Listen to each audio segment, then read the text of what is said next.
It was in 2021st year.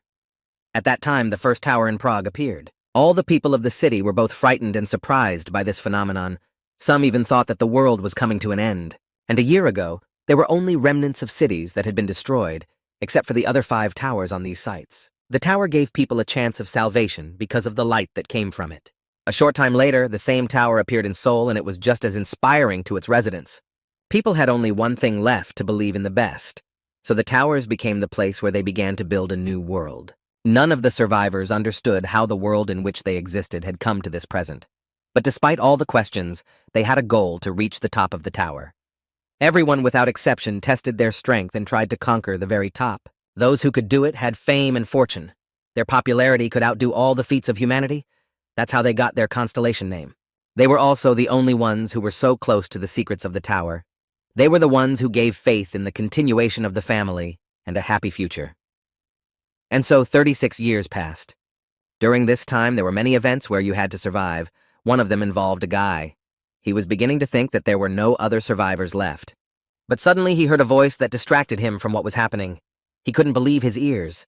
However, there were many lifeless people around. It seemed that the end was truly coming now.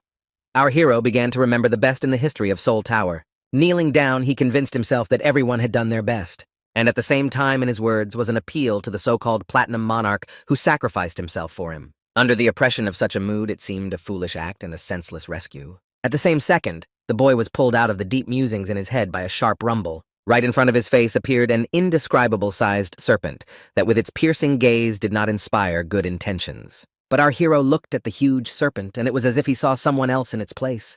He was dumbfounded how it remained fine after so many wounds. And the boy, placing his hand on the lifeless ground like the others, asked only for the blessing of the constellations. Suddenly, from this position, his hand came together sharply into a fist. He realized there was nothing he could do about it. And of course, his death wouldn't be the best solution either, since those who have fallen in battle will not return at the snap of a finger anyway. At that moment, the fearsome serpent swooped toward the young boy, snapping him out of his musings. Its sharp fangs and venomous tongue wanted something terrible. It was in that second that the fighter thought he would not give up and would continue to fight for his life, for the life of humanity. A glow appeared from the serpent's mouth in the form of a bright ball. He was ready to strike. But our hero was not frightened by such an impulse and threw himself with a fighting spirit. The guy did a left-to-right kick, and so on several times. The adrenaline rush made him stop after a while and breathe heavily. Suddenly, the situation around him changed. Everything quieted down, and there was no longer any danger. He didn't realize what was happening. A voice nearby made it clear that the guy hadn't come to his senses for a long time, and everything that was happening now was not true. He couldn't realize where he was and where the serpent he had just been in an altercation with had gone. Because he didn't understand what was going on, he couldn't think of anything better to do than to run. He thought that these guys might just be from another tower. But then Silhouette told his partner that he was a very athletic freshman, trying to get away like that. The guy was really freaked out by all of this. He couldn't believe his ears. There were 100 questions in his head, and he got hit with an unexpected blow, supposedly bringing the guy back to the present. A couple of other voices whispered nearby. Since our hero turned out to be older than the presenters of the dialogue, he should have been respected rather than given blows, some of those present said. But there were also those who were against it. The survivor clutched his head and tried to answer in his own to the questions of where the snake had gone, what was going on around him, and who these people were. But he was called back by a loud, commanding voice, who questioned what the guy was mumbling in his non-existent fight, and repeated what he'd said before he met the snake. There was confusion on the warrior's face. How did these people know what he said before he went into battle? With a menacing tone, his words were quoted to him. There was a part of indignation in them, too, as to why the man had decided that death was the solution to the situation.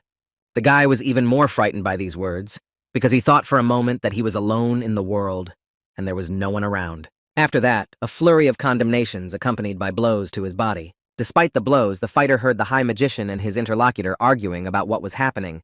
The first understood our hero, and the second, on the contrary, condemned such indifference to his life. From the dialogue, it became clear that the serpent was not a dream after all, and could be defeated in another way, and so he turned his attention to himself. The bright blue eyes turned sharply on him with full aggression, which confirmed that there was no surrender. The boy's eyes widened to an unbelievable size. He could have saved all his comrades if he had known about it earlier. With desperation in his voice, he shouted into the crowd. He wanted to understand who the people around him were and why they knew so much. The fighter knelt down and clutched at the leg of one of the men standing nearby. He begged to be told how he could win the fight with the serpent, where he was, and most importantly, with whom. Fear appeared on his face mixed with all the other emotions when he heard what looked like an answer to his question. People said he still hadn't seen. The familiar figures appeared in front of him and handed him a bottle of liquid. They wanted to make him understand what was happening. After all, according to them, our hero had a long recovery time after his death. A few drops got on the guy. He didn't realize what was happening to him, but his eyes began to clear. Two silhouettes that had been completely black for a couple of seconds began to take on colors and outlines. His pupils narrowed lightning fast at what he saw. He could finally see the people standing in front of him. He was surprised. Two men in different outfits stood in front of his face. One greeted him with a grin, and the other more friendly, and they claimed to be them only in different guises. Such a statement would frighten anyone, and our hero was no exception. He again did not understand how such a thing could be possible. They practically said with one voice that they were the one who died earlier. This news finally put the guy in a stupor. After a while, in a quieter environment, the guy was brought up to speed. Turns out they have the ability to regress. It was very hard to believe because the boy did not remember anyone from the audience. The reason was that every time he died, he just lost all the memories he had. This outcome didn't do much to help me understand what was going on around me. Each time it was as if there were more tasks to be solved. But all this was unimportant, for our hero was to return to his 20th year when his hands were extremely down. And everything that had happened again was about to disappear into oblivion. But then what was the point of the regression, if the same thing happened every time? But his two individuals told of their accomplishments. One of them joined the mage community and was granted first from the tower status. The second went the other way and joined the alchemist community. There, he obtained the status of dynamite from the tower. But this was the first time the young lad had heard of the existence of just such statuses. As the conversation continued, it turned out that there are no more than 10 people like that here.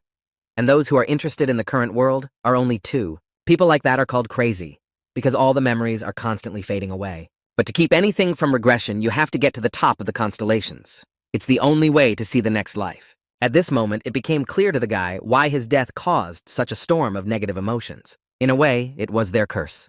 They could only trust that they would do better next time. Our hero was upset by the realization that this was the end for him, and he would be left with others to watch over future souls. Their conversation was interrupted by a sudden noise coming from all directions. It only frightened the newcomer. The others were already used to such events. They already understood what this was all about. But the guy kept asking what these two were even talking about and what was about to start. The answer was quite obvious and predictable. They were talking about the regression that was going to happen again. And after those words, the guy felt like he'd been electrocuted. His eyes shrank sharply and glowed. The process was set in motion. After a moment, our hero suddenly opens his eyes. But it's like everything around him is different. It was already quite dark outside, so someone was calling him diligently and asking him to stop lying on the ground. Baek Ho-min was once again already in his familiar state. He still didn't understand anything. There was a guy standing next to him who was clearly annoyed at his buddy's appearance. He was saying that they were in danger and should leave the place. The boy decided to share his thoughts and said that he was as if in another place and was in a dialogue with other people, among whom was the supreme magician. Of course, such words surprised his companion. Baek Ho-min frantically started to look at his hand and didn't notice the seal he had on it. And this was another strange prank on his part in his friend's eyes. There was disappointment in the guy's eyes as he found nothing on his arm. His buddy realized that our hero had to be brought out of this state. He asked him to pull himself together and finally wake up instead of continuing to talk all this nonsense. But then another man with a baton in his hands joined their company. He had a menacing attitude and told them not to try to run away. Otherwise, there would be dire consequences. Our guys decided not to get into a verbal argument and did as they were asked. Baek Ho-min began to reason and assess the situation. This was the 4th floor of Seoul Tower. Here he was a hunter and a 20-year-old moneylender, which was strange. After all, there were no such people before. And this was his new reality that he had to get used to again and learn to survive. Now the new soul was being watched by the 3 of them. They were all wondering what would happen this time and what the outcome would be. Already being in a new reality, the boy thought about his dream and quite strange. But that was short-lived because all the details began to be forgotten in his mind. At this time, several strangers were after the so-called grave robber and were calling our guys for help. But Baek Ho-min didn't want to do that. Unlike the others, they didn't even have weapons. Turns out these engravers thereafter are also guild wizards, so all the dirty work is put on the shoulders of others. In addition, the engravers can spoil their precious seals at will. At the same time, a guy with a seal on his arm was fighting some small creature nearby. He called it a parasite, but it was clear that such insect-like parasites are not the worst threat and should not be feared. As soon as I voiced that thought, a man's heartbreaking scream echoed nearby. Something was wrapped around his arm. It was the engraver. Baek Ho-min didn't know how to react to what was happening. Everything was happening very fast. One guy among them ran up to the victim with an axe, and everyone guessed what might happen now. A gleaming axe rose above his hand. Whoever swung it was sure it was the best solution for whoever was attacked. It was a scary sight, and that guy's loud screams made it even scarier. The man who experienced such an event was then carried to their den on the orders of his partner. The formidable man warned the boys not to relax as the engravers were always ready to attack, and he reminded them that they had seals and abilities unlike the others. He also added that to miss the engraver was to invite the same fate that had befallen that guy a few minutes ago. Baek Ho-min is probably just now starting to realize that this isn't a joke, and it's all happening for real. The man in a commanding voice asked even more with a shout, asked the guys why they were standing there and not moving forward. And the lads immediately moved forward at a rapid pace at the order of the chief among them. They were very curious about what the engraver they were looking for had done. There was a suggestion that he might have done something to the elder that he didn't like. Elder is usually referred to as a famous moneylender by locality, and a lord has the special title of spider. And the spider legs are the leaders in his organization, so the elder is one of his legs. He took Baek Ho-min in when he was about 10 because he's also the head of the orphanage. And now the boy is living like that because of that. The guys began to speculate about what the engraver had done. It was hardly a question of money, since with their own seals they already had a lot of it. But they probably shouldn't have made mistakes, because others would have immediately disliked the guys. It was known that engravers have the ability to make poor quality seals, and that makes for some very bad skills. Thanks to such a gift, no constellation would ever pay attention to a human being. Such words puzzled our hero. The new seals, when applied to the hand, give people one ability, and the wearer has the ability to start life as a hunter. So through the seals, the constellations themselves choose and can train their successors, but if they don't care about you, it's better to be without seals at all. Baek Ho-min thought it was best not to even meet the engraver to avoid everything. Those who tried to catch him were always wounded, and there was no way out for the boys. The boy realized that he didn't even have a seal yet and had to try harder. But if he got to an engraver before then, he could forget about becoming a hunter. And at that moment his buddy suddenly screamed as if he was scared of something or someone. It seemed like they were just talking about it. It was the engraver. Should have run or fought. The graver was clearly annoyed at being caught, but then he took his hunters by surprise. But Baek Ho-min was not alarmed by his possible demise. He threw himself at the engraver in retaliation. The boy made a sharp dash forward with his sword, but the engraver managed to dodge. Then his opponent suddenly intercepted his sword, and our hero could not believe his eyes. There was almost nothing left of his weapon that had been fully functional a few seconds ago. He just melted it. And then when Baek Ho-min lost his guard from what had happened, he launched the rest of his sword at the guy. A strong and very unpleasant blow came to the boy, but at least he managed to cover his face from such an onslaught. In the fight, the guy's hand got hurt defending himself. Ho-min's partner got scared by that, and on the adrenaline he flew at his buddy's offender with a kick. The engraver didn't see that coming, and our hero's arm was being corroded in those seconds by the sudden wounding of the enemy, but he was accosted by another guy who had just caught the graver and was trying to restrain him. But Baek Ho-min didn't respond to the request and was furious because he had mutilated his arm or worse. The two men began to clamp down on the enemy with force. They did not hear his pleas for mercy because of their anger. But then the guy who was with Ho-min changed his expression to one of surprise. He noticed a pile of gold coins falling from the engraver's cloak. It sparkled and shimmered brightly, even in the nightlight. Of course he wondered how much one such coin would cost, so he asked a friend about it. The price was high. It was 114 million won. That was the amount of money to get a seal. Our hero realized that even if he worked for a few years, he wouldn't be able to earn that much. The other guy started to go through the coins unceremoniously, but Baek Ho-min said in a judgmental manner that it was not allowed because it was the elder's money. But the guy wasn't exactly pressed by a clear conscience. All he saw in such temptation was money. Ho-min asked him contemptuously what he was going to do with such a large sum. Ho-min asked him contemptuously what he was going to do with such a large sum. The boy didn't want any repercussions after such an action. He guessed whose money it was or else why it was here. But his partner didn't care. He argued his behavior because he was already rich. They needed the money more. But our guy wasn't tempted. Even though he could have gotten a stamp for that amount, he knew that to take that money was to attract his own doom. The other guy wasn't really listening to what Ho-min was saying. He was looking at the gold coins, and he noticed something strange. These gold coins usually had a tower on them. This one had the seal of a constellation carved on it. Baek Ho-min was surprised by such a statement. After all, it was very unusual. Such a constant influx of events was starting to give him a splitting headache. At that moment, our hero's eyes crossed with the cunning gaze of the engraver, and he made a sharp jerk and freed himself. As our boys relaxed, he grabbed Ho-min's hand again and it burst into flames. A hellish pain pierced the boy. and his partner was so distracted by the coins that he didn't even notice he was under attack again.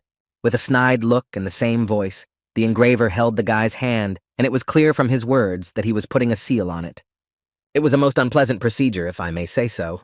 The kid was screaming in pain, and the engraver with the same sly face continued to gloat, and he was eagerly wondering what kind of miserable ability the seal bearer would get. Baek Ho-min, through the pain, asked his abuser to let go of his hand and stop it, and then his friend finally decided to act and ran at the engraver with a swing. He thought of nothing better than to take the biggest rock near him and hit his opponent with it. From such a blow, the engraver fell to the ground with a clatter. The boys breathed a sigh of relief. The latter was very worried about his friend and pounced on Baek Ho-min with questions about his well-being. With a very contorted grimace, our hero said that the engraver used those gold coins to put the seal. On the guy's hand appeared the exact same image of what was on the coins, but his interlocutor seemed more concerned that those coins were not real, but merely fake. After his friend was upset that he wouldn't become rich, Baek Ho-min began to realize the pain of what had happened. The seal could only be obtained once in a lifetime, and this fact frightened our hero. It was unlikely that the engraver could give him something good. He could only hope and trust that his skill would be useful. The seal was obtained, and the guy got the 4th level memory skill. Such a seal helps to solve problems in the present by referring to the past. The wording made Ho-min stumped. At this moment, he had a sudden headache after learning about his skill, and at the same time, the 3 people who were watching the world began to have a sudden jolt. They were all confused. It's never happened before that the subconscious world has been subjected to an earthquake, if I may say so. One of them noticed that something was also happening to the great wizard. It was the change that was happening to his body. It seemed to vaporize before the eyes of those present. And in the real world, in these same minutes, Baek Ho-min seems to have activated his new skill without realizing it himself. The seal has begun its work. A great wizard in the form of a ghost appeared over our boy's body. He seemed to realize what was about to happen. Apparently, their life experiences were almost 100% similar. The transmigration was done, and the boy had a strange feeling about it. He had knowledge in his head that he had never had before. It was as if he had been given a powerful force. He felt he could use the skill now. And then his partner began to ask him excitedly not to do anything, and not to touch the seal in an attempt to do something with it. Our hero did not think to stop what he had started and only reassured his friend that everything was fine. The guy definitely wanted to test his newfound skill, and with his other hand, he continued to do something with the seal. His buddy realized that there was no way to change his mind and ran for help. At this time, the Master Great Wizard was trying to change the seal on the boy, realizing that the one he had was useless. His actions were affecting the boy at the same second. The wizard's hands were so blessed that he could do it. He was determined to make gold out of what the engraver had bestowed upon him. A voice inside Baek Ho-min was speaking in the form of a master to make him believe in him, and most importantly, believe in himself that everything would work out. As if by magic, the seal on my hand began to change. It glowed from the middle of its image. Ho-ming looked at his hand with delight and amazement. At the same time, the wizard himself was watching what was happening. From the guy's hand, a bright light burst out from where the seal had just been, blinding everything around him. The same strikingly radiant glow began to appear in the tower to the top of which only the constellations reached. All the people who were just minding their own business were staring at the bright light. There was a look of amazement on their faces. The survivors looked at the tower now as if it were the day they had just started. And the light from the tower suddenly stopped. Baek Ho-min looked at his hand and noticed that the seal was different, it was fixed. The boy watched and could not realize how it happened and what influenced it. This connection to the constellation called the One was heightened. At this point, the guy didn't realize what the One meant and his mind began to cloud over. Ho-min collapsed to the ground like a limp body. This kind of treatment made him faint. The same thing happened to the wizard correcting a bad seal from an engraver. He appeared to be already in the subconscious world from whence he came. It became clear that he was the One by the way he was addressed. With anxious voices, they began to question the wizard about what had happened. After all, before their eyes, he had simply disappeared. With some kind of helplessness, the master told me that the guy had obtained a 4th level seal. The rest of the world tried to cheer him up and claimed that the guy would still have skills and better. But the wizard went on to say with disappointment that no one lived with such a mark for more than a month. Bad things always happened to them on their own, or they were taken away. The newcomer to their world couldn't believe his ears. He didn't understand how no one with such a seal had ever lived again. And abruptly the wizard started screaming with all his might. By this action he frightened the others, and they again tried to calm down their buddy. They tried to turn everything into a positive mood. And then something happened that surprised everyone even more. The wizard started laughing and said that Baek Ho-min would live, and he was their hope. The other two looked at each other and thought there was something wrong with their partner. He couldn't change his mood so quickly, especially when he was talking nonsense. The master was wildly excited to convey his joy to the boys. He said with inexpressible joy that the boy had acquired one of the strongest skills. The newcomer wondered how it was possible that a level 4 skill turned out to be another high-level skill after all. Interrupting him, the one asked if he knew what skill he needed to have to reach the top of the tower. Of course, the newcomer had no answer. It was a really tough question, because even with the strongest skills, no one gave a guarantee that you would get to the top. But with this skill, everything was about to change. Mr. Wizard has waited so long for such a seal to appear. There's no telling who would be able to use such a seal. But Homin did. He used it to summon a wizard, and the wizard fixed the seal in time. Because the memory skill was enhanced, he was collecting all the experiences of past regressions. In that case, with an improved skill, one could use the memories of others. It was like a true rebirth. But it was too early to rejoice because no one with such a skill could last long yet. Although this was not so upsetting to the inhabitants of the subconscious world, they realized that they were now in the best position they had been in a long time. If our hero can properly utilize his new gift, then they have a chance to conquer the tower. Meanwhile, Baek Ho-min was suffering from an unpleasant pain in his arm due to the wizard's interference. His sleep was interrupted by this feeling. But at first, the guy even forgot about what had happened until he saw his bandaged palm. And of course, the boy wasn't aware of the power the wizard had given him. He wanted to be at least a level 3 hunter. Now he's a 4th. And some kind of memory that didn't seem to help much. The boy didn't think it was a promising skill to just remember things well. After beating himself up, he decided to pull himself together. After all, with the acquisition of the seal, he was definitely stronger than he had been before its appearance. Which means with each time his strength will grow, and with proper effort he will definitely become a hunter. Baek Ho-min mentally lived for several years, and thought about how he would get out of the slum he was living in. It was as if he was shouting to his bright future that they would meet soon. And of course he hadn't forgotten another of his goals is to get to the top of the tower. His sweet reverie was interrupted by the guests. They were 2 people he didn't know yet. But when he looked closely, he recognized one of the men as the elder himself. He was shocked that he had come to see him. Ho-min began to apologize very inarticulately and make excuses for not messing with his gold.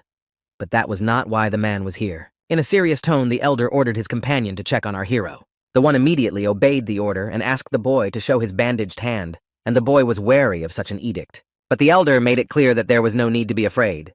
He was not going to be reprimanded, but rather he came here to congratulate him. It was about his recent capture of the engraver. The guy didn't think it was the reason for the visit at all. Ho-min shared his heroic act with his friend Hyun-soo, as the latter was also involved in capturing the enemy. The elder gave gruesome details of what happened to the engraver and what condition he was found. He died on the spot.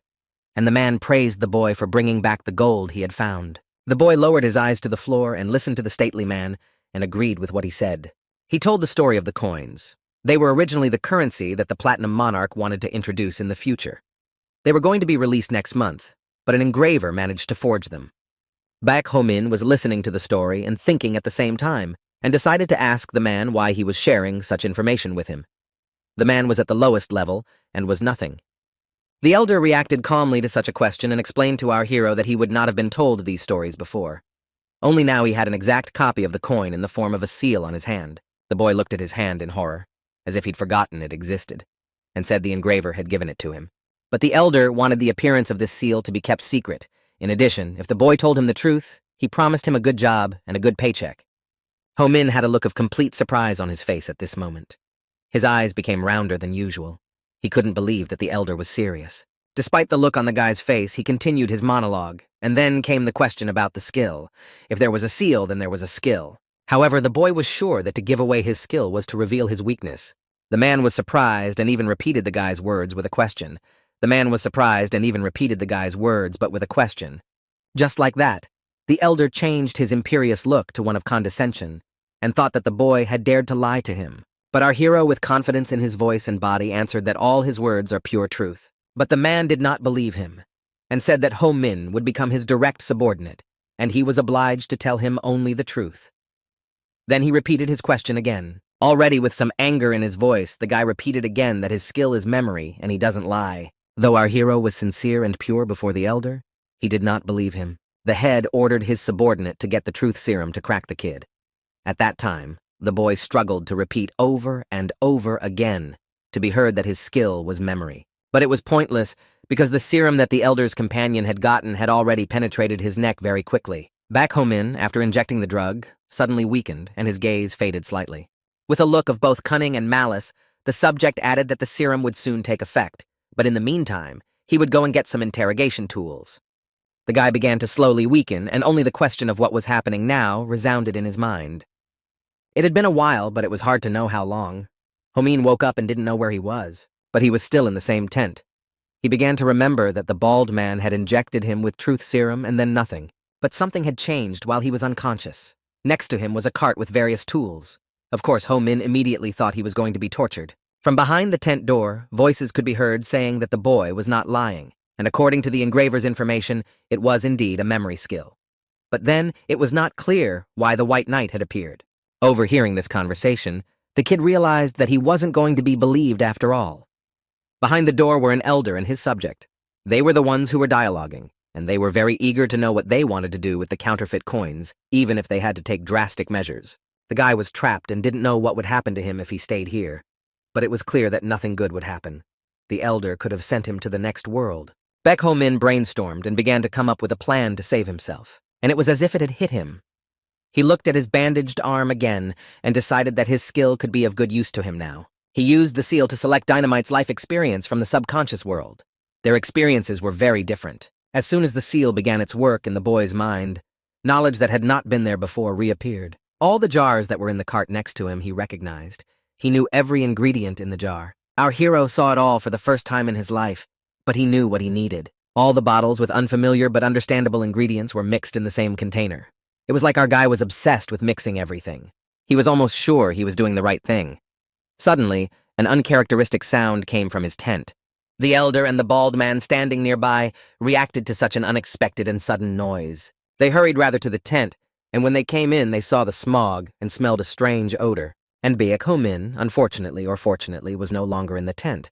His bed was empty. The subordinate of the head realized that perhaps the smoke was not smoke at all, but poisonous gas, and tried to push his commander away from the tent. The bald man was furious at the prank. Realizing that the boy couldn't run far away, he chased after him. At this time, the elder wasted no time either, and called his reinforcements to catch the boy. The man was furious that he had to go down to the 4th floor in the hunt for the engraver, and now he had to chase after the young guy. The elder knew that ordinary people can only go up to the 4th floor, and if they missed Ho-min and he escaped to the 5th floor, it would be a failure for them. With all the anger, the head also managed to respect the guy. He especially appreciated his sharp mind. However, the question followed as to what reasons motivated him to such actions. The man began to recall the events of the previous night. He tried to find a connection between the tower's glow and the fact that the boy had received his first seal from the engraver. On top of that, there were constellations that hadn't been there before. After the reasoning, the elder clearly set a goal to investigate the guy's seal at any cost.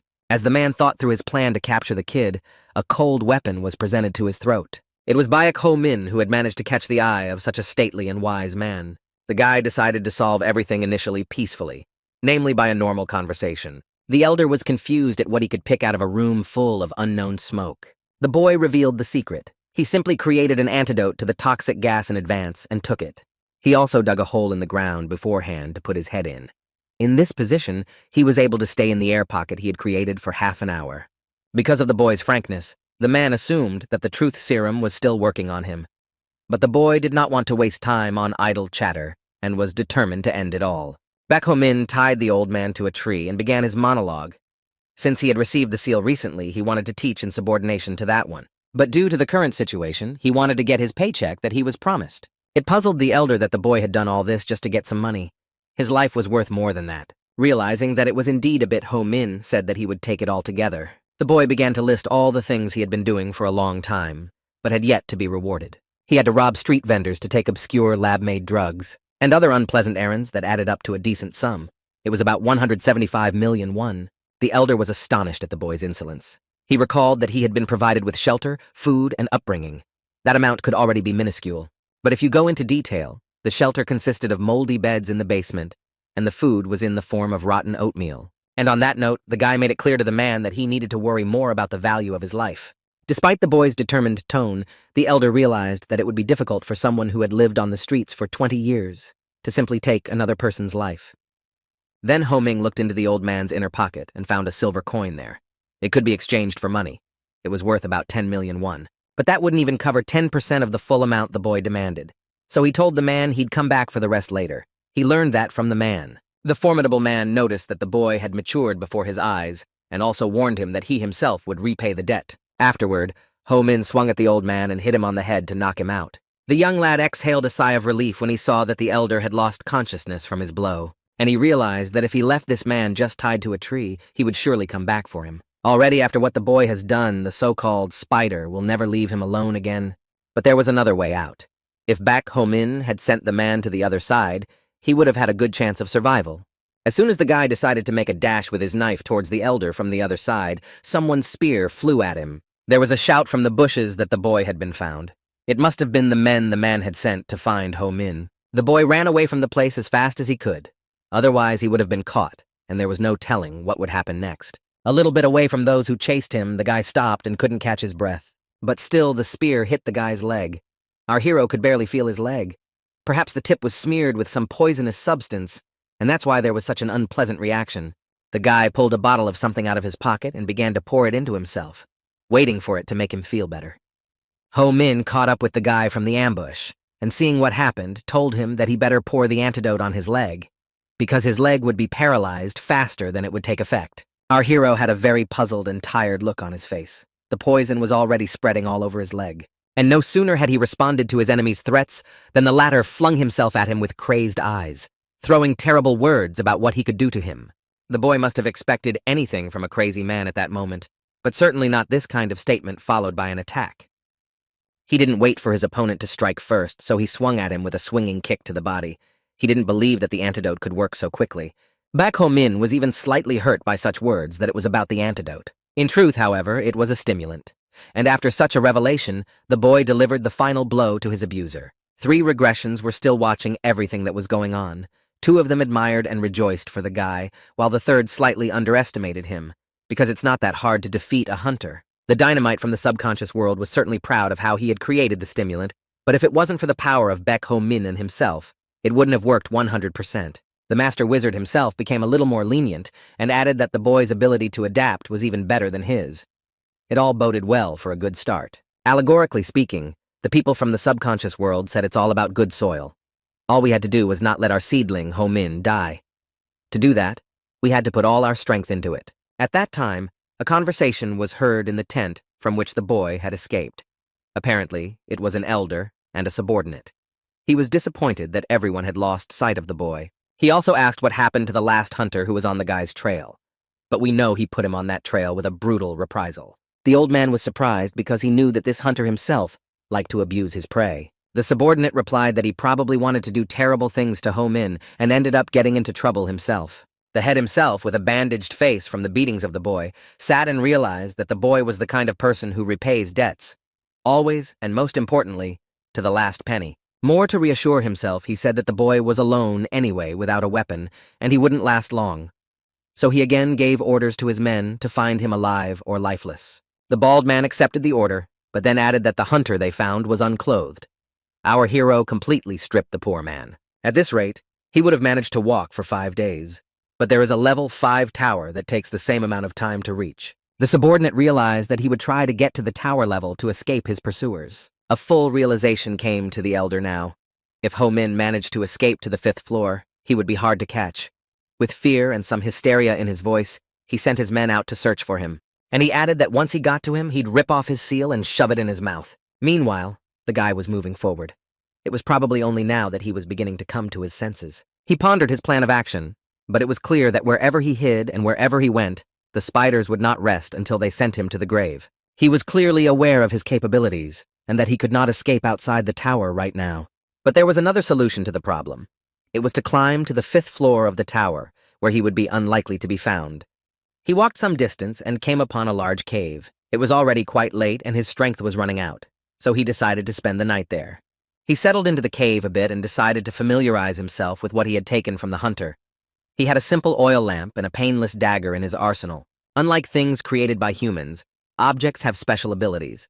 They fall into several categories, but even the most ordinary ones can cost about a couple million won. Items in the superlative category cannot even be obtained by constellations. The oil lamp was not so useless.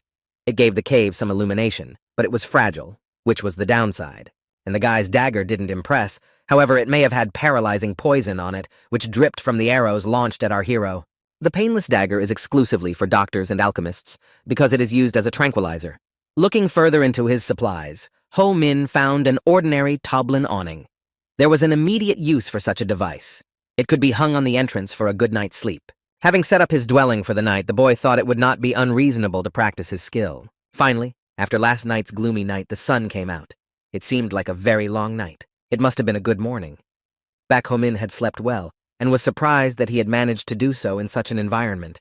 The wound on his leg was almost healed thanks to his skill. He remembered that he had chosen Dynamite's life, and the latter was clearly not like a normal alchemist. Our hero began to wonder why such a cool skill is on the 4th level. But the guy heard somewhere that the quality of the skill depends on its owner. He said excitedly to Nowhere that maybe he was a genius in that case. The regressions watching him at that moment grinned. The one began to deny the boy's words with anger. With renewed vigor, the boy moved on his way. There was no sign of the hunters where he was, but he realized that they were navigating the tower as if it were their home, and he had to be more determined to survive. He turned to his memory skill again and chose Dynamite's life again. And with the skill of Dynamite, he began to understand what plant is poisonous, what to use for medicinal purposes, and what to mix to get a healing potion. He even knew what kind of plant he could fire up to repel parasites well. Using this skill, Ho-min could find any ingredients he needed. He could also find the ingredients for ointments if he had to heal his wounds.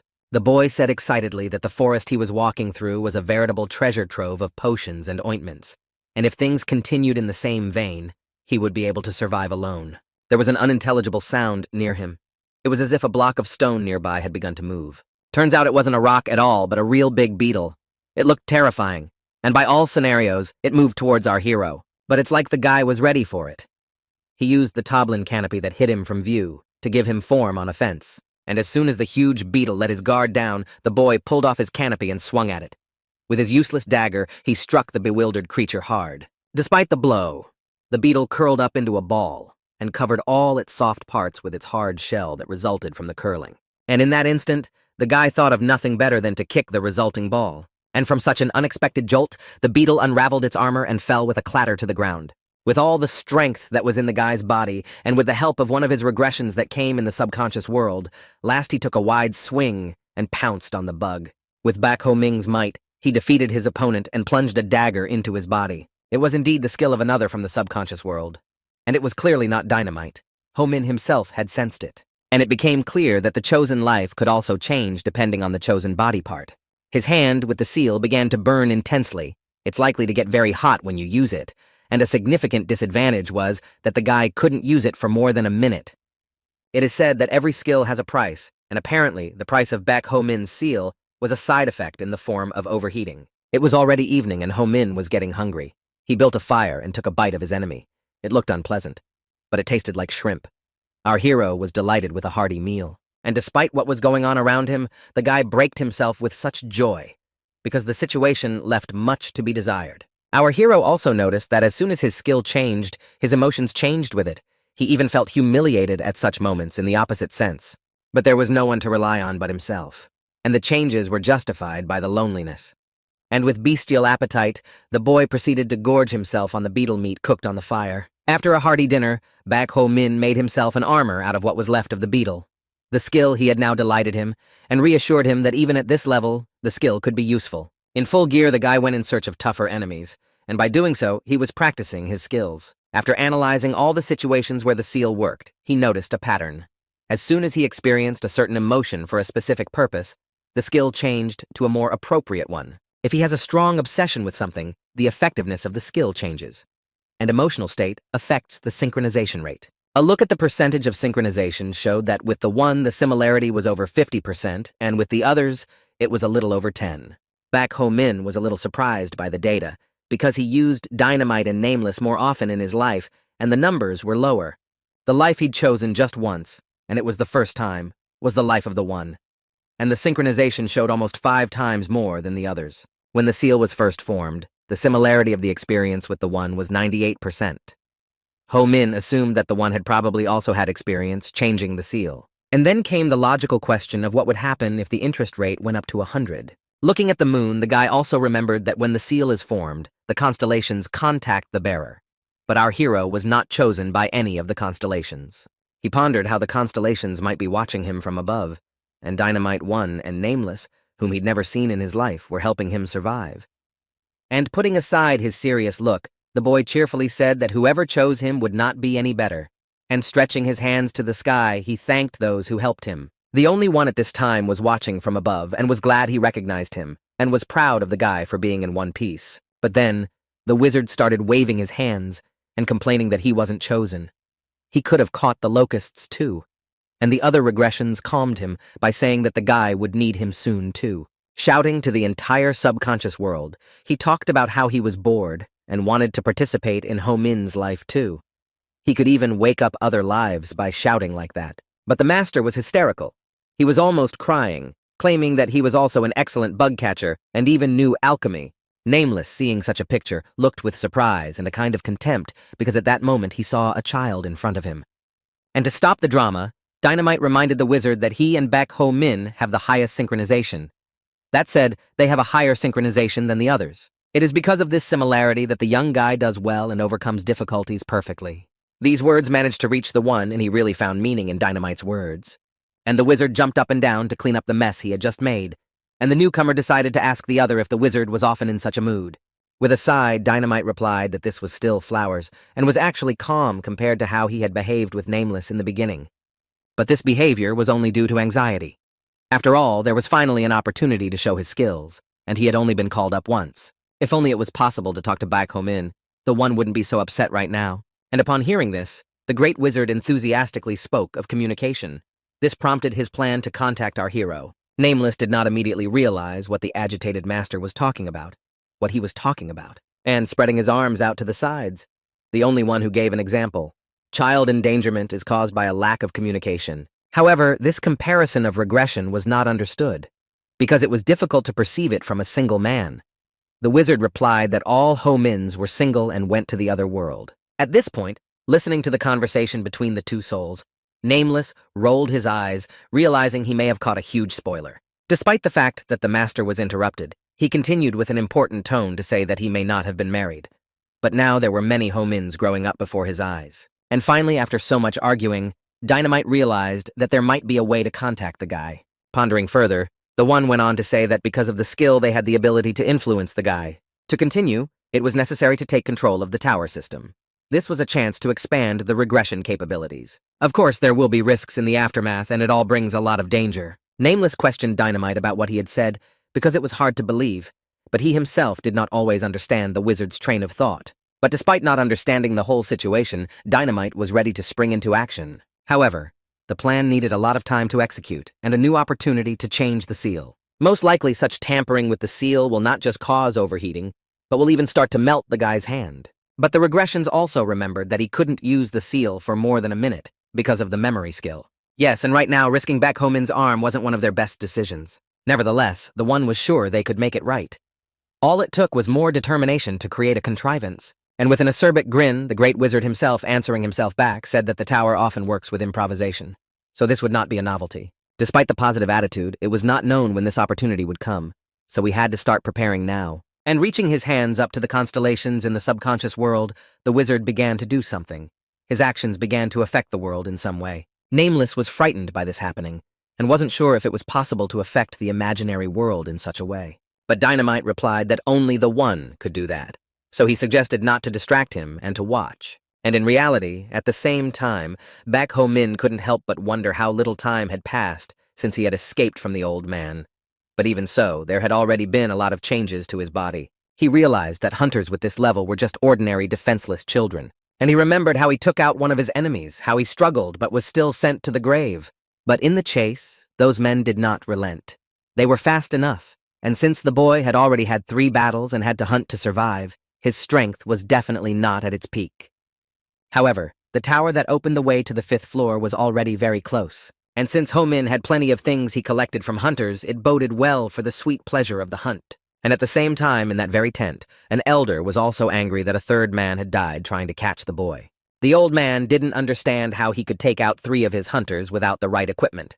And the bald man added that it could no longer be said that he was just lucky. The old man was furious because of such a harsh statement, thinking that he was mocking him. He also added that he had already said 100 times that there was something wrong with the boy. But his subordinate asked his master to calm down a bit, because they are not alone here. To which the old man replied with very unflattering words with all the hatred that sat in him. And then the bald man muttered that if such disrespect was shown to the senior hunter, then the hierarchy in the tower would be destroyed. And after this phrase, the hunter ordered the others to take the elder to the lower floors. The old man was furious, but they had already taken him under their arms. Then the gentleman angrily asked if such actions meant that he should get the hell out of here. But no, it was just that the man's presence made the hunter's work more difficult. The search was to continue, but without the elder on this floor. With indescribable aggression, he agreed to these conditions and added that he would still follow the hunt. In a calm tone, the bald man thanked the man for his trust and said he would be sure to bring the guy's hands. And at that moment, our hero was already on the spot. The tall tower was right on the horizon. Now he could practice before going up to the 5th floor. After all, the creatures that might be there would greatly increase his skill level. Standing in front of the tower entrance, he remembered that he had heard that once you reach the 10th floor, you can't go back. And as he pondered these words in front of the entrance, his attention was caught by something behind him. Figuratively speaking, the voices of the hunters were at his heels. They were following his footsteps, which led him to the tower where he now stood. The senior hunter's companions were sure that the guy was already on the 5th floor, but the bald man was determined. He too was going up to the 5th floor to get the boy, and he was sure it would take about 2 days to catch him. But the others were a little apprehensive about this decision. It would be their first time climbing to that floor. And once you get to the 10th floor, you can't go back. In a menacing, yet motivating tone, the man said that he had climbed up to the 10th floor many times. The guys should just listen to his instructions, and everything would be fine. After such a rousing speech, he ordered the boys to go forward and not be afraid.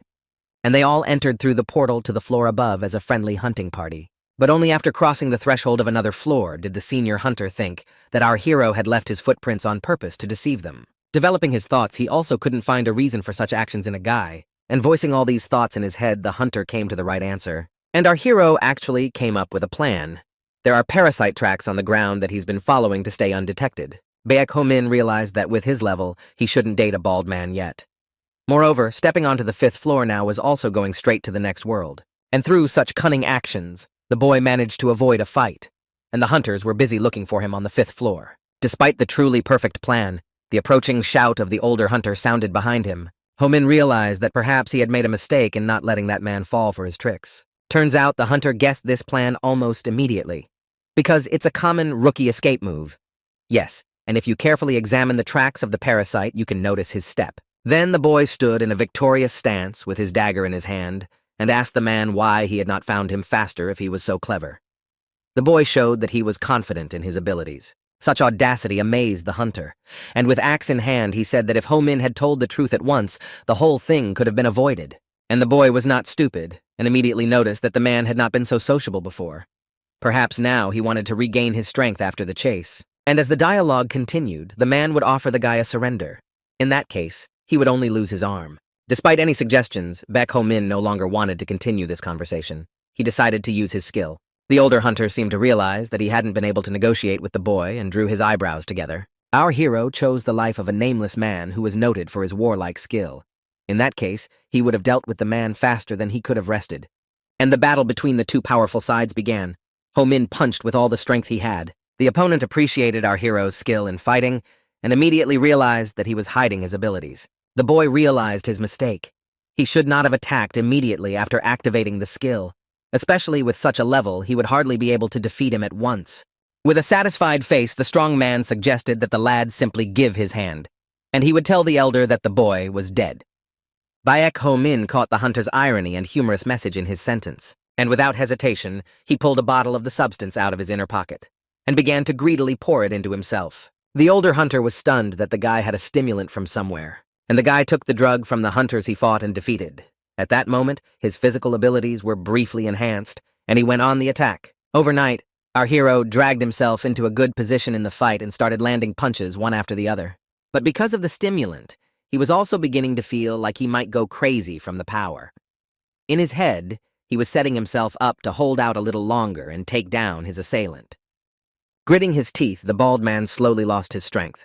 Ho-min's skill was helping him well. But suddenly the older hunter swung his axe and sheathed the lad's blade. The boy's eyes were immediately frightened by what was happening. At that moment, it seemed to be the end. Not confused and wasting no time, the hunter made his follow-up strike to the guy. Baek Ho-min breathed heavily and fell to the ground from such a strong push from his opponent. He felt that his skill was already at its limit. The hand with the seal was starting to sting. The man noted with superiority that the boy had made him sweat in battle. He even had to use his skill. The boy realized that if things continued like this, he could go to the other side of the world. And in the subconscious world, at that moment, the cries of the One could be heard. He was reprimanding the warrior king who had been called in to help, because it was his task to get rid of the enemy. Nameless innocently said that he was going to do it, but Ho Min used a stimulant, and because of that, control over his body was lost. Then the master wizard turned his anger on Dynamite. After all, he was the one who had created the stimulant and should have warned of the consequences. However, Ho Min himself knew about them. Nameless assumed the guy thought the skill wouldn't help and used the stimulant. Despite these words, the only one blamed himself for trusting the other two.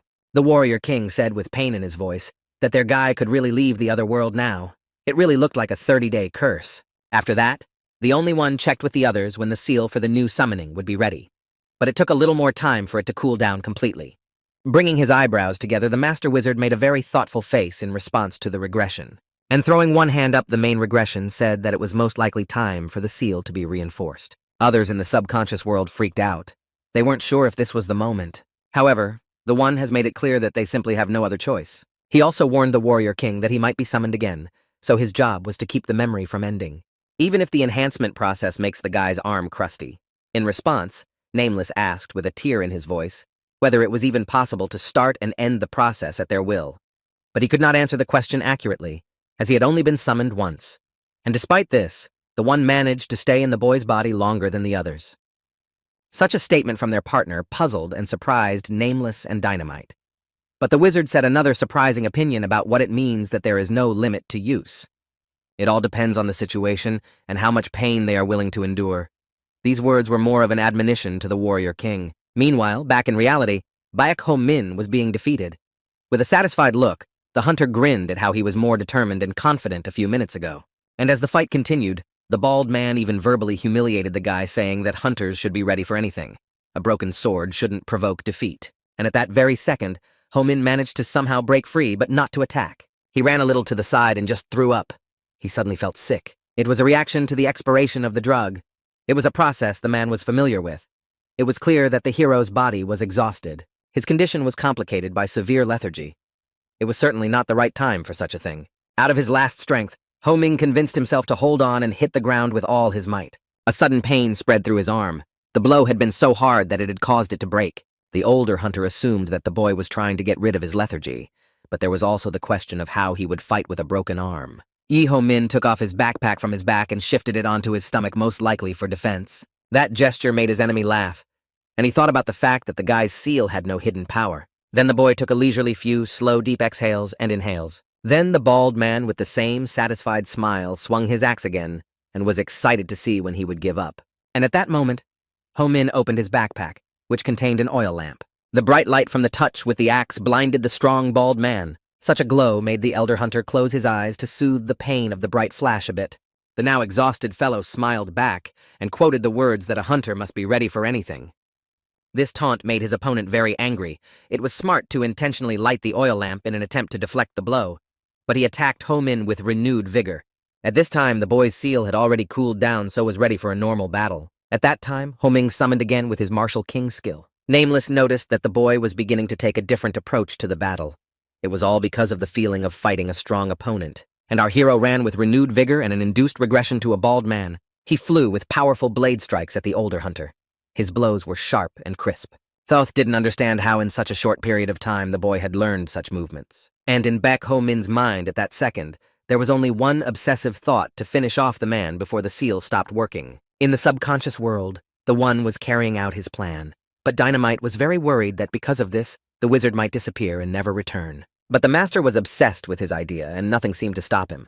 Ho Min had to push a little harder. In the real world, the bald man's pain was gone and he could see again. He was sure the guy had lost his chance to win this fight. Nameless realized that Baek Ho Min's body was exhausted and could no longer keep up with his movements. The more time he had left, the less time he had left. Our hero's hand began to burn badly again where his seal was carved. The martial king had already mentally apologized to the One for not following the instructions, because the boy already wanted to cancel his skill. At this time, the One was in a wild rage, and I can't believe this is the end. Then Ho Ming decided to take another unexpected step. He stabbed his blade into the place of the seal. The warrior king didn't expect such a sudden action from the young lad. With this action, our hero wanted to dull the pain that resounded in his arm, And that was the move that brought a smile to the one's face. He saw it as a way out of the situation. It was decided that we should not stop there. Excitedly, the master wizard cheered for our guy and continued what he had started. The older hunter was utterly bewildered at what his opponent had just done. The boy, however, was no longer dialoguing, but acting. He threw himself at the man with the blade again. The hunter's patience was already at its limit, and he decided to rush towards the guy waving a sharp axe. They met in battle, both on their last legs but with a very strong desire to win. And in that second, a strange emotion of what was happening appeared on both the hunter's face and Ho-min's face. It was clear that Baek Ho-min was able to win. He struck the hunter with his dagger, and the hunter fell in battle. The strong man lay on the cold ground and was unaccustomedly defenseless. His eyes rolled upwards, and Ho-min, not believing what he had done, only said his name, Kong Kyung-hoo. Realizing what had happened, the boy collapsed to the ground and tried to accept that he had now taken a man's life. There were a bunch of thoughts going through his head that it was self-defense. He didn't want to send him to the afterlife. After all those people were after him. Almost with tears in his eyes, Ho-min convinced himself that he just wanted to survive. He begged for someone to tell him that he was innocent and everything was as it should be. And then something interesting and sudden in this situation caught his eye. It was a notification that the constellation The One liked him. Meanwhile, the people from the subconscious world were happy to be able to connect with the guy. It was their first connection. Dynamite marveled at the fact that the wizard had managed to improve not only the seal, but also the tower system itself. It was a real miracle, and Dynamite began showering the One with compliments about how powerful and awesome he was, and all three of them gave a thumbs up as a sign that everything had worked out through their combined efforts. And in the real world, Baek Ho-min received notifications with likes from the constellations and couldn't believe it. They were praising him. But Nameless said without much enthusiasm that because of this power, Baek Ho-min had almost lost his arm, and the wizard had almost disappeared. And Dynamite cheerfully replied in the affirmative. The warrior king was upset because he expected a more efficient way to communicate with Ho-min. So he stood aside and was not particularly happy about this way of dealing with the boy. But if they were so happy, it was indeed a great feat. And in the real world, Baek Ho-min was flooded with notices that the constellations liked him, and he was even starting to get angry about it. At the same time, he was flattered that even without seeing these constellations, he was getting countless likes. Baek Ho-min wondered if all the lives in his memory were constellations and assumed that since they were getting so many likes, they were watching him. Especially after what he did to Kang Kyung-hoo, he's now a real hunter. After a little rest and reflection on the ground, he stood up bracing himself that he could handle it. And turning to the constellations, Baek Ho-min asked if their likes meant that he was doing well, and then asked the constellations to tell him something else. But he got another like from the One, and even that was better than nothing. Once again, Ho-min's wrist began to burn from using the seal. It was all the more painful because he had to stab the dagger into his hand. Turning to the alchemist, Baek Ho-min activated the seal and asked him to suggest a medicine that could help him recover. And after creating it, he felt much better. Lying on the bedspread, Ho-min marveled that he had managed to make a mid-grade medicine and thanked Constellation Dynamite. And in front of him, he kept seeing the notification of likes. And the guy noticed that the One was literally liking his every action. He originally thought it was impossible to connect with constellations. Now he's connected to these cool constellations that keep giving him likes. And covering his eyes, he thought about how cool it would be to meet them in the future.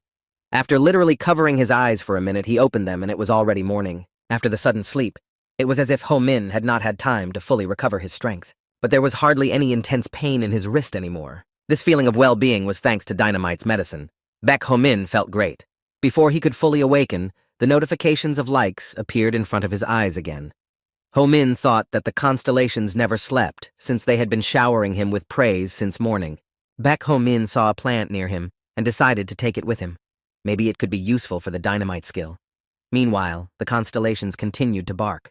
A young guy in an excited mood decided it was a good time to go hunting. But because the constellations kept sending him their thumbs up, the guy got mad and asked them not to put likes on anything. And he came up with the idea that they would send him a like when a guy asked a question and the answer was positive. And if the answer was negative, no likes. It was a very good decision. The constellations agreed to this proposal. The first thing Baek Ho-min immediately decided was to clarify whether they were real constellations. He decided to ask the next question about whether they were in the other tower, since he had never heard their names before. But no barks appeared in front of his face. That meant that they were from this tower. Afterwards, Ho-min began to reason further. Since he had never heard of them, they might not be that famous. Even if half of the constellations disappeared or died as a result of the battle, it didn't change the fact that they were absolute creatures. Was it possible to remain faceless constellations? Baek Ho-min didn't understand anything. In the other world, There were questions about whether this was all they were capable of. The three souls argued about a more efficient way to pass more information to the guy. But it was impossible, because if they did, they would be spotted by the tower. But now they had a very vague format of communication. However, it was better than nothing, and Dynamite said that it would be better if there were at least other buttons for communication like dislikes. Because of all the dissatisfaction, the one became furious, because he was risking his life for at least that much communication with Baek Ho-min. Meanwhile, Ho-min himself realized that with this method of communication, his stock of questions was very limited. He decided to check his synchronization numbers and noticed that the numbers with Nameless had increased significantly. The numbers were so low yesterday, but now they were 91. Most likely, the battle with Kang Kyung-hoo was really significant, and because of that, the interest increased. The implication was that in a critical situation, the stats went up a lot faster than in a normal one, or because it was the first time a guy took a life. Baek Ho-min was distracted from his musings by an incomprehensible and sharp sound behind him. It was the Elder's hunters. When he turned around, he couldn't believe his eyes. He saw a huge spider trapping a man in its web. However, it was almost impossible, because there shouldn't have been any spiders on this floor. Maybe it was some kind of mutant. A huge spider was eating a defenseless guy. It was not for the faint of heart, and it was very dangerous to stand next to it. The guys from the subconscious world saw the mutant spider and realized what was going on. All three of them were talking about the same man who had once been Dynamite's teammate. Nameless added that he had the opportunity to touch the core of the mutated spider. He even remembered that the master in the Alchemy Guild wanted to sell it for 1,100,000,000 won, to which the one confirmed the above words of Dynamite and War King. The spider Baek Ho-min saw was actually the boss of this floor.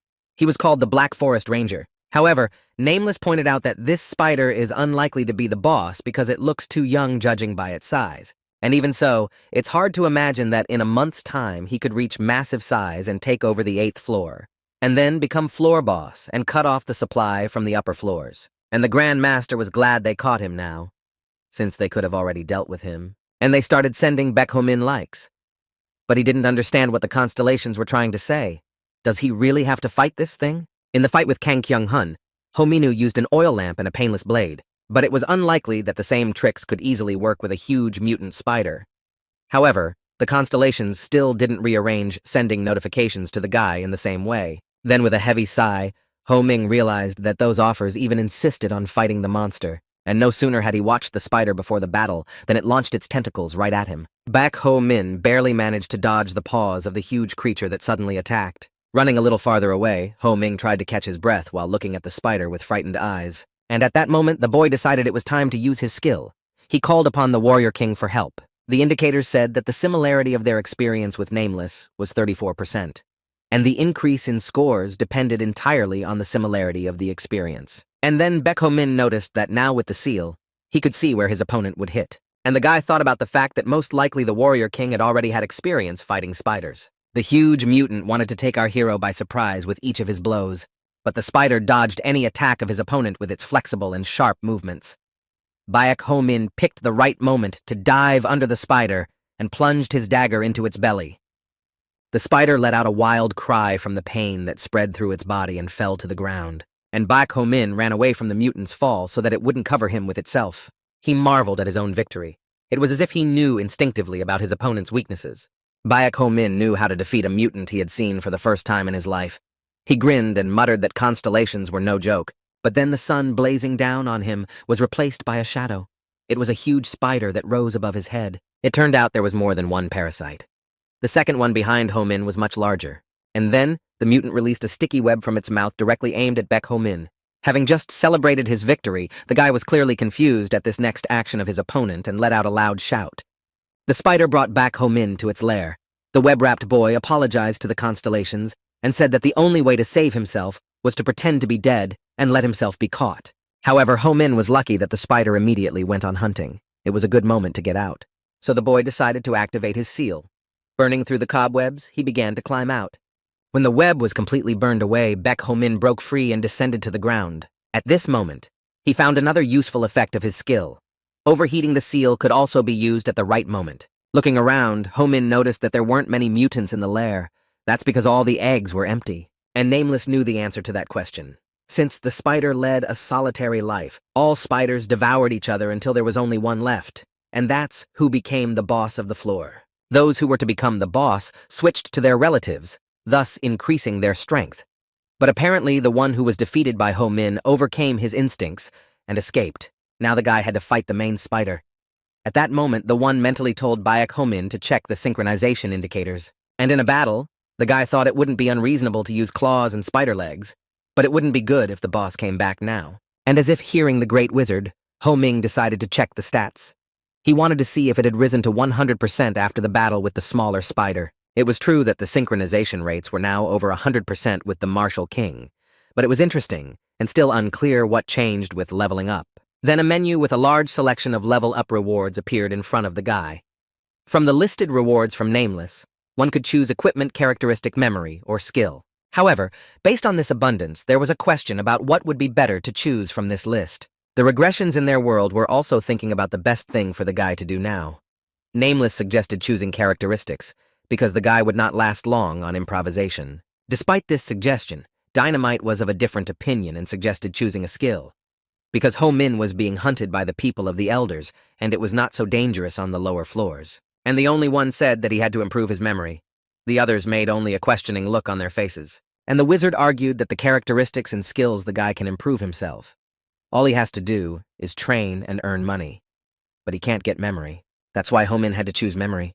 There was no other choice. And then Dynamite also realized that their memories contain information from the future. With their help, namely memories, it is possible to strengthen the skill. However, Nameless hesitated and thought about Ho Min's choice of gear. The only one was puzzled and said that their boyfriend couldn't be so stupid. The master was convinced that weapons were only for show. In fact, it is important to have a strong spirit and to practice a lot. The Martial King agreed with the words of the one, but still something in him wanted to contradict. However, without letting Nameless finish speaking, the Great Wizard was convinced that Ho Ming was similar to him and would definitely choose memory. At the same time, Ho Min was looking at the list, and he seemed to already understand the choice he had to make. Extending his finger forward, he selected the one he wanted. It was the equipment. Baek Ho Min said that only a fool would choose another option. At this point, you should have seen the face of the regressions watching their guy pick the option they didn't even mention, except as an unnecessary element. The only one was furious at Ho Min's stupidity, even though he was sure of the opposite.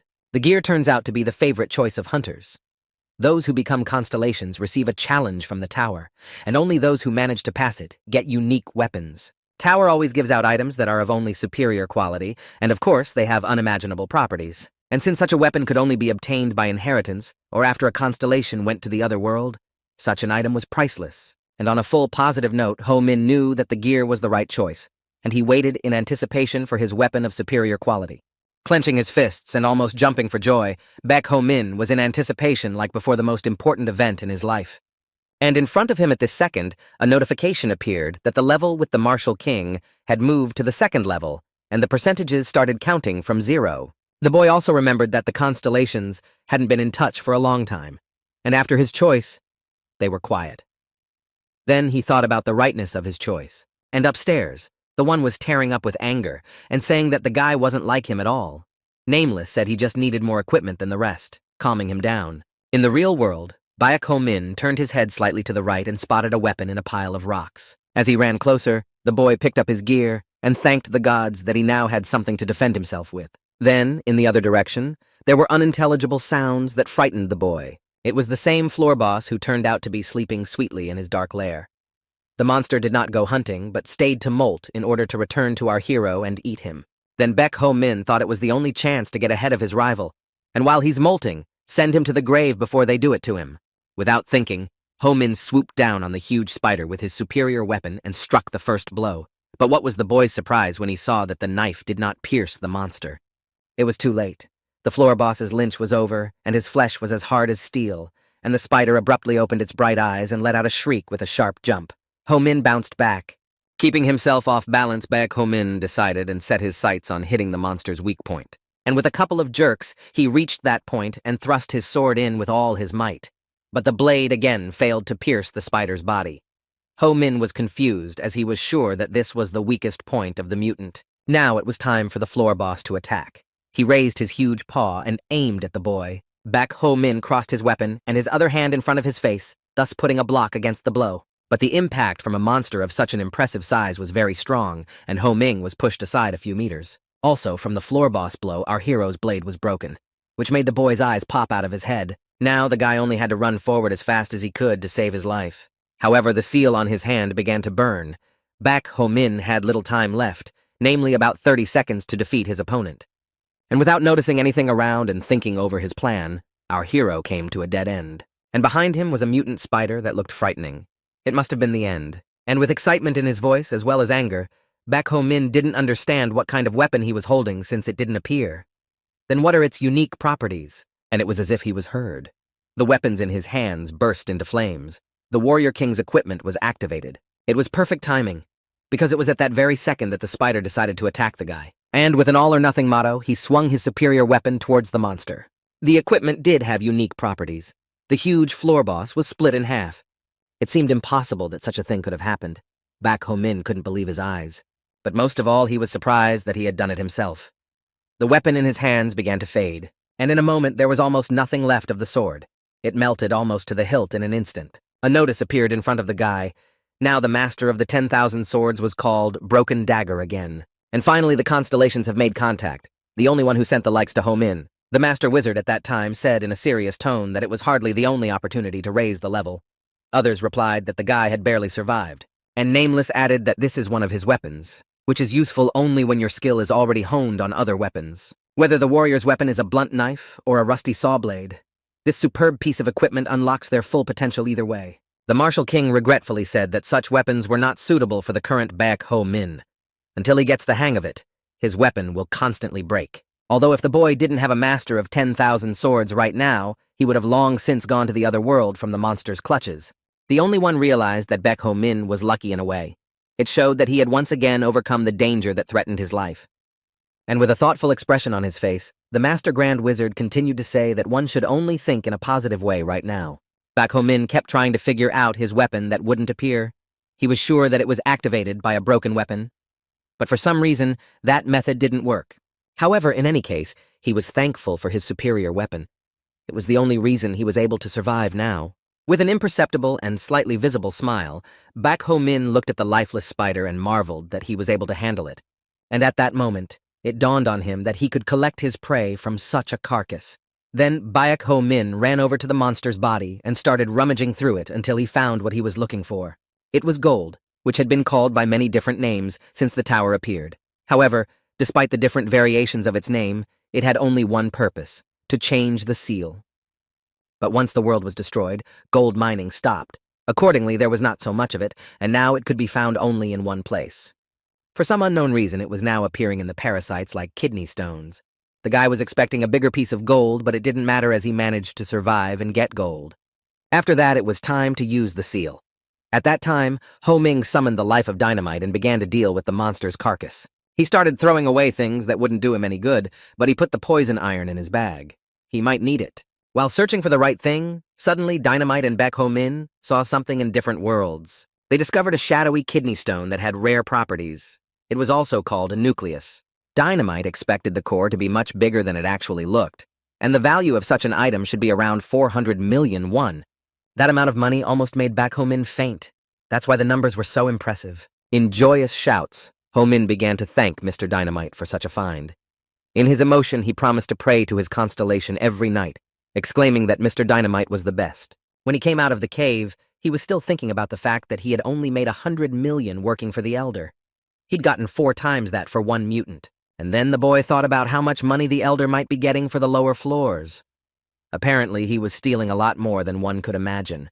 Baek Ho-min decided that he should first sell the core on the lower floors and make money.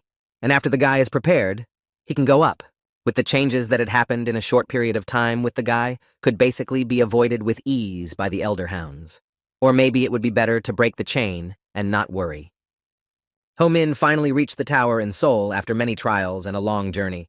He was on the first floor. Normally it takes 3 days, but it took him half a month. Under normal circumstances, you can use the elevator in the tower to get down, and it would take about 3 days to get from the 4th floor to the 3rd floor. However, this option of switching between floors did not work now. At one point, such a convenient elevator failed. And the most interesting thing is that it was not just one elevator, but all the existing ones. But despite all this, Baek Ho-min was in a place where he couldn't hide from the Elder's eyes. However, he thought that after half a month, he might have forgotten about our hero. Walking around the first floor, Ho Min noticed that there were an unusual number of hunters. You don't usually see so many here.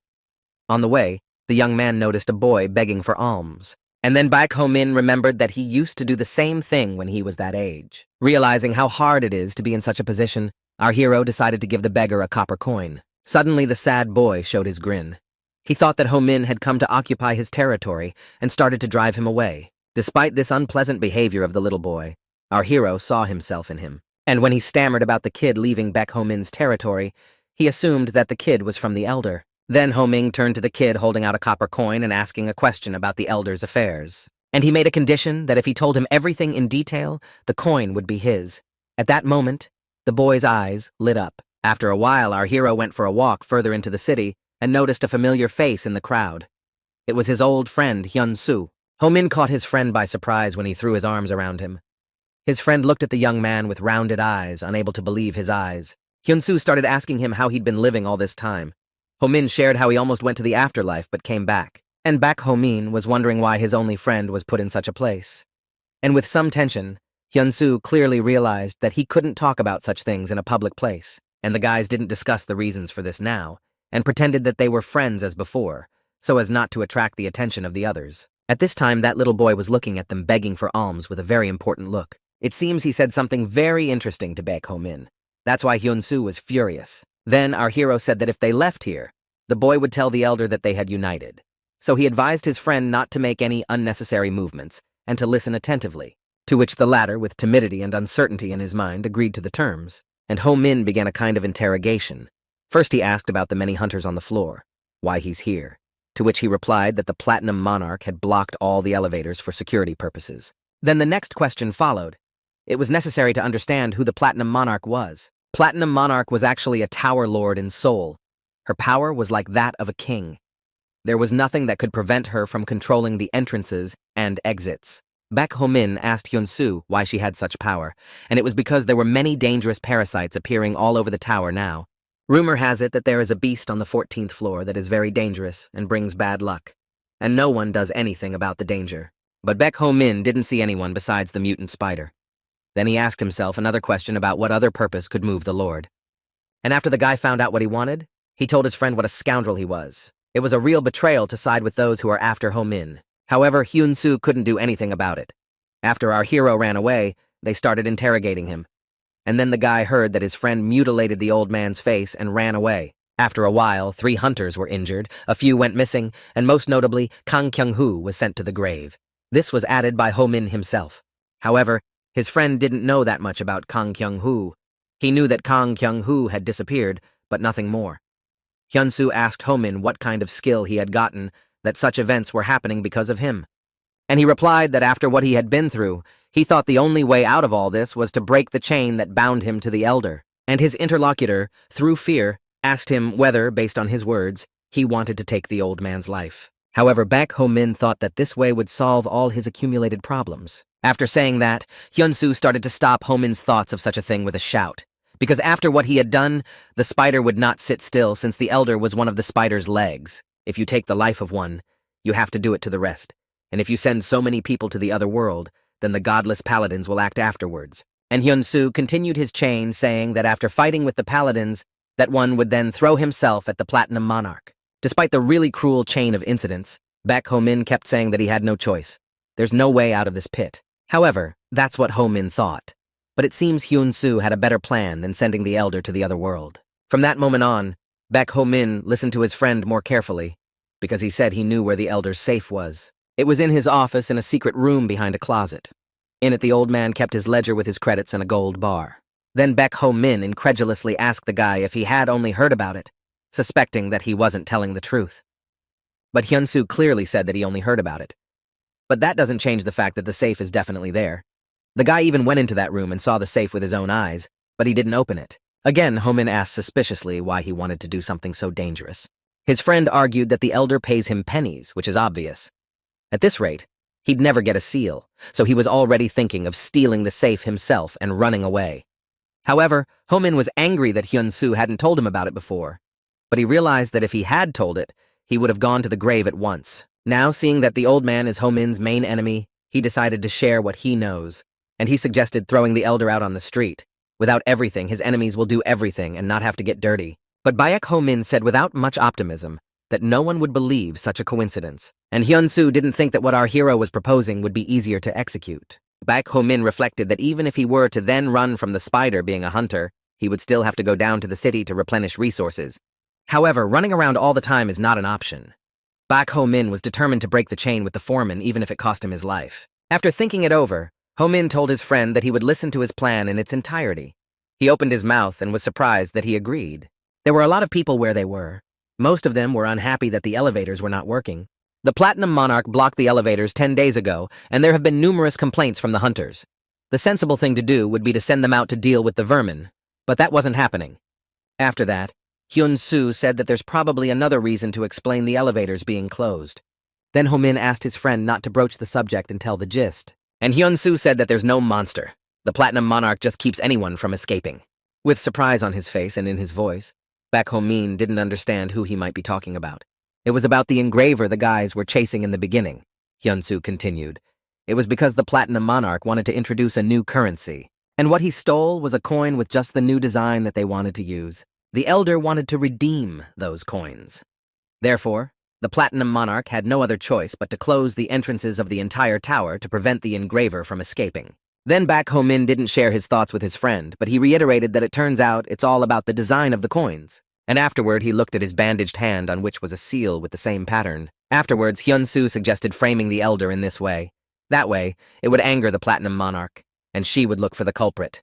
That'll play into the guy's hands. But it wasn't clear to Ho-min how the Platinum Monarch could be forced to act as they had devised. And at that moment, Hyun-soo reached into the inside pocket of his jacket with a look like he was ready for this question. It was the same gold coin with the design for the new currency they were just talking about. When Baek Ho-min saw it, he was unhappy because he said not to take the coins from the engraver. But in the end, because his friend disobeyed, they had a chance. Hyun-soo thought he couldn't do it alone, but as luck would have it, he was in the right place at the right time, probably hoping for a negative answer. Ho-min questioned him again about whether he was serious about carrying out that plan. However, Hyun-soo's mood was very good, so he immediately asked Ho-min if he was in. But Baek Ho-min's real concern was that things might get out of hand. Pondering, he began to realize that if the Platinum Monarch were to act, then already the Spider and the Elder wouldn't care about the guy. Then, with his hands in a fist, Ho-min agreed to the adventure his friend had devised. At the conclusion of their dialogue, they were very eager to take advantage of the Platinum Monarch's capabilities. First, they had to lure out the Platinum Monarch. Hyun-soo suggested spreading a rumor that the city had a new currency with a new design. However, the young man offered Ho-min to bring him up to speed later and set the meeting for 7 o'clock. Our hero agreed and told him to be careful not to get his tail caught behind him, and that at one time decided to ask a question of interest about a guy's skill level. After hesitating a bit, Baek Ho-min replied that it was a useless level 4 skill, but Hyun-soo didn't believe his friend because taking Kang Kyung-hoo's life with that level of skill was simply impossible. And having finished the conversation on such a note, the guys parted in different directions, saying goodbye until the next meeting. After the unexpected rendezvous, Baek Ho-min wanted to ask the constellations what they thought about it. And there was a message from the One. So the guy was on the right track. Baek Ho-min finally decided to leave the first floor of Seoul Tower. It seemed like he'd been there for months. So much had happened that it knocked him out of time. As he entered the city, the sun was already setting. He decided to go somewhere less conspicuous. So the guy chose a drug den that is inferior to the public guilds in the guest house. There he found a small building where he could buy and sell some items. But the seller was surprised that he had decided to sell at the drug den instead of going to the guilds. Of course, the man thought that he was going to sell something illegal. However, Baek Ho-min suggested looking at the goods first and making sure everything was clean and legal. After examining all of the guy's items, the salesman calmed down and asked who the young man worked for. But Ho-min didn't want to talk to the man, so he cut off the conversation, indicating that he wasn't going to answer. Baek Ho-min actually wanted the items, so he offered the man to exchange his items for the seller's items and asked the man to state the value he wanted for it. And since the boy's things were in good condition, he offered him 8,000 won. It was a lot more than Ho-min expected. All because the prices went up because the Platinum Monarch blocked the elevators in the tower. And since the guy still wanted the items and not the money, he asked the men to sell the items for cheap. And when asked what he wanted to buy, he immediately replied that he needed a knife. With a satisfied smile, Ho-min asked to see all the knives the man had. Of course, it was difficult to choose the right equipment by himself, so he asked the Warrior King for advice, and it became easier. The seller, of course, not understanding what was going on, asked Ho Min in a stern voice what he was mumbling to himself. But our hero was engrossed in choosing a knife and simply put it aside, and the man looked closely at what the boy was doing and was amazed because the young man had a diamond eye. He picked out the best knives for himself, although the vendor had given Baek Ho Min quite a selection, so it must have been difficult to decide. And our hero at the time was examining all the weapons and stopped on one knife. It was a blatant knife of rare quality. Its peculiarity was that with every swing, it emitted a sharp cry. The seller pointed to the weapon in the boy's hands and said that no one takes this knife despite the fact that it is rare, and he was ready to sell it for 8,000, noting that the boy had good taste. At this second, Baek Ho Min thought about it, but he was in no hurry to make a choice. He asked how much the knives he had put aside on his left side would cost. Then the man's eyes almost popped out of his forehead at what he heard, and he questioned what the guy had just said. However, Ho Min didn't change his phrase and exactly repeated for him to voice the cost of the knives on the left side. After these words, the seller tried to hide his smile because he wanted to buy all the junk that wasn't worth anything at all. But he said he could sell it all for a little less than 3,000. And with a satisfied face, Baek Ho Min said he was taking everything and wanted to take the rest in money, namely 5,000 won, since nothing would be superfluous. The man did not expect this turn of events. In a situation with closed elevators, he knew he had to save money, and grudgingly, he turned the kid down for such a deal and offered another option for Ho Min to take the blatant knife, and that the total would be 8,000 won. At this moment, the salesman couldn't even suspect that he had just been fooled. But Baek Ho Min was happy, and immediately before anyone changed his mind, our hero bought the weapon. And in addition, he decided to take a jacket in addition to their contract. While Baek Ho Min was haggling with the man outside, it was already dark and the time was towards 7 in the evening. Having changed his clothes and acquired new equipment, the guy went to the meeting and appealed to the constellations to be on the alert. Without attracting too much attention, Baek Ho Min carefully made his way to the meeting place with his friend. But then, the unexpected happened. As soon as he opened the door to one of the rooms, the other hunters were already waiting for him. In the room, he saw Hyun-soo tied up, who was clearly waiting for Ho Ming to come here not alone, and the elder was standing next to him. In fact, Baek Ho Min had guessed that this was what would happen. Hyun-soo was the only friend he had, and until the last moment, he had kept the intrusive thoughts away from him. However, Hyun-soo didn't understand what our hero was talking about right now and looked at him with round eyes. And with extinguished gaze, Baek Ho Min saw now a purpose to send his friend to the other world. Hyun-soo couldn't believe his ears and even questioned if he was imagining things. Then Baek Ho Min explained that if he had been able to steal the safe earlier and escape before he was framed, it could have been avoided. But apparently the old man and Hyun-soo were in cahoots from the beginning. Hyun-soo's face showed either anger or surprise, but it was clear that he didn't expect to hear such words. And the elder began to speak. Indeed, he wanted to use him at least as a hostage. But Baek Ho Min no longer trusted his friend, so the plan failed. It was expected. And the guy didn't even raise an eyebrow at the fact that Hyun-soo even offered to beat himself up to make it more believable. But he just wanted to survive that way. The elder's men were already standing at the ready with their knives and axes. The only thing left to do at this point was to become the devil and survive. The old man saw in Ho Min's eyes that he had assessed the situation and said he would give him a chance to stay in one piece. With a sly face, he said he was offering the boy to work 20 years for him. In return, our hero will receive clothes, money, weapons. The old man even promises to teach him how to be a hunter. But Baek Ho Min reached into the inside pocket of his jacket and made it clear that he had other intentions that the old man didn't fully understand. He pulled out a new knife he'd gotten in a drug house and said that stealing everything in the safe was just an alternative.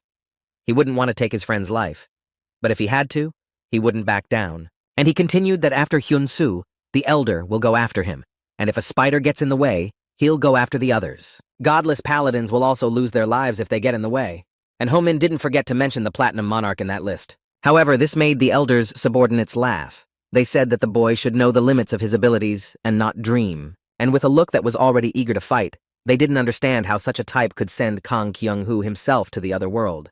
Despite this reaction, the old man knew that all his men were worried. He was amazed that the boy could change so much in half a month. With a slightly distraught look, Ho Min even threatened the people standing in front of him a bit and showed them not to come at him with weapons. Otherwise, those who dared to attack him would be even worse off. And the elder reassured himself that it was a boy standing before him.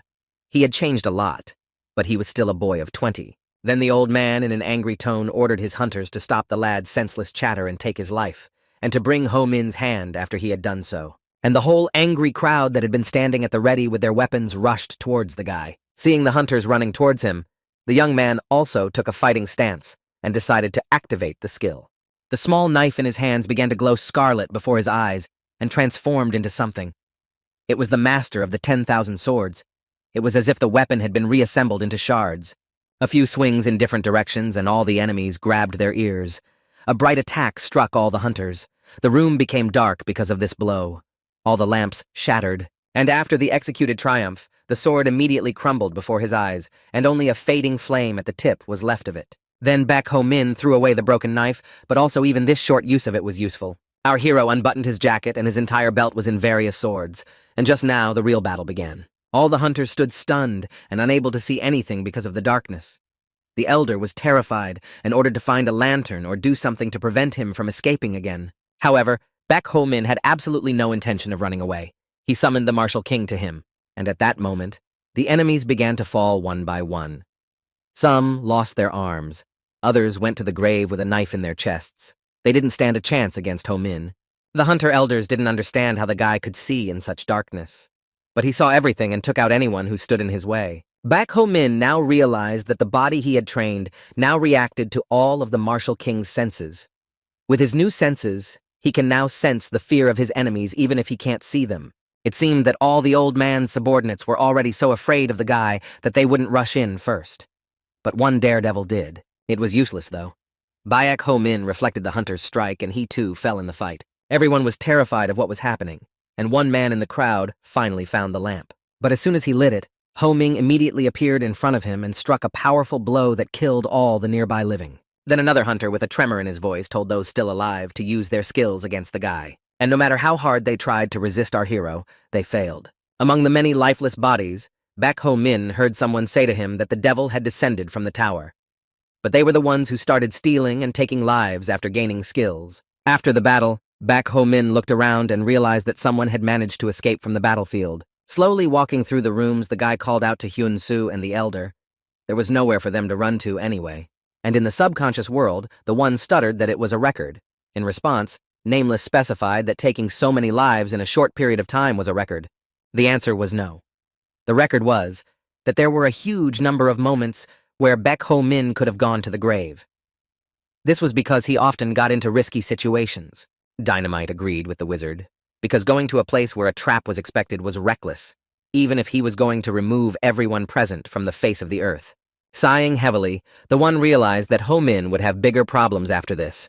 A femme fatale was bound to appear. Dynamite added that it happened to all of them. After they took the lives of the elders, she appeared. And then Master the Great Wizard said that from now on, everything would depend on luck. In reality, Baek Ho-min was walking through the rooms of the building and suddenly saw an elder crawling in front of him trying to escape. And judging from the footprints that came from him, he was wounded. At the same second, the guy called out to the old man and said that he looked pretty bad. When he heard a familiar voice behind him, the elder was clearly not educated. The man turned his head and almost shouted unflattering words about how they were doing to him, even though he had raised and fed them. Baek Ho-min realized that the old man was stabbed by Hyun-soo to blame it on him. When our hero came closer, he asked the man how he got to this point. But the man wouldn't give up. The man threatened the boy with consequences if he sent him to the afterlife. With irony, Baek Ho-min said that the spider won't sit around when he finds out that their money bag has become lifeless, and then suggested that the old man should try to bribe him to survive. And with hope in his voice, the man said that he had 2 gold bars worth 10 gold pieces for one, but he couldn't give more, because he needed the rest to run the city. Then Baek Ho-min asked the old man if he really thought the city would turn into ruins after he disappeared and asked him to give up everything he had. Focusing, the elder caught the boy's attention and said that the spider was planning something big, and the whole town would be involved. The shirt on the old man's chest was turning scarlet, and he added that the whole tower would be involved. He said he'd put in a good word with the spider for the boy, and with his skills, they needed him badly. He even said that Ho-min would become one of the spider's legs. And in such desperation, the old man was probably telling the truth. And the man himself confirmed that he wasn't lying because there was no point in doing so in such a state. After Baek Ho-min used the skill again and chose Dynamite. Dynamite began to examine the elder's condition. He had lost too much blood and the light in his eyes had already faded. Unfortunately, even after the constellation arrived, it was already too late. The elder had left the real world. But it was probably the most fitting end for a man like Elder. Walking away from Baek Ho-min's body, he realized that from this moment on, the chain was finally broken. Just as suddenly a commanding voice sounded behind the guy, ordering the guy not to move and to stop where he was. When he turned around and saw who was in front of him, our hero was as if numbed and could not utter a word. Suddenly, everything in front of Baek Ho-min's eyes began to blur and he collapsed to the ground. With a faint smile on their faces, they held the guy up. It was a very quick job for them. Lying on the ground, Baek Ho-min accurately recognized the uniforms these people were currently wearing. The two wearing dazzling and snow-white clothes were standing opposite him. They were the godless paladins. A beautiful girl came up to Ho-min and said in a very sweet tone that he was such a nice guy, but he was able to take the lives of so many people. At this time, our hero didn't answer anything, but a thought flashed through his mind, wondering if they had already been able to go around and look inside the office. Examining Baek Ho-min, the godless paladin said that if his seal was unenhanced, then either he had become a parasite or he was possessed by a shadow beast. Both options didn't sound good, and at this moment, they used the suppression skill. The young man couldn't move. His head seemed to be separated from his own body. Then the girl introduced herself as the ruler of this tower. She was a platinum monarch named Yoon Seo-hyun. In front of Baek Ho-min stood the platinum monarch. It was hard to believe it, although he was looking directly at her with his own eyes right now. And she began to tell me that she was investigating counterfeit coins that were beginning to proliferate. This was a serious problem before the new design currency was released. She shared that she almost went crazy, but Baek Ho-min solved all her problems with his appearance. Those words shocked the boy. The lordess would have taken the elder's life herself if it weren't for him. Gently taking the boy's hand, she continued talking. In this situation, one should not think rashly, because the old man could run away, and in that case the spider wouldn't move. Sweetly, she was at the same time removing the bandage from Ho-min's seal. Taking his already bare arm, she said that they had been able to confiscate all the money earned by criminal activity. She smiled and said he was worthy of praise, but only paladins could commit vigilante justice, not ordinary people. It said that the guy could not escape punishment and save his life. After she saw Ho-min's frightened eyes, he added that he had two choices. One implied his execution by the hands of his mistress. The second option shocked the guy. He had to pretend to be the girl's personal hunter, and pretend that all these measures were taken after going through all the administrative procedures. In his head, he immediately decided on a choice. It was definitely the second option. However, if he does choose the second option, he will still put his life at the complete disposal of the Platinum Monarch for the rest of his days. In such a situation, Baek Ho-min once again decided to turn to the constellations for advice. The lordess didn't understand his request and thought he was asking her for advice. And then there was a notification that the warrior king had liked it, thus approving Ho-min's choice. But that didn't make him feel any better, because it meant that the One and Dynamite were against it. Taking a deep breath, Baek Ho-min apologized and refused the Platinum Monarch's offer. But before he could finish his sentence, the Platinum Monarch smilingly interrupted him and continued. Platinum Monarch hunters receive 50 silver coins each month, and for every day spent in the tower, they receive another 10 coins on top of that. Baek Ho-min didn't anticipate such a thing and was discouraged by the offer. The lord said that he would be given a place to live in the castle and a discount for improving the seal. And almost without thinking, Ho-min shouted out that he had agreed to such terms. With a sly and satisfied smile, the lordess once again questioned the boy about his decision, although she knew for sure that after such conditions, he wouldn't be able to change his mind. Realizing that this opportunity should not be missed, Baek Ho-min decided to trust the martial king. Meanwhile, the only one was angry that the guy agreed to the monarch's proposal and added that since she had gone so far, she wouldn't hurt the guy. Dynamite also approved of such a move, but the Grand Wizard did not understand how he could speak like that, knowing what the Platinum Monarch was. But Dynamite had said they'd all been through it anyway, and that was why he'd hesitated at her suggestion. And since she saved Baek Ho-min's life and even gave him the opportunity to become a hunter. So it was an obvious choice. And the only one was sure that there was some explanation for such actions, and obviously the Platinum Monarch would not do something to his own detriment. To which Dynamite replied that they know what's coming next anyway, unlike Baek Ho-min. Then Nameless joined the conversation, and he asked what they chose when they had a similar choice. Because the warrior king regretted his choice immediately, and remembering the past, the one also said that he was unhappy with Nameless's decision, because if the Platinum Monarch had appeared a second later, he would have gone to the other world. Dynamite shared that he had a skill specializing in chemistry and was a member of the guild, so he was able to avoid such a fate. He continued that trying to clear his seal from the piece of iron his body had undergone a change. However, it was not a mistake. Then the one said that he had gotten a good skill, and his revenge was quick. Just because of that, he didn't have to hope for the Platinum Monarch. And Nameless said they were just lucky, but he had to rely on the Platinum Monarch. However, the one did not agree with the warrior king. He said that he was also a lucky man, because other Baek Ho Mins who failed to show their worth were either in the aftermath lifeless or ignored. And don't forget it was about a platinum monarch who used people as toys. And when they got bored, she just threw them away. Nameless, of course, realized that the one was right, and that he himself had imagined that the Lordess could be his comrade. Upset, he recalled that he had quarreled with the platinum monarch precisely because of her cynical attitude. However, the warrior king believed that there was something else to characterize the Lordess besides cynicism, since she sacrificed herself to save Nameless's life. For some reason, she thought his life was more valuable than her own. The warrior king still couldn't forget that image of the lonely back. Because sad memories came over him, he instinctively sent a like. Based on everything, it was certain that Baek Ho Min would become a platinum monarch hunter, and he had overcome the curse of the month, which said that one could not live long with such a skill. Then they laughed and began to rejoice that Ho Min had done well. Now all they had to do was think positive thoughts. Meanwhile, Baek Ho Min himself was lying on the bed that was in the tower in a deep sleep. Opening his eyes, he saw before him a spacious and richly furnished room. Remembering the events of the previous evening, he realized he had been dragged here, and after drinking some strange tea, he fell asleep. It was probably the most unexpected development that could not have been predicted. Then Baek Ho Min noticed more changes in his body. While he was sleeping, he was being treated. Looking at his bandaged hand with the seal, the boy began to think that maybe the platinum monarch wasn't as cruel as they say she is. Then he heard a voice from the side.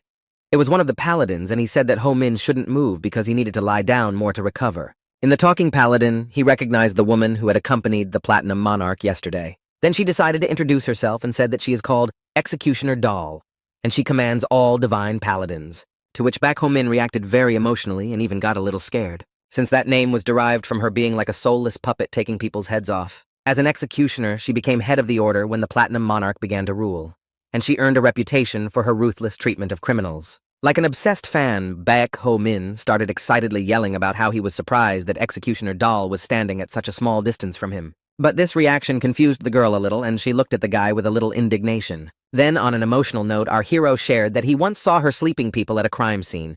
That day, she broke into a building and saved 3 children. Barely remembering that incident from her life, she said that anyone in her place would have done that, and it was nothing special. But Baek Ho Min couldn't stop admiring the girl. After all, she was the hunter closest to the current constellations. She was a true hero. However, the current constellations never leave the tower, but the only person who was close to them and to the people is the Executioner Doll. Speaking happily, Ho Min recalled another incident from her life. When a beast threatening everyone appeared on the 28th floor, she fought it alone for 3 days and received a star for it. To which the executioner replied that he was exaggerating and the fight had lasted only 1 day, not more. After Baek Ho Min asked her if it was true that she had sent Baek Jo Wook and his organization, who was one of the spider legs, to the other world.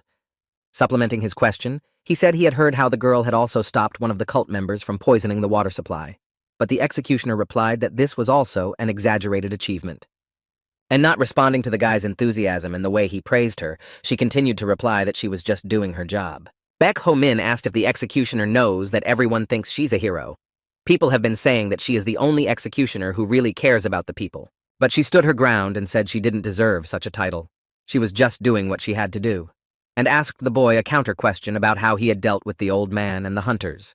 Baek Ho Min's embarrassed expression said that it couldn't compare to Executioner Doll's accomplishments.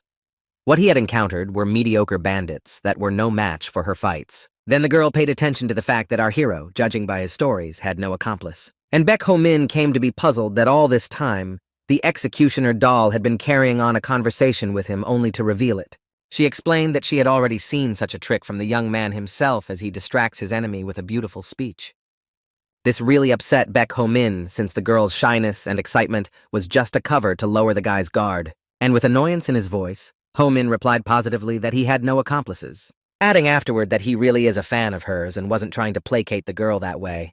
Taking her eyes back to the corner and with disbelief in her voice, Doll Executioner asked if the young man was telling the truth. Then, with a smile on his face, Baek Ho Min reminded him that he had been told that the ruler's hunters were exempt from the law. But for some reason, he was still under surveillance. However, such a procedure was a necessity that did not depend on the ruler. In order for her to exempt the guy from the law, the legal procedure is mandatory. It was strange that something could happen independent of the monarch's will. Although the godless paladins claim to be a vigilante unit that does not depend on the tower's rules. Ho Min's thoughts were distracted by the executioner's question. She wanted to know if he had visited the security zone at the edge of Seoul Tower. She also wanted to know if he had visited the basement of the tower, but Baek Ho-min's answer was brief.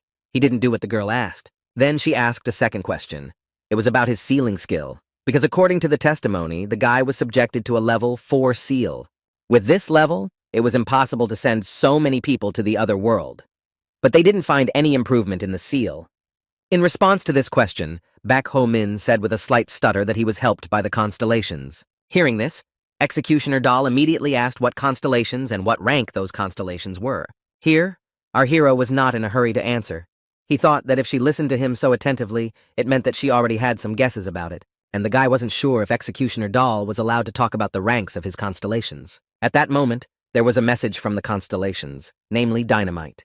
He gave Ho-min a like to let Ho-min know what to say. Then slowly and a little hesitantly, the young man called out the name of the constellation Dynamite. A strange expression appeared on the girl's face. She seemed to recognize the name. Naively, Baek Ho-min said that maybe everything happened by the blessing of the constellations. But there's no denying the guy's hidden potential, as many constellations reached their heights by chance. And the girl didn't deny that option, but only if the guy was actually a prophet. The prophets were the youngest constellations in existence.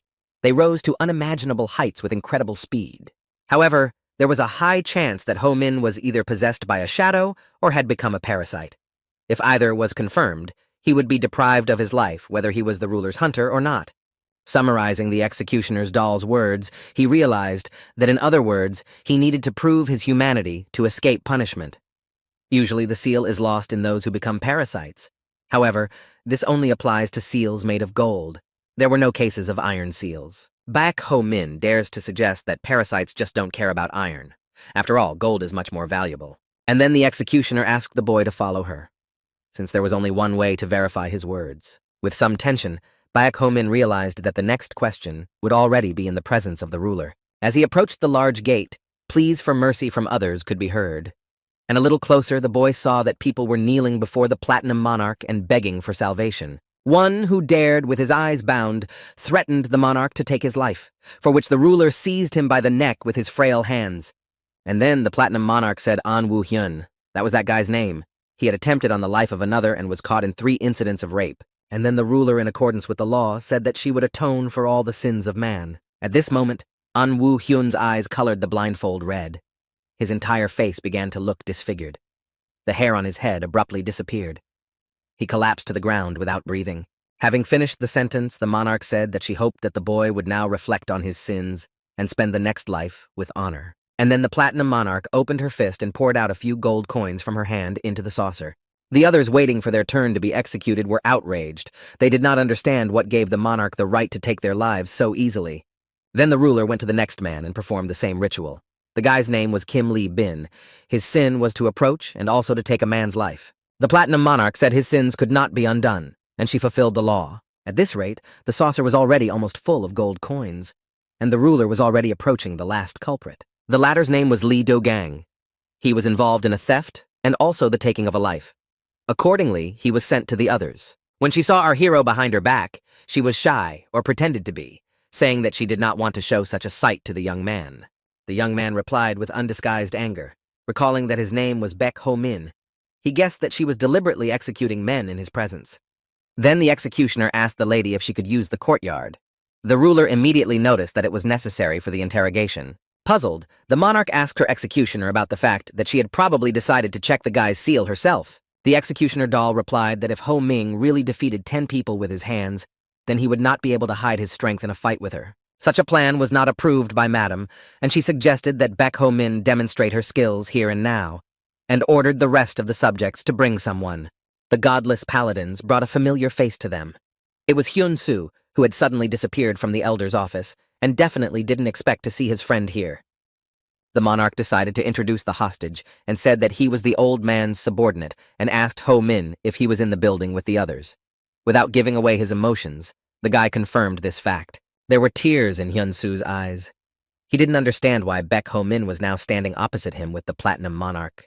At the same time, our hero looked at his once friend with indifference and realized that he too had been caught that day. Suddenly there were barks from all the constellations from the subconscious world again, but Ho-min didn't react in any way. Afterward, the ruler took Baek Ho-min's hand in her own and asked her to calm down. Then the notifications from the constellations began to appear even more. Our hero realized it was an alarm. With lightning speed, Baek Ho Min pulled the hand with the seal from the paladin. She was surprised by such an action. However, with a very calm tone in the same face, she asked him to calm the constellations if they didn't want to become lifeless. The boy was astonished at such a request or order from his mistress. He did not understand what her words meant. She came too close to him. Baek Ho Min stood like a pillar and thought about whether this was an appeal to the constellations, or maybe the monarch was just guessing at it. She whispered to him that it was for his own good, unless, of course, he was thinking of going to the afterlife. Again, gently taking Baek Ho Min's hand, she asked him to calm down just like that. Our hero didn't understand what was happening now. However, he could feel the struggle between the constellations and the Platinum Monarch. There was probably a reason for these feelings. Something was actually happening at that moment. Then, as if finishing what she wanted, the monarch stepped away from the guy, saying with a smile that everything was ready. She asked Baek Ho Min to not worry about the consequences again and share with her about what's on his arm, so he decided to look at his seal. It was impossible. His iron seal had turned to platinum, and the pain that had always accompanied it was gone. Switching to Han Hyun-soo, the Lord S began to list his sins, which included theft, violence, obstruction of justice, and, of course, taking his life. Taking a suggestively sized sword, she said that attacking the ruler's hunters when they were on a secret mission was a serious offense. The young boy couldn't believe his ears. His only friend Ho Min was the ruler's hunter. However, Baek Ho Min himself realized that calling him a ruler hunter on a secret mission was a lie to save his life. Usually the ruler carries out the execution, but she wanted to see Baek Ho Min's skills, so she asked him to carry out the sentence. Not fully understanding what exactly the monarch was trying to accomplish, Ho Min asked a clarifying question about what he would have to deal with. Then, without answering anything to the guy, she silently threw a huge sword in the middle between the guys. With a satisfied look on her face, she said that there was only one sword, so we should get started. The boys, once best friends, looked at each other with startled eyes at the monarch's words. However, Hyun-soo showed his essence again, and after asking Baek H Min for forgiveness, he threw himself towards the sword. Ho Min was not at all unpleasantly surprised by this action, and Hyun-soo was already making the first swing of his weapon. Baek Ho Min only had time to dodge multiple punches from his former friend. Because Hyun-soo had never stabbed the guy, he was angry and said that if he sacrificed his life for him, he would come to his grave every day. However, Baek Ho Min shouted and reminded him that no one promised to let him go in case he was able to defeat our hero.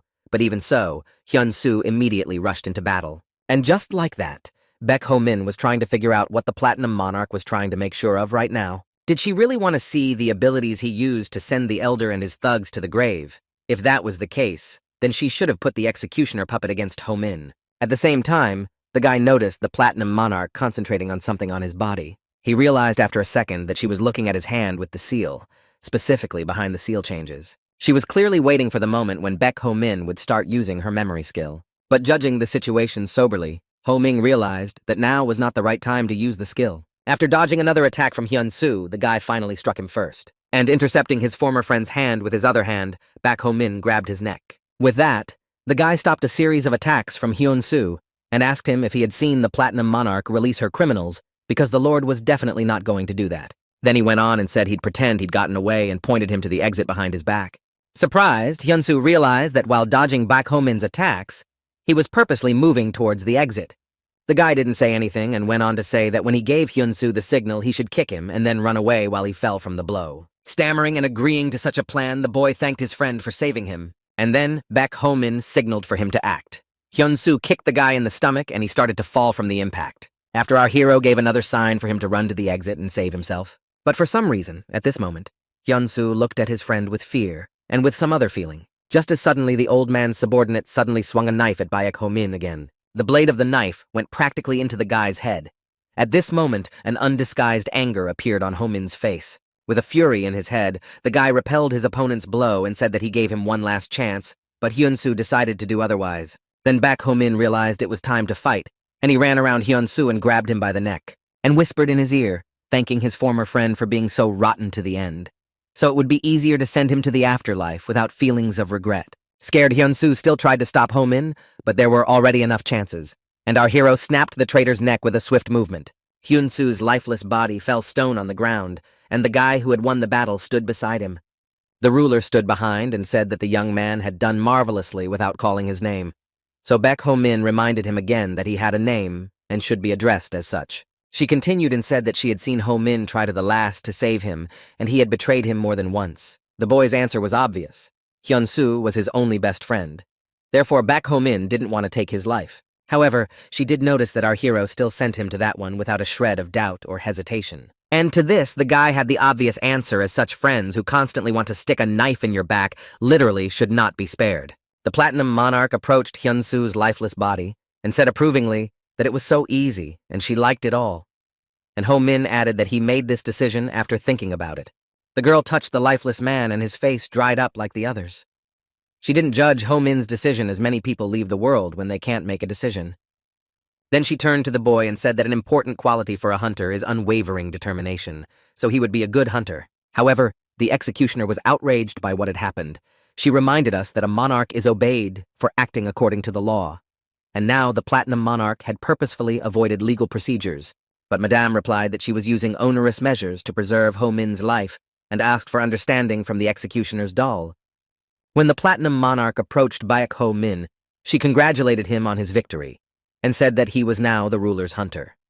At the same time, she held out a coin to him. It was like a memory of today. And looking at this coin, the guy thought about the fact that he used to get 1 gold coin after pain and humiliation. And now he got a platinum coin from the monarch for sending his best friend Hyun-soo to the grave. Unexpectedly, the Lordess touched her hand to Ho Min's head, saying that she still did not understand his motive for hiding his skill. And quickly changing her mood, she said that it didn't matter so much anymore since the guy was her hunter, and that was enough for her. As suddenly, there was an incomprehensible blush on the boy's face, and he wondered that he had never felt such a gentle hand. And in the subconscious world, the constellations finally began to discuss what was going on, and Nameless did not understand what was wrong with the monarch.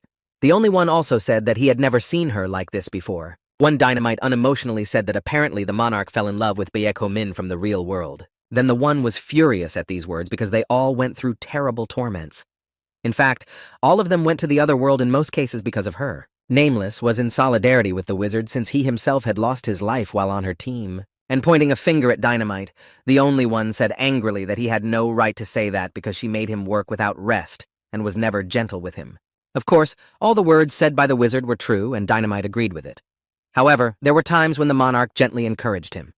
Then the warrior king intervened in the conversation and asked the elders to discuss more important matters, such as covering the seal. And the one said it was expected when Ho Min became the ruler's hunter.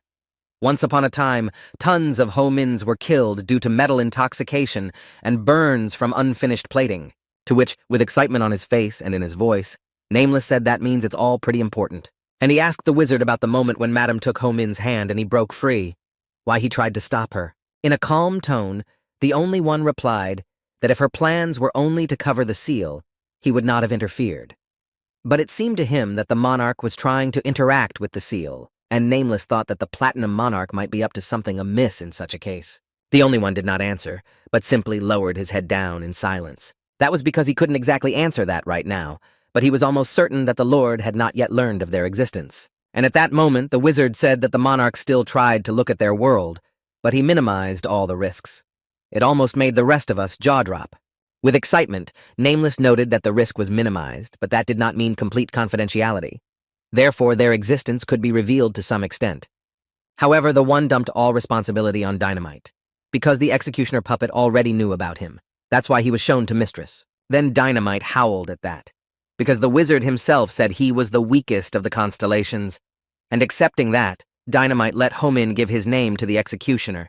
And when asked why he showed him to the monarch, the one said that Dynamite is the underdog among the Baek Ho Mins, and who but he would present the constellations to the Platinum Monarch. In the real world, the Lordess was just telling Ho Min that she had heard that the constellation Dynamite was looking out for him. She said the name of the constellation again with a smile, but more slowly and thoughtfully, as if savoring it. After Baek Ho Min confirmed her words, she said she wanted to know more about Dynamite. She confused Ho Min and Dynamite. Next, she decided to ask him about whether he knew about the whole situation with his hand. Most likely with such a question, she wanted to ask specifically about Baek Ho Min's seal. And the Lordess went on to say that a seal that is not made of gold can threaten his life. And until his hand is separated from his body, the poisonous metal and the burns will destroy him. The guy looked at his hand, and the Platinum Monarch kept saying that even though Ho Min was doing well with it, but it was impossible to keep burning his hand like this in every fight. Bowing his head, he agreed with the girl and replied that he fully understood the state of his seal. Earlier, The monarch had applied a coating to the guy's arm, and because of that, the spread of poison through Ho Min's body was stopped, and the use of the seal increased in time. Then, Baek Ho Min suggested that now after such machinations of the monarch, his seal would heat up more slowly. But she said she couldn't stop the heating because it was his fee for using the skill, and the time to use the seal increased from 1 minute to 2. Admiring Baek Ho Min thought that not only had the lady saved his life and made him her hunter, she had also strengthened his seal. In a way, she was a savior to the boy. Then he shyly thanked her. But for such generosity on her part, it was worth fearing the Lord more, because there had to be some explanation for her actions. It wasn't just out of the goodness of her heart. Then she said she wanted to see his skill for herself. But as she put it, she didn't forcefully take the bone from her dogs.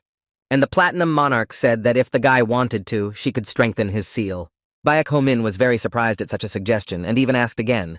And the mistress responded positively. The only thing was to ask permission from the constellations, and smoothly she began to ask about dynamite. Slowly, Ho Min told her everything he knew about dynamite. But Madam wanted to know more. After his story, the boy realized that the mistress was not pleased. The boy realized that the Lord was displeased because there were many inconsistencies in his story because he could not mention the others.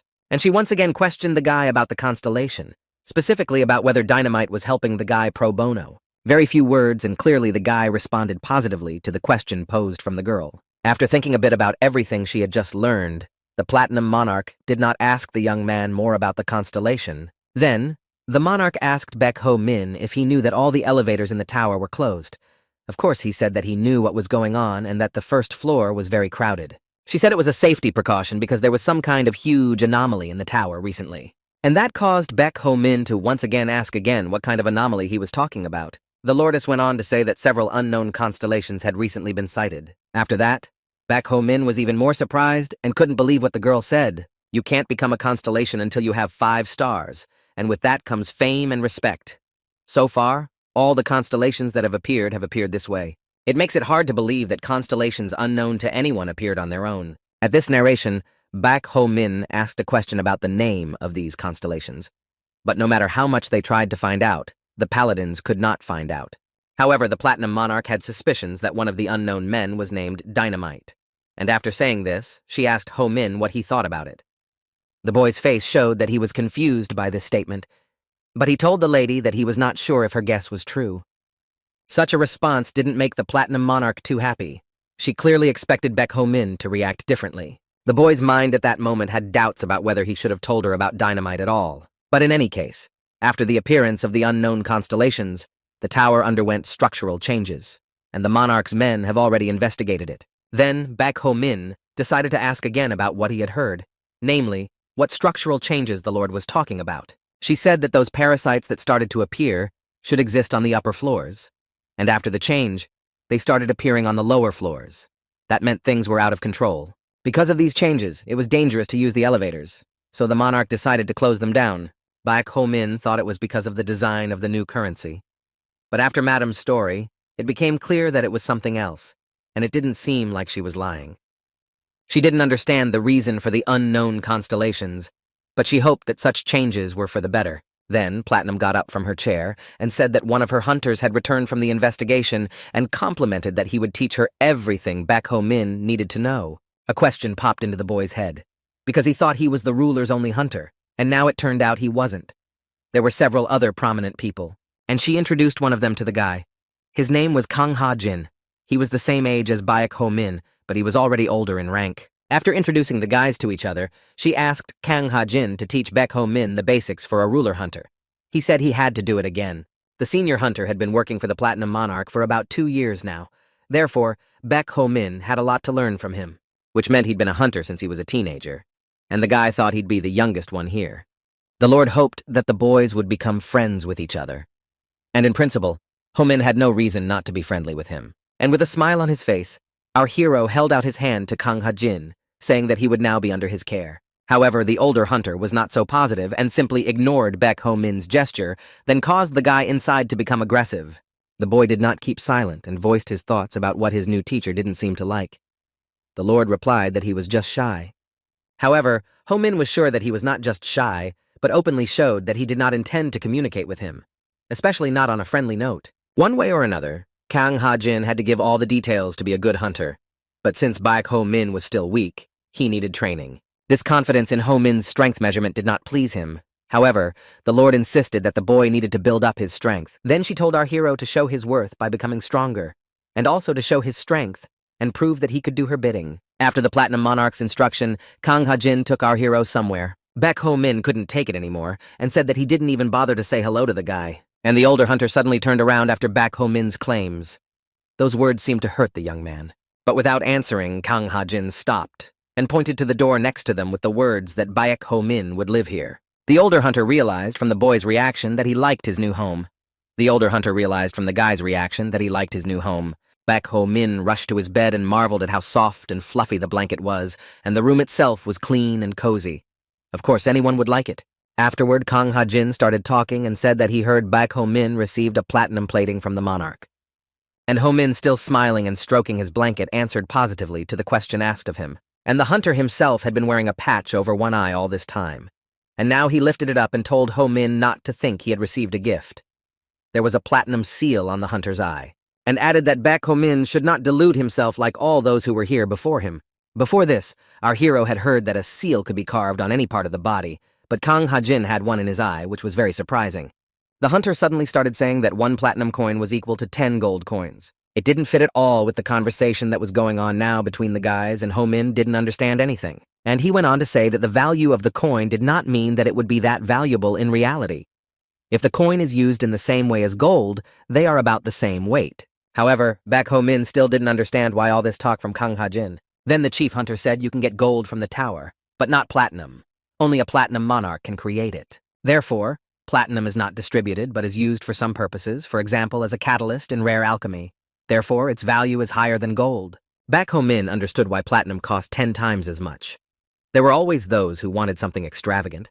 Looking at his hand with the seal, Baek Ho-min thought that if platinum was the symbol of a monarch, there would be those who wanted the platinum to match their authority.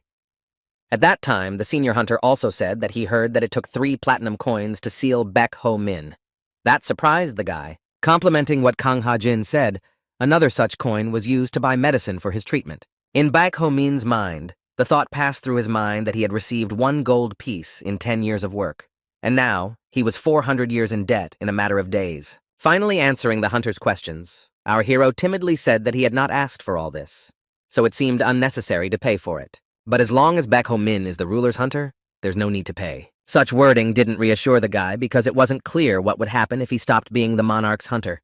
Then Kang Ha-jin started suddenly listing all of Baek Ho-min's organs and body parts. It was for a reason, because if he stopped being her hunter, she'd trade all his debts for every gram of the guy's body. And in that minute he remembered what had happened to those executed men and realized that one accident could turn him into those lifeless men. The senior hunter then said that at this rate, there was no point in hiding his abilities. Therefore, Baek Ho-min needed to give his best and show his worth to the Platinum Monarch. By order of the ruler, the chief hunter must be with our hero all hours of the day, and he asked to treat him with respect as his report of the guy practically decided Ho-min's fate. After these words, it became clear why there were 2 beds in the room instead of 1. He wasn't happy about what was happening to Baek Ho-min, especially the fact that he would have to live with that hunter. Then Dynamite said that they had met Kang Ha-jin themselves, so now it was a familiar face to them. And Nameless said that even if he was paranoid, he still proved to be a good comrade. Afterward, he asked the others what kind of person Kang Ha-jin was. And on this, the One and Dynamite did not agree with Nameless, because their version of the older hunter was a stalker loan shark and various other not-so-nice personalities. However, the Master Wizard was not interested in Kang Ha-jin, but in the structural changes he had never seen before. Agreed Dynamite, as it was indeed an unusual phenomenon. But the One guessed what the explanation for such phenomena might be, and it was them. Then the wizard began to show the others what the stars usually looked like, and then he showed how they've changed with their appearance. Before, the stars were all scattered, but now, they're all clustered together. They said that these were their star signs, and because of the rebirth they disappeared from the world, but their star did not. And Dynamite says it was no surprise that people were shocked by this, because they saw constellations that don't exist. In the sky, Nameless saw a constellation of 8 stars. It was the constellation of Dynamite. The warrior king was amazed that Dynamite was a creature of the 8-star class. Dynamite noticed a constellation of 7 stars nearby. It was the constellation of the warrior king, but Dynamite knew this because he had observed Nameless's life, and this he himself realized. And there was one last constellation in the sky that looked like a huge cluster of stars. It was the constellation of the One. Nameless thought about how amazing it was, but he couldn't even count how many stars there were. Then Dynamite said that if the constellations were the cause of the changes, then it was impossible to predict further changes. The one was of the same opinion, because the monarch assigned Kang Ha-jin to watch Ho-min. That meant the guy would get a job soon. And Dynamite added that when the Lord sees a man with potential, she tests him for strength by all means. So it was clear that our hero would have a hard time. Besides now, this hunter was now fully determined to get rid of Baek Ho-min, just as the doll executioner would be looking for an opportunity to execute him. And the only one has implied that the Platinum Monarch will also test the guy until he shows his skill. With tension, the Martial King and everyone else realized that the young man was very unlucky, and no one knew what now awaited them. It was already the next day. The security problem was not resolved until the 4th floor. The senior hunter and Baek Ho-ming were standing in a special costume, or rather a ruler hunter uniform. But Ho-min was very uncomfortable in it. It was a pity that he had no choice. Kang Ha-jin said he researched how the structural changes affected the lower floors found an area that had undergone minor changes and returned to the castle. Back then, Baek Ho-min didn't understand much of what his peer teacher had said and latched onto the fact that he had returned to the castle. And the hunter went on to say that his mentor had returned first and that he planned to continue exploring to the 20th floor. Kang Ha-jin concluded his entire narrative by saying that based on everything, they can open the 4th floor. Now they will explore the 5th floor. Baek Ho-min thought that if they went up to the 5th, they wouldn't be able to go back down until they reached the 10th. And the fact that he would have to be with that boy the whole time made him depressed. Speaking almost under his breath, our hero calmed himself. Yes, his companion was no sugar, but if they managed to be friends, it would be better. And the hunter, hearing a yelp from behind, told him to be on the lookout. A cave could be seen ahead. When they entered it, they saw a carriage. But Kang Ha-jin said that it was an elevator and was not available for public use. And the hunter said that this way they could reach the 7th floor, which surprised Baek Ho-min. Because from the looks of it, the tunnel and the carriage were too small. While Ho-min was surprised by such an elevator, Kang Ha-jin was doing something with a knife with a carriage, and suddenly its wheels began to spin, which also surprised our hero. Baek Ho-min asked the hunter if the path was safe and if it was the right one. However, the hunter replied that he had no idea. That's not the answer the guy expected from his partner. But Kang Ha-jin said that the reason the elevator was not available for general use was because its direction was unknown. He also said they've used it countless times. And if anything goes wrong now, it's because of structural changes. As soon as this sentence was uttered, the movement stopped abruptly. The rails broke, and Baek Ho-min asked if this could be considered a change. Of all the places, the structural changes happened right where the guy was, so their research began. Baek Ho-min was fine with it, but he heard some unknown noise nearby. Kang Ha-jin's face was calm, but he said that there was a small problem. A horde of nasty bugs ran at them. Luckily, they were on the lower floors. And the hunter told Ho-min to fight. Then one by one, they began to defeat the vermin. During the fight, Kang Ha-jin watched Baek Ho-min out of the corner of his eye. After the battle, the hunter asked our hero why he did not use his skill. But Ho-min calmly replied that they had done fine without it. With a bit of surprise, Kang Ha-jin said that if he received the constellation favor, he should use it. He asked if he would hide the skill until his death. However, Ho-ming replied that when using the skill, his seal gets hot. Therefore, he risks his hand every time. Then, with a sudden jerk toward Ho-min, the hunter pulled him to the ground. And the boy didn't realize what his partner was doing now. In spite of his misunderstanding, Kang Ha-jin said he watched the young man fight the parasites. And Ho-min fought as recklessly as if he had more than one life. The ruler might have appreciated such courage, but the hunter did not. Baek Ho-min didn't say anything in response. He only asked through gritted teeth for him to take his hand off his head. But the man went on and said that many of the ruler's hunters had not worked for a year. All had been sent to the other world, or had been banished. In 2 years, he had buried more than 5 of those who came after him. One of his apprentices was killed by a parasite, and another was eaten in front of the hunter, all because he was unable to defeat the fellow who had become a parasite. And Kang Ha-jin said he'd already seen those who hid their skills. All experienced hunters died from parasites, not from anything else. Lying on the ground, Baek Ho-min realized that he was telling the truth. Everyone in their own field suffers from something. But after spending his life on the streets, Ho-min knew another valuable thing. Most people die because of the greed of others. Therefore, trusting others, Baek Ho-min couldn't be trusted right now no matter who the monarch or hunter standing opposite him was. Looking at his hand with the seal, he realized that it was impossible to carelessly use his skill or talk about constellations. And of course, this hunter wasn't trustworthy, but Nameless thought Baek Ho-min was hiding too much. However, the One and Dynamite supported Ho-min's tactics. It would be much better if he didn't blab about the constellations, especially when it comes to Kang Ha-jin. Dynamite said that the memory skill is an amazing ability for them, and for others, it's crazy. And if Baek Ho-min talks about memories he didn't have, the others will suspect something. Then Nameless asked a question, not understanding what Dynamite meant by the word suspected. And Dynamite blurted out that they would suspect the fact that Baek Ho-min can be reborn. But the Warrior King didn't see that as a problem, since if others found out about this guy, he could become famous and gain strong allies. There really was a problem. Dynamite said that the Platinum Monarch could recognize it, and if the situation didn't match her expectations, she would just start over. Nameless's eyes rounded sharply, and he asked the man if he thought the monarch could send Ho-min to the other world. The one intervened and said that he didn't want to believe it, but the Lord was a genius. She has learned many times that Baek Ho-min can be reborn. That's why the wizard thought he couldn't mess with her. If she found out about the guy's skill, she would try to steal his skill or use the carrier for her own benefit. And the current Ho-min was most likely hiding his skill instinctively to stay alive no matter what. Meanwhile, Kang Ha-jin was trying to convince Baek Ho-min to start using his skill already, if he wanted to live more than 1 year compared to the others. And he said not to underestimate other hunters, to which our hero replied that he wouldn't even think of such a thing. With anger in his voice, Baek Ho-min said that he would survive and climb to the top of the tower. After that, he would use his skill wherever and whenever he wanted. Then Kang Ha-jin said that he was weak and he hoped Ho-min would leave of his own accord, and added that he wouldn't be the ruler's hunter. Such a brazen, sudden, and bold statement from a guy discouraged our hero. And Kang Ha-jin told him to leave the tower and the castle. He will in turn inform the governor. He added that if Ho-min cared about the debt, he would pay it back. At this second, Baek Ho-min broke free from the hunter's hand and struck out with anger, because he was talking nonsense while our hero was fighting for his life. The guys had a mutual dislike, so an attack followed from Kang Ha-jin as well. But Baek Ho-min intercepted his opponent with words about who he was to order him to get out of here. Kang Ha-jin's eyes filled with anger as he dared to rebel against his mentor. This was now a good reason to kick Ho-min out. After saying that, Baek Ho-min wanted to attack the guy again, but he saw a cliff behind him that was probably caused by structural changes. He started to warn Kang Ha-jin about it, but he didn't believe the guy's words, and the two of them rushed downstairs. With a wild scream, they fell into the abyss and seemed to have forgotten that they had just wanted to send each other to the other world.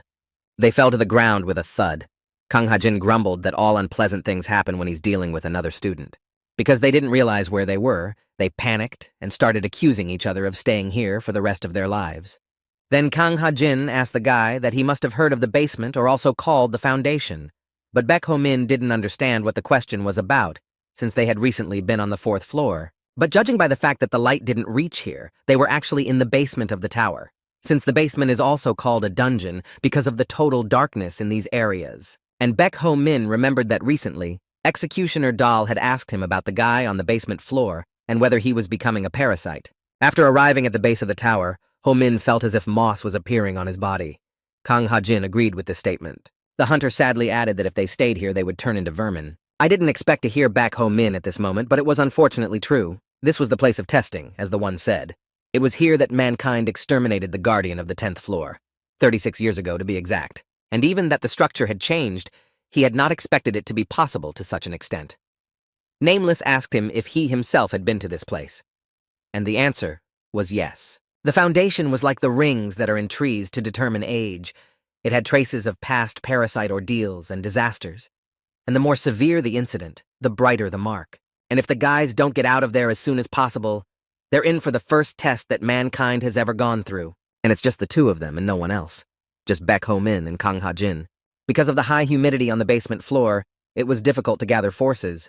But it had to be done because otherwise they could turn into parasites. The guys had been walking on the foundation for a long time, but they still couldn't find a way out. Baek Ho-min suggested they just climb back up. But the hunter replied that they were in the elevator zone, but that area was like a wormhole in a tower. You never know where you're going to come out. However, Ho-min didn't understand what the word wormhole meant and questioned the meaning. Such a simple question made Kang Ha-jin's entire face twist.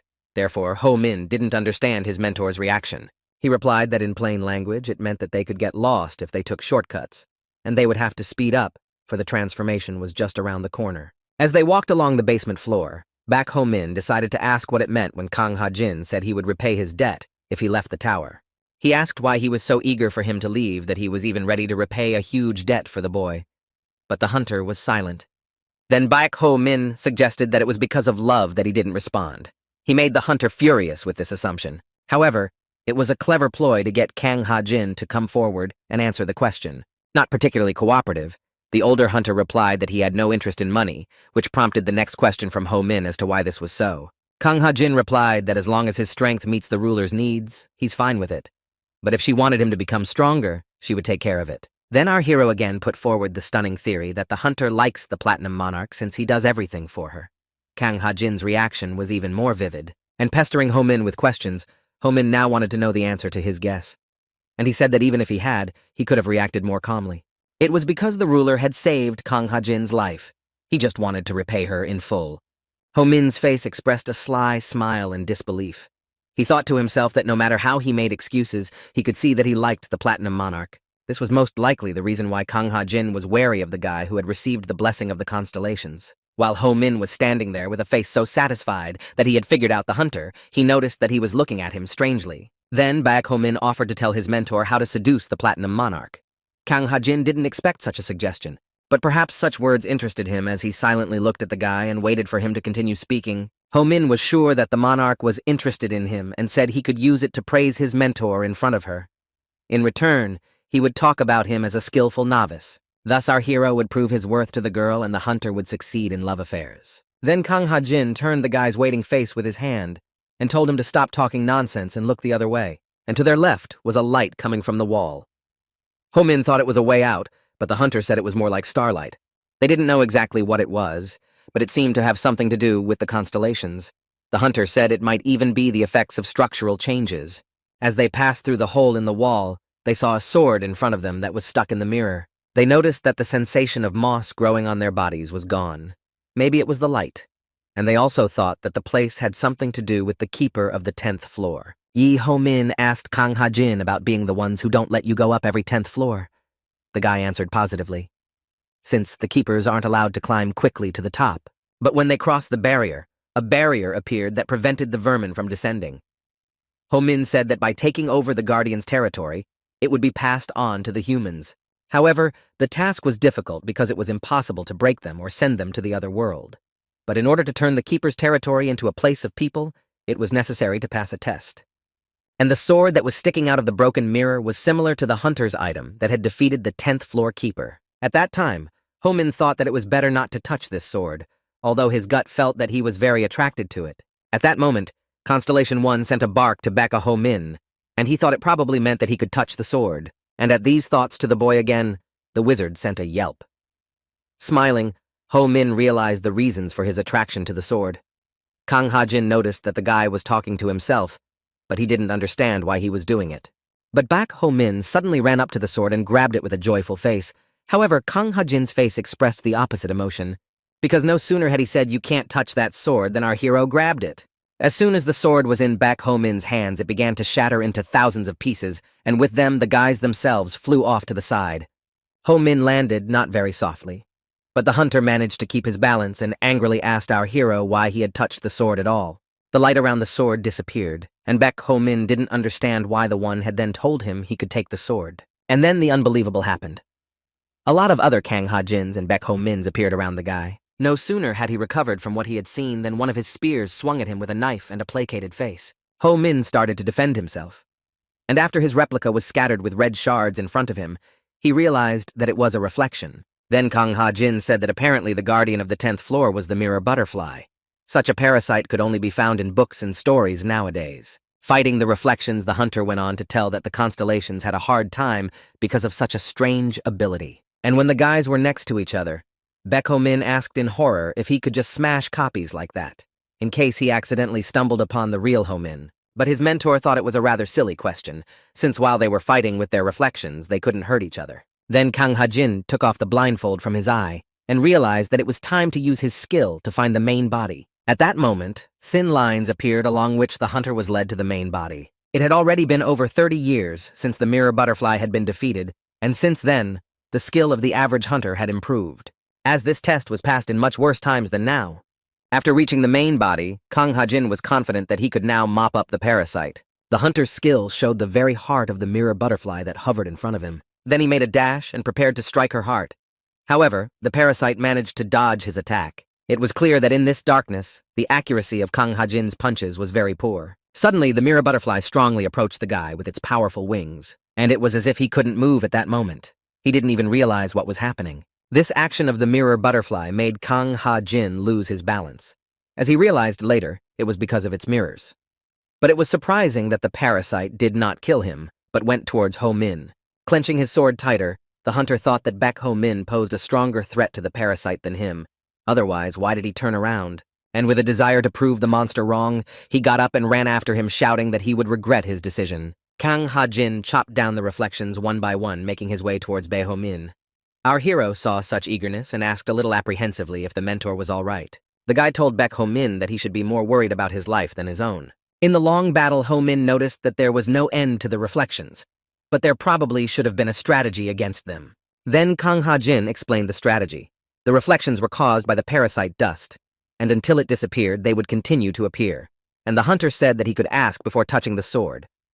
And as if with a note of sarcasm, Baek Ho-min apologized to his mentor for such a prank. Our hero thought to himself that he had done it because the constellations had given him a like. Was it a misunderstanding between the two parties? Suddenly, Kang Ha-jin complimented Ho-min on being good in battle. Then Baek Ho-min decided to ask his mentor about what he had seen earlier as he rushed towards the mirror butterfly. But our hero couldn't even see it. The thing was that it could distort its own balance. Kang Ha-jin said that as soon as you look at the mirror butterfly, your vision becomes distorted and you lose your balance. And Baek Ho-min questioned how past generations could even defeat this thing. However, back then, there was a constellation of crushing dawn with the name Faint. At that time, it was not yet a constellation, but had already found a way to pass the test of losing two comrades. A little angry, Ho-min asked why he hadn't told her earlier. After all, they had to repeat what she had done. And Kang Ha-jin said that that girl filled the entire space with blinding light and then shattered the reflection all at once. But it wasn't clear how to do it again. The skill of the constellation Fuzzy can only be used by hunters who have received her blessing. Or now even an item blessed by her could help them. Saying that, Kang Ha-jin remembered that in this place right now, there was her sword that could help them defeat the parasite. And he started shouting to Ho-min through the crowd to look for the sword. But it was not easy to do so in such a situation. But they had no choice. Then, sneaking through the reflections, defeating one after another, Ho-min rushed to find him while Kang Ha-jin covered him.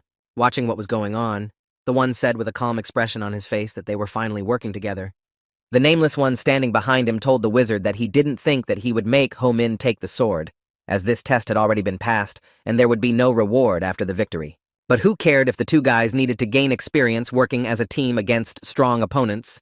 The one said there would be many more monsters waiting for them on their way to the top. And Nameless couldn't even argue with that, though it was scary to risk their lives for that too. The wizard went on to say that the constellation Rib is very generous to her predecessors, and if the guys are lucky, they might get her blessing. After wading through the mass of reflections, Baek Ho-min still managed to find the sword. However, he had a question about how the broken sword could be of use to them. Kang Ha-jin replied that the mirror butterfly was circling around him, so he told him to wait for the guy's signal. While waiting for the signal, Ho-ming thought that even if he now used the 10,000 Swordmaster, it wouldn't be easy to fill this place with light. And while Baek Ho-min was busy thinking, a mirror butterfly flew up to him from behind. Kang Ha-jin noticed this, and that's when he shouted at Ho-min to turn around and hit 10 o'clock. Not believing that she was already so close to him, Baek Ho-min turned around and faced the mirror wing of the parasite. At that moment, the guy also lost his balance. Kang Ha-jin shouted from behind that he warned him not to look at her or his vision would be distorted. Slowly getting up from his knees, Ho-min said that this was the first time he had felt such a thing on himself. But when he got to his feet, there was no longer a mirror butterfly in front of him. She was gone from his sight. Then the young man thought about the fact that Kang Ha-jin couldn't use Ryabi's sword, and he himself couldn't see where the parasite was, and he had an idea on how he could solve this problem. Walking almost right up to Kang Ha-jin, Ho-min asked Kang Ha-jin to look at him while taking his head with both of his hands. It sounded strange from Baek Ho-min's mouth, but he wanted to use his mentor's gaze to find the monster. Kang Ha-jin was discouraged by such a request. However, finding the mirror butterfly with only the hunter's gaze was difficult, but Ho-ming realized that if he couldn't do it, the martial king would handle it. Then Baek Ho-min decided to use his memory skill, and behind his back appeared the very wrong person he wanted to summon. Enraged, Ho-ming began to scream in his head at what had happened. After all, he needed the attacking abilities of the Nameless One and the Master of the 10,000 Swords. And the one appeared. But the Master Wizard was happy about this development. He'd waited a long time for this moment, when his time would come. And with a slightly sinister smile, The only one showed Ho-min with a pointing gesture for Ho-min to act, and with the same gesture the boy's body immediately stirred.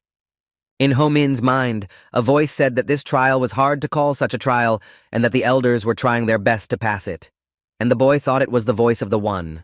The voice kept saying that taking the first step is difficult, but following already trodden footsteps is easier. A second later, Baek Ho-min began to recognize the voice of the Platinum Monarch in the speaker. At the same time, Kang Ha-jin was standing in front of the guy who didn't understand what was going on. He couldn't move and asked Ho-min what he was doing to him. And the hunter at that moment had a thought that he could somehow control his seal. After looking around, Kang Ha-jin realized that the mirror butterfly and its reflections couldn't move either.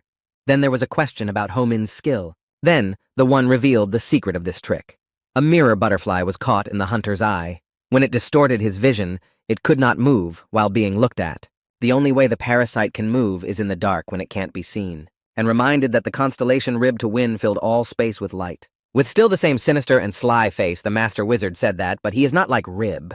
Recalling the monarch's words in his head a few minutes ago, Ho-ming thought of a different method for catching the insect. And it was a very simple allegory about swatting him with a fly swatter. Then Ho-ming just squeezed his two fingers as if he was about to snap, and the mirror butterfly, like magic, actually swatted. Unable to move, Kang Ha-jin saw what was happening to the parasite and was shocked. After that, Baek Ho-min had noticed that life was changing, and the warrior king replaced the One. Grabbing the blessed sword in his hands, our hero asked Kang Ha-jin not to take his eyes off the butterfly right now. And the older hunter was still as bewildered by what was happening around him now. With a determined voice, Baek Ho-min replied to the mentor that they must defeat the parasite before it escaped. Thanks to the 10,000 Swordmaster, the weapon in Ho-ming's hands lit up with a dazzling light for the entire space. And Ho-ming made a victory swing that shattered the mirror butterfly into thousands of small shards. The room cleared again from such a bright light. Ho-min lay unconscious on the ground, and beside him was a sword that shone less brightly. Slowly, the boy opened his eyes and lifted himself up, realizing that it was all real, only he didn't understand where everyone had gone. Next to him was the sword he was now fighting with, but it was sticking out of the mirror again, just as it had when they first came to this place. Everything was back to the way it was, and without believing his eyes, Ho-min saw something unreal. In front of the sword stood Ryab herself, only in the form of a ghost. Only it seems that Baek Ho-min didn't recognize her as the hero who invented a way to defeat the mirror butterfly. Meanwhile, the girl smiled sweetly and gave the guy a thumbs up. It was her blessing. Baek Ho-min immediately looked at his hand with a seal with a questioning expression. The blessing of the constellation was called Light. It gave the ability to utilize starlight by absorbing its strength. Of course, Baek Ho-min was pleased with such a reward, but he felt that compared to other abilities, this one was too simple compared to the blessings of other hunters. But still, the guy thought he wouldn't need a lamp. Only Baek Ho-min thanked Constellation Rib for such a blessing as he suddenly noticed that she had already disappeared. In front of his eyes was still Maya, but without the girl hovering next to him. After that, there was suddenly a notification already from his constellations.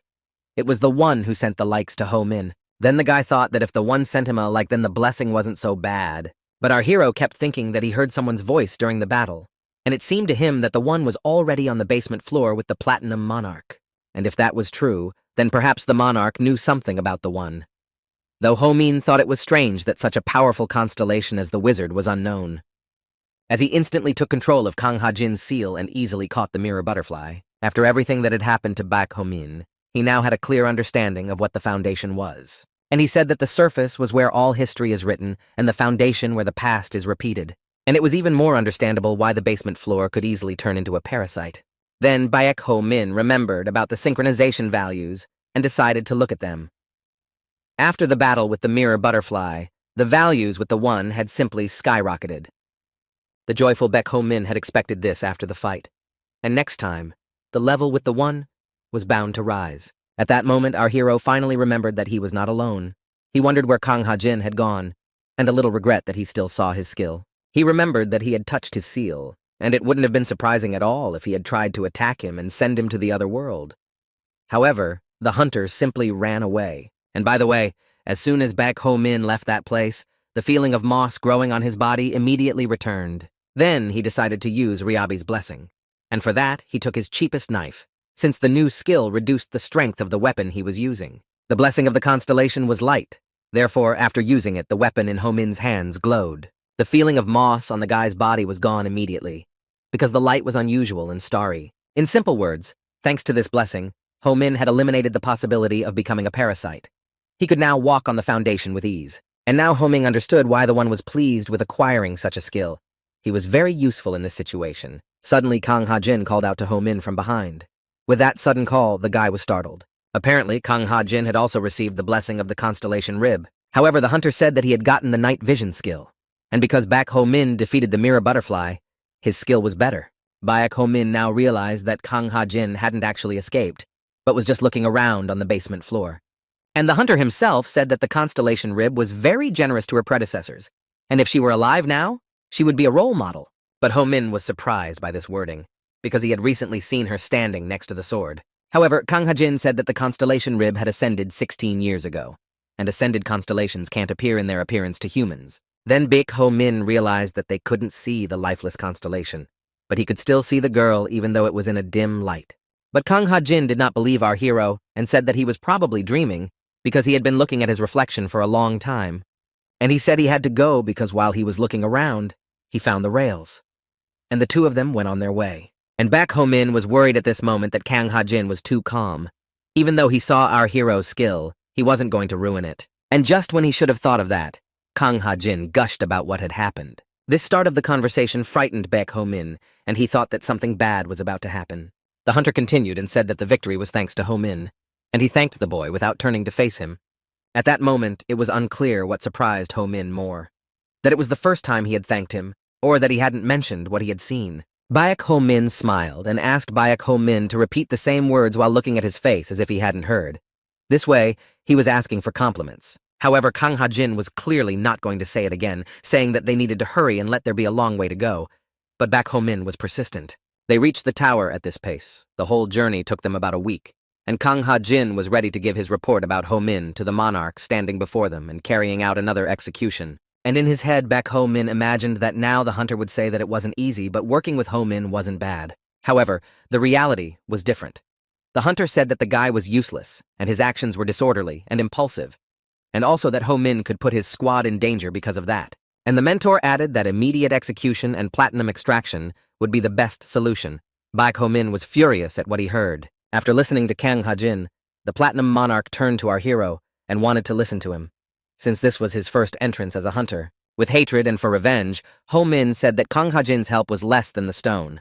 But even so, he was still a senior hunter. From what the two boys said, the ruler concluded that the boys got along. However, they shouted out loud that they didn't, so she told Ho-min to go inside the castle and rest.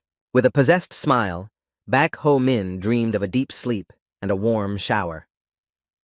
In the background, Kang Ha-jin realized that apparently his report wasn't that important to the monarch, to which she replied to him that her order to observe him was not to evaluate the guy's performance. But Kang Ha-jin insisted that our hero didn't belong here, and that he could defame the name of the platinum monarch. At the time, the monarch couldn't just throw the guy out and leave him as a stray dog, even if everything the hunter said was true. And the hunter replied that keeping Ho-min tied up was not the answer. He would escape anyway, and if he doesn't, the executioner puppet will leave him headless.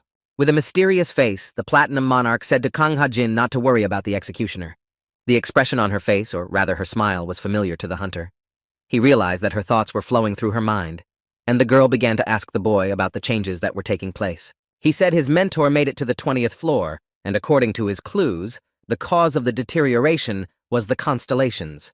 Now they're investigating the case further. After hearing this, the Platinum Monarch realized that it was necessary to warn the Guildmaster about this. The hunter replied that hunters under the care of the descended constellations were likely to show themselves. He also said that the constellation Fuzzy was also likely to descend. The monarch said her name thoughtfully and said she hadn't heard from her in a long time, and there was a time when many mourned her when she went to the other world. But the ruler said that in any case, the rash actions of the constellations do not benefit their predecessors because they must stay on top of things to avoid deterioration. After she finished, she went back to the report about Baek Ho-min. She wanted to hear the truth because it was the first time she had seen such an emotional report from him, most likely caused by resentment. But Kang Ha-jin denied it and said that he was really surprised by the guy's skill. He said that if he had a decent skill, he would immediately become stronger. Then the monarch replied that the guy was supported by the constellations and not to worry about him. And Kang Ha-jin agreed with the girl's statement, adding that he noticed the traces of 2 constellations, but they were insignificant, so he couldn't figure out which constellations they were. This mysterious appearance of Baek Ho Min and the unknown constellations along with the sudden deterioration of the tower said that all of these were not coincidences. And the monarch understood that, and she instructed the hunter to also observe the boy. Only one thing Kang Ha-jin couldn't tell the Platinum Monarch. He didn't understand how Baek Ho Min managed to control his seal. This way of control was very different from that of a ruler. With so many questions arising, the hunter had another one about who Baek Ho Min was. At the same time, Ho Min came out of the shower very happy and noticed that his wounds were almost healed. And looking at himself in the mirror, the guy thought he didn't look so thin, even his body had gotten stronger. Maybe it was the supplements he was taking. Suddenly, Ho Min heard someone coming. It was more like Kang Ha-jin, which our hero was not happy about. It was like the door was about to be broken down, so someone wanted to get into the room quickly. Behind the door, however, stood a Platinum Monarch with a sly but rather pleasant face. Embarrassed and trying to cover his naked body, Ho Min didn't expect such a guest and asked what she was doing here. With some coquetry, the monarch said she was just worried about the guy that he might have drowned since he'd been in the shower for about 2 hours. And Ho Min replied that the thing is that he doesn't get this opportunity to bathe very often. Then the Platinum Monarch, in case Ho Min got free, called him to get the reward for the completed task. But Baek Ho Min was still confused and didn't understand what award the Platinum Monarch was talking about. While at the monarch's table, she told the boy that he was rude about his hands, although Ho Min didn't know how important that was. Placing her hands on his, she said that most hunters do not monitor the condition of their seal, but to increase the effectiveness of their skills, it must be maintained. And with a little disbelief at that, Ho Min still agreed with the above statement of the monarch. Afterward, she said the tower system wasn't perfect. Gold seals can be restored, but his seal was made of steel, so it had to be manipulated manually. With surprise, Baek Ho Min realized that in that case the monarch would visit him every week. And placing a platinum coin on Baek Ho Min's hand, she said it was his reward, and it would improve his seal. With a strain, the guy said that these platinum coins are very expensive and to give them again. But like Platinum Monarch said, there's nothing wrong with that, and it's just bodily enhancement. It's because the young man is being mean to his body. Then she added that she would make his village a little stronger. For that, Ho Min was very grateful to her. Immediately afterward, our hero felt that his skin became tighter and firmer, and it seemed that he had more stamina. Slightly lowering her eyes down, the ruler said that if Ho Min gave a dig into his seal, she could make it even stronger since he would have access to stronger enhancements. But that was impossible because Baek Ho Min had constellations, although she said that it would be nice if his constellations were sympathetic to her goodwill. The phrase about stronger improvements made Ho Min think a bit. The boy saw no downside to such an offer. He could become even stronger as a hunter. But it was still not clear to him whether he could tell her about the other constellations. And then the notifications from the constellations came again. But apparently Ho Min was so fed up with them that he couldn't help himself, and said aloud for them to calm down. The Platinum Monarch clearly didn't understand such a prank, and her look said that she suspected something. And in an attempt to justify himself, Baek Ho Min stammered and said that it wasn't about her. Of course, the monarch realized that since he was not addressing her, he was saying it to his constellations, and they must have heard and understood Baek Ho Min perfectly well. In that same second, the guy regretted a lot and thought about what he had just done. Then more likes came from the constellations, but Ho Min didn't realize what they were for. One thing was clear to him now, that he had to think of something.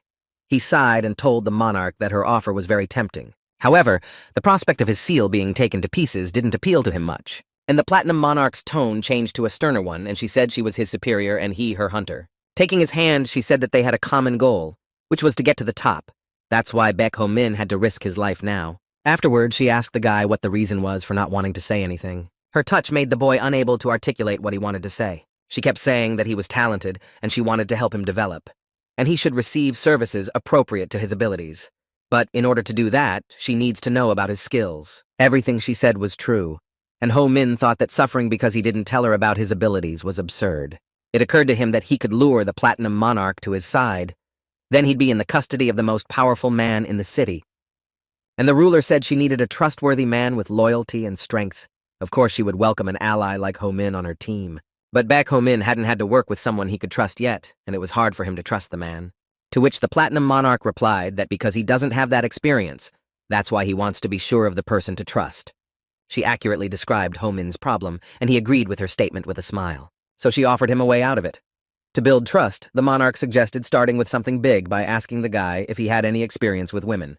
Baek Ho Min blushed at such a question, but even so, he answered the ruler no, and the Platinum Monarch said they were similar in that, since she had not had that experience either. Blushing slightly, the girl suggested that our hero try treating each other as romantic partners. That is, until they build up their trust.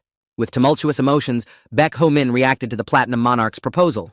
The constellations reacted in much the same way.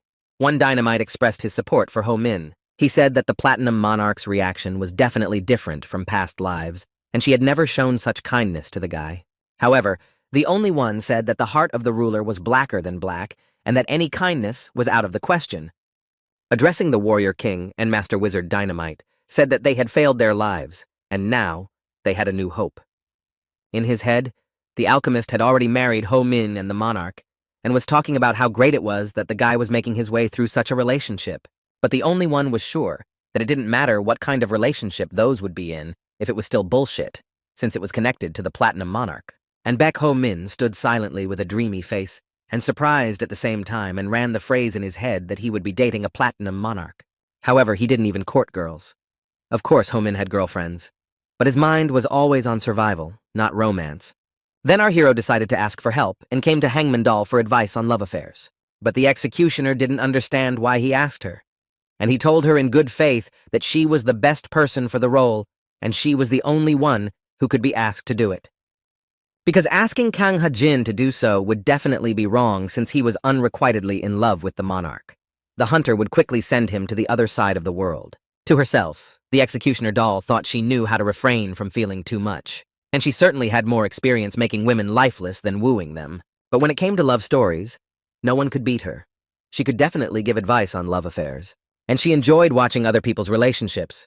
Almost without hesitation, she agreed to help Ho-min. Almost jumping with happiness, Baek Ho-min clenched his fists and thanked the executioner for his help. But first, she told the guy that he should change his clothes, and Ho-min didn't even resist and was ready to do whatever she said. Trying on different costumes, our hero admired how handsome he was. However, the executioner was not satisfied with his outfits. Baek Ho-min seemed to be wearing something that couldn't be combined, so the executioner even threatened him to stop dressing up like a clown. And finally, the guy put together an image that the executioner liked, but not Ho-min himself. And the thing was, the girl couldn't stand Ho-min's endless boyfriend anymore. When he came to the cash register, it was time to pay for the items, and the clerk said 270,000 won. It was obvious that Ho-min was confused by the price. Starting to get angry, Executioner Doll asked him if he was going on a date and didn't bring a penny. Justifying himself, Ho-min said that the girl had asked him not to take his money because she was very rich. Gritting his teeth, the executioner said he would pay for him, but let him try not to pay her back. And knowing the consequences of not paying his debt, Baek Ho-min said he would pay back everything. And the executioner added that if someone like him appeared in a romance novel, she would kill him without a second thought. After leaving the store, the girl decided to ask where our hero was going to take his companion. Ho-min wanted to walk through the nooks and crannies because he was oriented there and knew good places. The executioner emphasized her words and said that bringing a girl to a place like this was not a good idea. But Baek Ho-min really thought he had come up with a cool idea. At that moment, the executioner thought that sending this guy to the other world would be the best salvation for all women. Just as she grabbed her sword, a woman's voice called out from behind Baek Ho-min. The boy did not hide his joy at the sight of the ruler. But she came an hour earlier than they had agreed. But the executioner was clearly surprised to see the monarch. A little embarrassed at the sight of the executioner's doll, the mistress inquired as to what the two were doing together. Trying to answer the question, the girl couldn't say anything good. Then the Platinum Monarch told the executioner that she and Baek Ho-min had a prior arrangement, and if she had any business with him, she should postpone it. And grabbing the guy's hand, the Platinum Monarch said it was time for them to go and moved forward. Baek Ho-min was taken aback by this action, but nevertheless, with a smile looking back at the executioner doll, Ho-min thanked her for her help. The girl thought that it looked strange that the monarch and Baek Ho-min were going on a date. While walking, our hero decided to approach the ruler, but she immediately corrected him by saying that it was a private meeting and that he should call her Yoon Seo-hyun. It was hard for the guy to switch to another tone of communication, but he asked how the girl knew he was here, and she said that she had previously installed a tracking device in his seal. Now, no matter where he is, she'll always know. Baek Ho-min replied with a laugh, thinking to himself that it was inappropriate to say such information with a smile like Madam did. He also noticed that they were on a strange date, as the monarch was just dragging him along, as if she were taking him for a walk. Later, the monarch said they would now go down the nooks and crannies like the guy wanted. In this place, there were many men looking at Yoon Seo-hyun. It was obvious from the girl that she was rich, which attracted even more attention. At that second, Ho-min realized that taking the girl to a place like this for a date was a mistake. since the men were already aiming their knives at the couple to steal. Then he decided he had to fight back. As soon as he reached for the knife, the thieves were frightened and ran away. With a surprised face, Baek Ho-min didn't understand the reaction of the thieves, because he hadn't had time to do anything yet. It felt like they were scared of someone. He turned around and saw Executioner Doll standing behind a pillar. When he saw her, he was surprised that she was so obviously following them. And Yoon Seo-hyun was choosing where they would go next. 8 hours had passed since they started their walk.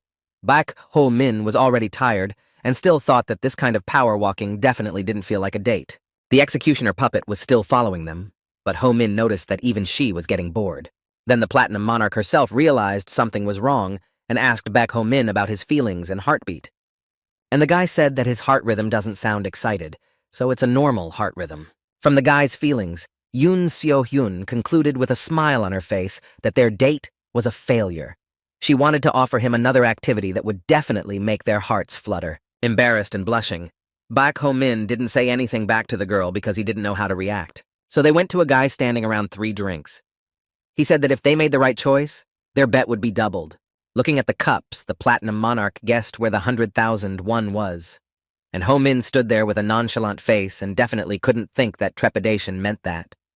After choosing a glass, the young guy who was holding the contest was saying that luck would be on the girl's side, and raised the glass.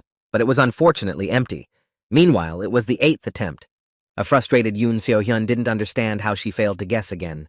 Ho-min said that they had already lost 1 million won and suggested that they move on. However, the girl refused the guy's offer and said that she wanted to return at least what she lost. And Baek Ho-min thought about Yoon Seo-hyun looking like a gambling addict right now. And whoever ran the contest was even more thrilled, because he never thought he'd meet such fools. But the ruler was just as wrong each time, much to the delight of the host of the contest. Then Yoon Seo-hyun turned to our hero and said that today must be a bad day, and even more so, not a good day for a date. And Ho-min again suggested that we leave. But suddenly opening her lady's purse, the mistress repeated again that she would return all she had lost. And she pulled out a gold coin. With this, she impressed all those who were around to watch her lose. Using a gold coin in the game was a very reckless act, and even the presenter thought so. Though at that very second, the satisfied smile was gone from the man's face with the cups. He began to guess that instead of her, the catch was actually him. In a confident voice, Yoon Seo-hyun told the man that they were starting, and asked if he knew what would happen if he backed out of the game. The guy couldn't break the rules of the Nook and leave it at that. However, his hands were shaking badly, and he could not use his tricks. Stammering, the guy asked the girl to make a choice, but in his head, he knew he still had a trump card up his sleeve. Then the girl asked Ho-min if his heart fluttered. Of course he said yes, because at the sight of the gold coin, the heart beat faster for everyone standing there. And she confidently made her choice, saying that this was the end of the show. The presenter's eyes rounded to an impossible size. He couldn't believe the girl's choice. More specifically, he couldn't believe that Yoon Seo-hyun had lost again and didn't guess. The man was insanely happy about the outcome. Baek Ho-min thought that the girl was losing on purpose until now, but apparently that wasn't the case. The Platinum Monarch's eyes filled with even more sadness as she was confident in herself this time as well. And she pulled more gold coins out of her purse. It was impossible to even count how many there were. Again, with a caustic smile on her face, Yoon Seo-hyun suggested that the host play one more time. The pageant host was already almost certain that the girl had gone off the rails and he hadn't seen worse than her yet. Suddenly, a stern voice sounded from the crowd. A statuesque woman with a guard came out of the mass of people. It was this guy's boss. Together with her men, she began to disperse the gathered people and said that the concert was over. After everyone left, the woman sat across from Yoon Seo-hyun and asked who she was. And the girl asked if she was going to get into the bank even though she didn't return the money she lost. With a grin, the woman replied that the monarch had not come here to spend all the change in her purse. And without finishing her thought, she looked at Ho-min and recognized him. He was known as the one who had sent the elder to the grave. Then Baek Ho-min was surprised that she knew him, and following his thoughts, he thought with horror that she was one of the spider legs. At this point, all of the woman's guards started pulling out their weapons, and our hero realized that he had no other choice but to fight. And pulling out his weapon in response, Baek Ho-min said in his head that whoever pulled out his knife in any case, the opponent's head would be split in two. But suddenly, from her purse, Yoon Seo-hyun pulled out a platinum coin and offered to put it on the line. Seeing the platinum woman immediately realized who was sitting in front of her and asked what the monarch was doing in such a place. Reluctantly and again with a satisfied expression on her face, the platinum monarch replied that she was on a date. Suddenly, there was a rumbling sound behind them. The executioner doll had already killed one of the guards and said that if anyone tried to do anything, they would be in trouble. The statuesque woman was puzzled and thought that they had all originally followed her, and this was their plan. But still with the same sweet face, the Platinum Monarch replied that she only wanted to win back what she had lost. Simultaneously with anger and judging by her stammering with fright, the woman clarified which lost she meant, and a look of superiority appeared on the Platinum Monarch's face. She gave the boss of the establishment a choice: continue the game or bear swords. With a cluck, the woman of course made the obvious choice and began to swap cups around. The woman boss thought to herself that the monarch could have gotten the information she needed by force, but instead, she offered to gamble. Although the woman had given 10 years to gambling. At the same time, Yoon So-hyun thought that she couldn't be fooled now, because she had seen how the woman could be fooled by the new guy. But since the girl didn't have much luck in this game, she said Baek Ho-min would play instead and ask the guy to pick a cup. The woman was shocked by this move. Our hero was born in this place, so he was a more difficult opponent than the Platinum Monarch. And the boss decided to replay them and asked them to change the rules because they changed the player. Now Baek Ho-min had to stir the cups and the crooks had to guess. Such a decision she made because the guy could notice the cheating, but the eyes of a gambling woman to fool him would hardly succeed. And Baek Ho-min sat down in Yoon So-hyun's seat ready to cheat and stir the cups. When they started playing, Ho-min remembered that Dynamite liked the idea. Perhaps the constellation had an ace up its sleeve. And our hero decided to use the skill by calling Dynamite to his aid. Judging by the indicators, Dynamite had a good experience in gambling, and the guy started stirring glasses. The game began and the woman chose a glass. But when she picked it up, it was completely empty. With dazed eyes, the boss didn't understand how the guy had managed to fool her, and then she thought he had used an ability. With a sly smirk, Baek Ho-min honestly didn't understand how he did it, and what kind of trick Dynamite was pulling now. He was just carelessly rearranging the cups, and at one point made a sliding sound. After these machinations, he did a few more. He coughed falsely and touched the table lightly. Furious that she was being held, the woman got up from the table and screamed for Ho-min to tell how he did it. And Baek Ho-min confidently replied that there is a rule of the streets. It says that if you don't know how you got screwed, it's better to keep quiet. And Ho-min realized that Dynamite loved excitement and magic. Standing aside, Yoon So-hyun said that the winner seems to have been chosen, and the woman was angry and upset. And in her head, she knew her sweet life would be over if the Platinum Monarch captured her. And that's when she thought she had to get out. Suddenly, she shouted to send the Monarch and Ho-min to the grave. Needles flew from all sides, but the guy had a good reaction and managed to cover up and protect his face. And Baek Ho-min thought the woman's idea was not a good one since she was attacking her own subordinates with such an action and kicked the table sharply with her foot. Then he jumped over the table and knocked the woman off her feet. She couldn't move as she was on the ground and under Ho-min's pressure in an instant. Then her hunters drew their cold weapons and prepared to attack the offender of their chief. But Baek Ho-min verbally and with his appearance showed that it was better not to move as otherwise the hag and all the subordinates would face dire consequences. Of course, the guards did not make the mistake of attacking and stood still. Ho-min turned around and asked if the ruler was all right. She was safe and sound, and all the steel needles were melted next to her. And Baek Ho-min was basically not surprised by such a phenomenon, because it was to be expected from a Platinum Monarch. Smiling sweetly, Yoon So-hyun suggested that the guy move to a cleaner place since it was getting quite dirty here. They took a woman with them. After tying her up and sitting her on a chair in another place, Yoon So-hyun learned her name and said she would ask her a few questions about the safety of the city. The woman's name was Park Seo-kyung, and the monarch asked about betrayal. Since there's been money-making, violence, and other offenses lately, someone was trying to turn the city upside down. However, Park Seo-kyung didn't see it that way. She said that she was just trying to survive. But the Platinum Monarch was convinced that those are all excuses and betrayal is betrayal. So she asked the woman to tell the truth. The next question was about the engraver who appeared in the guild seal, or as they say, circle, and the monarch asked if there were any other traitors in the guilds. No clear answer was provided by Park Seo-kyung as she only directed the bankrupt people to the spider, and she added that she didn't know who was working for the spider in the future. Park Seo-kyung begged the monarch to take her hands off her neck. With a slightly thoughtful look, Yoon So-hyun said that there was at least the slightest benefit from the woman. It was time for the last third question. The girl asked about how the cheater who was at the table with them during the game won, and Park Seo-kyung replied that there was a small hole in the table that would open up if you moved the shroud on the table. Resenting such a thing, the Platinum Monarch became angry and realized it was all a hoax. With surprise, the woman asked in response to this reaction from the monarch that didn't they pretend to fall for it. Even though Park Seo-kyung had answered all the questions, the lady began to read out the words she used to say before her execution. Since the woman had many sins anyway, and the Platinum Monarch didn't promise that Yoon Seo-hee-yoon would let her go alive when she answered all her questions, and there was fear in the woman's eyes. Even if the monarch released Park Seo-kyung, the woman would still be sent to the grave by the executioner doll, since she is a loyal servant of the law. Standing beside Baek Ho-min confirmed the Platinum Monarch's words, saying that executioner doll is a true perfectionist. And Park Seo-kyung turned to Ho-min saying that he doesn't realize who he works for and how reckless the monarch really is. She said that people like her spider and the elder are just trying to survive. But Baek Ho-min replied that the woman in that case just shouldn't have started all those betrayals in the first place. However, Park Seo-kyung kept saying that she wasn't trying to do anything like that, and the crazy ruler would ruin everyone in the city. The woman screamed with all her might for a new ruler before it was too late. Otherwise, all would perish. She said the spider had proof of that. Park Seo-kyung's eyes were already filled with blood, and she agreed that they were all just trying to stop the monarch. With a piercing gaze, Ho-min looked at what was happening. No sooner had the woman finished talking about what they should do than the sentence was set in motion.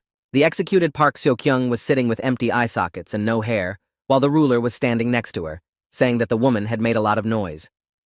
However, Baek Ho-min thought about what the woman was saying. If the spider leg's words were true, then the city had a mysterious conspiracy.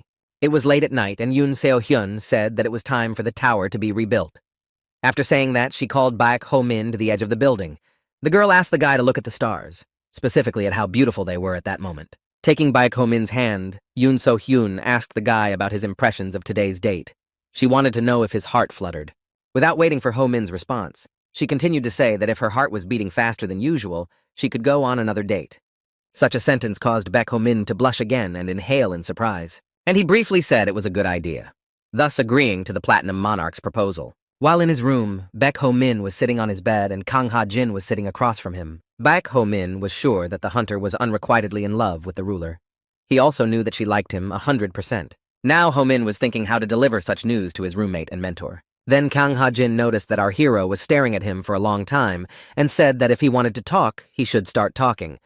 So Ho-min slowly started talking. But in the process, Baek Ho-min changed his mind and asked about their mission, because he couldn't say that to Kang Ha-jin right now. With a cluck, the hunter said that a high-level parasite had appeared on the 10th floor. Their mission was to find out if it was due to structural changes or not. Kang Ha-jin also said that it could be a permanent change, which is why it's so important. Meanwhile, Baek Ho-min was more surprised that the two of them would be working together again. All because the hunter was also assigned to look after Ho-min. But our hero was more hurt that even after the date, the Platinum Monarch didn't trust him. In a low voice, Ho-min whispered to himself that no one could be trusted in this world except his constellations. Kang Ha-jin told the boy to hurry up and stop talking to himself. After an hour, they went to the 10th floor of the tower. There was a very unpleasant odor that annoyed Ho-min. Kang Ha-jin was amused by the guy's reaction, and he said that Ho-min was weak for reacting like that. But at the same time, Kang Ha-jin was holding a vomit bowl. On the other side, a man who was a hunter of the Weapons Guild approached them. The hunter said that Sir Jeomuk wanted to meet with the boys personally, even though the matter was not that important. However, the man simply asked them to follow him. Baek Ho-min decided to ask Kang Ha-jin if he had ever seen Sir Jeomuk. This man was the founder of the Hunters Association. Simply put, he's a living legend. And now, he owns a weapons guild and protects people from vermin. To Baek Ho-min, it seemed strange to Baek Ho-min that the founder of the guild wasn't practicing it as well, and instead working as a defender. Kang Ha-jin replied that he was just being unbelievable. Ho-min didn't understand that wording, and all because once there was an organization called the Church of Eternity and the leader of it was called the Ruler. At the time, the church's evil influence was enormous. Of all the members of the organization, only the ruler had the right to speak to the tower, and the constellations didn't care about that. They didn't pay attention to what was happening to the city. The complaints of the people ended because the ruler put an end to them by his cruelty. But at one point, a new ruler suddenly appeared. That one was only 17 years old. However, with the appearance of the ruler, a battle immediately broke out, because the discontent of the people was so strong because of what was going on around them. And the one who stepped into the girl's defense and pushed her into rebellion was the Alchemy Guild. As Baek Ho-min listened to the story, he was surprised that the alchemists had the guts to do such a thing. Kang Ha-jin replied that it was the fear of losing profits that drove them to do it. Then the church leader revived all his lifeless followers. He still had the power to cure incurable diseases.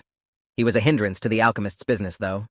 With their reasons, the Alchemist Guild supported the girl who had just become the ruler, and under her command, the rebellion was set in motion.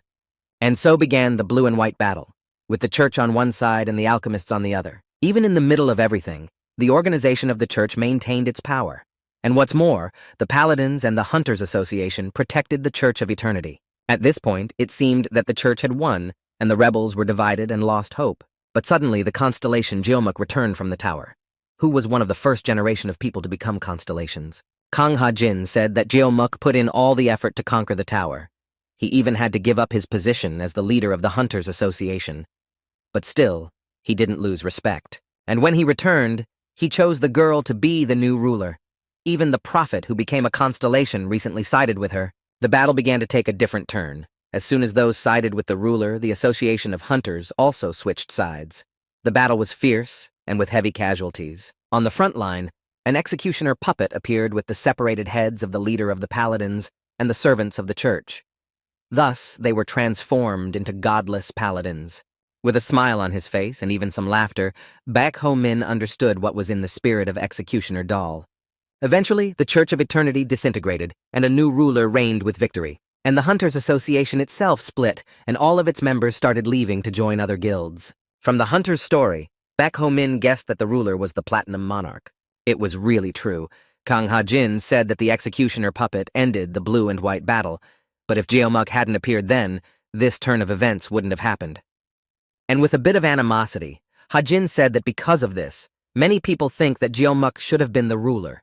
Then Ho-min realized that Jeomuku had to flee the city to avoid another uprising. Kang Ha-jin said that from the 1st to the 9th floor is the first staircase, and from the 10th to the 12th is the second staircase. And then he asked our hero if he knew why it was arranged like that.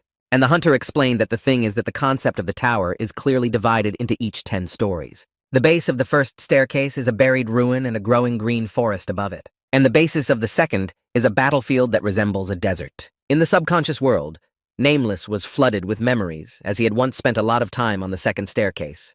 But for Dynamite, one look at the sandy desert was disgusting, because on the 10th floor, potion consumption reaches the ceiling.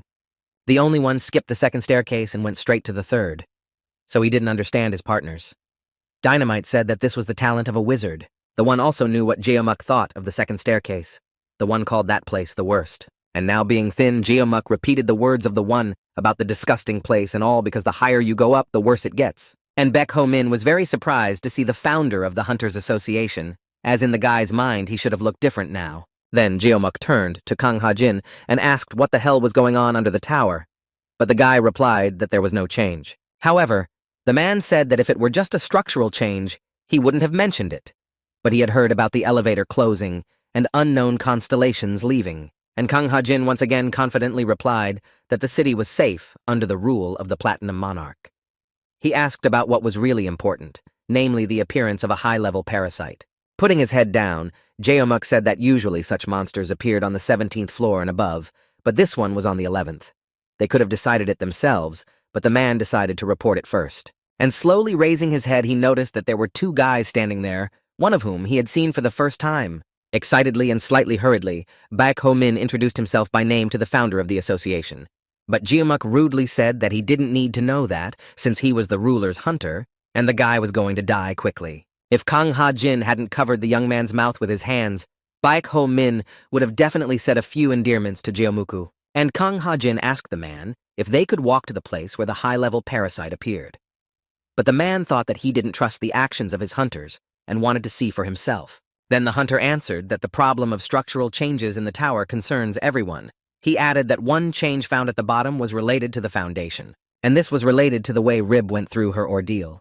Using a celestial observatory, they learned that she was one of the descended, and so the structures associated with it came into motion. When he heard the name of the constellation, the man's eyes changed, and he asked the boys again. Kang Ha-jin added that considering how brightly Rib shone almost like a polar star, it was a serious matter.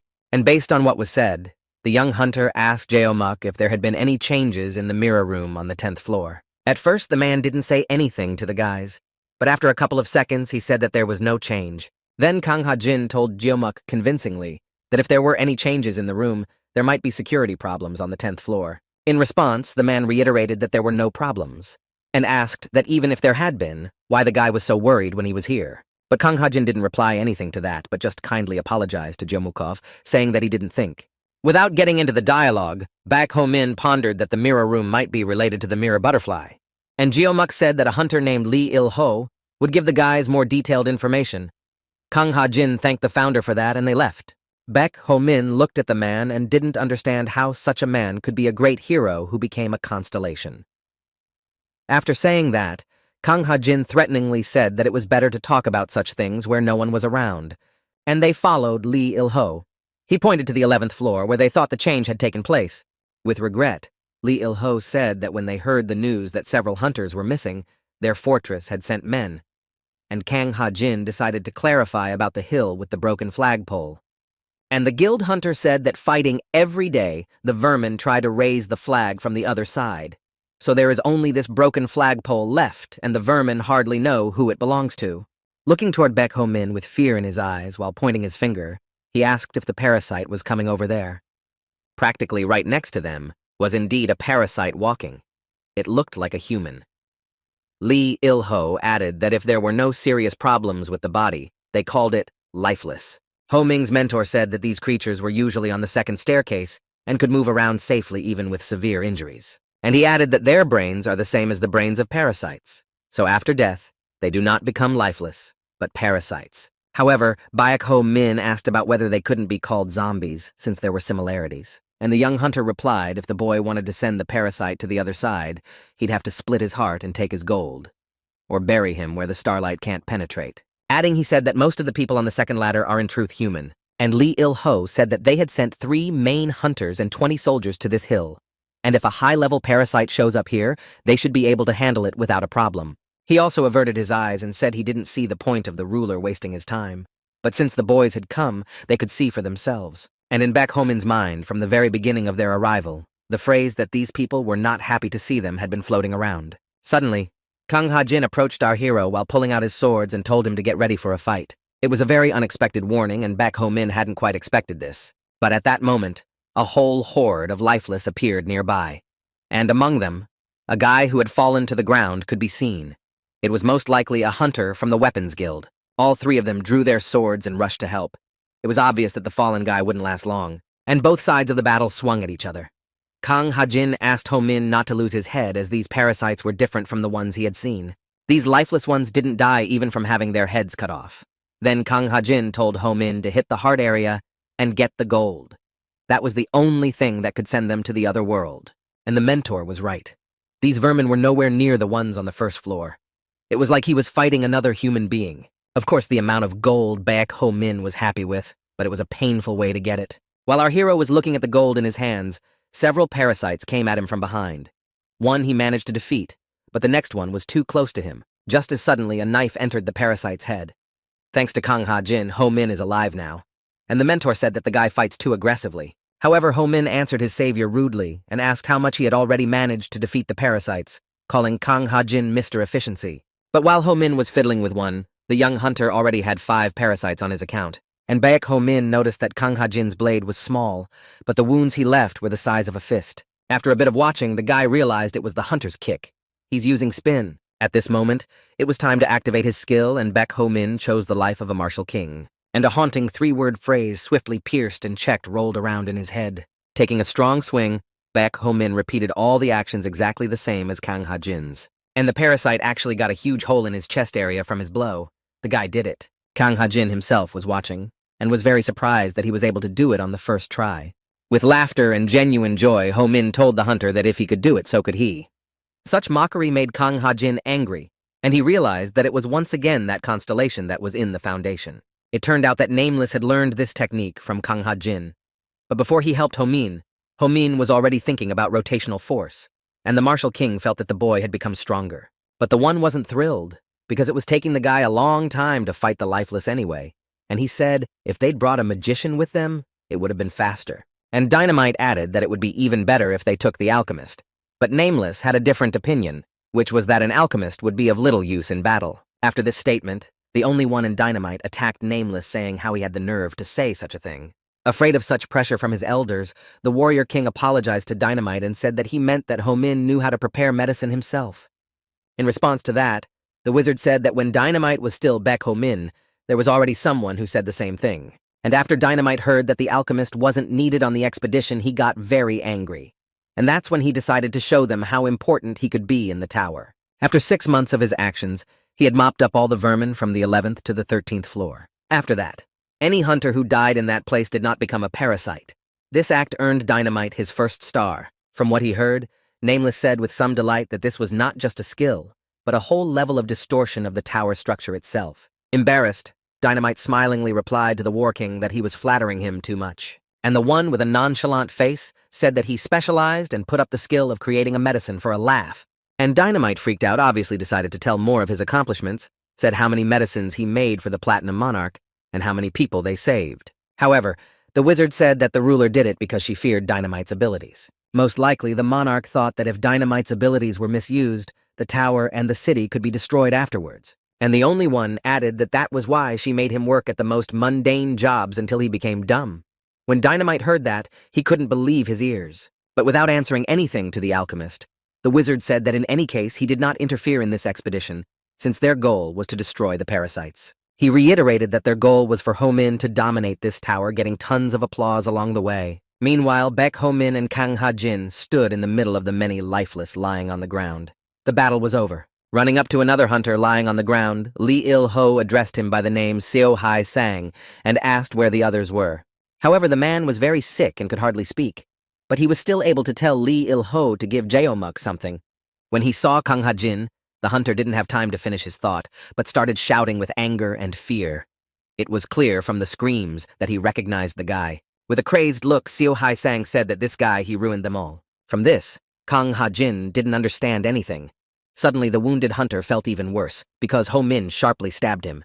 With a shout and more surprise, Kang Ha-jin asked Baek Ho-min what he was doing now, but Baek Ho-min reminded him that he himself had told him that when people die, they turn into parasites. However, that was not what Ho-min's mentor had in mind, especially since Comrade Seo Hai-sang was right there. It was wrong to get rid of the hunter like that. And Ho-min told Kang Ha-jin that he was actually mad at the guy and sarcastically suggested that the mentor owed him a debt.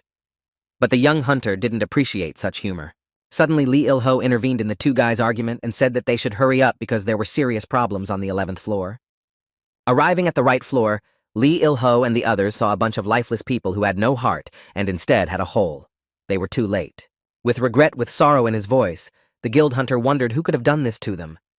Just as suddenly, all three of us heard the scream of a man who was clearly fighting the vermin and almost losing. It was a girl who stood surrounded by the lifeless, and apparently had been fighting them for quite some time, and there was no end to it. And a few lifeless ones were already so close to her that one was even already practically pouncing, as suddenly they all started to fall and a huge hole appeared in their heart area. Baek Ho-min and his companions came running to the defenseless girl's rescue. Exhaling and sliding down the wall, the girl was relieved to thank the guys for saving her. The Weapon Guild's hunter, Lee Il-ho, immediately ran up to her.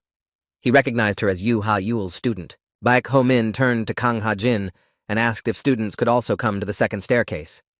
He replied that students come here to train. Excitedly, Lee Il-ho asked the frightened girl where the others who were with her were now.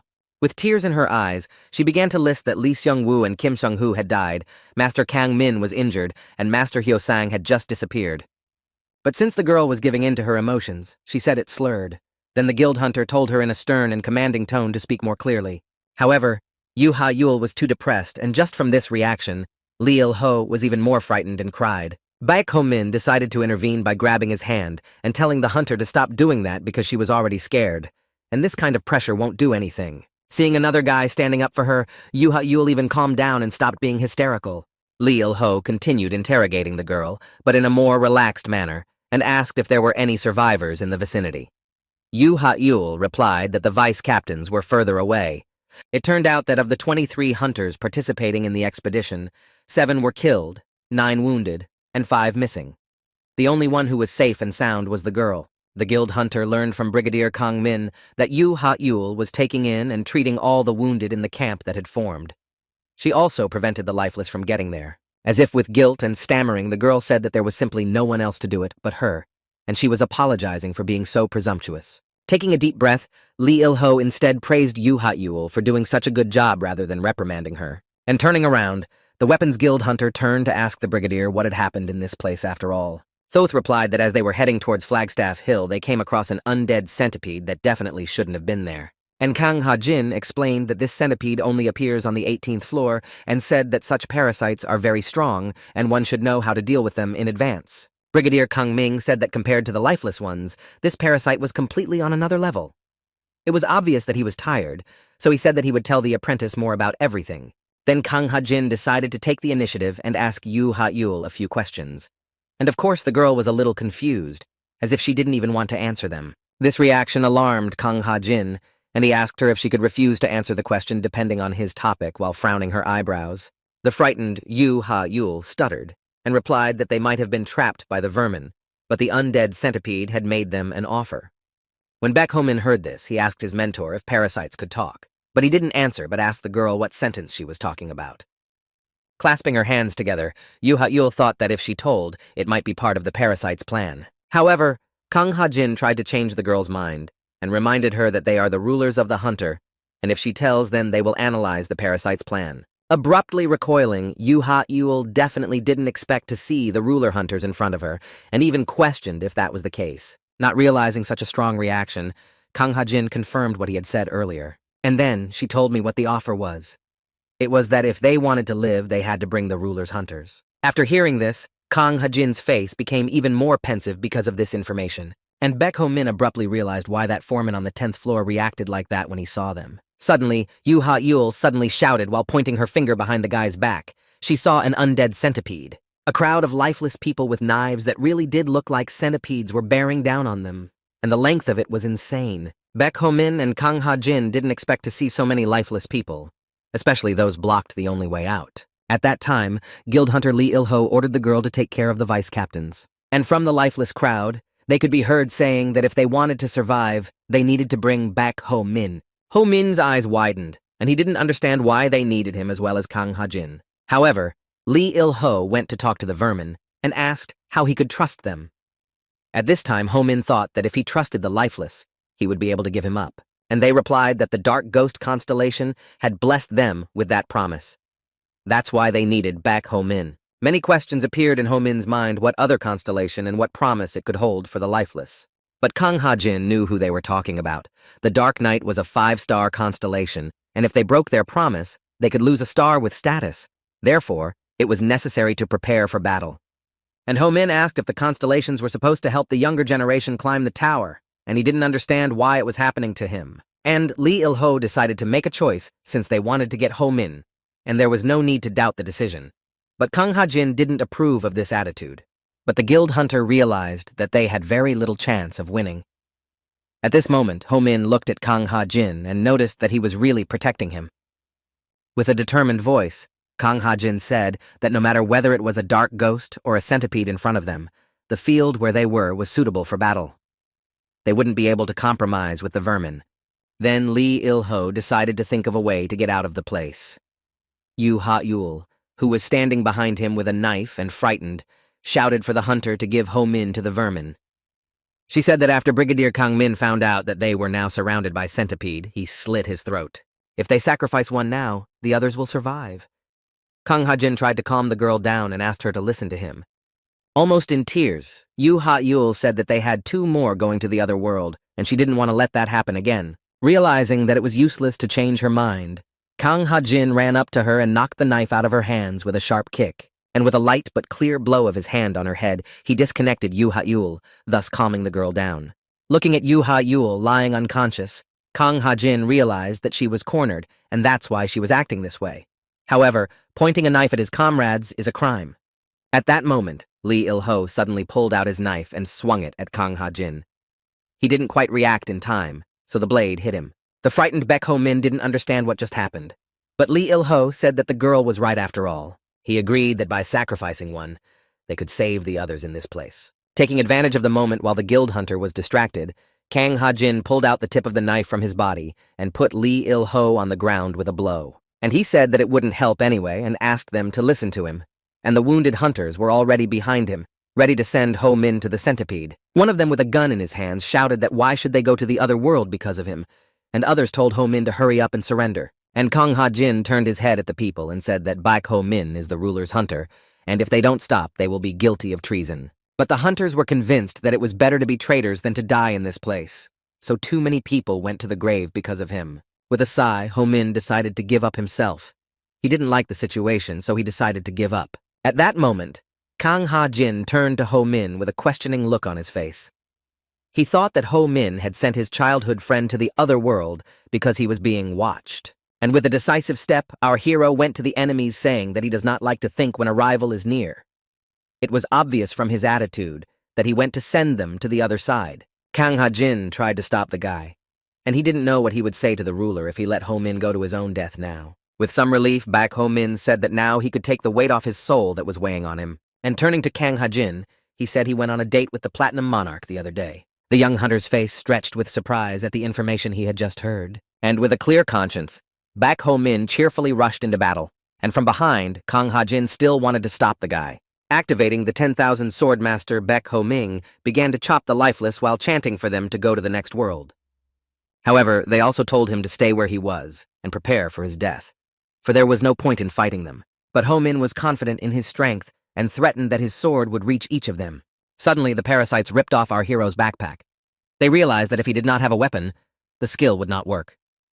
After that, they immediately attacked the defenseless guy. The parasites started biting him wherever they could reach. And Ho Min thought of a way out of it and called for help from the constellation. Then Baek Ho Min activated his skill. Originally, he had summoned the Warrior King, but when he activated it, dynamite appeared. Even Ho Ming was surprised by his appearance.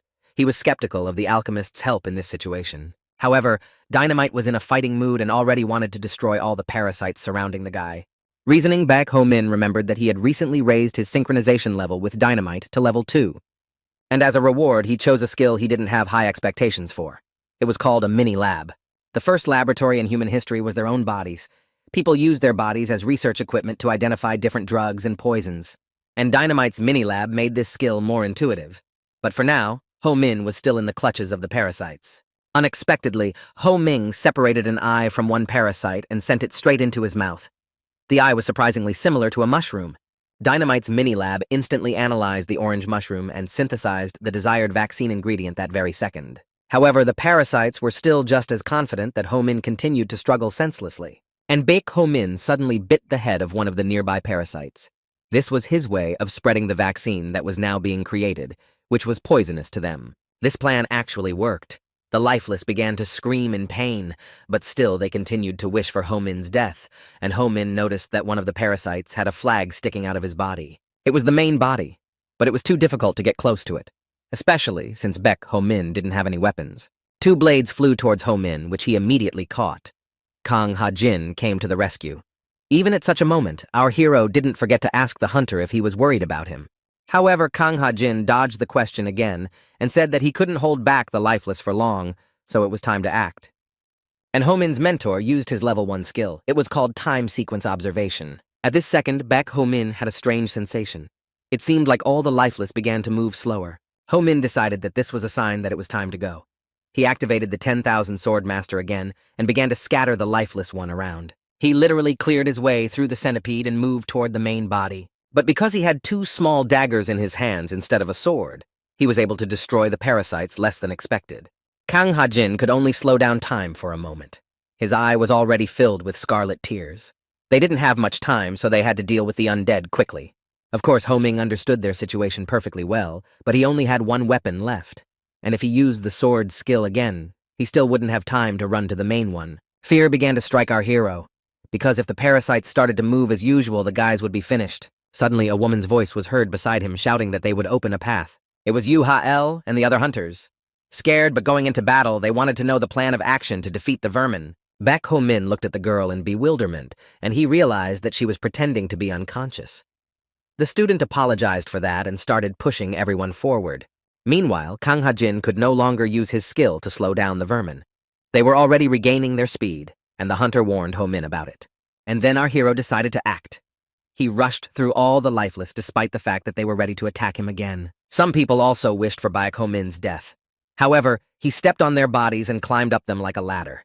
He pushed off one of them and flew up with a knife in his hands. And in that second, a blinding light erupted from him and consequently from his weapon. Every single parasite was struck by this outbreak and fell lifeless to the ground. Kang Ha-jin fell to his knees in helplessness. And without delight, he realized that Baek Ho Min had done it again. The dazzling light began to fade. A smile appeared on Ho Min's face because he had succeeded. Happy, he fell to the ground, and until a few minutes ago he thought he was finished. Of course, he was helped by the constellations, whom he thanked again. While she was lying motionless, Yu Ha-el and Li Il-ho ran towards him from the side. They were frantic and thought that Ho-min had died. But the young man wasn't going to the next world yet. Once upon a time in the castle, the monarch argued that a good hunter is a simple-minded hunter, and all she wanted was for her orders to be obeyed. Kang Ha-jin stood in front of her at this moment and said that he was only thinking about the ruler's orders as he had no reason to doubt them. But the Platinum Monarch replied that the guy is fooling himself and is not as simple-minded as he should be. She also said that those who climb the tower should not waste time thinking about meaningless things, and even if they don't, they should always do the right thing. However, Kang Ha-jin felt that such a person would simply be a lucky person, and Yoon So-hyun even agreed, and said that a good hunter is a simple-minded and lucky hunter. But the boy had neither, so the Platinum Monarch said he wouldn't make a good hunter. And she also added with a smile that Kang Ha-jin would be the one who would live a long time. At the same time, the monarch kept saying that there was no special reason to be a good hunter, and Kang Ha-jin's face was full of questions. That was the conversation Kang Ha-jin remembered after they defeated the centipede. And now he was beginning to guess that the monarch was talking about Ho-min being simple-minded and lucky. After the battle, they went to the fortress chamber. Baek Ho-min decided to ask his mentor if Jeomuk had trained the student himself. Kang Ha-ji replied that he even gave her a blessing. From this, our hero realized why she was unharmed compared to the other hunters. And Kang Ha-jin said that Yu Ha-yul's skills vary with her emotional state, so she had a chance but decided to join later. Such a story was certainly interesting, but Baek Ho-min was interested in whether they could find what they were looking for. With a calm expression on his face, Kang Ha-jin answered the guy positively. They found traces of the dark ghost constellation on the undead bodies. But now they had another problem. It looked like the dark ghost hadn't brought the centipede alone. Baek Ho-min was a little surprised and of course asked the mentor who else was with the parasite. And the answer was not comforting. Someone from the gun guild was working with the dark ghost. The connection to why the people among the streets and constellations wanted to get rid of the Platinum Monarch and the Weapons Guild, among others, was beginning to emerge. Then Kang Ha-jin added that being a ruler means being in danger, and he's also joined by the ruler's hunters. And of course our hero was very interested in learning more information about the dark ghost constellation. Turns out he was one of those constellations that rose during the blue-white battle. He was at the top of the magicians, and Ho-min finished the thought that he had fallen victim to the battle. At this moment, it was clear why he had a grudge against the Platinum Monarch. But it wasn't clear why now.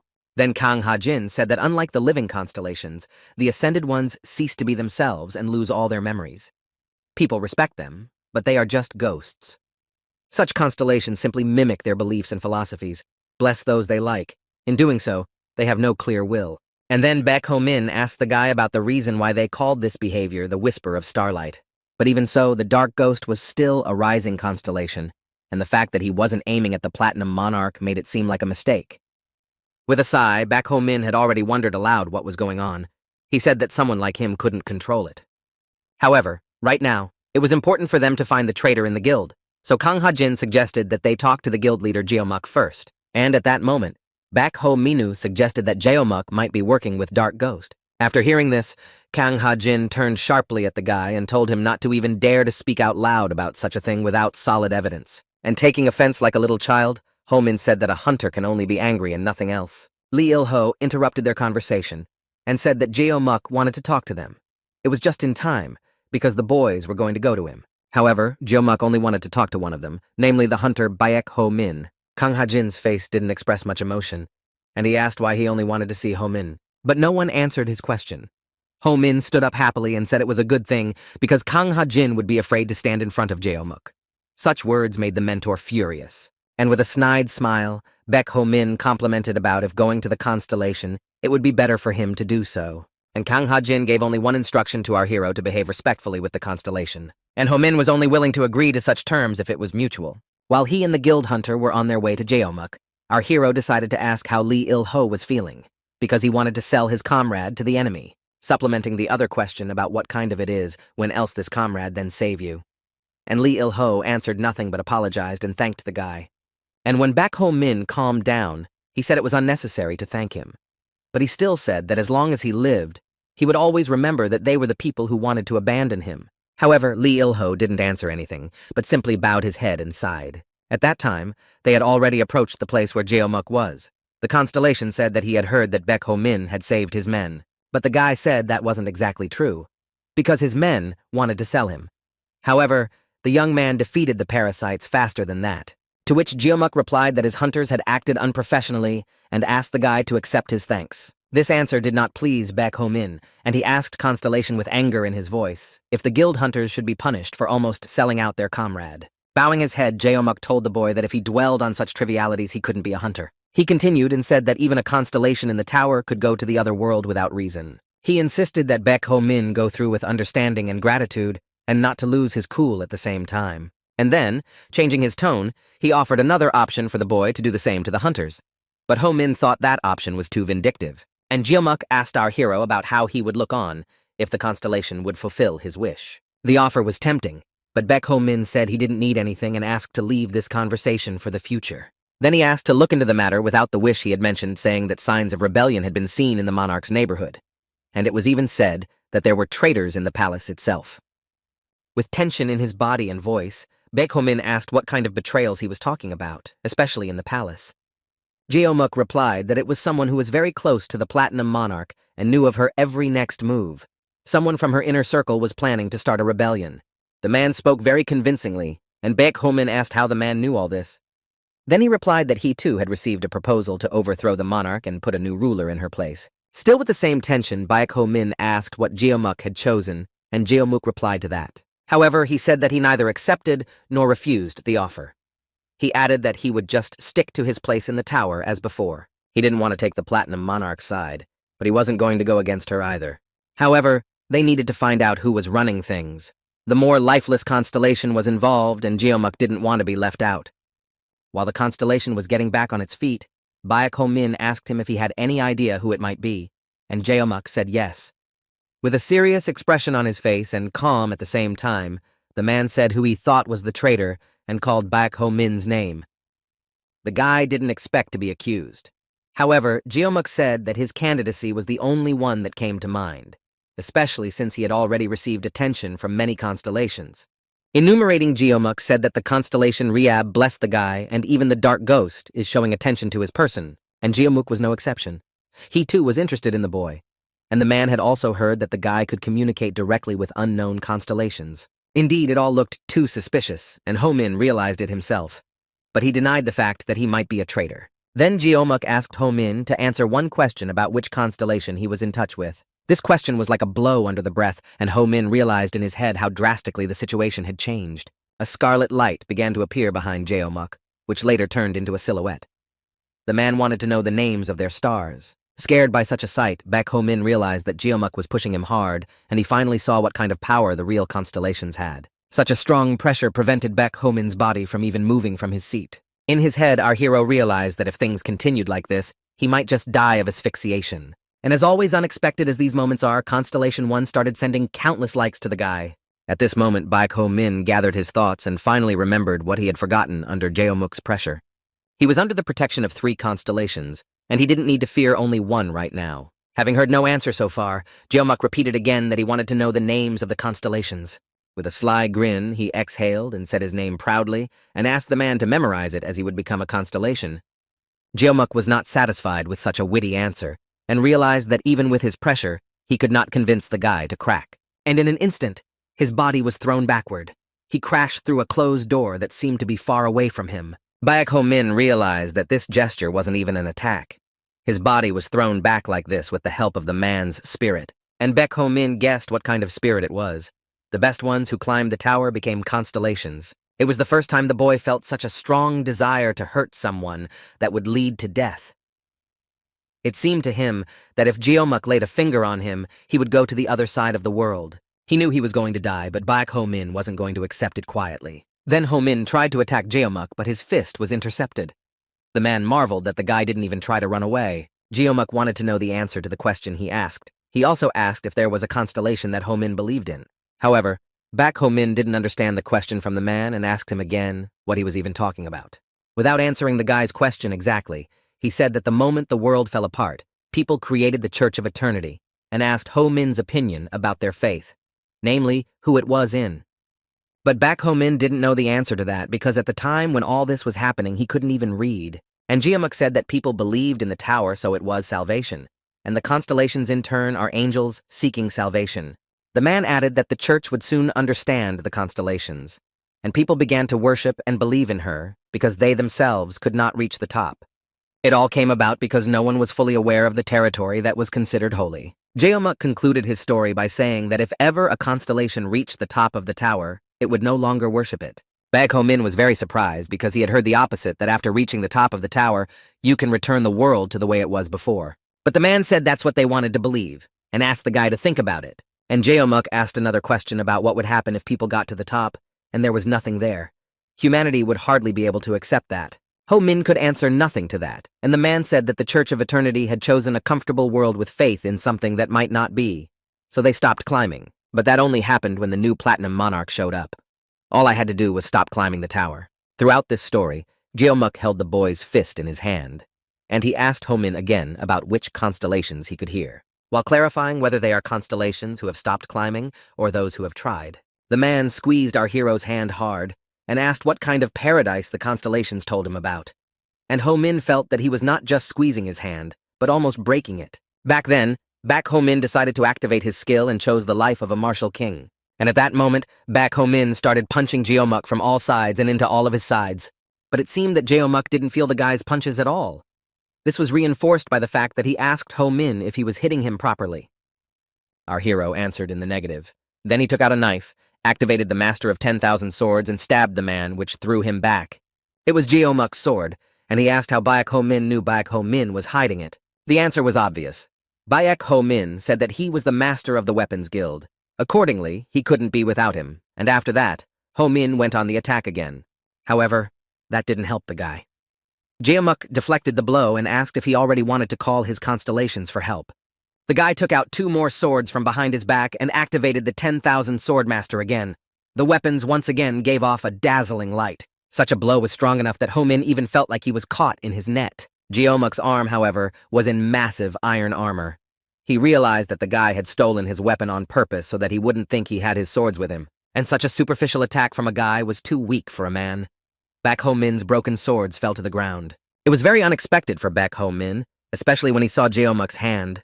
Looking at the broken swords, the man realized that this happened when the young man used a skill, and he began to calculate that it didn't look like a reinforcing skill at all. And he'd never seen anything like this before.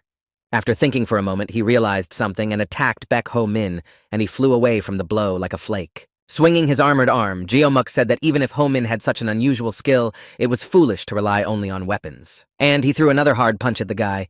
Because Baek Ho-min didn't fight back, Jeomuk thought he was just the kind of person who liked to hurt himself. The man with a menacing gait was heading back to Ho-min, who was lying near the rock where he had earlier landed from the blow. He urged the young man to start using his arsenal.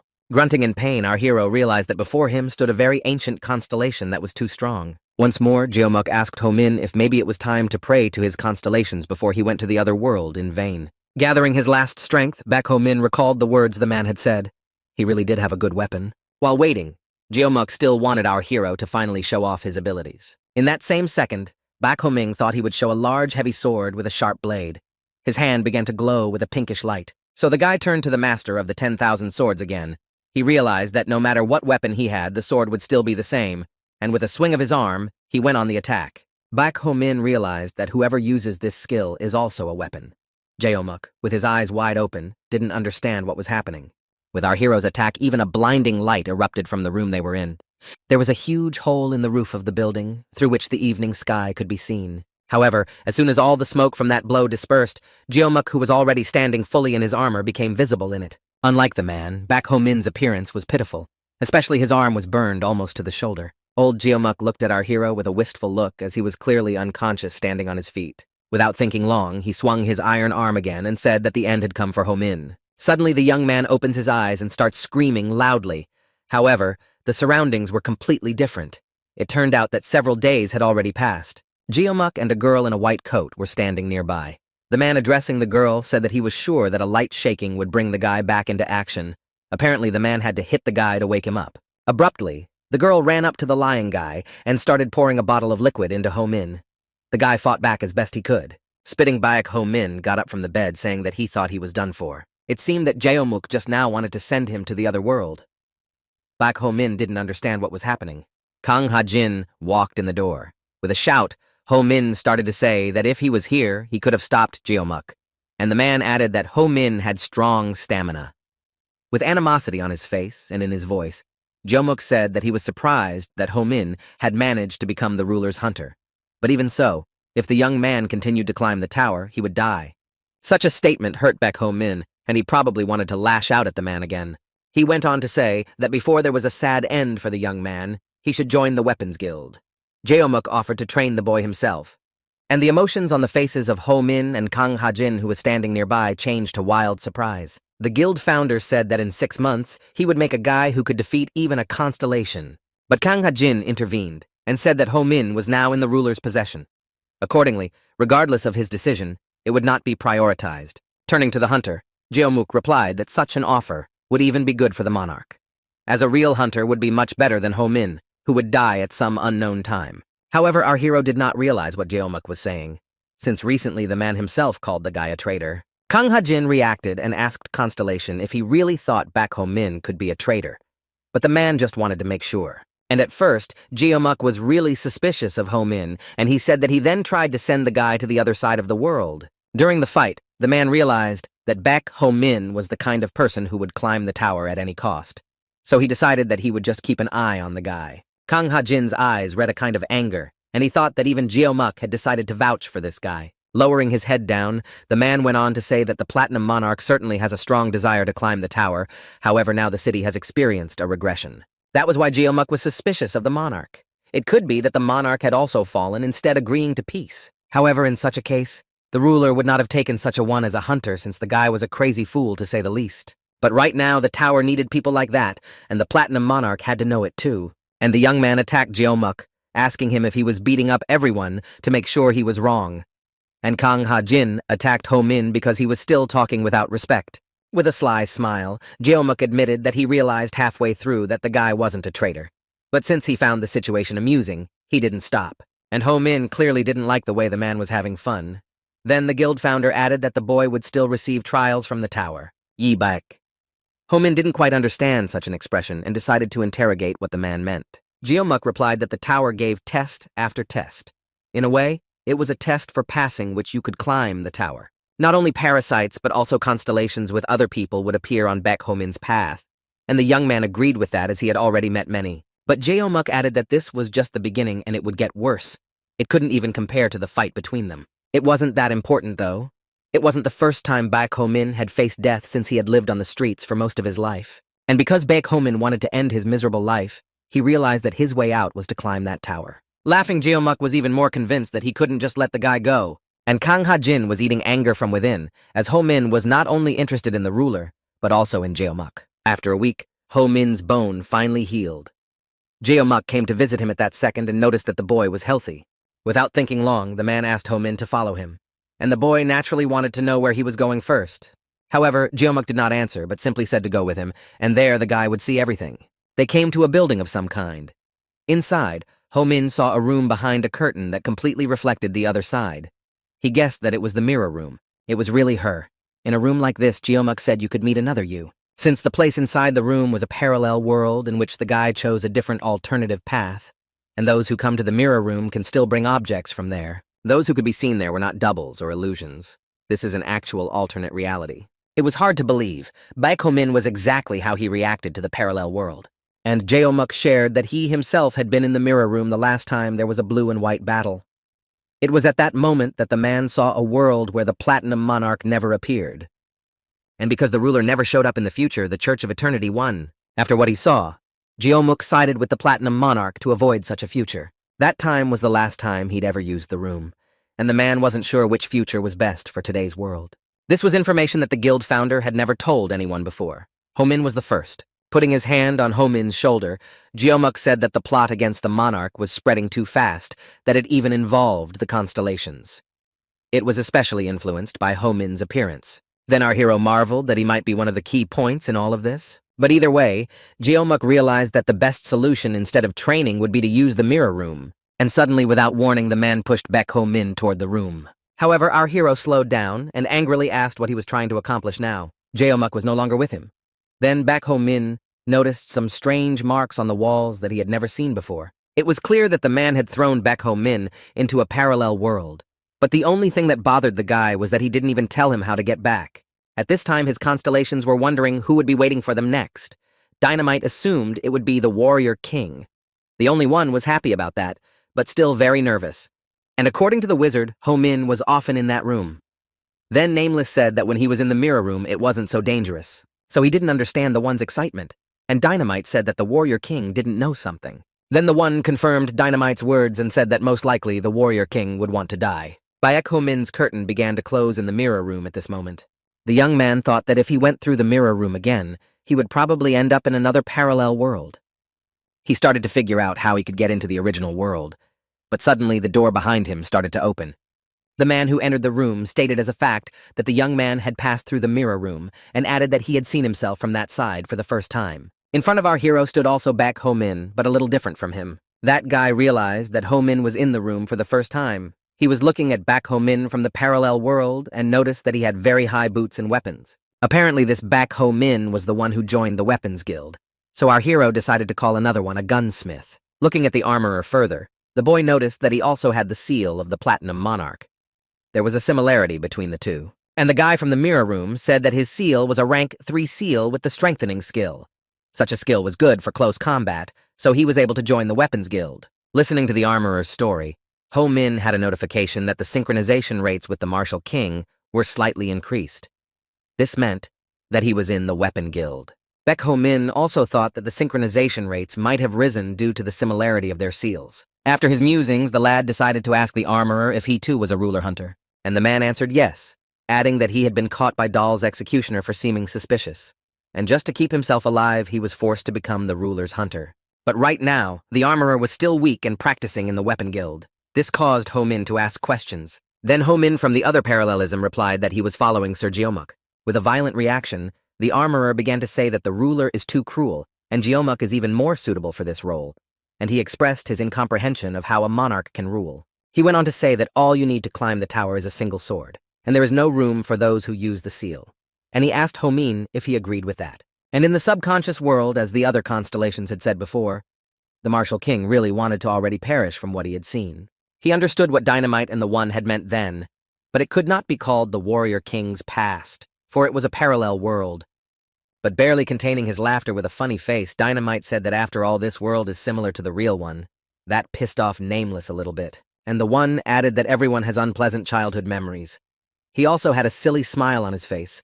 Baek Ho Min had a silly smile on his face as he confused left and right. Being subjected to such ridicule and abuse from his elders, the warrior king wanted to be alone. And the gunsmith said that everyone who climbs the tower is from the gun guild. The other guilds are there to support it. However, after interrupting the other himself, Baek Ho Min rudely shut the guy up and said that what he was saying was starting to make his ears wither. Such disrespectful communication hurt the armorer, and he asked if that was not a member of the weapons guild. But Ho Min replied that just listening to such talk with his own face made him feel ashamed. That was the only reason. From this reaction, the armorer realized that Ho Min didn't know anything about the Platinum Monarch or what she was. After all, she was a wild and superficial woman. Unable to bear such talk, Baek Ho Min was fed up with it and threw himself into attacking the armorer. After missing the first strike of the other, Ho Ming did not give himself any further offense and drew his weapon, which flashed with scarlet flames. Then our hero realized that it was time to activate his skill and called on the warrior king for help. The two Baek Ho Min from different parallels fought in a duel, looking at each other with anger. In battle, the armorer noticed that the young man fought well and assumed that he was skilled in martial arts. He also noticed that such tactics were standard but different from Sir Geomuk's. And it was natural since Baek Ho Min hadn't learned anything from the weapons guild. However, the armorer didn't believe the guy and wanted to say something else. But Ho Min didn't prefer to talk in battle. And Baek Ho Min pondered that those who are in the weapons guild have muscles and nerves that are specifically designed for swordsmanship. Even the very name of the weapon guild said that it had methods of perfecting one's body as a weapon. Ho Min also noticed that a gunsmith does not break his weapons, but instead takes care of them. The sword in the other Ho Ming's hands was held with reverence. This was definitely something worth learning from him. Unexpectedly, Ho Min's blade broke sharply in the battle. This was, of course, a great inconvenience. The gunsmith laughed at what happened because he didn't think Ho Min would break his weapon. And to him, it sounded like a call to send him to the next world. And Baek Ho Min himself noticed that his seal was getting hotter, and he had exactly the same thoughts as his opponent. Abruptly, the young man said that he did not like the gunsmith very much, but nevertheless, he helped him with something, and wished him good luck, turning in the other direction. He didn't understand where the other one was going to run to. But our hero wasn't going to run away, it was a distraction.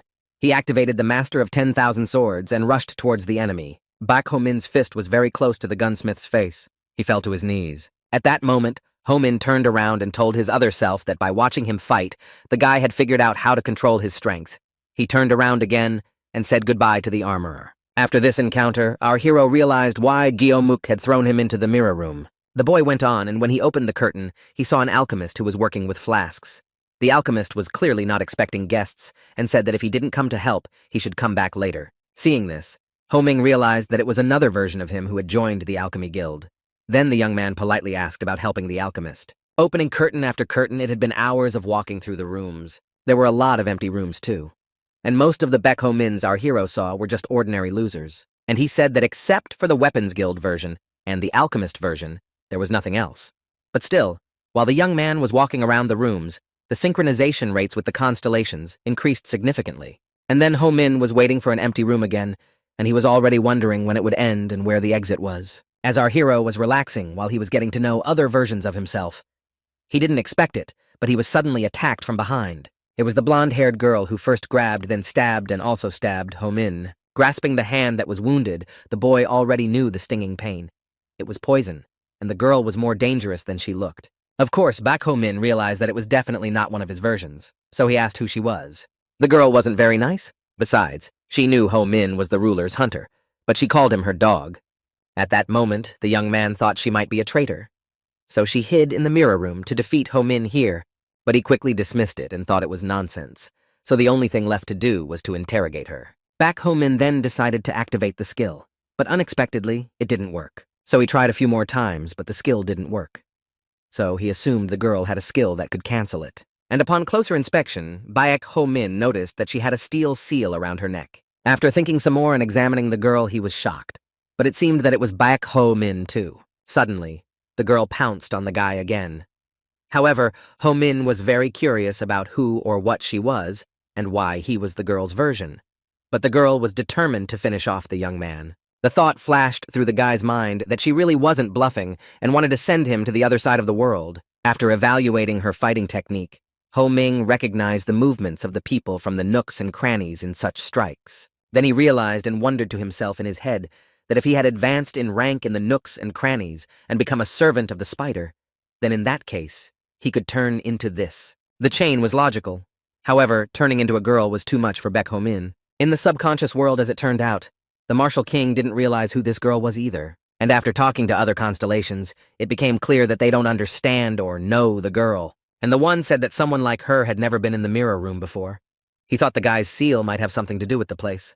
The emotion with which the wizard said it made Dynamite suspect that he knew something. But the one knew only one thing, that of all the timelines, this one he was not to encounter. The wizard said something incredible, as the girl was the second to become a constellation after him. The eyes of the others almost popped out of their foreheads at what they heard, and Dynamite decided to undercut the constellation's words and asked if he had correctly realized that she was one of the only ones who was just hibernating. Gritting his teeth, the one confirmed that it was true. He said she was like a ghost against the sky and her name was Miori. Meanwhile, Baek Ho-min was trying to defend himself against her attacks. She fought just like in a snake den where such people earn money for their work. And to avoid guessing whether or not it's true, H-min decided to ask Miori. And she answered vaguely, but most likely the boy's guesses were confirmed. Then Ho-min decided to say that apparently she had not spared the old man. However, the girl hinted that he didn't have time to talk. Since the blows already from the side of Miori was enough, Ho-ming was interested in how much more she will attack him. And without waiting for an answer, he decided to activate the skill again. However, the girl called him a fool and only laughed, as it was clear that he could not use his skill. But Baek Ho-min didn't give up and tried several times to activate his skill. At that time, his hand began to blush and burn intensely. Seeing this already, Miori wanted the guy to stop because at this rate his arm could just tear up. With a sly but tired face, Ho-min realized that since the girl was another version of him, she was paying for her skill in the same way. Accordingly, her neck was burning. With an aggressive tisk, Miori said she wasn't prepared for the boy to be so resistant to poison, and her seal around his neck was burning like the boy's hand. He shared that the Platinum Monarch made his body a little healthier, but sticking to Miori's joke, he said she was his master since she said he was the ruler's dog. After that, the girl decided to stop attacking as she didn't see the point in it anymore. Stunned, Ho-min thought she had finally given up. At that moment, the girl offered him a seat. Or rather, pointed to it. But even though the fight was over, Baek Ho-min clearly understood that she was from the snake lair and could not relax. Now she decided to ask the question, and Miori asked Ho-min if he came from the world where he is the ruler's hunter. The boy confirmed her guess. Then our hero decided to ask why she tried to send him to the other world if she knew from the beginning that their worlds are different. But she replied that she had once decided to kill all the ruler's hounds that would appear in the mirror room. All the more reason for her to practice. With consternation on his face, Baek Ho-min assumed that the girl was from the world where he had turned traitor. And that was exactly the case. In that case, Baek Ho-min didn't understand why she was trying to commit treason. He wanted to hear her answer to that question. Their communication was a bit on the high side, and Miori asked why he had become the ruler's hunter, reinforcing that the guy knew nothing about the Platinum Monarch. Then Baek Ho-min replied that he knows enough about the ruler since he's even dating her. This news shocked the female version of him. She got angry, and then sighed and said she didn't want to tell him, but apparently she had no choice. She went on to say that if the Platinum Monarch had that much respect for the guy, it would be easier to stab him in the back. But Baek Ho-min sincerely didn't understand what Miori was talking about just now, and interrogated her. The girl's answer was very exciting, as she said that the Platinum Monarch was a parasite. Of course, Baek Ho-min didn't believe what he heard, and said it was nonsense that he shouldn't even worry about. But Miori tried to convince him that she was telling the truth. And Ho-min knew that when someone becomes a parasite, the gold from the seal disappears. It was not clear how the monarch could manipulate his seal. Miori didn't respond in any way, but asked Ho-min if he had ever seen her seal. Then the young man hesitated a bit because he really had never seen the seal at the Platinum Monarch's place. And Miori said it was solid proof. The Platinum Monarch had no seal because she was a parasite. However, to Ho-min, this was absurd, because he could simply not see the seal as most people hide it under their clothes. Not wanting to get further into an argument with the guy, Miori sighed and told him to do what he wanted if he didn't believe her. Baek Ho-min asked the girl if she had been taught to scam in the snake lair, or if she had done it herself. But she replied that it wasn't a scam and transferred the lair to the spider. Miori proudly said that she was trained by a spider, and later became one of the spider legs. To which our hero replied that he had never even once seen a spider in person, and she had already become his spider leg. Then the girl said that after the old man went to the other world, she was on Earth. And at that time, the Platinum Monarch and the Executioner doll found her and tried to destroy her, but she was saved by a spider. But the fact that the ruler was trying to send Miori to the other side of the world didn't bother Baek Ho-min, and the boy began to speculate that if such a thing happened to him, he would find a reason to rebel against her. These were the thoughts he decided to share with Miori. It was probably a normal reason for rebellion, and he could even understand the girl to some extent. That Baek Ho-min expressed understanding for the actions of the embittered Miori shocked her. However, in any case, the monarch was kind to our hero, and he could not complain, and he had no reason to complain. With a heavy sigh and some regret, Miori said that she too had once been so naive. She closed the topic by saying that even Ho-min, being a ruler's hunter, doesn't change the fact that she likes him, and she advised him to learn about the rebellion against divinity while there was still time. Of course, such a formulation made a lot of questions appear in the young man's mind, and Miori replied that Ho-min's stance on the Platinum Monarch will be determined when either he sends her to the other world or she does. After that, the girl decided that it was time for her to leave. However, Ho-min was not ready for that, so he decided to at least ask her how to leave. This made Miori surprised as the guy came into the room without even knowing how to get out of it. The way out was simple. He had to open and close the curtain with his own hands. Since it was clear that the girl and Ho-min would not meet again, she did not say goodbye to him, but simply sent him away in a rude manner. For some reason, at that moment, the one's face changed and he began to worry. The other creatures didn't understand what was wrong. Then the one took some glasses in his hands and said that someone had escaped. The others still didn't understand and asked who he was talking about. Putting his glasses back on, the wizard turned his head and spoke Miori's name. She was already standing a few meters away from them. The warrior king did not understand what kind of constellation she was, since the one had spoken of her in such a way. Meanwhile, Dynamite stood by and could not believe his eyes. Then the one revealed the secret and said that she was the constellation that had ruined the Platinum Monarch since she had led a successful rebellion. And it was she who became the new ruler of the city. With fear in his body and a voice that creeped out the others, he said she was a white spider. Still, Dynamite did not believe what he heard. According to the wizard, Miori had succeeded in the rebellion and seized control of the city.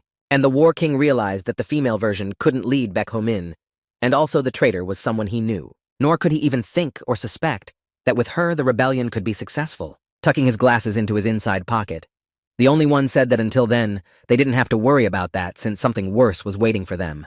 Continuing the wizard's thoughts, Dynamite said that now everything had changed, and the constellation that had ruined the Platinum Monarch had awakened. Because of this turn of events, the constellations could no longer predict what would eventually await them. Meanwhile, Baek Ho-min opened the curtain and returned to his world. Jeomuk and Kang Ha-jin were sitting quietly in front of him playing backgammon. Heo-min hurled rude words at Jeomuk, who started laughing uncontrollably because he didn't know how to get out of the room. Kang Ha-jin was shocked by the guy's rudeness. Despite the fact that our hero could go to the other side several times, Jeomuk thought it was a great workout. However, Baek Ho-min changed from anger to mercy and agreed with the man that the training was not useless. Taking one of the playing chips, Jeomuk decided to continue his conversation with Kang Ha-jin. At backgammon, the man showed what he suspected were the positions of traitors in the city and in the Guild of Arms. And Baek Ho-min was more interested in Baek Ho-min mentioning a traitor in the Weapons Guild, to which Jeomuk replied that in the mirror room, he too had met another self who had sided with the church during the blue and white battle. Recalling his journey through the mirror room, Ho-ming noticed that the armorer and the female version of him were opponents of the Platinum Monarch. Jeomuk went on to say that no doubt among the rulers, someone is trying to corner the Platinum Monarch. Pondering, Ho-min wondered who it could be. Jeomuk took the boy by the shoulder and with a smile trying to soften his words said that in truth, he was useless and weak. But that didn't change the fact that Ho-min had saved the male hunters. For that, Jeomuk expressed gratitude to the guy on behalf of the guild and its members Lee Il-ho and Yu Ha-yul. And he added that to top it all off, the guy was highly praised by Kang Ha-jin. Ho-min's smile seemed to go beyond his face. Of course, this made Kang Ha-jin very uncomfortable. After all, he never spoke flatteringly of Ho-min in his presence, and he said about our hero that he's a little more useful than a sick mongrel. According to Jeomuk, although Baek Ho-min was weak, but the fact that he stood by the side of the Platinum Monarch was a blessing to her. Thanks to Baek Ho-min, Jeomuk decided to believe in the Platinum Monarch, and he said that as long as he lives, the Weapons Guild will stand by the Monarch's side. At that moment, Kang Ha-jin was overcome with envy again, as he could tell that Jeomuk had a lot of respect for Baek Ho-min. Turning to Ho-min, the man asked Ho-min to show him the boy's will, and added that his stars would shine along with the young man's will. And Kang Ha-jin thought that our hero had strong constellations, and Jeomuk that were on his side. And with that, the chances of a successful rebellion decreased drastically. After a short time, the guys were already in the castle, where the Platinum Monarch was thanking Ho-min. Because thanks to him, she had the full support of the Jeomuk constellation on her side. As a reward for the marvelous result, she asked him out on a date. But Ho-min was surprised that she didn't even ask for his wishes, and it looked like coercion. Then the monarch rephrased her sentence and asked Ho-min about it in a voluntary form. The boy appreciated the gesture. She said she would schedule a date and added that a trusted person had told her how to date. The lad was very surprised and wondered from whom the ruler had asked advice on the matter. Smiling sweetly, she said it was the executioner doll, and Ho-min thought it was her again. In the young man's mind, he thought that even though the girl was a ruler, she had no one to ask for love advice. With a good attitude, the Platinum Monarch clenched her hands into a fist and was confident that this time the date would succeed. And the boy was still ruminating on his thoughts and thinking how lonely the monarch was. And there were traitors around who were planning a rebellion. With a regretful look, Ho-ming realized that to find out about the rebellion against the divinity, he would have to deceive the ruler. It was time for their date. Yoon Seo-hyun suggested that they have dinner first and then go to the movies. However, Ho-min noticed that she was dragging him along just like last time. And during the date, the guy was silent, so the girl decided to ask what's up. But Ho-min replied timidly that her proposal was cool. Since the monarch had upgraded Baek Ho-min's seal with platinum again, he also wanted to give her something in return. However, Yoon Seo-hyun didn't understand why she needed a gift. So our hero explained that it would be a gift that people who are dating usually have. The girl thought about it, and Ho-min had a strong reaction. So he told her that since she had a lot of money, he doubted that there was anything she couldn't buy. Then she turned to him with a smile and said she thought of something she might like. The guy was seriously surprised and asked the girl what it could be. She replied with a satisfied face that she would like a crab head. Baek Ho-min asked if she was talking about a dish or something else. But it wasn't about food at all. The girl wanted a crab head. There's a man named Kim Ho-dae. He is one of the spider legs, and on the streets he is known as Crab. He was called that because he sold and bought the lifeless. Ho-min decided to give the girl a gift and had already caught a man. He was hanging upside down, and Ho-min was interrogating him. When asked who needed the lifeless in the first place, he replied that the Alchemy Guild needed human body parts for some medicines. This prompted the boy's questions. The man said that foreign alchemists use them to create forbidden substances. Then Baek Ho-min thought he was sending innocent people to the next world and then selling them to others for money. So he decided to ask Crab himself. But he was afraid for his life and said he didn't know how it happened and asked not to send him to the other world. And Ho-min answered the man simply, if he wants to live, he should put out the information where the crab is. Suspended upside down, the man stammered and asked why the young man wanted the crab, to which our hero said that someone from above wanted his head. And he added if he wanted to tell something before his head left his body. But before the man could answer anything, Baek Ho-min cut the rope and the man flew into the abyss. Just as suddenly, Ho-min suddenly heard sounds behind him. There were many hooded men with masks and swords standing there. They knew that the guy was the ruler's hunter. Looking at their weapons, he realized they were from the snake lair, since the female version of him used the exact same one. As it turned out, the suspended man was just bait. The others were aware that the Platinum Monarch was targeting the spider's legs. That was why the snake lair realized that if they let one of them go, Ho-min and the ruler would definitely fall for it. With drooping eyes, Ho-min couldn't even think that the Platinum Monarch would fall into such a trap. One of the men offered our hero a deal. He said that if he brought the Platinum Monarch to them, he would now keep the young man alive. But Baek Ho-min pulled out a knife from behind his back and said that he had a better idea. When Ho-min jumped into the attack, he said he would leave only one man alive to tell him where the crab was, and the battle would be the only one to find out who that one would be. And while Ho-min fought, the Platinum Monarch walked in the rain with an umbrella and wondered if the guy could survive this time. At this time, our hero defeated one by one, and the remaining guy wondered why the poison didn't work on him, to which the guy replied that he'd been poisoned before. And in his head, he thought that it was a good thing that after the battle with his female version, he had dismantled it with his mini-lab, and the opponent could think of nothing better to do than run screaming that it wasn't over. However, Baek Ho-min could no longer catch up with him because the poison in his body was too much. As he was losing consciousness, our hero was talking about how he had to catch this guy. But the poison was already doing its thing. Lying on the ground, the boy opened his eyes after a while at the sound of his name being called. The Platinum Monarch stood in front of him. Ho-min asked why she had come here if she could just wait, but because she saw the alchemist fall, she got up. Then the boy remembered that he had missed one after all. And the monarch replied that she had met the one who had escaped and left him behind after torturing him. That guy was already lifeless. That one told the monarch a little about Crab, but even so, Ho-min apologized to the girl.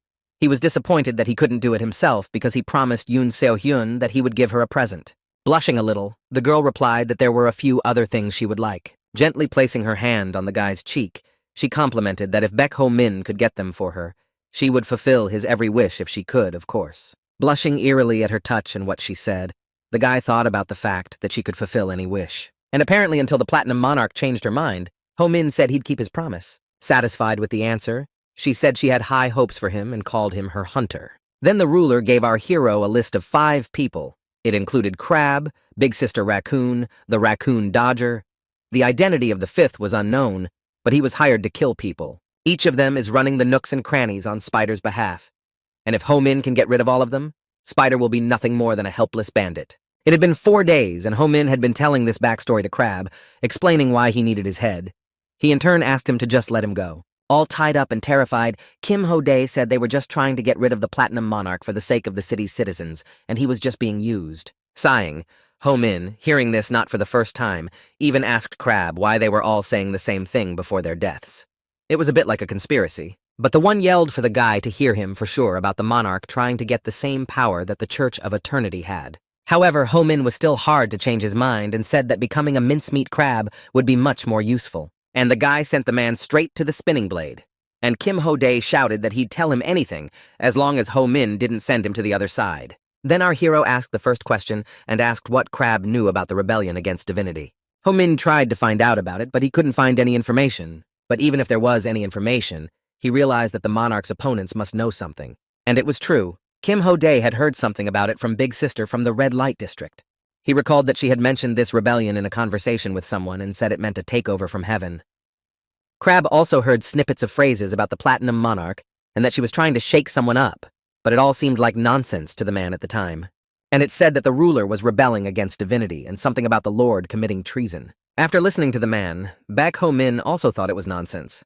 Kim Ho-dae added that he had also heard that this was the reason why the Platinum Monarch was collecting gold. In any case, Baek Ho-min realized that Big Sister was on the list of people he needed, and this story from Crab was useful. Then our hero decided to ask another question about the spider's legs, namely, what the man knew about them. After Crab's story, Ho Min decided to find out if everything was true. But in such a situation, Kim Ho Dae shouted and swore that he was telling the truth, because there was no point in lying to him. At that moment came a notification from the constellations that hadn't come in a while. Only it was unusual. It was sent by the constellation Miori. As our hero saw this name for the first time, he had a lot of questions and asked the constellations to answer them. Abound Kim Ho Dae watched all of this, and with fear in his eyes asked what the guy was talking about and who he was talking to. And then, at Baek Ho Min's request, the familiar constellations began to reply to him, or rather send him likes. However, Ho Min noticed that there was no Miori among them, but he knew for sure that he wasn't imagining it. Abruptly, the guy switched to Crab and asked him his name. But the man realized that he already knew his name, but still repeated that his name was Kim Ho Dae. After the man's answer, Baek Ho Min immediately turned to the constellations and asked if what Crab had said was true. And among the likes, it was still Miori's name. Then Ho Min thought that Miori only reacts to things related to the back alleys. At that very minute, the one in the subconscious world was asking Miori to show herself and stop hiding. The warrior king decided to ask Dynamite if he knew anything about Miori, but Dynamite said he knew that there were others here besides him. It was obvious that if Miori was the female version of Baek Ho Min who was in the mirror room, then she was the complete opposite of the one. And if her skill allowed her to block the skills of others, then even wizards from the Seal Guild who put all their strength into them wouldn't be able to resist her. At this moment, the Martial King realized why she still managed to send the Platinum Monarch to the other world. However, it seemed to Dynamite that Miori wouldn't interfere much right now, although she had definitely learned how to send a bark to Ho Min. While the guys were figuring out what constellation this girl was, the one kept trying to yell at her to come out and not hide. Meanwhile, Baek Ho Min had managed to find out a lot about Spider with the help of the Miori constellation, and later, he planned to find out if all of them were true. The guy also asked the bound Kim Ho Dae if he knew what Spider looked like. Excitedly, Crab replied that he had seen him and that he had a mask and a strong stench coming from him. And the Spider said that if he couldn't send the Platinum Monarch to the grave, all the citizens would die. And like the man said, the Spider was never wrong.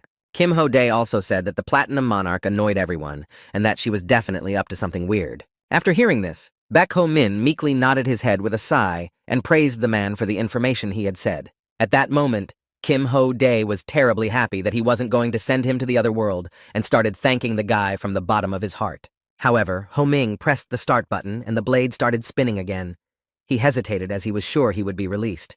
But our hero was serious, and the blade met the crab. And Baek Ho Min, looking at what was happening, said that he had no intention of letting the man go. He added that he had no reason to spare the man who was selling human organs. His second target was Youngjun, also called Big Sister. Miori's constellation was actively helping him interrogate her. Eventually, he was able to get information about the rebellion against divinity.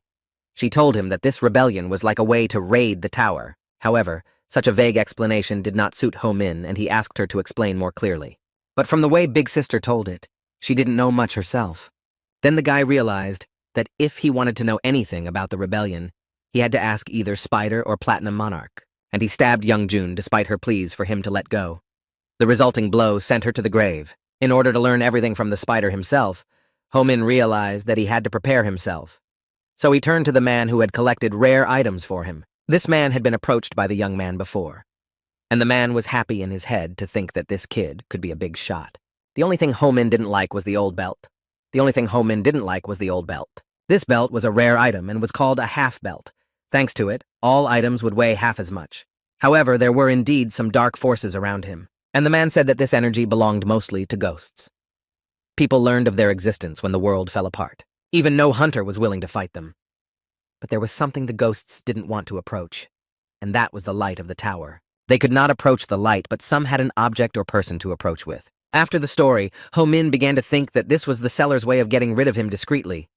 Although he denied this assumption, he replied that he heard the constellation Rib blessed Baek Ho Min, and that made the seller think the guy could exorcise the ghost. At this moment, the guy was surprised, and immediately forgot his anger as well as his skill from Ryabi. When he touched the starlight sword to his belt, it was as if the chuckles of those very ghosts began to emanate from him. However, the dark energy didn't disappear in the light, and Baek Ho Min thought that things were going hard even though the ghost was quite weak.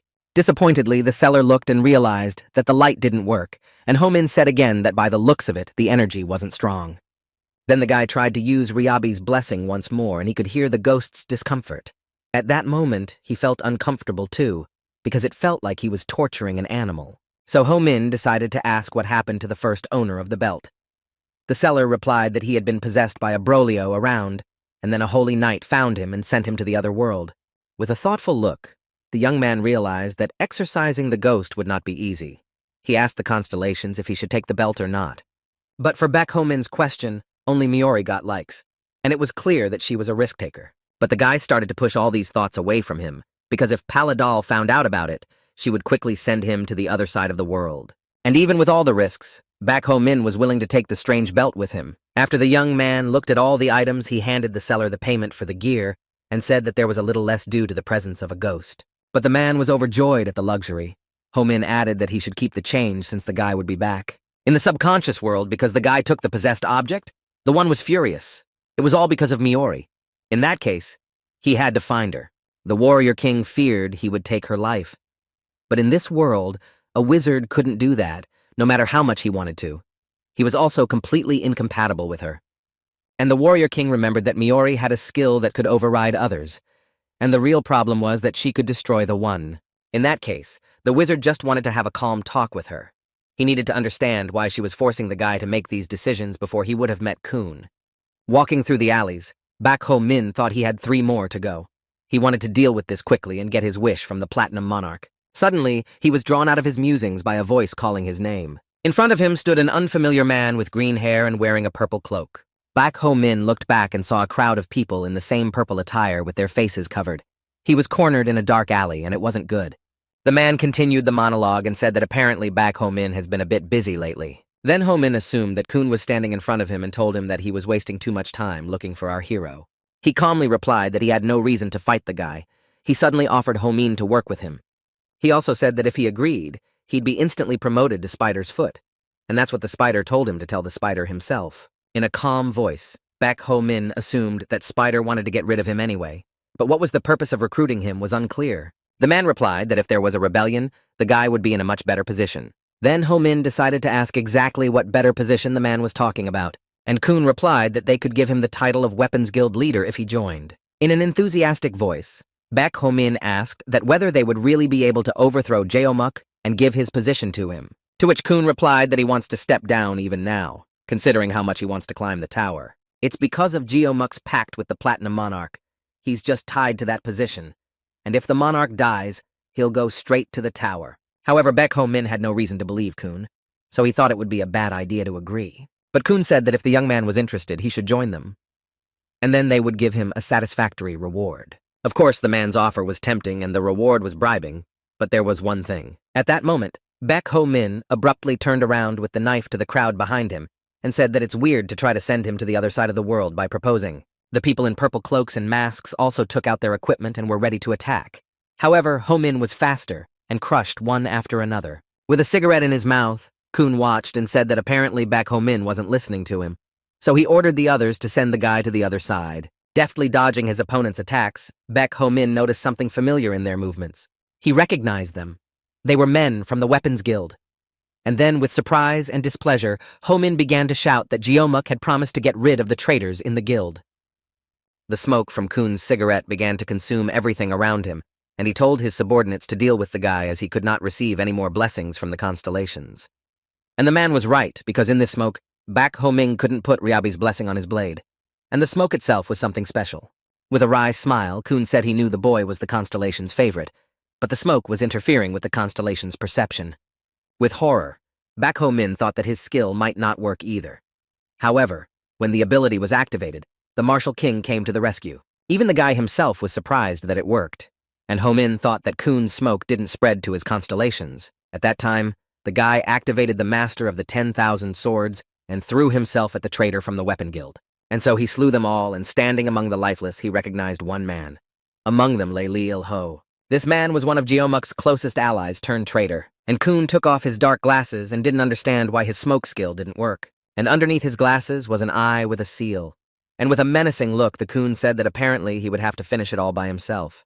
Turning around, Ho Min realized that the one had a platinum eye prosthetic. It looked like Raccoon had been the ruler's hunter before. A little hesitantly, Kun reluctantly said that there was a time and he was her hunter. At this moment, Bak Ho-min realized that this man was different from the other spider legs, and one definitely couldn't let their guard down with him. Suddenly, out of the blue, our hero felt pain. Knives had been stabbed into his leg, and turning around, he saw that all of Kun's subordinates had become undead. And on the other side, with a belt of gear, stood Kun, who was also eager to do battle with him. So the raccoon suggested to Baek Ho-min to start with to have a battle, as he put it, between the ruler's dogs. Without waiting for a response from the guy, he swung his spear at him and hit the guy's arm. When he looked at the spearhead, Baek Ho-min saw that there was a seal on it too. After a few seconds, our hero noticed that he couldn't see or breathe normally.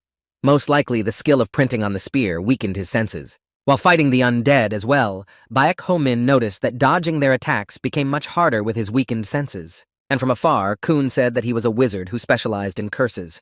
So while Ho-min's man skill was in effect, he was practically lifeless. And at this time, the young man had one dagger left and could not use the master of the 10,000 swords. But Kun retorted that all he could get now was his doom, which would be full of agony. And after saying that, the man launched another blade with the same seal at Baek Ho-min. This made our hero fall to his knees, feeling his vision completely gone.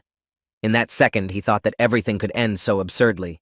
But suddenly, he heard a notification sound that was from the constellations, and Ho-min realized that he had another option in store. He activated his skill again, and this time the chosen life was a Miori constellation. However, Baek Ho-min himself was surprised at what skill the constellation had summoned, but he had no other choice. The boy threw himself at Kun with closed eyes, and his movements were clear. The man himself was surprised and did not understand how the boy managed to attack and dodge. With eyes full of incomprehension and at the same time horror, Raccoon thought about the fact that his blades were impregnated with a curse that numbed the senses. With this, Ho-min must have been on the verge of death. The man even assumed that the young man had somehow managed to keep his feelings to himself. Kun also had an ace up his sleeve, but he didn't want to use another skill. Just as he thought about it, the knife stabbed him right in the eye with a seal. The green-haired man howled at the pain of holding onto his injured eye, and he screamed about how the guy couldn't do it. After all, he was completely unable to see anything right now.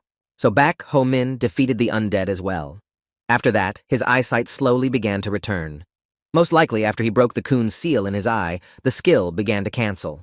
This was the first time Constellation Miori was in Baek Ho-min's body, and he realized that it was a completely different set of instincts and movements compared to the martial king. The boy even assumed that such movements were more like those in the serpent's lair.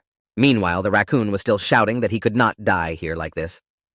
Then our hero came to him and asked why the former ruler's hunter had become a spider's foot. However, the one said that Ho-min didn't understand or know anything since the Platinum Monarch wanted to rebel against divinity. And Baek Ho-min dryly reacted and said, "If this is the way to climb the tower, then what's the problem?" Then Kun said the monarch was going to put the entire human race on the line. He complimented that one bet against the tower, and that was what was called rebellion against divinity. He also said that as soon as he tried to find out a little more about it, the Platinum Monarch tried to send him into a trap that could have sent him to the other side of the world. And Spider saved him. And it was the words about her trying to get rid of him that stuck in his head. All because Kun wanted to know and probably learned too much more than he should have. And this information he'd just learned explained why the hunter rulers didn't live long. Excitedly, Kun told the guy that they weren't so different, so he tried to give him a chance to get away from the Platinum Monarch. He also said that he wanted to reach Ho-min if he knew about the rebellion against divinity. After that, the young man decided to ask the constellations if he was lying. However, only one constellation reacted to Baek Ho-min's question, and that was Miori. And in the lad's mind flashed that the rebellion against divinity, the betrayal of the Platinum Monarch, and the fact that Kun had tried to give him a chance to escape were all true, though he realized that the Platinum Monarch hadn't betrayed him yet. However, he sensed there was more to this game. Then Baek Ho-min decided that the best solution would be to ask the Platinum Monarch about everything directly. Such a thought made the boy's Kun rage.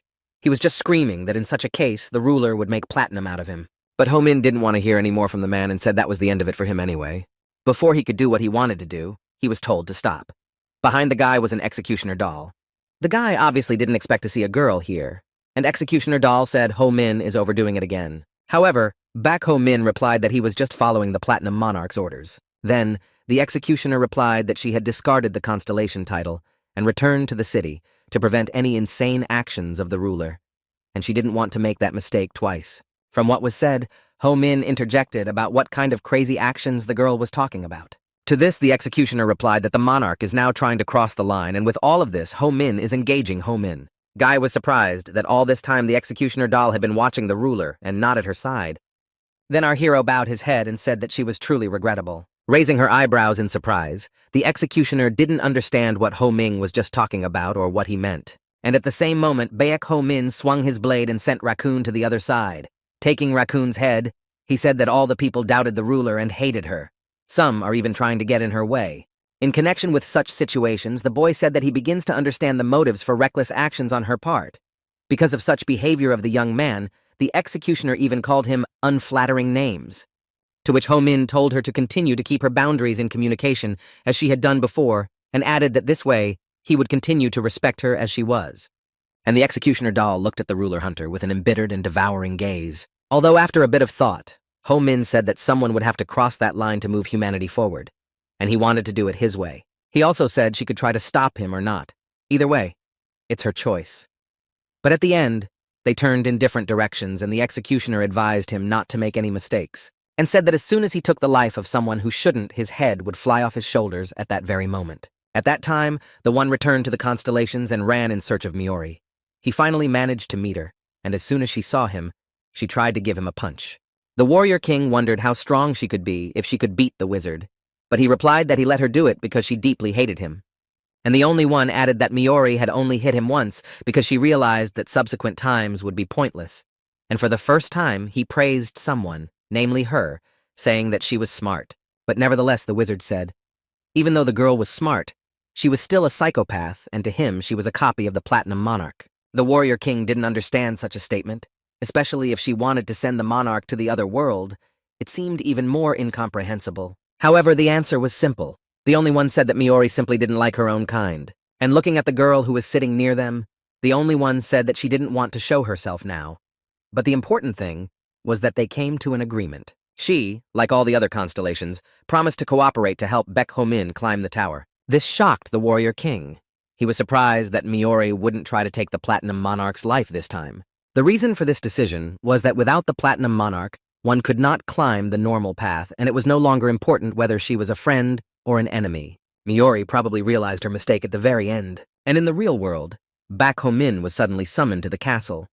He thought it was strange since he hadn't collected all the heads yet. Nearby stood two men in suits who were also surprised that the ruler had summoned the guild masters after 6 months. The other answered that it was because of the unstable situation around them. They were talking about how it had been a long time since her last speech, and there was likely to be a special offer now. At least that was the rumor. Eavesdropping on the men's conversation, Ho Min thought that the monarch's speech might be related to his challenge. As he approached the appointed place, he heard the Platinum Monarch asking him to hurry up, and he wondered why he'd been summoned. She replied that she was told that Ho Min was trying to find out about the rebellion against divinity. After such an unexpected statement, he stood silent for a few seconds and then exhaled, realizing that it was pointless to lie now. And he firmly replied that he had indeed tried to find out, for which he was praised by the monarch for his honesty. Suddenly, a man shouted next to the monarch near her feet with threats in her direction, and the one in response to such cries only said that the man was too noisy and silenced him forever. Judging from the green hair, it was Kun. Baek Ho Min said he didn't know when he handed him over to the monarch that he was still alive. It was hard to tell since the guy brought the girl's head, but like the ruler said, he was probably resurrected by one of the constellations that blessed the Spider-Men. Monarch said that Kun's name was Lojo Junhyun. He had committed a grave crime that was a waste of talent, and she offered him either to be executed or to become her hunter. Listening to the story of the raccoon Baek Ho Min at this moment, he thought that this was what happened to him. However, Lojo Junhyun started abusing the ruler's power and went back to his old habits. Eventually, he crossed the line, and the ruler took appropriate action. A little stressed, Ho Min decided to ask what crossed the line meant. Then she replied that Kun was trying to figure out her weaknesses. As a result of his search, he learned of the rebellion against divinity and began to investigate it. And turning to Ho Min, she said the same thing the young man was trying to do. From such a statement, our hero could not even answer her back, but only became even more tense. She started to ask him what he knew, but other than that, it was a way to climb the tower he knew nothing. However, the Platinum Monarch said that if she told him everything, the guy would have to be with her forever. So she asked Ho Min if he still wanted to know the details. The boy was, of course, surprised by this condition, but his interest was not diminished. After our hero still did not give up his interest, the ruler handed him a sealed envelope. She was willing to tell him everything. Taking it in his hands, Baek Ho Min began to look at it and still couldn't understand what it was. With a sly smile, the monarch said it was a love letter and asked why they weren't going on a third date. After the question, she immediately added that she would tell everything about the rebellion after the meeting. It was evening, and out of the car came Kang Ha-jin and Yoo Ha-yul, who were dressed in formal suits. They talked about how the car was too slow, and since they were short on fuel, they used a seal. With an innocent look, Yoo Ha-yul sincerely questioned why the ruler was trying so hard to go everywhere only by car. But it was all about old-fashioned power. The monarch drove everywhere in a car to put pressure on the older generation who looked down on her. The student now understood the reason for their car ride and looked around to ask where Ho-min was. The last time they had seen each other, he had been badly injured, and Kang Ha-jin replied rudely that if the girl was asking all this out of guilt, it wasn't worth it, because Ho-min didn't sacrifice himself to save them. With this answer from the hunter, Yoo Ha-yul's eyes became like a kitten's, and she wasn't going to ask anything more. After thinking for a bit, Kang Ha-jin's mind raced with thoughts of what the ruler might have said in her speech right now. There were many hunters around, and it was all thanks to Geomuku. At the speech, however, the Platinum Monarch was an easy target. Just as he wanted to continue his thoughts in his head, men with guns came out of the windows and started shooting at the hunters. Kang Ha-jin and Yoo Ha-yul stood behind the car, horrified by what was happening. They were trapped. The enemy's weapons were strange, and Kang Ha-jin realized that the other hunters didn't know how to handle the situation because of this. Then the guy decided to take matters into his own hands and started yelling for everyone to stop panicking since it's usually a weapon. Along with what he was saying, he threw his knife right at the man's head from the window. And he told the rest of his allies to hold on as best they could until the ruler fled. Yoo Ha-yul screamed from behind as if she had seen something.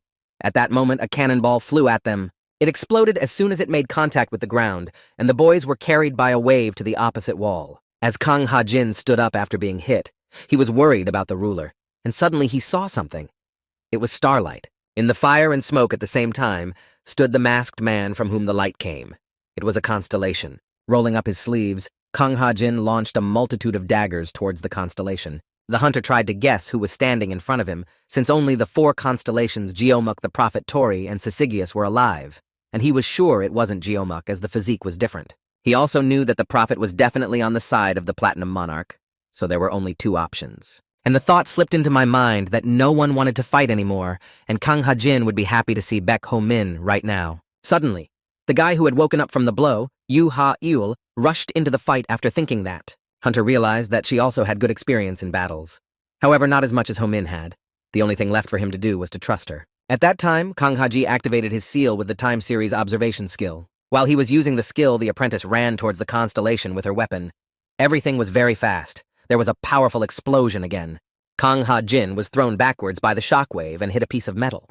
He didn't understand what had happened, but he guessed that he had lost consciousness during the attack.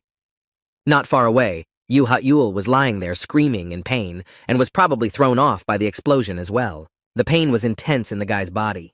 He realized that he had to protect the girl, but since he had lost a lot of blood, he was losing his last strength. And the constellation stood perfectly still, and his subjects walked over to the car to get the lord out of there. As soon as they opened the car door, one of them was struck by a blow to the body that sent him to the other.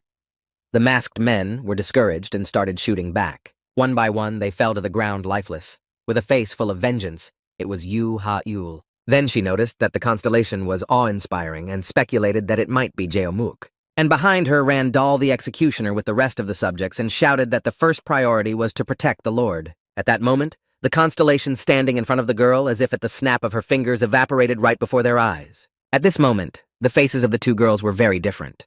Yoo Ha-yul was confused, and the executioner was angry that they had missed the ruler. Because of her failure, the student cried and said she didn't deserve to be who she was. But just as suddenly, the Platinum Monarch came out of the car and said that Yoo Ha-yul did well. Her appearance shocked everyone, and the executioner said that if there was going to be a problem, it wasn't here.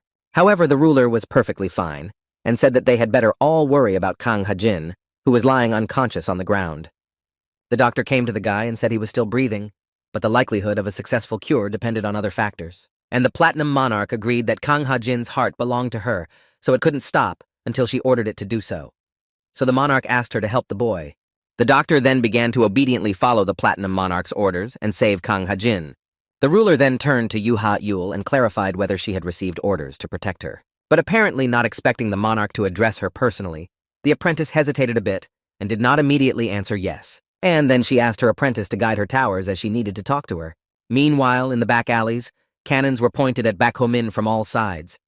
but all he could think about was that before the monarch told him about the rebellion, he would like to crush someone else. Surrounded by men with guns, he still managed to joke that it was the first time he'd ever seen such a thing in his life, and the guy asked how they knew he was coming. In front of him on the chair sat a little girl who was practically all pink and had the same color hair. She said her grandfather liked to collect antiques. However, Ho-min noticed that any grandfather likes to do such things, not just hers. Then the pink-haired girl took out a needle from the inner pocket of her coat, saying that her grandfather was an incredible man, as he ran an orphanage and helped the poor. From this description, it seemed Baek Ho-min was beginning to guess who he was talking about. And the girl kept saying that sometimes Grandpa would give an errand and get rid of someone. However, thanks to his maintenance, they remained well-fed. And out of the blue, she said it was until he was sent to the other side of the world. She was talking about the elder. Smiling slightly, Baek Ho-min replied that he couldn't even think that he had a granddaughter. But as it turned out, it was all a lie. The pink-haired girl said it was a beautiful addition to her role. It even made her want to kill the guy. A few seconds later, Ho-ming realized that this girl was one of the spider legs and was called Unknown. Maintaining her image, she replied that if she had told him the whole truth right away, she would not be so unknown anymore. And she just asked the guy to follow her.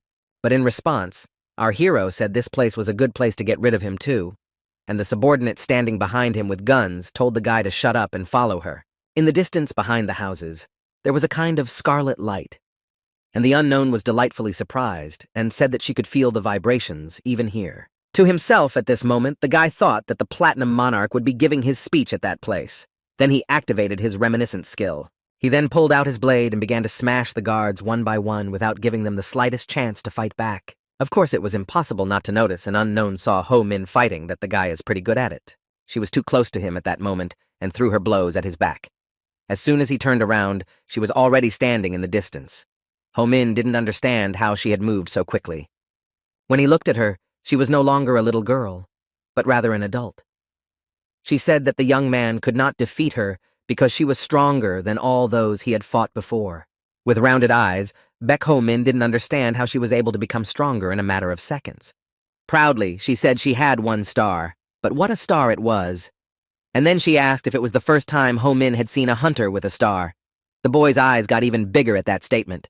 Although Jane Doe had 1 star, the difference between her and those who had no stars at all was enormous. As it flew at Ho-min with an attack, the guy didn't think that there would be someone with 1 star in the spider's clutches. And piercing the guy's body with her weapon, she said that her transformation was the power of a star.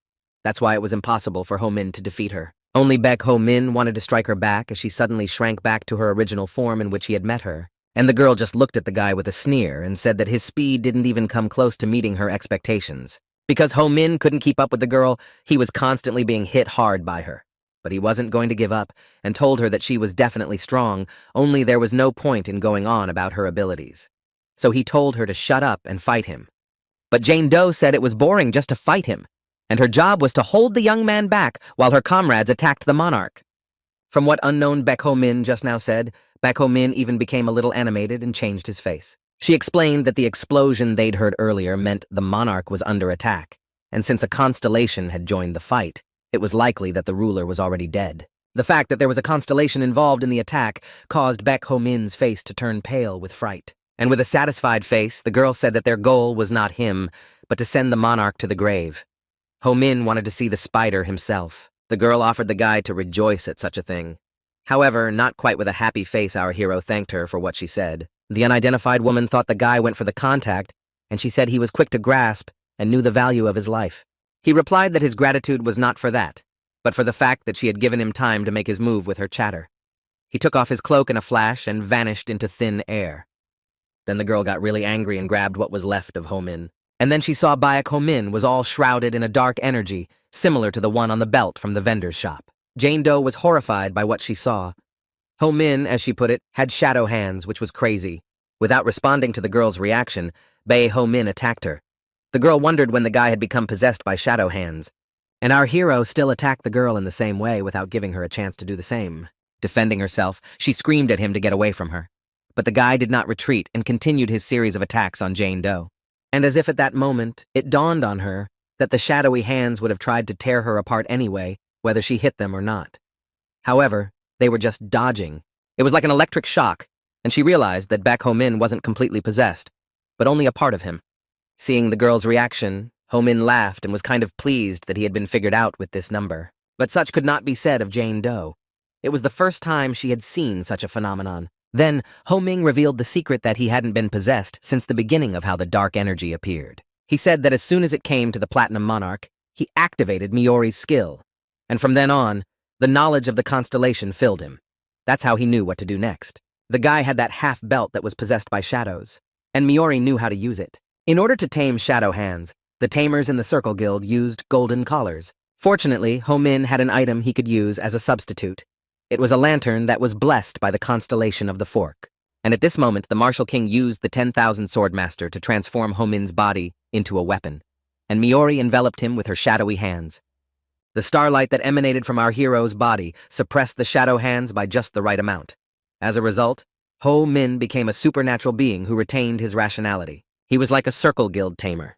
However, the guy couldn't hold such a state for long. Since the young man was using 2 constellations at once, his seal seemed like it could burn and dissolve at any moment. The risk was that if he kept doing that, he might lose his hand altogether, or worse, become possessed by shadow hands. And because Baek Ho-min had little time left, he thought that before he ran out of time, he should send Jane Doe to the next world. Of course, such a spurt of the guy frightened the girl, and she realized that at this rate he could get her. Then she stretched her head from her body like a rubber band and threw it at the young man. She had no choice but to bite Ho-min's neck to get rid of him. After the bite, the guy's neck felt like it was starting to tear, and the girl herself was back to her usual state, and her smile described all her emotions from such a fight. However, something was wrong. She felt it and looked at her hand.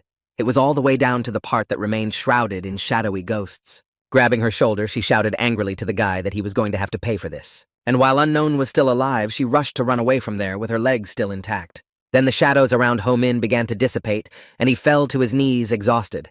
The thought flashed through his mind that if the spider's foot had held on a little longer, he might have died. With his body collapsed and practically losing consciousness, he didn't understand why it was so difficult, and he had no luck. And with his eyes barely open, he saw someone running towards him. Judging by the legs, it was some girl. But he didn't have time to find out who it was. With thoughts and hopes that at least the Platinum Monarch was alive, he passed out. At this time, the one with a blow to his forehead said that Baek Ho-min was definitely not afraid to die. But he recognized himself in that until he went into orbit himself. Dynamite watched and marveled at how fast the boy was moving along his path. It was especially frightening that he had managed to meet so many opponents lately. But even so, the Martial King noticed that the synchronization was increasing, and Baek Ho-min's abilities were growing by the hour. It didn't calm the one, though, but made him angry. At this rate, the guy could quickly die. Dynamite decided to ask what skill the Unknown used at the end. The rubber neck trick was a first-level skill called Poisonous Snake. Such a skill was changed by the blessing of the constellation Terror. The only one who told me that because of the tower's reconstruction, a lot of unknown constellations started appearing. And no one knew for sure why the Terror and the Dark Ghost had come down. And Dynamite did not understand why so many constellations had appeared so far. Could it be that they were all the cause of it? A voice came from behind him and said that it was a good thing they didn't know much. All 3 of them looked in the direction from which the sentence now sounded, but only the one showed no surprise. He only addressed the girls by name and was glad that she was finally ready to show herself. His face was still reserved, though. Turning to the one with a frown, Miori said that he had created something crazy as the tower seemed to have been turned upside down. She called him a psycho. And the rest of the constellations watching them with their mouths open looked most likely at the wizard's reaction. But the one replied that if he had not done so, they might not have another chance, and neither would the skill of remembrance. Such an opportunity did not appear even after 1,000 rebirths. However, Miori had a different opinion on the matter. She had a grudge against him like the wizard said. It was because when she was Baek Ho-min, he didn't help her, and she said it was because she had something in her life that she never asked for. She also shared that she never had a chance to climb the tower, and she doesn't regret it. In any case, she did her best without envying those who were at the peak, and the one was sure that these were all excuses and excuses for her failure to conquer the tower. Looking down, Miori didn't understand who cared if she failed. She thought that going all the way with all her efforts was an accomplishment. So looking at all 3 constellations in front of her, she said that in some way, they were all winners for her. Smiling but not blurting out at such a nice compliment, the one asked Miori not to jump to conclusions that were convenient for her. Now addressing only the one, the girl said that until now, the tower had not known of Baek Ho-min's existence. But with the help of him interfering with the memory skill, the opposite was true. Then she stated that they were most likely connected to the cause of the reconstruction. and most likely because of this constellation, could have already gotten the assignment. With those words, she made the one think that she practically knew all the plans for the tower inside out. But those words were only an assumption. But she noticed that the wizard was fond of words and asked if he would stop his machinations. The warrior king stood between them to calm the growing conflict. The warrior king stood between them to calm the conflict and asked Miori if she had really rebelled against divinity. And that was indeed the case. Although the warrior king did suggest that the leader of the rebellion should be a platinum monarch. Accordingly, he had a question about the reason why even after she had sent the platinum monarch to the other world, she was leading a rebellion against divinity. However, the answer from Miori's side was simple. The stakes were the same against the tower as treason. Therefore, there was no point in stopping them because their treachery was already known. She said the tower remembers the stake, not the people. And by the time Miori had already dealt with the platinum monarch, it was too late to take back the stake. Or rather, as she put it, the monarch simply let herself die when a situation was created in which it was impossible to turn things back. The warrior king definitely wanted to talk more about the subject. But Miori replied bluntly that he didn't need to know the details, since the rebellion wasn't important to them now. After all, the memory skill that Baek Ho-min had could have a better effect than rebelling against divinity. It was a real stroke of luck right now. And Miori cheerfully said that thanks to Baek Ho-min, the Platinum Monarch's bid now has 10 times the chance of success. The three constellations were looking at the girl at that moment, and Dynamite thought he couldn't understand half of what Miori was saying. And no one understood what would happen to Ho-min now. At this time in the real world, Kong Ha-jin and our hero woke up in the same room after losing consciousness. Both of them were surprised to see each other. Ho-min asked the hunter how he had managed to end up on the bed in such a state. And Kang Ha-jin talked about his injuries. He had a ruptured spleen and severe fractures with heavy bleeding. With a crazy laugh, Ho-min said that he had torn muscles and ligaments, medium poisoning, ruptured organs, and more. It was like he was bragging about how many times he could have died. But Kang Ha-jin replied in a very restrained manner that according to the guy's injuries, his opponent was also very strong.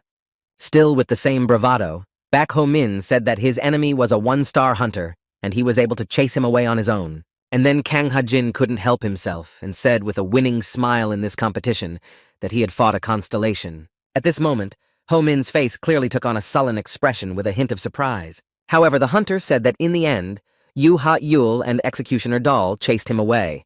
And when Kang Ha-jin said the name of Ho-min's student, he was also surprised that she was there. And it turns out there were rumors that she was crying and whining about wanting to stop being a hunter. Kang Ha-jin said she was as weak in spirit as ever. But Baek Ho-min was only really interested in one person, the Platinum Monarch, so he asked Kang Ha-jin about her. At this point, the guy pulled himself up and answered our hero's question. There was nothing wrong with the ruler. He said that now the monarch resonated with the tower, and so all contact was forbidden. And while she was there, Jeomuk came down temporarily in her place as the ruler's confidant. But Ho-min said that if he were a traitor, he would be overjoyed. Kang Ha-jin was always telling Baek Ho-min off for having such thoughts. This time was no exception. He asked him not to express himself like that in front of others. But diverting the topic from this conversation, our hero returned to who had attacked Kang Ha-jin. He was interested in which of the three constellations had attacked him, Tory Prophet or Syzygia. However, Kang Ha-jin didn't have an answer to that question, and Ho-min was shocked that he fought with a constellation and didn't even recognize who it was. He said that the guy was a complete fool. But the hunter replied that it was not for him to talk about it, since Ho-min had fought the hunter with 1 star. In his argument, our hero said that at least he had won the battle. Kang Ha-jin turned away from Ho-min and praised the boy, but it felt insincere. And because of that, the young man insisted on turning around and saying nice words to his face. And so it was that for some time, exclamations of how one was better than the other were heard from their chamber. It's been a week, and Baek Ho-min has fully recovered. Even at this point, he didn't miss the opportunity to say that he recovered first before Kang Ha-jin. Some more time passed. Ho-min sat there realizing that the seal was still bothering him, and the pain had not completely gone away. He also reflected on the fact that the Platinum Monarch had been resonating in the tower for a week. She was the only one who could work with Platinum. For now, in such a case, Baek Ho-min couldn't use his seal for as long as he had before. And brushing aside all these intrusive thoughts, he decided to check the synchronization readings. The indicators said that the level with the Warrior King had risen, and it was time to choose the reward. Before, the guy had chosen a skill and a weapon, and now there was a memory and ability left. He didn't have to think long before he chose his abilities, because when he fought the unknown, he lacked them. And of course, he wanted to see if anything had changed. Almost immediately, he ran to Kang Ha-jin with an offer to fight. But since he wasn't fully recovered, Ho-min said it was enough for him to just sit there and throw a knife. This sequence of actions made the hunter angry. After all, our hero almost directly said that he doubted his throws. And with a fighting attitude, Kang Ha-jin told Baek Ho-min that if he dodged the knife that was about to hit him, he would consider him his equal. But the young man did not consider it a great honor, and rolling his eyes, asked the hunter to drop that knife already. At this moment, Kang Ha-jin was full of hatred and threw the knife at Ho-min without warning. The blade was practically at the guy's head. Suddenly, with lightning speed, he managed to dodge it. This really surprised Kang Ha-jin. What was even more surprising was that Baek Ho-min not only dodged, but also caught that knife. He turned around with a grudge and began to resent him for warning him next time he threw a knife. Because if he hadn't caught the knife, he could have gone to the next world. With his mouth open, Kang Ha-jin didn't answer the guy, but just thought about the fact that he was throwing a knife with the intention of splitting his skull, but he not only dodged it, but also caught it. Stammering, he decided to ask Baek Ho-min how Baek Ho-min had done it. However, he couldn't answer that question himself. It was as if his hand was moving faster than he could have expected at the right moment. But he realized that he needed training to use his abilities to perfection. And suddenly the boys were distracted by a voice from outside who was watching them having fun. The appearance of this person made Kang Ha-jin open his mouth in surprise even more. It was his mentor. The one asked his student a question, as if nothing had happened, and wondered if he was doing well. Kang Ha-jin stood up and clearly answered yes, and the mentor said that only he had returned after exploring the tower, and there was chaos in the city. Baek Ho-min, who was standing to the side, saw Kang Ha-jin so excited for the first time. He also looked at his mentor and realized that he was probably the one he had heard so much about. According to the mentor, the research in the tower was not yet over. He had just reached the 42nd floor, and at that moment, he was summoned by the prophet saying that he should go down, because there was something wrong in the city. Then Kang Ha-jin decided to clarify whether his mentor was talking about the constellation prophet or someone else. He replied that the Platinum Monarch had sent an urgent message to all the trusted constellations. The prophet, however, was not eager to go down, although that was true of the other constellations as well. And the tutor noticed that the prophet had not been down to the city for 2 years. Of course, Baek Ho-min was curious about what the Platinum Monarch was doing while she was locked in the tower. As it turned out, she was trying to solve something, and after the other constellations started attacking them, she had no choice but to ask for help from the constellations as well. But only Jeomuk came to her aid. Kang Ha-jin's mentor finally noticed Ho-min standing next to him and decided to ask who he was. After answering that he was a rookie, Baek Ho-min looked at his mentor and thought he looked like a bum. However, the man's gaze told him that he wasn't so simple. The mentor immediately realized that the boy had come here after he left the tower, and he said that if Ho-min had survived all this turmoil, then he was definitely useful. Approaching our hero, the man shook his hand and added that he did not need to know his name, and suggested to call him just teacher. However, their shaking was unusual as the teacher pulled Ho-min towards him and threw him over the top onto the ground. Lurching from the bruise he received from such a landing, the boy didn't understand what had just happened or why. But as the tutor answered, it was the beginning of the first lesson, and at the same moment, only falls and screams were heard from the place where the training was taking place. After a while, Ho-min didn't change his position. He still lay bruised on the ground and thought that even with all his abilities, he couldn't resist the man. But even so, the teacher was able to assess the boy's abilities and said that he was not bad. He spoke the monarch's words that a simple-minded hunter is a good hunter, and Ho-min matched that description. He also added that he would not stay here for long, but that he could make the young man useful in the meantime. And in a commanding tone, he told Ho-min to get up to try again. Our hero stood in front of the master like a string. Baek Ho-min's mind was still thinking that the man looked like a homeless man, but he seemed well-groomed. But as he pushed those thoughts away from his mind, he realized that going up against him was not worth it. 2 days after this exercise, Ho-min was practically gone. During that time, he was just beaten up. He thought he would never be able to hit his mentor in his life. And that was something our hero admired. Looking at the master, you couldn't even tell that he had just fought. From such physical and seemingly already mental exhaustion, Baek Ho-min felt himself losing consciousness again. The teacher, with a calm face and still smoking his cigar, looked at the boy and thought that since Ho-min had fainted for the 11th time, it was time for him to leave. But Kang Ha-jin obviously didn't understand where his mentor was going again and asked him a question about it. The teacher replied that he had already finished. He also said that now, if Ho-min met the constellations, his death would not be in vain. At that moment, Kang Ha-jin's expression changed to one of surprise as he noticed a scratch on his face while teacher was talking. This meant that Ho-min had managed to hit him. He added that Ho Min's clothes didn't fit him, and he decided to adjust them. He also asked Kang Ha-jin to tell the boy to meet him when he grows up. Then Kang Ha-jin looked at the half-dead Baek Ho Min lying there and thought that even Master was paying a lot of attention to the guy. Before Master left, the hunter asked where he was going now. However, the answer was obvious. Teacher said he was going upstairs since he planned to teach Baek Ho Min before the executioner puppet came.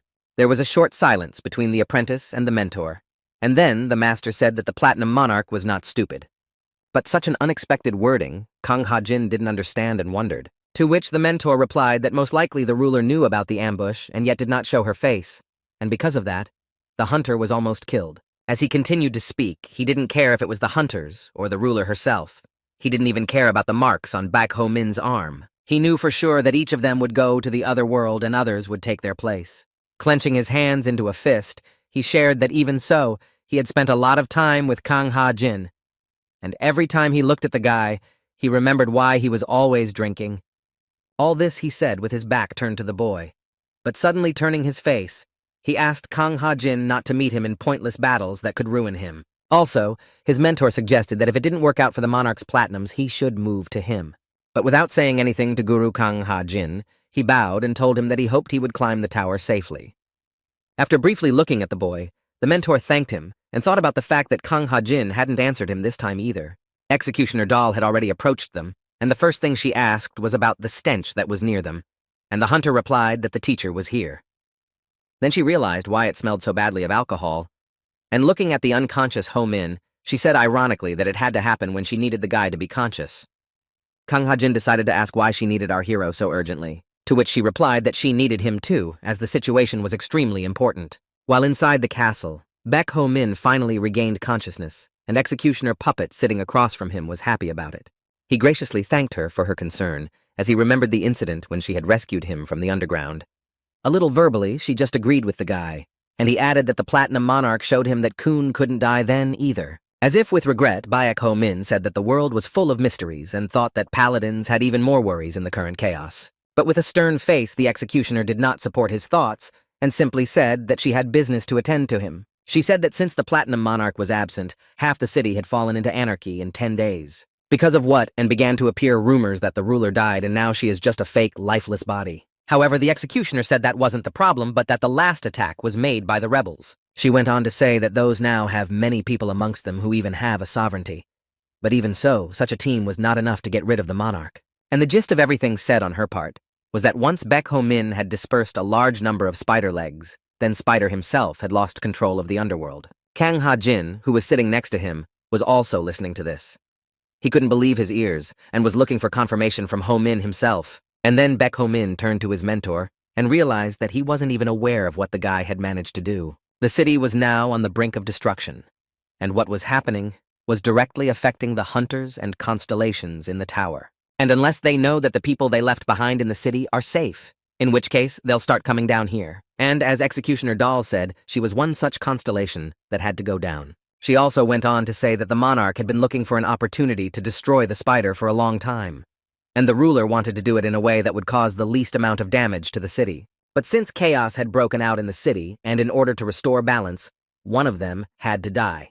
This fact made Ho Min tense up a bit. And finally, the Executioner Doll told us why she called the boys in on an emergency. She gave them a mission to send Spider to the afterlife. Then Baek Ho Min asked a logical question from Baek Ho Min why the Executioner herself couldn't do it.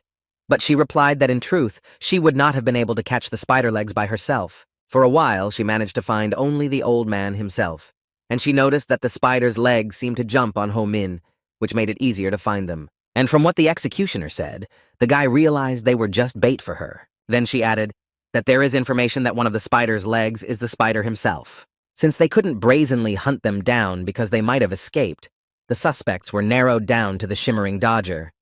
Kang Ha-jin, who had been silent all this time, joined the conversation and asked why they thought he might be the spider. But it was all because of the munitions used in the last terrorist attack. From her pocket, the executioner took out a bullet, saying that they haven't produced such bullets for a long time. And even if they did, it was only in the weapons guild. Jiamuk, however, said that he had never made one, which meant the weapons were obtained outside the city. And there was only one group of crazies who explored the permafrost for equipment, the smugglers.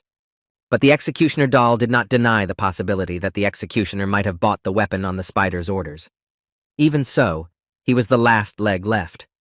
And the executioner said she didn't care which one of them took the case. The main target was the beater, to which both guys nodded their heads peacefully at the task given to them and were ready to fight. Afterward, with a sly face, Baek Ho-min asked the executioner to close his eyes in case he did something bad again. Kang Ha-jin didn't understand such a prank and turned to the young man and asked what he meant. However, the executioner replied that she would not be able to guarantee and provide them with protection. Baek Ho-min rubbed the back of his head in frustration and said that he would risk his life, and the girl couldn't help him once. He even thought it would be better for him to join the militia. And the executioner realized that if he says so, he realizes how important he is in this operation. Exhaling, she agreed to his proposal, saying that if he didn't destroy innocents, she would turn a blind eye for once. However, only the executioner had promised him that. She could not vouch for the behavior of the others. From this decision of the girl, Baek Ho-min became animated again, and with a battle cry, he was ready to go on the mission. Outside the tower's domain was the vicinity of Hanam Bridge. Therefore, such a place was called the escape route by the people. There were also endless slums below, and of course, in such a place, Baek Ho-min didn't want to stay for a long period of time. In fact, it was such a wild and dangerous place that even criminals avoided it. But it could help the boy find the shimmering dodler. Ahead of the guy was a girl who looked frightening and spoke a strange set of words such as doom, annihilation, exorcism, evil spirit, and so on. Hearing this, Ho-ming tried to squint and see where the sound was coming from and who was saying it. The girl herself was wearing a straitjacket, but with every word she said, it was as if she were breaking free of her chains. And as soon as she was free, she ran at Ho-min with crazy eyes, screaming that this was her last coming. But the boy's face showed that he was not frightened, but more surprised at what was happening. The young man skillfully dodged her attack and tripped her, and the crazy girl went tumbling to the ground. With that, Ho-min calmed her fervor. Watching her only further convinced our hero that collars don't have adequate tamers. After recovering a bit, the girl asked Baek Ho-min how he was able to dodge her attack. She asked Baek Ho-min how he was able to dodge her attack. That answer made the girl a little angry. But the young man didn't react to it and asked if she knew where the tamer was now, because tamers are usually friends with smugglers. Then she asked why Ho-min needed him. He replied briefly that he had his own reasons and reminded her threateningly that she and the executioner puppet had been enemies for a long time. He said that if the girl did not help him, the executioner would come for her. In this way, he frightened the girl because she was terribly afraid of him. And she said that since Ho-min works for the executioner puppet, he is not an informant of the spider. Such words surprised the young man. The girl then said that there were no smugglers left here because the Udilshik had taken them all away a week ago. To discuss things further, they went to a more comfortable place. There, the girl told them that smugglers knew how to avoid shadowy hands, even outside the city. And in that case, Ho-min realized the benefit of his cooperation with them. The girl confirmed that the smugglers needed tamer skills, and they needed money. Bowing his head, Baek Ho-min agreed to this as well since the collars needed a lot of money. Hugging her knees, the girl continued to talk about the situation. She said that the Udilshik had been forcing them to leave the city more often lately, and that their eyes were so tired. And at some point, she began to notice that some of the adults had stopped coming back. Baek Ho-min decided to pay attention to this as he was very interested in why they stopped coming back. And the thing was, there was a commotion, and those adults who knew something mistakenly decided to complain to Udilshik, and they haven't been back since. So the girl started protecting the place. Ho-min was very surprised that she was protecting this place. In response, she sharply said that she had to do so because this place was the source of eternal life. Then he matched the fact that she jumped him in the first few seconds of their meeting and realized why she'd been so weirded out. But it was the wording that pissed the girl off. However, with a sigh, Baek Ho-min disappointedly said that if there was no one left in this place, then the search for the flickering surgeons had become more difficult. At that moment, the girl began to speak that strange set of words again, and after specifying the name of our hero, she said that she could help with the search. Not very trusting, Baek Ho-min squinted his eyes at the girl and asked again if she knew where he was. With a face full of schadenfreude, she said that Udilchik was hiding now, but she knew how to lure him out of hiding. Still smiling strangely, she said that their goals were very similar as she needed to get the adults back, and the young man needed something from Udilchik. The girl said he was hiding on a shiny street called Itaewon. It's the biggest entertainment district in the city. And almost immediately, Ho-min moved towards this place. It was even strange to think that the dawdler could hide so close. In a beautiful and elegant dress, the executioner doll stood next to our hero. Ho-min asked her where Itaewon was, assuming that it was just outside the castle of the Lord. Kang Ha-jin replied that it was most likely that Udilchik thought that they wouldn't look for him in the most obvious place. Only the hunter was in contact with them through the earpiece, and so his abrupt reply really annoyed Ho-min. especially when that voice was right in the guy's ear. The eternal arguments were already making Executioner Doll very nervous, and she asked the guys to stop. Ho-min asked, even though she was wearing a nice dress, what were the chances that she wouldn't be recognized. But she was sure everyone else only remembered her uniform, and she'd never been out in one of those outfits before. And she emphasized that the most important thing now was that there was no way the Udilshik could stop them and run away, because he wouldn't have guessed that they would come after him in a place like this. And at that moment, Baek Ho-min noticed that the guards were staring at them intently. That meant that they had been spotted and there was no turning back. With a fighting attitude, they both smiled eagerly and were ready to begin their operation. Getting closer to the entrance, the guards asked if they had any invitations, and our hero handed that one an envelope. With suspicion, the guard began to read the letter and said that many people had come today with the same invitation, and already with tension, Ho-min asked if there was a problem. But the guard replied in the negative, and in a calm voice asked Ho-min and the executioner to follow him. And Ho-min told the executioner that apparently the VIP invitation Haru had given him was a hopeful thing. But it was strange that the Shadow Hand Tamers had an invitation to this club. On the earpiece, Kang Ha-jin noted that they were already in position, but Haru was nowhere to be seen. However, Ho-min didn't know where she was and replied that she had her own work to do and that it was time for them to pass. When they entered the club, they saw a crowd of men and girls having fun and dancing heartily. It was amazing how the club had been rebuilt so quickly since the end of the world. Ho-min suggested that they must be enjoying the past era's entertainment, and the executioner asked how he knew that. But the guy hesitantly said that he didn't know it, but just heard it somewhere. On stage, the host began to speak, welcoming everyone and thanking them for coming to this club. He went on to say that due to the turmoil in the city, the tower was completely unstable. The Lordess didn't even bat an eye at the situation, and the paladins were useless. And for such an occasion, their suppliers had prepared a means of self-defense for the humans. It was just what they all needed right now. Excitedly, the announcer said it was something dangerous that had been found outside the city. He said it was a monster that came out of the cold and destroyed the world of men. He pulled the cloth off what had been hidden all this time. On the stage beneath him was the same madwoman. She was blindfolded with her hands and arms screaming the same incomprehensible words. It was Haru, to be exact. When Ho-min saw her, he was confused and didn't understand how she was there. However, the executioner was serious and said that their plan was simple. The hunters and paladins had to attack at the same time when the direwolf appeared. And Ho-min ran it through his head that Haru knew a way to lure Udilchik out, and had even told him which club the smugglers were selling the found items at. He remembered that the girl had said that once she lured him out, they would have to capture him. Then the puzzle in his head came together, and he realized that by lure her out, she meant exactly that she would let herself be sold. Also, Haru said that Udilchik would come on stage. She probably thought he'd want to buy her. The anchorman said that the Shadow Hands were the same ghosts that hung around the outskirts of the city, and all they knew was the desire to slash and destroy. He said that only tamers can control such, and so far there has never been a case of a tamer wishing to sell a bred phantom. However, pointing at Haru, he said that she had come to sell herself. The man said that the young lady was able to summon Shadow Hands and use them as her servants.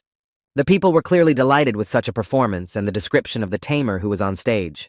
Then the host introduced Hara and said that she had sworn a contract to do the will of the Dark Constellation, and if she ever broke the contract, the Vision of Darkness would charge her a bloody price. Unlike the audience, Ho-min felt a different emotion. He was rather angry that with all this, the girl had decided to sell herself. He also didn't realize how sure Haru was that Udilchik would show up here, and he thought about what might happen if she was sold to someone else. And so the auction began. The starting price was 1,000,000 won, and people started shouting out prices from 1,000,000,000 won, and with each number the amount kept increasing. And Executioner Doll was outraged that they all thought that Shadow Hands could just be released into the public, and she said it was a meat grinder. But it was just a question of timing. While listening to the executioner, Baek Ho-min looked at her and suddenly noticed something to her right. His reaction caught the girl's attention as well. They saw a man standing off to the side with a guard behind him. It was the Udilshik. The one stood relaxed in his orange coat and smoked a cigarette, unsuspecting. The executioner puppet informed the other paladins and ordered them to keep an eye on his whereabouts. And Ho-min didn't even hope that he would come after all. Suddenly, a heavenly sum for the tamer girl came out of the crowd. It was the flickering Udaler, and he offered 8 billion for her. Everyone standing in the club was stunned. Then the host started asking the others who could beat that amount of money. And the executioner gave everyone the command to be ready and keep their eyes on the man in the red coat. Since no one else in the crowd shouted out the amounts, the host announced that the item was sold, and invited the person who had bought the item to go backstage while they put up the next item. It was a good move, since the executioner and Ho Min were to go to the fence, and everyone else had to wait for the signal. The executioner doll asked our hero to calm down and imagine that they were just a normal couple on a date. However, he was no longer sure that he would be able to be on a normal date for once, and telling Ho Min to stop talking nonsense, she told him to follow her. At that time, Udalchik went backstage, and they followed him. But the guards wouldn't let them through. Naively, our guys asked them if there was nothing to see. As soon as the men in suits again said they couldn't go in, the executioner and Ho Min went on the attack. They overpowered all of Udalchik's subordinates in a matter of seconds. And over the earpiece, the girl ordered the others to take the entrance since the underground passage was clear. With a determined stride, the executioner and Ho Min moved on down the passage toward their goal. But suddenly they were distracted by an incomprehensible sound. There was a sudden explosion next to them, and the wall was sprinkled with stones. Standing in the smog from the explosion, Executioner Doll and Baek Ho Min didn't realize what had just happened. Such a strike was caused by a crowd of people who were possessed by shadow ghosts. Among them, Ho Min spotted Hara. He was shocked and didn't realize how she was able to be captured by the shadow hands. The worried executioner's subordinates were already running behind him, and they were even more terrified when they saw the men with the shadow hands. But their captain told them to keep their guard up and not let the ghosts take them over. Looking at all the people who were possessed by shadows, Baek Ho Min realized something. He remembered Haru talking about how Udalchik was making more and more people leave the city, and those people came in looking tired. And I remembered her saying that suddenly some of the adults stopped coming back. That's when she started protecting the place. After the adults went missing, the girl was on her own. She probably had no idea what had happened to people. And apparently that's why she subjected herself to this in order to lure the Udler out of hiding. Ho Min realized that even at the risk of his life, Haru wanted revenge for the adults. At this moment, as if to anger himself, Ho Min recalled the entire sequence and shouted that the girl was foolish for not keeping herself alive. However, she didn't react to the guy's words and started to fight. Then the executioner realized that they had no way out, took a splinter of the wall with a pin, and went into a retaliatory attack. During the battle, a door behind them opened and out came the Udalchik, who was happy to see the captain. He was glad to see the captain, glad that she had finally come for him. And the executioner puppet herself shouted at this moment to Ho Min to catch the shimmering viper quickly, since they couldn't let him escape. However, Udalchik said with a laugh that someone like our hero was unlikely to catch him and wished him luck as he closed the door behind him. In Ho Min's mind, there was a line in his head that there were special collars around the necks of the tamers to prevent the shadow hands from grabbing the person. But if the collar is removed, the tamers are finished, because once the shadow ghosts envelop a person, they can't be saved. With regret, Ho Min thought about the fact that he hadn't known Haru long, but she clearly didn't deserve such an end of life for herself.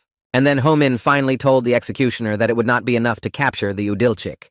So the guy took out his knife and said he would send the man to the grave. At that second, the guy threw himself after the flickering Udler and ran for the door. But as soon as Ho Min stepped over its threshold, he began to fall into the abyss.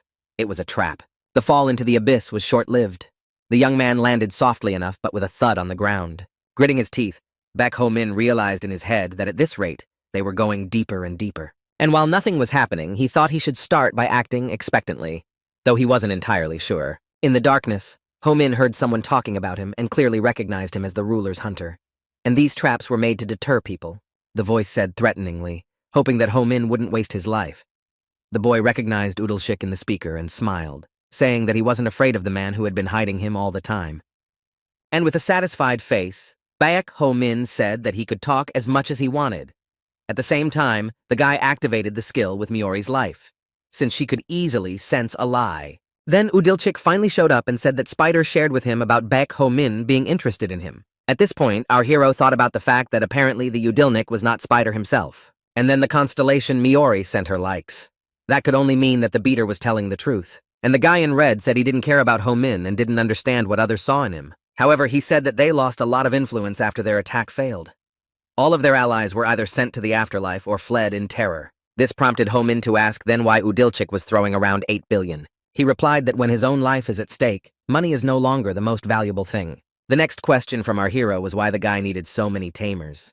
Even if they were crazy, they were still innocent people. And most importantly, they just worked with smugglers to survive. And with regret and anger at the same time, Ho Min asked if it was the tamers' fault that they had to use their last money to buy collars from shadow hands. However, Udalchik replied that they didn't have a choice either, and if they could convince the tamers to help with the coup, they might be able to win. But as the guy said, they had absolutely no interest in the city as they are wimps who are obsessed with shady hands. Then Ho Ming realized that was most likely why Udilchik had let the shadow hands capture the people and let them out into the city.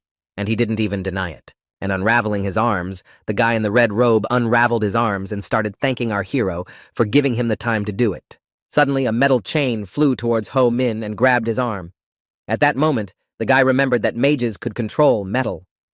As soon as the Udilchik captured the young man in shackles, he was determined to send the lad to the other world, and launched a chain with a sharp tip at him. But suddenly the chain that was pointing at his head abruptly changed direction. A familiar voice was heard from the side. It was Kang Ha-jin, who landed on top of him, and insistently told him to keep his guard up. With sudden movements, the hunter with the attack headed for the Udilchik while shouting to his partner that he could handle him. Though their opponent was caught off guard by this turn of events, but he was able to dodge the attacks. Meanwhile, Baek Ho Min broke his chains with a knife. The hunter warned that it was hard to predict where the next chain would come from. And Ho Min clearly decided and told Kang Ha-jin that he would deal with the Udilchik himself. However, his partner would not want to stand by, and with a shout for him to wait, rushed after him. But what Kang Ha-jin didn't realize was that as soon as he ran, he stepped on a seal. It was a magical trap from which the chains immediately began to wrap around his legs. Even though the advantage was now on Udilchik's side, he realized that he couldn't handle two at once. Then, with fury, he let loose countless chains from his hands with the purpose of getting rid of the ruler's two hunters. Baek Ho Min was frightened at the sight of it. He didn't understand what it was and even thought it was a monster because of so many metal chains. And Kang Ha-jin realized what was happening. It was for such an ability that Udilchik sacrificed both of his hands to the constellation. Immersed in the fight with the chains, Ho Min still asked what it meant what the hunter had just said. To which Kang Ha-jin replied that he was sacrificing to temporarily gain some of the constellation's power. And the sacrifice can be gold, human flesh, or even stars. So the more valuable the sacrifice, the better the reward. And Ho Min thought about why the dawdler had now decided to put his life on the line. To buy himself time, the orange-clad boy had created shadow hands and used everything he had. And now, for the sake of one battle, the Udilchik was ready to give his life. While Ho Ming was speculating on the reasons for such an act, the flickering dawdler shouted in maddening joy for those to die as soon as possible. However, one chain with a sharp tip caught Ho Min's eye, and he asked if Kang Ha-jin would be able to use his skill with the time row again. And fighting back from the shackles, the hunter answered that it was dangerous to do it now because it was not even clear what constellation their enemy worshipped.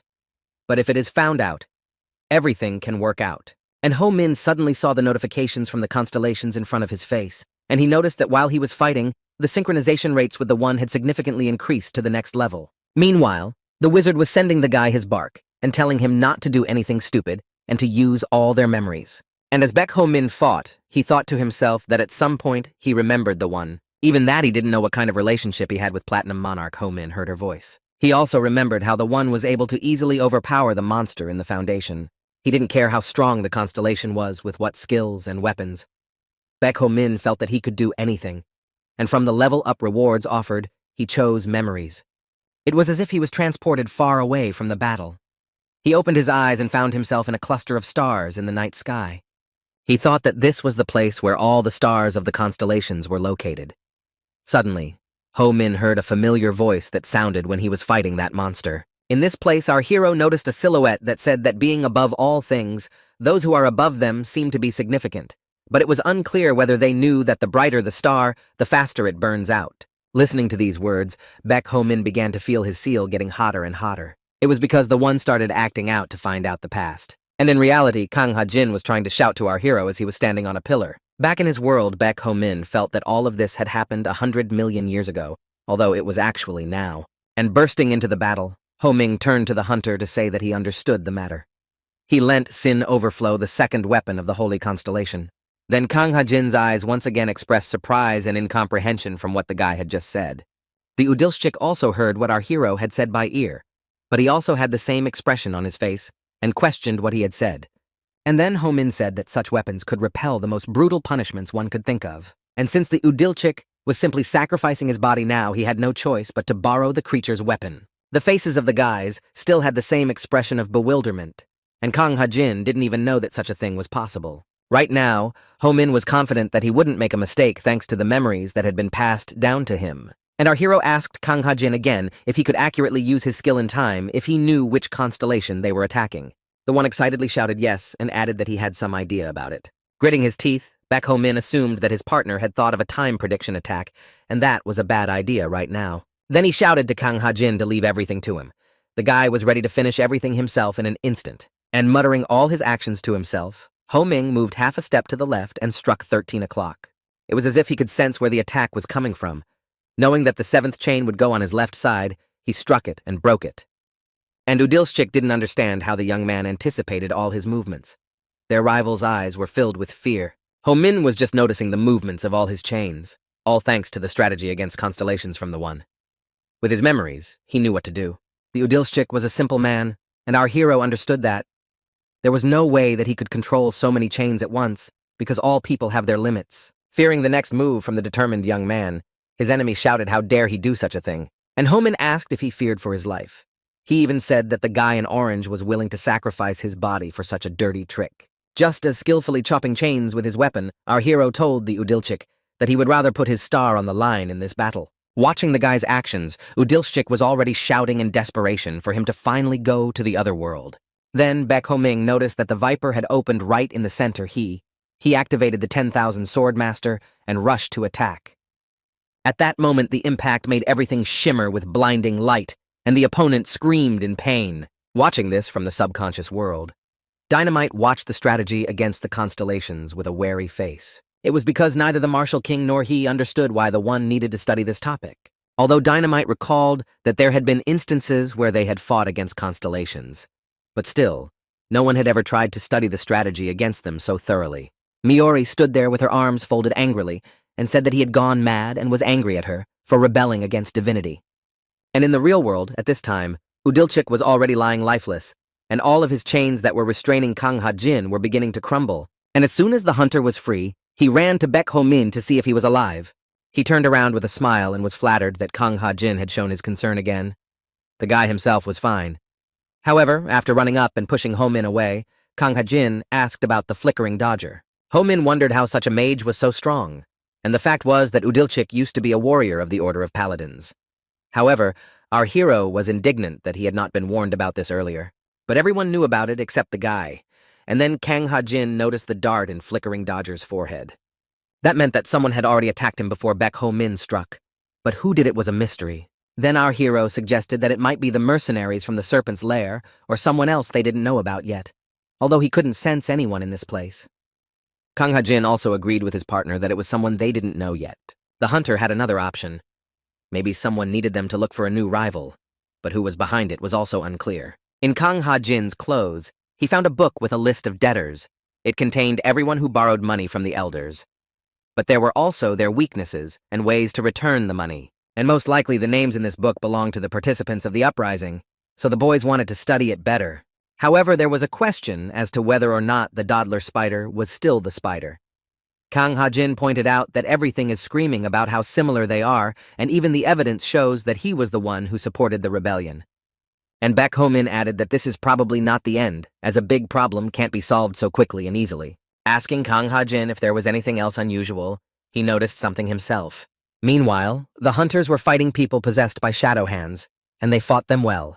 There's only one girl left that the executioner said she could handle on her own. Turning to Haru, who was possessed, the executioner promised her that she would be buried in a nice place under the sun, and apologized for the way things ended. But she didn't have time to do anything because Baek Ho-min shouted from behind her to stop. He was holding the collar he had found. The executioner wondered and asked where the flickering Wundler himself was then. Baek Ho-min replied that the lifeless man was downstairs being examined by Kang Ha-jin, and asked that no one else be sent to the grave. But the executioner didn't see the point of it all, since Haru had already been taken over by shadowy hands, and not even the collar could bring her back. However, Baek Ho-min didn't think so. He said that the shadow hands were just spirits that had been thrown out of the star shrine and subsequently turned into monsters. And the girl couldn't answer him anything, except to ask how the guy knew all this. He continued that if you study all the available information about shadow hands, it is clear that most people know that they are evil spirits, who also turn other people into them. The executioner said that if he knew so much, he should know that all this was useless, and that no collar would help Haru. But the young man was in opposition and said that Haru did not behave like an evil spirit, and therefore could resist the power of the shadow hands. Moreover, he had learned something else. Still with the same flashy look, The executioner asked if the guy was talking to the stars. And Baek Ho-min didn't deny it, but just realized that his hunch was confirmed and the executioner puppet knows about his abilities. Then the girl added that she knows that the guy is not the kind of fool who saves others because they once helped him. Such a statement, Baek Ho-min decided to characterize it as a compliment. Of course, the executioner was curious what the guy would come up with this time and told him to act. The boy thanked the girl for her trust. Even though she had agreed to his venture, she still stood there with a disgruntled face. Looking at Haru, Ho-min got a notice from the constellation, to which he whispered to himself, saying he would do his best. He activated Miori's memory skill, since so far this constellation understood what might happen next. After taking advantage of Yoon Seol's blessing, at one point, Ho-min even thought that she might be a spider. And now it turned out that she also knew how to subdue shadow hands. With the beam coming from his weapon, Ho-min began to pierce Haru in all the places he could reach. She struggled and screamed in pain. Then he stuck his sword into her shoulder, pulled himself up, and began to speak a spell to free Haru from the dark powers. The possessed girl started screaming, and Ho-min had already asked her to come back, because she hadn't gotten her revenge yet, and it wasn't right for her to just leave like that. At that moment, the girl's eyes opened wide and pupils appeared in place of the white eye sockets. Tears rolled down her cheeks. Haru freed herself from the shadowy hands, and Ma had already started crying, saying that she couldn't just die like that.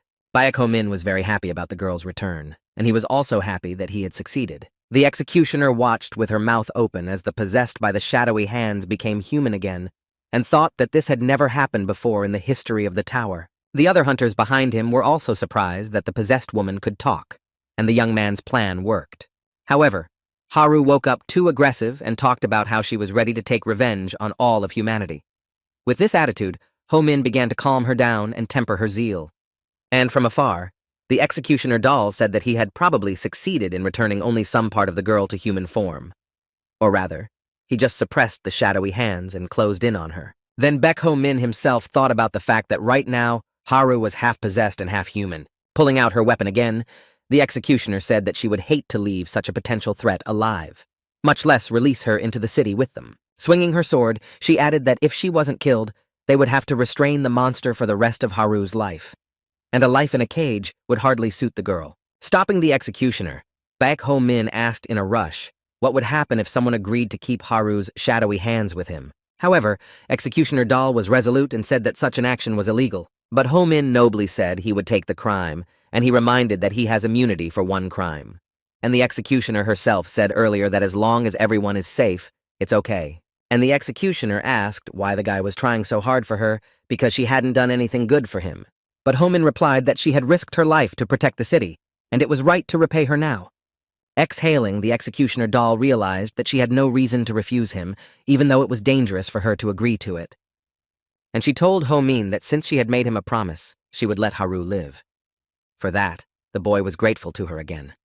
Ho-min realized that the girl had always lived by strict standards for others and herself, so he knew in advance that she would keep her promise. Right there, the girl promised to guarantee Haru's safety and freedom while under Baek Ho-min's supervision. But she also swore that if the young man failed to control her and harmed people, the executioner would return his star, and he would punish them for the damage they had done. Simply put, the young man realized that if he couldn't handle the girl, he'd be in danger himself. Then Executioner Doll decided to see if Ho-min was willing to continue vouching for Haru on those terms, but in context, she called the girl a dog. But according to Ho-min, she was more like a cat. He was still willing to take charge of Haru.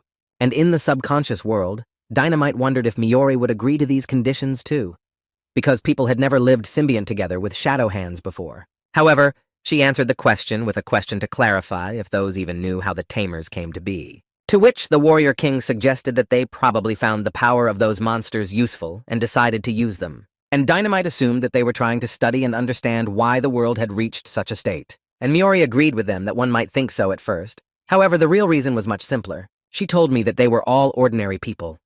And these ordinary people are trying to find their way in this cruel world. Becoming tamers are those people who are unable to let go of memories and who wish to meet their loved ones again. Dynamite didn't even find the right words to comment on what he had heard. And Miori went on to say that they just wanted to see their friends, family, and loved ones again, to see those who had become ghosts, because they just couldn't let go of the past. The tamers believed they could subdue the shadow hands and turn them back into humans, but all their attempts failed. But thanks to endless experiments and people who gave their lives for it, it became a little clearer what life is like outside the city walls. including the environment in which these creatures live. Based on the whole story, all the constellations realized that Haru was the exception. The girl was an exceptional tamer with a great deal of knowledge and experience. Miori also added that this wasn't the first time she'd been possessed. Everyone was surprised by this information, and Miori said that there had been at least one time when she had been captured by shadowy hands and managed to free herself. And then Miori asked a rhetorical question to everyone present as to what they thought she was teaching shadow hand taming skills for.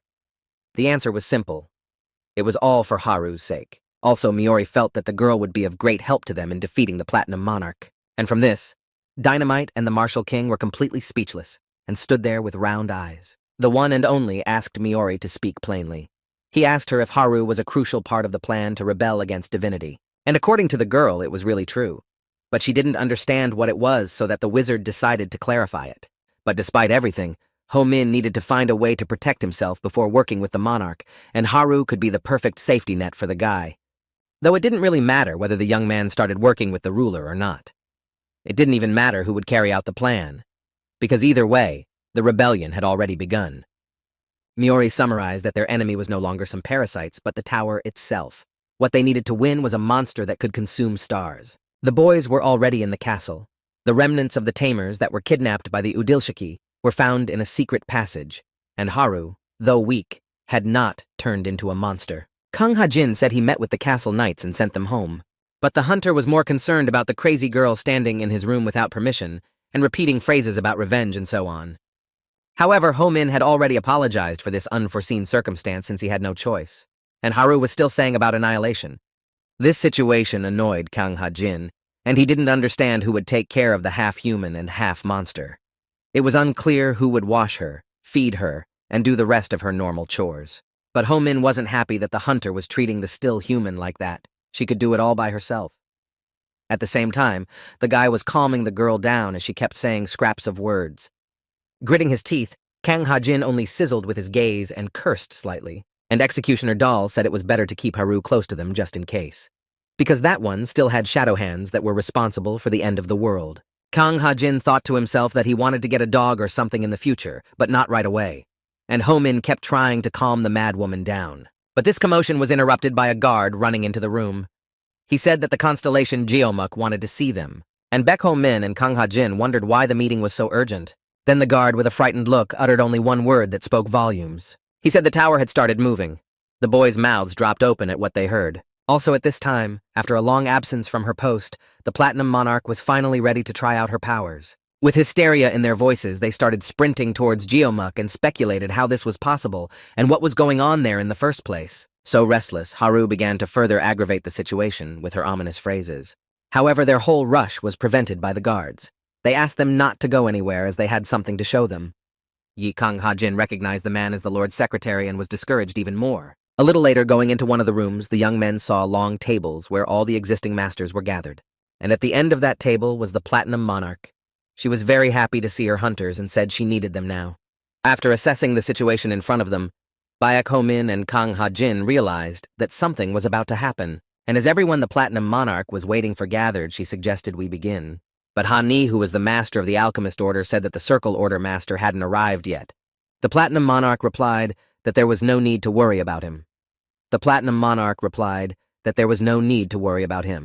Especially since there was a girl named 10 Fingers who was also a master of the Order of Wealth. In truth, the girl looked scared and promised the ruler that she would give her best. Geomuk then turned to the monarch and asked what it all meant, because she should have foreseen this incident with the tower. He also assumed that the monarch thought that now was the best time to show her power, but the ruler simply asked everyone to calm down. And the Platinum Monarch added that she had gathered everyone here for that very reason. Then she asked the director of the Astronomical Observatory to tell her what she had discovered. The girl told what the constellations began to move suddenly, and for unknown reasons, there was a massive rearrangement in almost the entire tower. Because of this, all the information they had collected about the floors they had traveled became irrelevant and had to be destroyed. Such a statement greatly angered the master of the Alchemist Order, because a lot of time and effort had been spent on extracting information about so many floors. Then the monarch checked with the director of the Astronomical Observatory to see what about the established points, and it replied that the 10th floor stronghold was fine. However, communication with the 20th floor stronghold was lost, and that's because they were most likely destroyed during the rebuilding. Some of the magisters were puzzled by this news. It had never happened since the foundation of the tower. The ruler decided to check with the director of the Tombstone Library to see if this incident could have been foreseen. But the one replied, lowering his eyes down, that there was no way they could have expected this turn of events. Summarizing, the Platinum Monarch said that since no one expected such a thing to happen, they don't have a plan of action yet. But Geomuk resented such words, because he had climbed the tower without a clear plan and did not understand how that time was different from now. However, the difference now was that they had much less money and resources. The monarch also said that they had no common goal that would unite them. Since judging by the rumors of rebellion that had been floating around the city, everyone present had long since had different goals. And the ruler said that in such a case, they could only be united by an important goal, namely, what they needed most. With such arguments, Geomuk could only meekly agree and submit to what was said. And with that in mind, the Platinum Monarch has decided to declare martial law. Henceforth, she forbade anyone to act or assist against her will. To top it all off, she wanted to convince the townspeople to help them clean up the tower. Of course, all resources were now to be spent on just that. While the monarch was introducing the other masters, the director of the astronomical observatory took out a bag. It contained all the traitors, namely their heads. Seeing the unpleasant sight, all present were horrified and did not even realize what it was. Hani, who was a master of the alchemist order, was especially surprised. She saw in the bag the head of the district master, who was apparently a traitor. And the monarch smilingly noted that he was now a former master of the district. And afterward, in his place, the governor appointed 10 Fingers as district master. Kang Ha-jin noted that the man had gone against the ruler and now the Circle Guild was completely under her control. That's how the monarch got rid of those who went against her will. So she decided to ask if Hani was okay with that. However, the master of the alchemist order clucked and replied that they were always on her side. As long as the monarch kept his promise, they would not betray her. But under the current circumstances, the Platinum Monarch replied that she could not promise that those would not suffer losses, and Hani said they need more money to expand their territory. And she added a little aggressively that as long as she didn't interfere in their affairs, they would be happy. This option suited the ruler, and then she decided to ask the defense master's opinion on this matter. Then Geomuk asked her a counter-question asking if she was willing to sacrifice the entire city to clear the tower. Without hesitation, the monarch replied that she was willing to sacrifice her entire soul for this.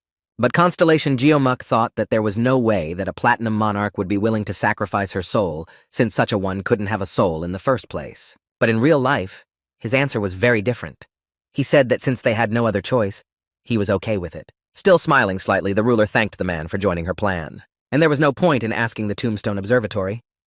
Baek Ho Min understood this since those were originally created to help the city and the ruler. At this time, Kang Ha-jin also pondered and realized that the consent of all the masters was also the consent of all the people who obeyed them. In that case, no one else could go against the monarch. Finally, the ruler reached her hunters as well. She instructed them to deal with the remaining traitors. At that second, the guys remembered that before they came to the meeting, they had seen the secretary of the ruler who wanted to show them something before they left. The man handed them orders from the ruler and said that once she gave them the signal, they would have to deal with the people on that list. And suddenly, the guy started attacking the magisters who were sitting in the meeting. The others were puzzled as to why this was happening, but the hunters did not answer, and the heads of the magisters and other parts of their bodies flew in different directions. The only survivors were some magisters who apparently did not go against the monarch. Then the ruler pulled herself up and said that everything was fine now since the remaining trash had just been gotten rid of. And as usual, with a sweet face and a satisfied smile, the Platinum Monarch suggested that the others start mopping up the tower. There was actually chaos going on in the city. People were screaming that the tower was falling and asking for help. But suddenly, one of the masked men spotted the paladins. The executioner doll was at the head of everyone and gave orders to the others to save people from the rebels and thus reduce the number of casualties. All the people in red robes and masks started running away. Because if they were caught by the executioner, it would be all over for them. One of the paladins ran up to the executioner doll and reported that the ruler had arrived. The girl was stunned and asked what she had ordered. Then the paladin revealed that the monarch had ordered the destruction of everyone since she had even requested the support of the other magisters. However, such a decree threw the executioner off balance, and she wasn't quite willing to destroy everyone in such a situation. But he explained that martial law was being declared, and that most importantly, all the city's resources would be used to clear the tower. Such unexpected news further shocked and bewildered the executioner doll. The paladin continued to surprise the girl, and added that 10 Fingers had been appointed in the place of the Supreme Magister, and several other magisters had been sent to the other world during the meeting. After listening to the man finish the executioner, Doll was furious and realized that the Platinum Monarch had done all of this. Suddenly, from the other side, came the voice of a man who was addressing the girl. He and his subordinates said that they had finished sweeping the area. And without even stopping near her, he advised her to rather deal with the rebels and help the injured. They were people from the Weapons Guild and from other guilds. Executioner Dahl watched what was happening and realized that everyone was helping to protect the city.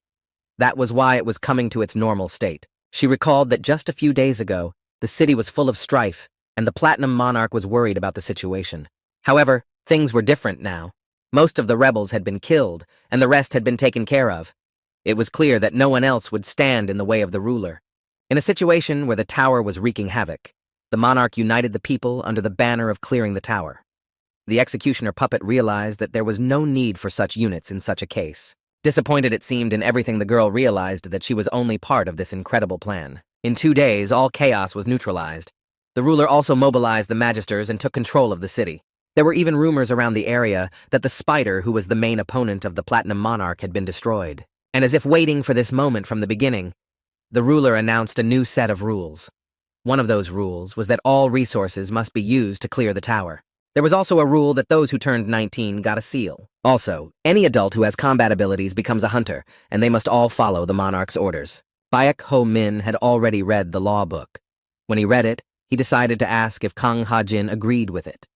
Since reading the rules, it seemed like all the people would be against it. However, he replied that the guy thought so because he didn't know what was going on in the city. The hunter said that they lost contact with the stronghold on the 20th floor. Cleaning his sword to a shine, Kang Ha-jin said that they were all afraid, and the Platinum Monarch decided to channel that fear into the tower. To which Baek Ho Min replied that everything worked out so that they would clear the tower, because that was the monarch's goal. But our hero reflected that it was strange how the tower incident and the representation happened at the same moment. From Ho Min's deep thoughts, Ho Min was pulled out by Haru's scream, who was very hungry and was yelling viciously about it. As the boy also shared the girl's desires, he turned to Kang Ha-jin and asked him to go out to eat. But the hunter decided to ask how much the crazy girl had already eaten. Upstairs were Miori and the One. She said the action was just beginning, and the wizard asked her if the girl regretted her last election. However, she replied that she had no regrets. Miori said that all this time she had been thinking about how to get rid of the Platinum Monarch. Then the One decided to ask if she thought that the ruler had made her want to get rid of herself. He was not sure that such a thing was possible. To which Miori replied that the Platinum Monarch would now use everyone for the sake of cleaning up the tower, since she wasn't guided by common sense. That's why the girl thought the monarch was trying to use her to go to the other world. But the ruler the One knew could hardly have done that. And most importantly, that version of him always fought to the end no matter what. Though even so, Miori noticed that there were things that defied any logic, and she asked the One before they left not to judge her past actions. But the wizard didn't understand what the girl was saying. Then she spoke of memories of Baek Ho Min and mentioned the technique of confronting creatures. However, the only one was sure that memory transfer worked a little differently. But he himself had not expected some of the moments to be so vivid. Frowning her eyebrows and already with anger, Miori said that the problem was that they could create this technique, and she asked if he wanted to fight divinity alone. But to this, the only one did not answer anything, but only looked at the girl emotionlessly. But Miori insisted on his answer. She said she guessed he knew of the Platinum Monarch's plans. And there was the question of why the wizard was sure no one would sacrifice themselves. And she went on to say that most likely he realized he couldn't defeat the constellations alone and decided to carry out the plan alone. The One was silent again. After a while, though, he smiled and replied that the girl was overestimating his abilities. Even that he was called a great mage, he would still hardly be able to wrestle alone with the constellations. However, Miori still insisted and blamed the One. He didn't like it very much, of course. She reasoned that all his stars were better than hers, so she could confidently say that his level was higher than hers. And she also figured, since the Platinum Monarch was alive, they could make it to the top. And the wizard's face became a little more tense, and it was as if she provoked him with questions and asked him why he was at the bottom with her and what he was waiting for. With a serious expression and voice, he asked Miori to forget about it, and only he wanted to tell about the consequences if she didn't stop asking questions as the girl interrupted him. And she, with the same serious look, decided to clarify whether he acts like that because he has already reached the top. But the wizard didn't answer anything, but only got more angry and said to stop, because it was all empty questions. Miori looked at the One with a piercing gaze, and he said she could think what she wanted. Then the girl just aghast and remained in her opinion that the mage was lying to her. Afterward, she suggested that he go back to Baek Ho Min since he didn't even know how to use the skill score. She also said that our hero was a worse fool than she had supposed. Outraged, The only one noted that he was still alive despite this. And the wizard added that the main thing was that if Ho Ming tried to go beyond the limits of the skill evaluation, then the tower would send him to the other world. In that case, Miori realized she would need help. And the one thought she couldn't influence the seals. But she really couldn't do that. But she could tell the truth from a lie. So Miori said she could make Baek Ho Min a little smarter. After the Platinum Monarch took control of the city, the first thing she did was rescue the hunters who were stuck on the 20th floor. When they were rescued, all their eyes became fixed on the tower. Then they forgot that they were actually slaves. After suppressing everyone who needed to be suppressed, the monarch sent an elite squad of the Weapons Guild. However, Ho Min didn't even realize that he could be sent in the vanguard. And holding the envelope in his hands, he also had no idea that he might receive a love letter. Again, suddenly notices from his constellations appeared before his eyes. But what was more unexpected was that when Ho Min saw the notifications from the constellations, he felt as if he had been pushed. And behind him, he was already being called out by the Platinum Monarch, who had come a little late for their regular meeting. The first thing the girl started talking about was the rebellion against divinity. A little embarrassed, the guy seemed to forget that they'd have to talk about it again. And then, the Platinum Monarch reminded Ho Min that she had promised to tell him all about the rebellion. At that moment, our hero remembered that Yemen, who was Miori, had told him that he would decide what to do with the monarch when he heard about the rebellion, and it was finally time to make that choice. But before the monarch started to speak, she asked to start with a quiet one. The girl asked to be called Seo Hyun, or just Nuna, and the guy couldn't cross the communication boundary again. Then the ruler reminded him that they had agreed that when they went on a date, he would call her by her first name. And she added that it might not be immediately obvious, but she was only 25. She began to tell me that during the civil battle, she was only a useless girl compared to the church. In order to elevate her, Hani tried to use the monarch's ideas. Since she was just a little girl, the master of the alchemical order thought that a calm and mystical image would help. And in order to survive, Yoon Seo Hyun had to play the role of a platinum monarch. But now, turning to Baek Ho Min with a smile, the ruler no longer wanted to pretend. With a slightly surprised look, our hero let her know that he understood and realized that now the girl was real. He looked at her and noticed that her facial expressions and speech were completely different.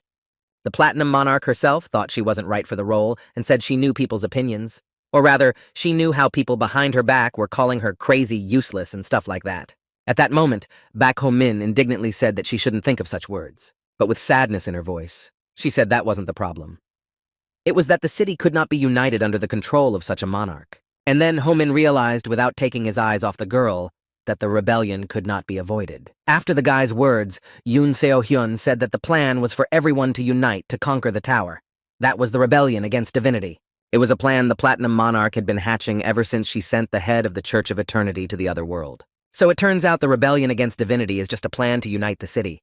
In a way, it's a rumor to stir the hearts of the people. It was the final battle between the humans and the tower that should unite everyone. Then Ho Min was even more convinced that all these events were the cause of the uprising.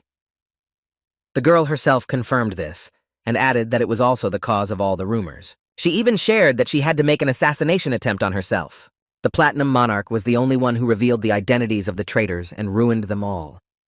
And smiling in Baek Ho Min's face, she revealed the whole secret. She was the one who betrayed the monarch. Opening his eyes from shock, our hero looked at the girl and asked already, almost knowing the answer, whether she was a spider. The answer was yes, and she reached into her inside pocket for something. She pulled out a mask and asked the guy what it looked like. Looking at the mask, Ho Min thought to himself that it was very similar to the spider's mask. However, he told her that it just looked very intimidating. And the Platinum Monarch went on to say that Spider is just a man who wears this mask. There was a time when the girl herself wore it. However, Ruler shared that from the beginning, Spider was not a one-man show. At this moment, a notification from Miori appeared, and it meant that the monarch was telling the truth. But Yoon Seo Hyun doubted that the mask became a symbol of Spider. She said that the important thing was that after receiving it, the mask was only used when needed. In addition to finding traitors and inciting treason, the girl also had time to control the city. Baek Ho Min then asked why the Platinum Monarch was so fixated on conquering the tower, to which Yoon Seo Hyun replied that it was because the city was dying before her eyes. When the tower first appeared, the city's population was 10 million. But as time passed, they lost more and more land and more people flocked to the tower. It was the golden age of the city when heroes reached for the top and people supported them. Everyone dreamed of a return to normalcy, and now it was different. There were only 150,000 people left. Because of this, everyone had lost the will to fight. and even the constellations that offered some hope of salvation have turned their backs on them. After the Platinum Monarch's story, Ho-min reminded her how he once said he would forgive her once and not send her to the other world. Turning to the young man with a cute smile, Yoon Seo-hyun asked in response why he was forgiving her. At some point when he was answering, there was a slight pause, and he replied that it was because she loved him. Such words seemed to throw the girl off balance, and she thoughtfully asked Ho-min about what she had heard. And Baek Ho-min jokingly confirmed his words and said that from hate to love is one step. The girl thought that this was what the executioner doll had told him. However, her attention was very much attracted by what was said, and she asked the guy to continue. With a smile, Ho-min said that when a person is in a relationship, they should cherish their partner. Then the Platinum Monarch replied that the lad was very kind. It was exactly what one would expect from her hunter. But this change in the girl's words and facial expressions disappointed the boy. He realized that she had returned to her mask. She went on to say that she had never really thought of sending Ho-min to the other world. She wondered if she could keep the young man close to her. Putting her hand on her heart, the monarch said that despite everything she had opened up to the guy, and now she should take care of him. She noted that the best monarchs of the past kept a lover by their side, and those in return would not let them make mistakes. And then she said that she's taking Baek Ho-min off as her personal hunter. That statement surprised the guy. The girl, still smiling, thanked the guy. However, our hero still stood wide-eyed and stared at the girl. After a while, he was already in the castle and packing his things. Ho-min could not believe that he was no longer the monarch's hunter, and that he would no longer have to follow her orders. At that moment, the realization came to him that he was finally free. Outside the door stood Kang Ha-jin and Executioner Puppet. Ho-min remembered how the hunter had told him at the beginning that if he was fired, his body would be turned into platinum and his organs would be sold. With a satisfied smirk, Baek Ho-min realized how wrong he was, because this didn't happen to the young man. And looking at his former partners, he thought that it was not worth saying goodbye to the guys, as they would see each other in the tower soon, going out into the city. Ho-min walked joyfully and got used to the fact that everything was over, and there were no more elders or monarch. As he walked forward, he prepared to live a free life. Laughing, he remembered his time as the monarch's hunter, and the joy of freedom and of not being ordered around by anyone was slowly fading. There was an emptiness inside him. However, he didn't think long about this emotion, as he noticed that he was beginning to be surrounded on all sides. And among the men, he noticed a familiar face. It was the unknown, who said that if the guy didn't resist, he was guaranteed to die without feeling pain. In response, Ho-min pretended that they had never met, and was surprised that in such a situation, it was the first thing the girl said to him. But the girl did not want to understand the young man's joke, and threateningly ordered him to shut up as she was going to send him to the other world. At this point, our hero reached into his pocket asking if the unknown thought she could do this knowing his true identity. And from Baek Ho-min's pocket, he pulled out the very same spider mask, shocking everyone present with this action. The girl was also confused, and asked stammering that he wanted to say that he was Spider just because he had a mask. To which Ho-min replied that as far as he knew, the girl was the only one who had met Spider in person. And he said that based on that, it meant that Jane Doe was the only one who could prove it. However, the girl insisted that the guy couldn't be Spider and ordered her subordinates to get rid of him. Then Baek Ho-min activated the skill and shadowy hands formed around him. Everyone didn't understand where the young man got the demonic beasts from. And Jane Doe was scared because last time the guy pulled the exact same stunt. Ominously, Baek Ho-min asked the girl a question that maybe he should leave her without a second hand. Only this time, he would act like Spider. With fear in her eyes, the girl had the only remaining spider leg. She asked the guy how he could claim that the spider could reveal itself to himself like that. But without answering anything to unknown Ho-min simply said one name, he said to Haru. And in that second, a possessed woman who was also shrouded in shadowy hands suddenly appeared out of nowhere. The people around the guy, including the girl, were frightened and assumed that there was a shadowy beast in front of them. Then Ho-min asked her if she still didn't believe what he said then. How could the Lord Hunter control the shadow beast? The guy, without waiting for an answer, yet asked who she thought was taking care of the other spider's legs, and the elder as well came to the monarch. Wide-eyed, Jane Doe stood her ground and said that even so, the guy couldn't be a spider. She thought that even if the masked spider was changing his voice, she was still sure it was a girl. And even the fact that she couldn't hear footsteps or movements wasn't something to imitate. Suddenly, Baek Ho-min moved towards Jane Doe and stopped right in front of her face, questioning who had robbed her of her arm. Startled, she watched his movements. And the boy persisted, waiting for a response from her. He asked unknown again who she thought he was. Miori stood behind him, watching. However, the girl was still as preoccupied with his movements and felt an overwhelming aura on her from which she even fell to her knees. Looking at our hero already beyond fear with a kind of subdued look, she replied that he was a spider. After that, They went to a dark and cramped place where the unknown lived with the rest of her subordinates. Sitting in the room across from each other, the girl introduced herself by her real name. Her name was Ha Younghwa, and Ho Min asked her if she had sent the shimmering sea devil to the other world, to which the girl replied in the negative. After that girl's answer, Constellation Miori sent a like that meant that she was telling the truth. However, the guy replied that he was already aware of it. He decided to ask Ha Younghwa if he had any idea who might have done it. And Unknown said that it might be the constellation that joined them to destroy the Platinum Monarch. She added that he'd just run away and that was worrying. Then Ho Min thought that the one who threw a shiv at the Udilshchik was obviously a peer of the guy to imitate like that. And this constellation was not the only hunter who was planning an assassination attempt on the monarch. But also more so thanks to the corrupted assassination plan, the ruler could push through a rebellion against divinity. And when Ho Min gathered all the bits of information, he had a feeling for a moment that the constellations were helping the monarch. And in that case, worry was unnecessary. Standing up from her chair, Jane Doe offered to talk to the guy about future plans and shared that she didn't care if the ruler went crazy or wiped the entire city off the face of the earth. The only thing she really cared about was what rope she had to grab onto to survive. The guy looked at Ha Younghwa with a penetrating gaze and waited for her thoughts to continue. Then the girl said that even if the young man was a spider, she had already experienced all the crazy things he was doing under the Platinum Monarch. She went on to say that he had dealt with all the spider legs. Ho Min also had the Shadow Beast under his control, along with the Platinum Schemes and the Spider Mask.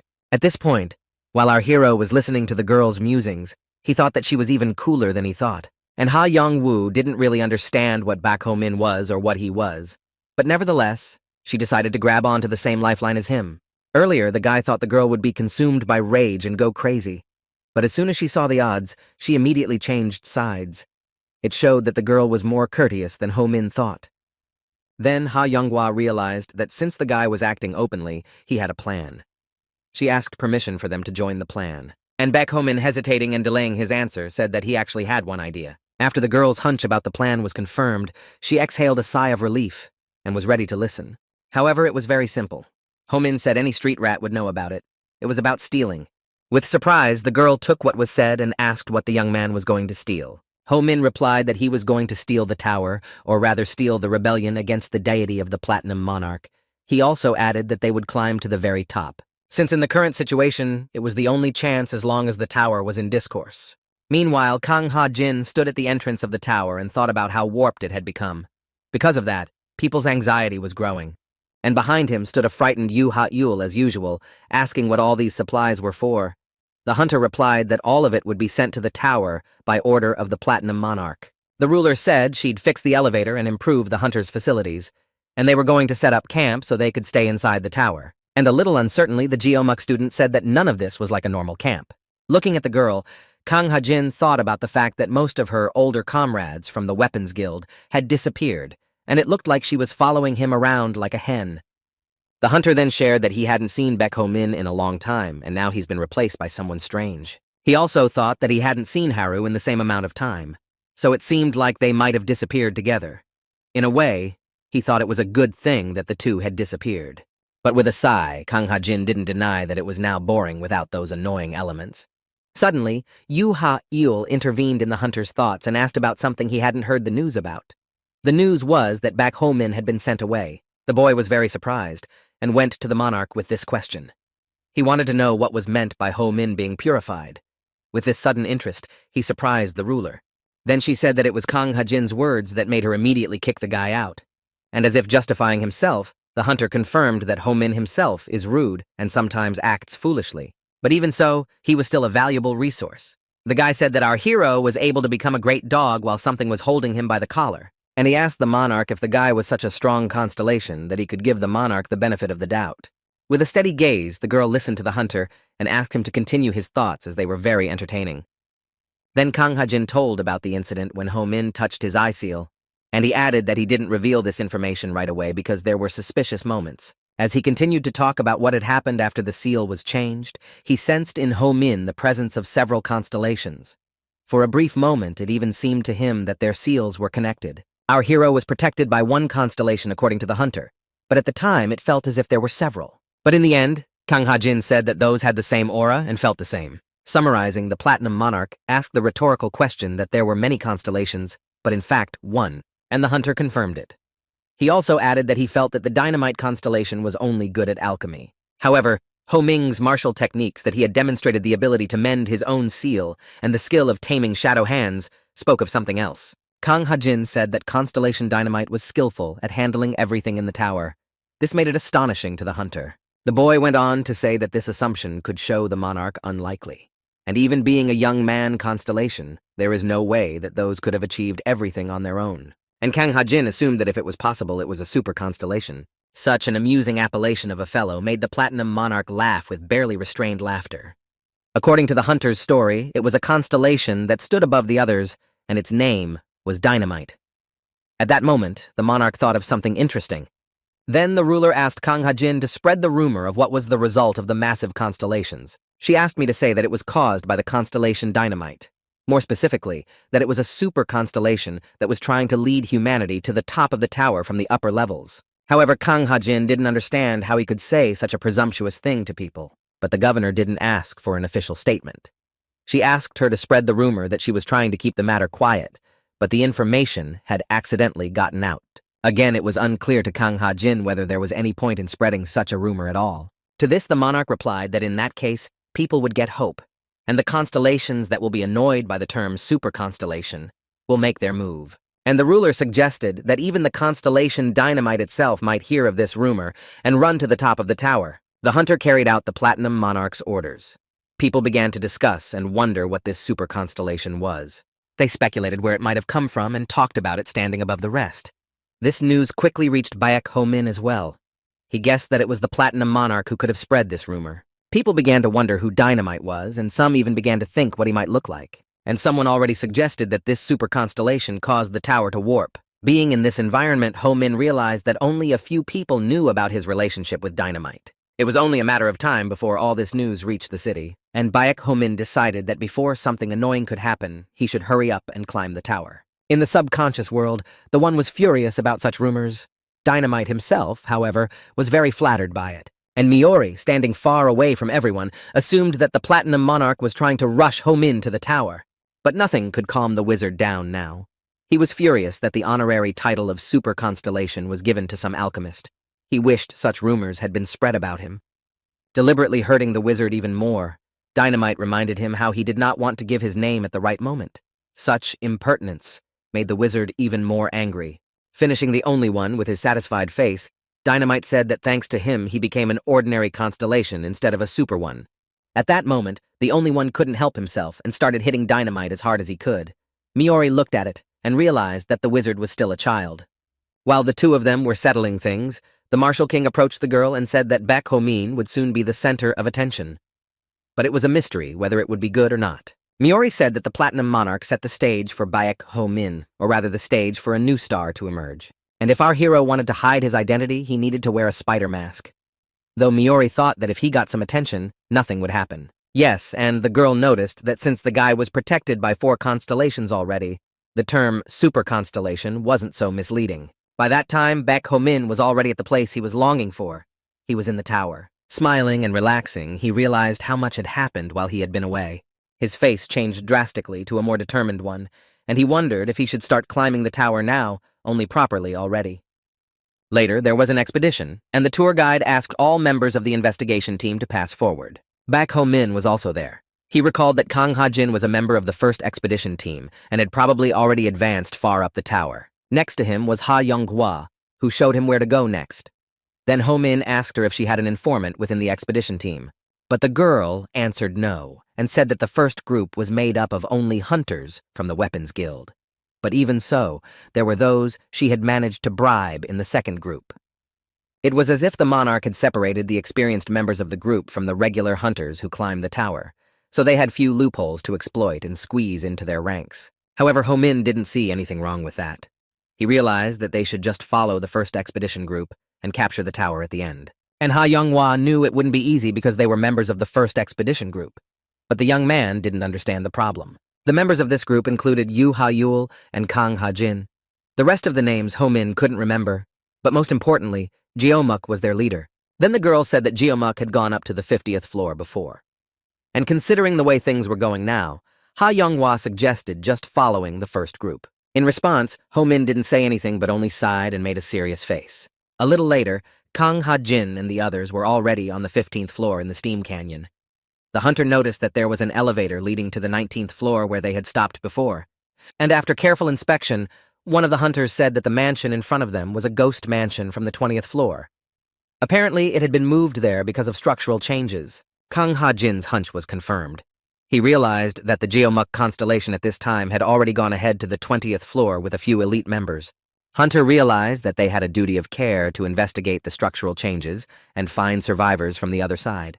However, as another hunter said, it was rare for anyone to survive due to the structural changes to the tower. But since the building was completely demolished, maybe some survived. After that, Kang Ha-jin suggested that the parasites of the third colony might have gotten to them along with the building. Therefore, they should move with caution and continue their search. And at that moment, there was a shout that warned them that there was a lifeless one there. The young hunter was knocked out and did not immediately believe what was said. But as soon as Kang Ha-jin lifted his head up, he saw a crowd of lifeless who stood with spears.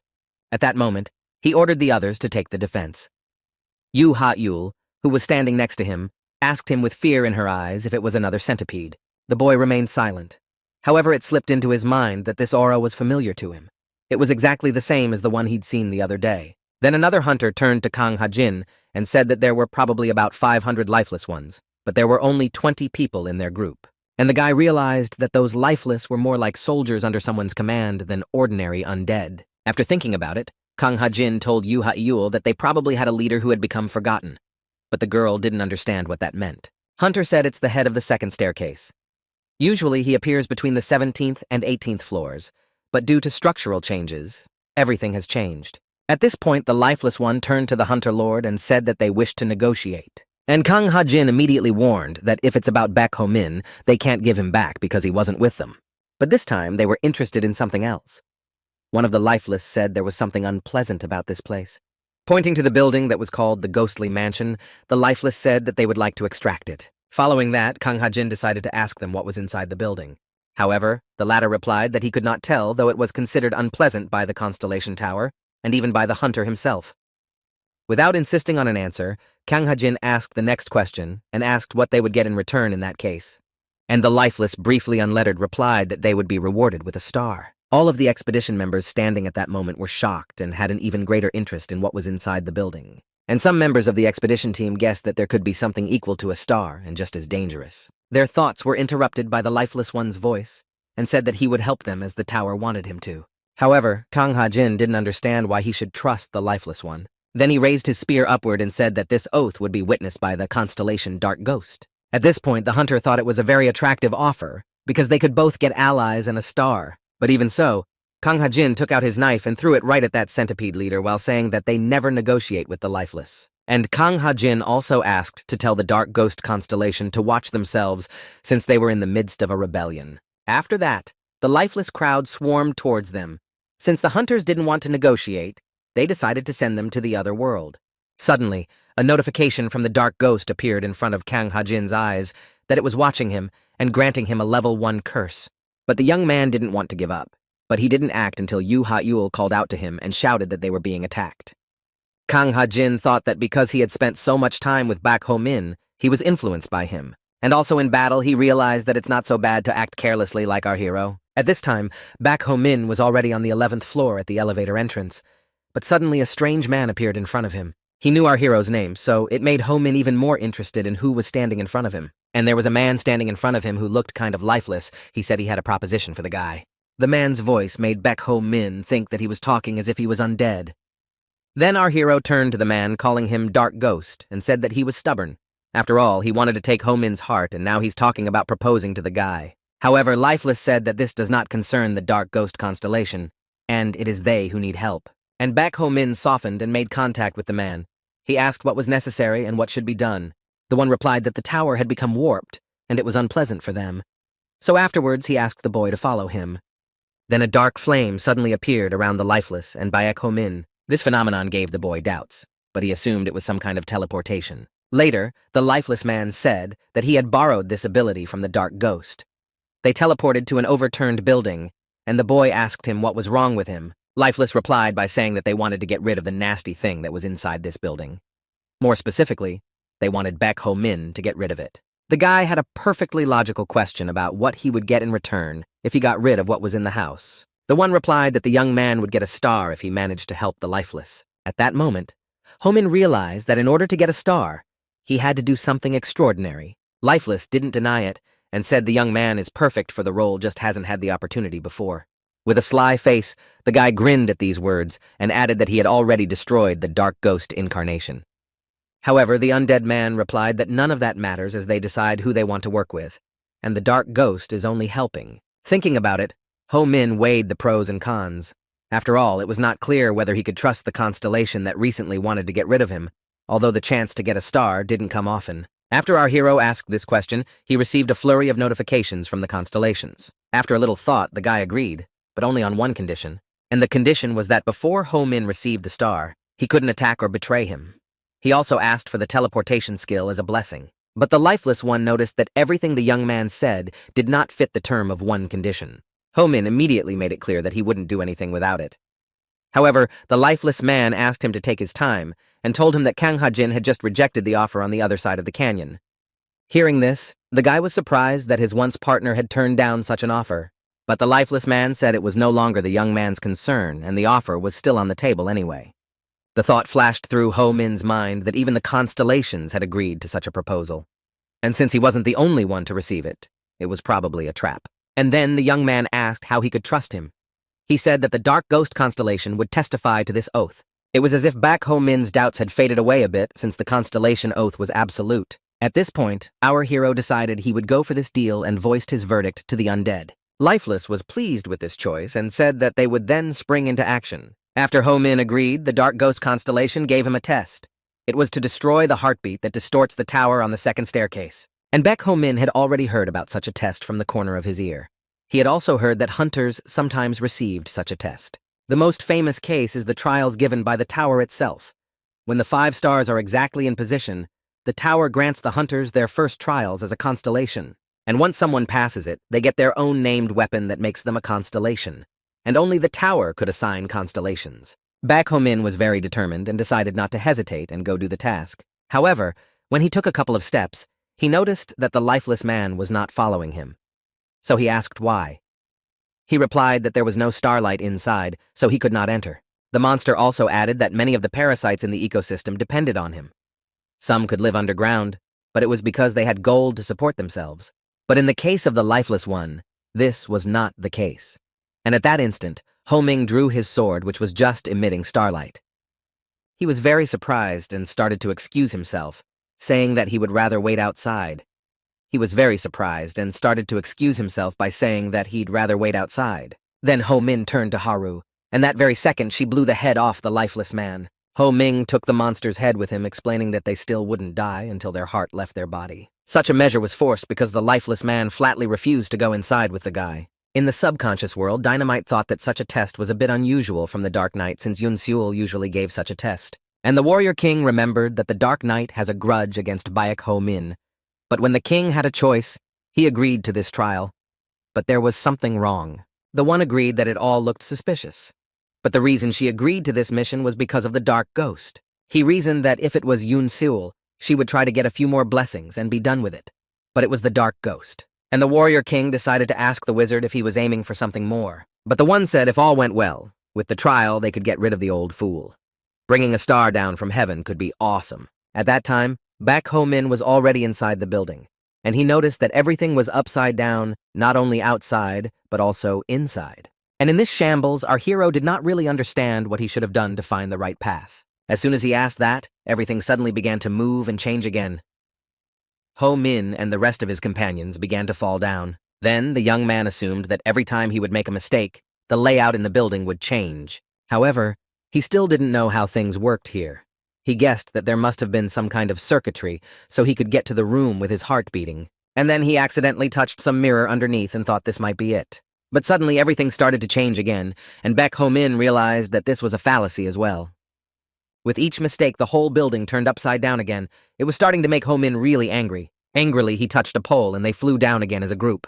Time after time, our hero touched different parts of the room, and each such attempt made them fly around the building again during its remodeling. After one more failure, Baek Ho-min thought he couldn't take it anymore. Otherwise, he'll be dead soon. Then our hero decided to ask if Haru had realized something while they were falling. But she answered with 2 words, trial and blood. Asking the girl anything was pointless, and he realized that after her answer. And if the guy tried to remember everything he touched, that's how he would be able to realize that touching different objects sent him to different rooms. The only problem was there were over 1 million combinations, so he thought maybe there was some constellation that could help. After exhaling and calming down a bit, Baek Ho-min realized that he didn't have much to choose from, and he activated his skill by summoning the dynamite constellation to their aid. It is known that the Alchemists Guild is something like a medical organization. But in reality, it is an organization of researchers who deal with physics, chemistry, biology, and medicine. Ho-min thought about how Constellation Dynamite really does look more like an engineer than a doctor. The guy politely asked Dynamite to help him with the situation. After that question, Baek Ho-min began to see everything through Dynamite's eyes, and his surroundings were greatly embellished. Everything was perfectly arranged and in its place. Everything that looked complicated to the guy before became clear.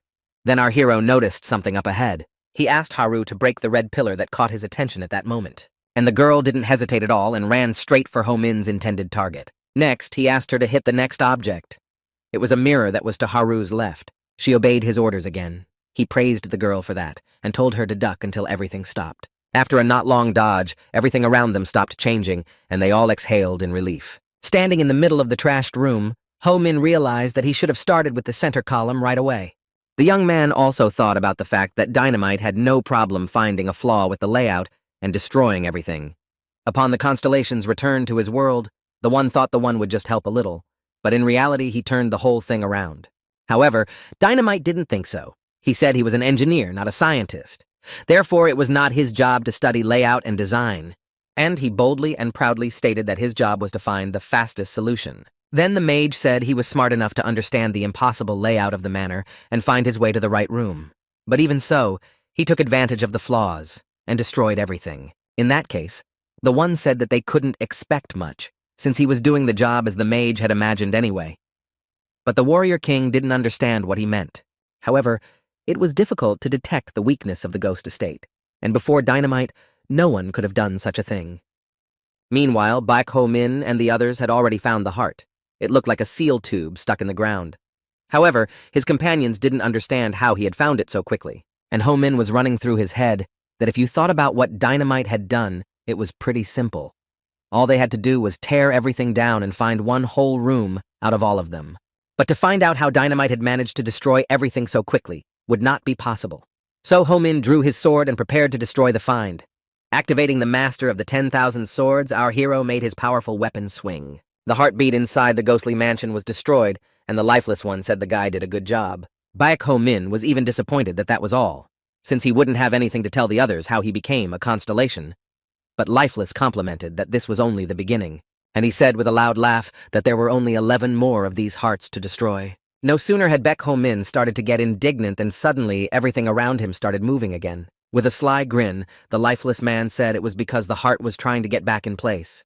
It's like a pin that holds the tower in place, and now it's trying to get back in. Since none of them wanted to turn into mincemeat, the lifeless one asked the guy to start doing something, and Ho-min asked him why he didn't use his teleportation skill, to which he replied that he was using it and therefore warned our hero to be careful on his way back. Then Baek Ho-min began to squeeze the head with all his might, saying that he would not let him go anywhere.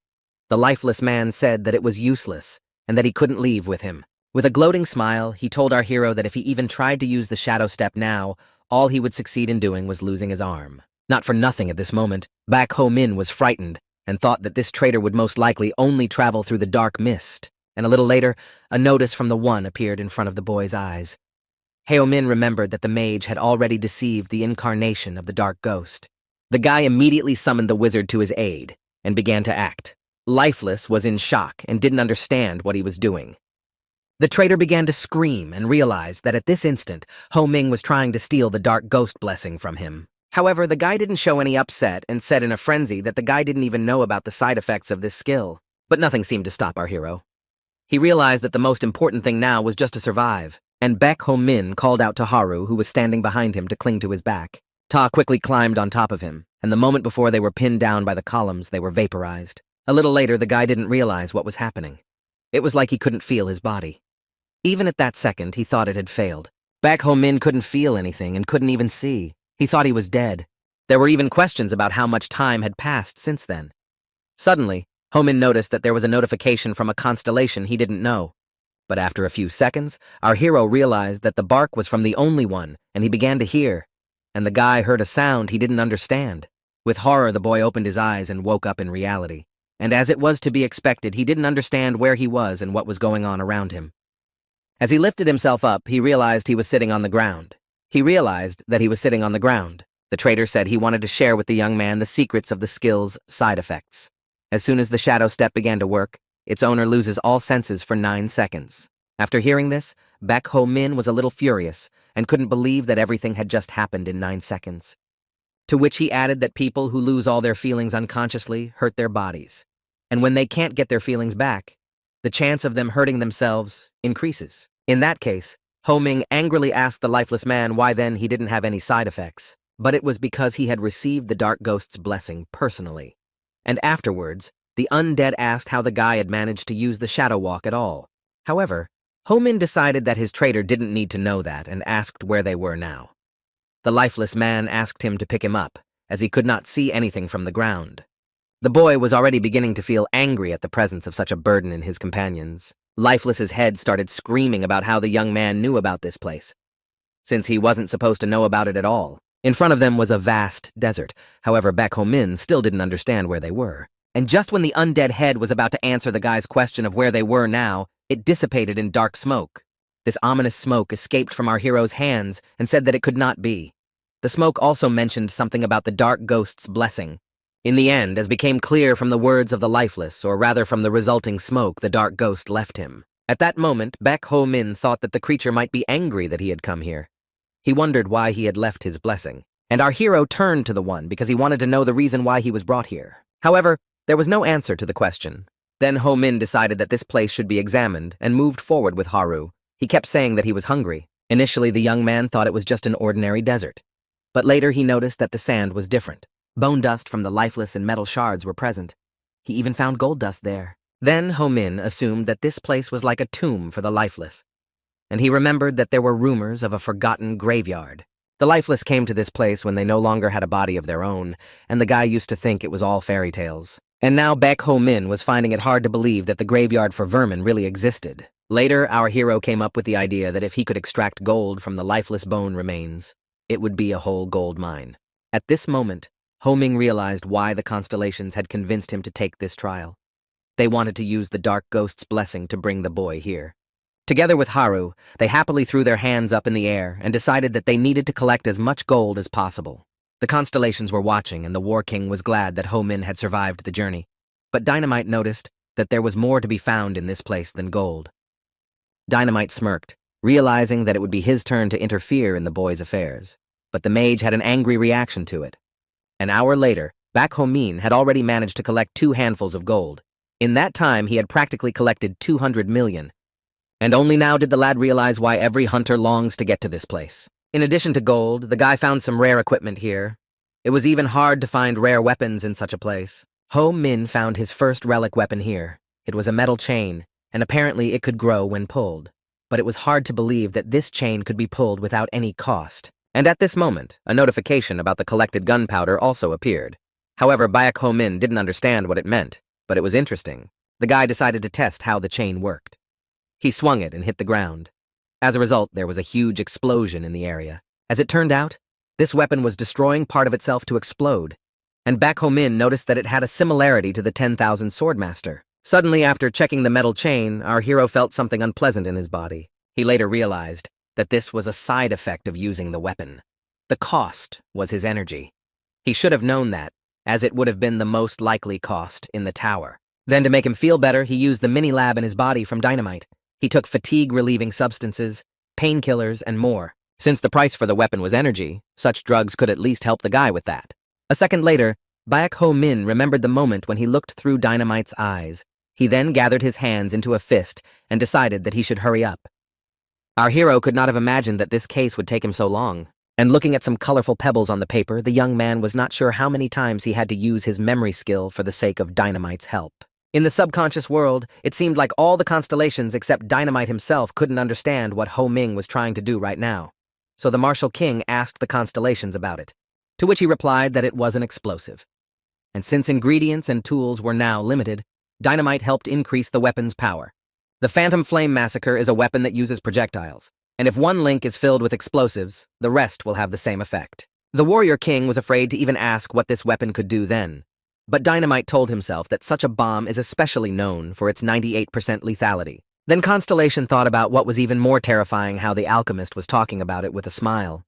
And he even thought that now the reason why the mage suspected the one in the massacre was understandable. In the end, Baek Ho-min got a biochemical bomb that had 5 blue, 3 red, and 1 white explosive. Our hero decided to start testing the resulting bombs with white explosives. As soon as he brought the small, dangerous ball to the chain, it immediately began to absorb it. And Baek Ho-min saw how the chain even changed color similar to the one it absorbed.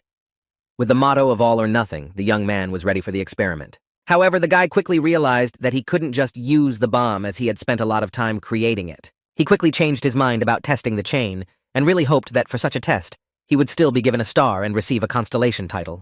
Baek Ho-min gathered all his things and told Haru that it was time to move, but he didn't know where to go next.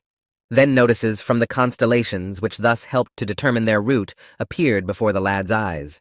Baek Ho-min was glad that the constellations seemed to be helping him more often than before. And on the other side, Kang Ha-jin and the others were fighting the undead that was attacking them and wouldn't retreat. Suddenly, the hunters were distracted from the battle by the voice of the forgotten lifeless one. He said that they had had enough of treason and that all their forgotten or delayed punishments would come from the past. However, Kang Ha-jin did not understand what such a threatening message from their enemy meant. He didn't hesitate to attack the lifeless one. He thought to himself that all the hunters had said they'd seen the forgotten ones, which meant that all the evil blessed by the dark ghost was involved. But Forgotten was able to dodge the guy's attack, and rushing back shouted that the hearts support the tower's distortions, and the tower's distorted past had returned. From these words, Kang Ha-jin realized the true purpose of the hearts, and it became clear that the fiends wanted to destroy them so that the tower would no longer be distorted. So Kang Ha-jin thought of grabbing some of the forgotten ones for Jeomuk to interrogate. That way, they could get more information. But suddenly, Lifeless grabbed the hunter's hand and began to release dark smoke from his mouth. With all this, he said he would become a part of the past. Smoke began to envelop Kang Ha-jin from all sides. It seemed to be the dark ghost's curse, and if he fell for it, he might die. And still enveloping the lad lifelessly, menacingly prophesied that the hunter's end had come. However, after these words, a spear flew into the Forgotten One's neck and stuck behind him. Later, the Forgotten One's head exploded with a powerful flame, and the hunter himself slowly began to climb out of the smoky captivity. The hunter was puzzled at what had just happened, and looked at what was left of the lifeless one. A familiar laughter and voice sounded from the side. It was Baek Ho-min, who mockingly asked his partner how it felt to lose once again. With wide eyes, Kang Ha-jin was not prepared to see our hero in this place and asked how he ended up here. But the hunter didn't get an answer from the boy. He thought to himself that he probably missed him too. As soon as he thought about it, Baek Ho-min asked him the same thing. But Kang Ha-jin didn't admit it, but only said that he didn't even notice that he had disappeared. With a funny grimace, Ho-min was a little disappointed, as he had hoped that he would at least be pleased with him. The hunter offered to discuss it later, and stated as a fact that our hero was sending the Forgotten to the other world. Kang Ha-jin concluded that Ho-min had not accepted the Dark Ghost's assignment, and not at all confused, but on the contrary, with a satisfied face, the young man replied that he had accepted the offer after all. This caused the hunter a storm of negative emotions. Scolding Ho-min, Kang Ha-jin said that even if Ho-min accepted the assignment, it was wrong to send his subordinates to the other side, to which our hero replied that he had already blown the head off one of his subordinates and nothing happened, so he thought it was okay to do that. Through his teeth, Kang Ha-jin asked why he liked to take risks, and he added that if he broke his promise to the constellation might get angry. But Ho-min didn't realize the seriousness of it, and replied that he shouldn't worry because the constellations usually liked him, and from such carelessness the hunter was even angrier. After a couple of seconds, Kang Ha-jin calmed down a bit and thought that since it was Baek Ho-min himself, it was possible that he already had Dynamite's blessing. Yu Ha-yul came from the side and announced that she and the others had taken care of all the evil. Kang Ha-jin then instructed her to identify all the wounded. Since the girl herself didn't notice Baek Ho-min standing next to her, he said hello to her. Jeomuk's student was surprised by his presence, and after such an unexpected encounter, Yu Ha-yul walked up to Kang Ha-jin and whispered something in his ear. From what the girl told him, the hunter's gaze changed and became even more grim. He then turned to Baek Ho-min and suggested that they talk elsewhere, because Lord Jaemook sent them a message and asked the guys to hurry up, and Ho-min agreed. He thought that he would have a chance to find out what was going on with the advance party. On the way, Kang Ha-jin remarked that our hero looked too good for someone who had been kicked out of the castle. He replied that a lot of things had happened to him in the meantime, and Ho-min offered to discuss everything that was going on. He also asked if he really couldn't touch Dark Ghost's subordinates if he accepted his offer. That was actually true, and if you don't respect the terms, things can get complicated. That's why the hunter told our hero not to negotiate with the parasites. But since the deal had already been made, Ho-min wondered what to do now. Kang Ha-jin replied that he had no choice but to fulfill the ghost's conditions. Ha-jin also said that the guy should avoid doing stupid things like destroying hearts and advised him to call a wizard to break the spell. That threw Ho-min out of whack. The hunter immediately thought that he had already done something stupid and destroyed one heart. Baek Ho-min only laughed in response. At this moment, Kang Ha-jin realized that it was in the aftermath of the destruction that the number of undead seemed to have increased. But Ho-min was more concerned that the hunter had said that they had to call a wizard to destroy him. It was unclear why the dark ghost would make such a big deal out of it. Despite the circumstances, Kang Ha-jin was sure that all the constellations that had risen were not happy about it, because the flow between the constellations had been disrupted because the tower had almost collapsed. Perhaps the dark ghost thought he should take matters into his own hands. And since Ho-min had destroyed one heart, there were 9 of them left. So he had to make sure the others were safe. However, the fiend that was with Ho-min told him that there were 11 hearts left. Then the guy remembered that 2 more had passed the test in that manner. And Kang Ha-jin said that he also passed it like Jaemook. Hearing that, our hero was very surprised, because he could still believe that Jaemook had passed it, but he could hardly believe that the hunter had passed it. Then Kang Ha-jin confessed that he had gone to the manor before. He doubted that Ho-min could pass such a test by himself, so he asked him if the constellations had helped him. And since there was no point in hiding anything from the hunter, especially since he mentioned dynamite, he said yes. And that confirmed Kang Ha-jin's hunch. He said that apparently dynamite was more impressive than he thought. Bowing his head, the hunter wondered if dynamite had helped the boy despite what the other constellations might think of him. And the fact that he wasn't as well known as the others could only mean one thing. Dynamite helped the people in the tower without fearing for his reputation.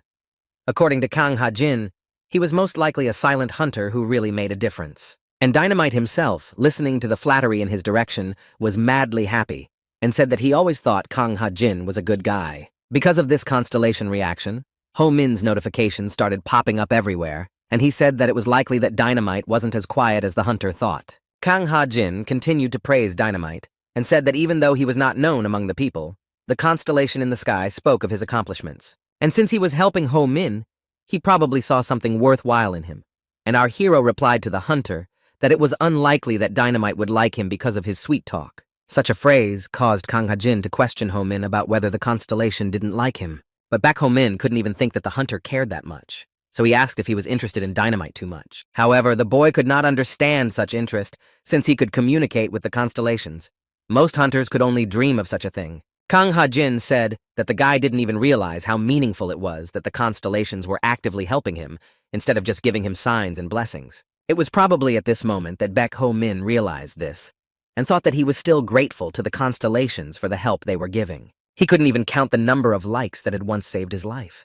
So he even thought of sending some likes to the constellations in return. Then Kang Ha-jin shared with our hero that he is still jealous of his communication with the constellations, and more specifically, his communication with Dynamite. And the young man wanted to tell the hunter even more about communicating with the constellations, but he didn't realize if it would cause more trouble. So Baek Ho-min told the guy that he wasn't really talking to them but just receiving one single message, so it was hard to call it a full-fledged communication. Kang Ha-jin was surprised by this statement and asked if he was really receiving only one message. He answered yes, and said that he still had to recognize its meaning. Under the same impression, the hunter asked if Ho-min knew what a Ouija board was, but by the reaction to this question, it was clear that the guy heard such a word combination for the first time. Then the hunter asked the young man to wait here, saying that they had already arrived in the corridor on the 19th floor. The hunter asked the young man to wait here, saying that they had already arrived in the corridor to the 19th floor. Yi Kang Ha-jin said that the Ouija board is a shaman's tool for summoning and communicating with spirits. Ho-min asked if it was similar to the items used by tamers. The boy thought that this board was a hint to communicate with the constellations. But it wasn't. Although the Ouija board was called a tool, it was actually a toy, because in ancient times there were no real ghosts that were there now. Then Ho Min asked if there were no ghosts at that time, where people went after they died. Kang Ha-jin replied that they went wherever they wanted to go. But the most important thing was to know how the Ouija board worked. At this moment, Baek Ho Min noticed that there was something wrong with the hunter and assumed that his eye was hurting. He replied that he shouldn't worry because his eye was sore from using his skills too much, and the dark ghost's curse had slowed its recovery. Suddenly, our hero asked Kang Ha-jin why he was hated by all the constellations he knew. The guy replied that it was probably because he was very nasty. Without broaching the subject, the hunter told Ho Min to put his finger on a board made for them to ask questions of the constellation. He said Baek Ho Min should only move his finger slowly on the board, and once the constellations are notified, they will notice which symbol the young man stopped at. This procedure could be repeated until the constellation sent a detailed message to the boys. This was the ideal way for Ho Min to communicate better with the constellations. But deep down our hero doubted whether he really needed to do all this. And Kang Ha-jin didn't understand the guy's doubt since there was no other way to understand the constellations. At this moment, it was as if the hunter had an epiphany and assumed that Ho Ming had already used this board before. And Ho Ming did think of ways to communicate with the constellations, however it was not a Ouija board. But even so, the young man did not pay proper attention to them. Even though they were constellations, they were just strangers to Ho Min. He thought it was better to trust his judgment only if it didn't involve some complicated situation. After all, he was the only one responsible for his life. However, in any case, the guy was pleased to receive notifications from the constellations as they were signs of support and kindness without any subtext. Even in those moments when Baek Ho Min was an orphan, such support was invaluable. Of course, he guessed that there was probably another reason why the constellations loved him so much. And the guy thought that when he found out the real purpose of their likes, he would lose all faith in himself that very second. And Kang Ha-jin knew exactly why he was hesitating right now. That was why it was scary to face the opinions of the constellations right now. Expressing support for Ho Min, the hunter said that he was not the only hunter who felt such emotions. He went on to say that the master plan is painted by the constellations in the heavens, and all of them are just cogs that continue the movements in their plans. And when all the people realize what the constellations want, they'll face a lot of pressure. Also, Kang Ha-jin said that he will never understand the feeling of a guy. However, the hunter also fought the Lord and the other constellations. All because there are many constellations that hate the Platinum Monarch. Kang Ha-jin also added that ignorance was not what protected him, but the cage he was sitting in. So he advised our hero to take a step even if he was scared. And if Ho Min was afraid that the constellations would then control him, Kang Ha-jin said to be sure to fight back. Baek Ho Min would never have thought that a hunter could speak so beautifully. And after thinking for a while, the guy thought that this was really a good way to handle it. With enthusiasm, Ho Min pulled his finger to the board and was ready to ask his first question to the constellations. At that time, the one and the others were happy that Kang Ha-jin had played an important role in their plans. Miori confirmed that thanks to the hunter, the situation would be accelerated. However, their joy was quickly replaced by excitement as they didn't know where best to start and what to say to the guy. One Miori was in a cheerful mood and jokingly told them to ask Ho Min to eat right and drink more water. But only one didn't appreciate that kind of humor. And as Dynamite and the magician thought long and hard about what to say to our hero, the chance that the guy would stop using the Ouija board was increasing. Gathering his forces, the only one knew that was what they all wanted to say. At that moment in the real world, Baek Ho Min received a message. But looking at the board, Kang Ha-jin and our hero didn't realize the significance of what the constellations had sent. It was written on the sheet that they were his past. Watching this, the boys wondered what the constellations were trying to say. At one point, they even thought it was a joke. Ho Min suggested asking for something specific since they had no other choice. Kang Ha-jin supported the idea. Suddenly at this second, the ground began to vibrate. Baek Ho Ming also noticed that his seal began to heat up even though he didn't use his skill. However, in the subconscious world, the one and the others were also surprised by such a phenomenon, but the mage knew that meant the tower had noticed them. It was only a matter of time, and they all knew it would happen sooner or later.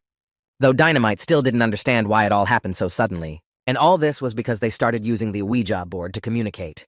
The Warrior King asked the magician if they could do anything about it, and the wizard already thought of a couple of things that could help them, but there was no guarantee. Then he said that in the imaginary world, he was just another ordinary person. The only thing Dynamite asked hysterically was if the tower could think that Baek Ho Min was cheating, and now it was trying to send him to the other world, to which he replied that the tower could only try to get rid of them because they were the source of the problem. All the constellations tensed up at the wizard's suggestion. The warrior king even said that dying once was apparently not enough. However, reassuring his colleagues, the one said he would try his best to avoid it. Since all of this was happening as a price for talking to Ho Min, they had to pay something. Grabbing his head, Dynamite realized with horror that the more they would communicate with the guy, the more they would have to pay. And putting his hands up, the one said he would use that price as a negotiating point with the tower. In the real world, back Ho Min and the hunter were just as worried about what was happening, and didn't understand why the tower had started going crazy. The hunter ordered everyone to be careful. Yu Ha Yul, standing not too far away from them, looked at Kang Ha Jin with a pleading look that also expressed bewilderment. After adding up all the facts, our hero began to guess that all this could happen because he tried to talk to the constellations, and he decided to use his skill to test this theory. Then he activated the already hot seal and called upon the memory of the one to help. Then a notice appeared that surprised the boy very much. There was a new section with experience and also words he couldn't read. Next, Baek Ho-min felt a sharp pain in his hand. When he took off his glove, he found that his seal was damaged. This really scared our hero. He thought that if things continued like this, his flowers might disappear too. And at that second, it was as if the one was trying to tell Baek Ho-min not to worry and to trust him, because they were trying to adjust his seal once again. As if by magic, the broken seal on the guy's hand began to reassemble itself into its original position. The boy was thrilled as the wizard managed to rearrange his seal in the blink of an eye. However, Baek Ho-min noticed that his seal had become a different shape from before. And right after the young man noticed it, all the vibrations that had just occurred stopped. All the hunters, and including Yu Ha Yul, still didn't realize what had just happened. Suddenly, a warning he had never seen before appeared before his eyes. It said that Miori was giving him a challenge to get rid of the fallen star taboo. The young man didn't understand what was happening to the tower and what kind of challenge he had been given that came from no one else but the constellation of Miori. But to these questions, Baek Ho-min was sent likes in the form of a message by everyone but the girl herself. And lifting his head up, looking up into the sky, the guy decided to address Miori himself. In the subconscious world, the creatures noticed that their vibrations had stopped.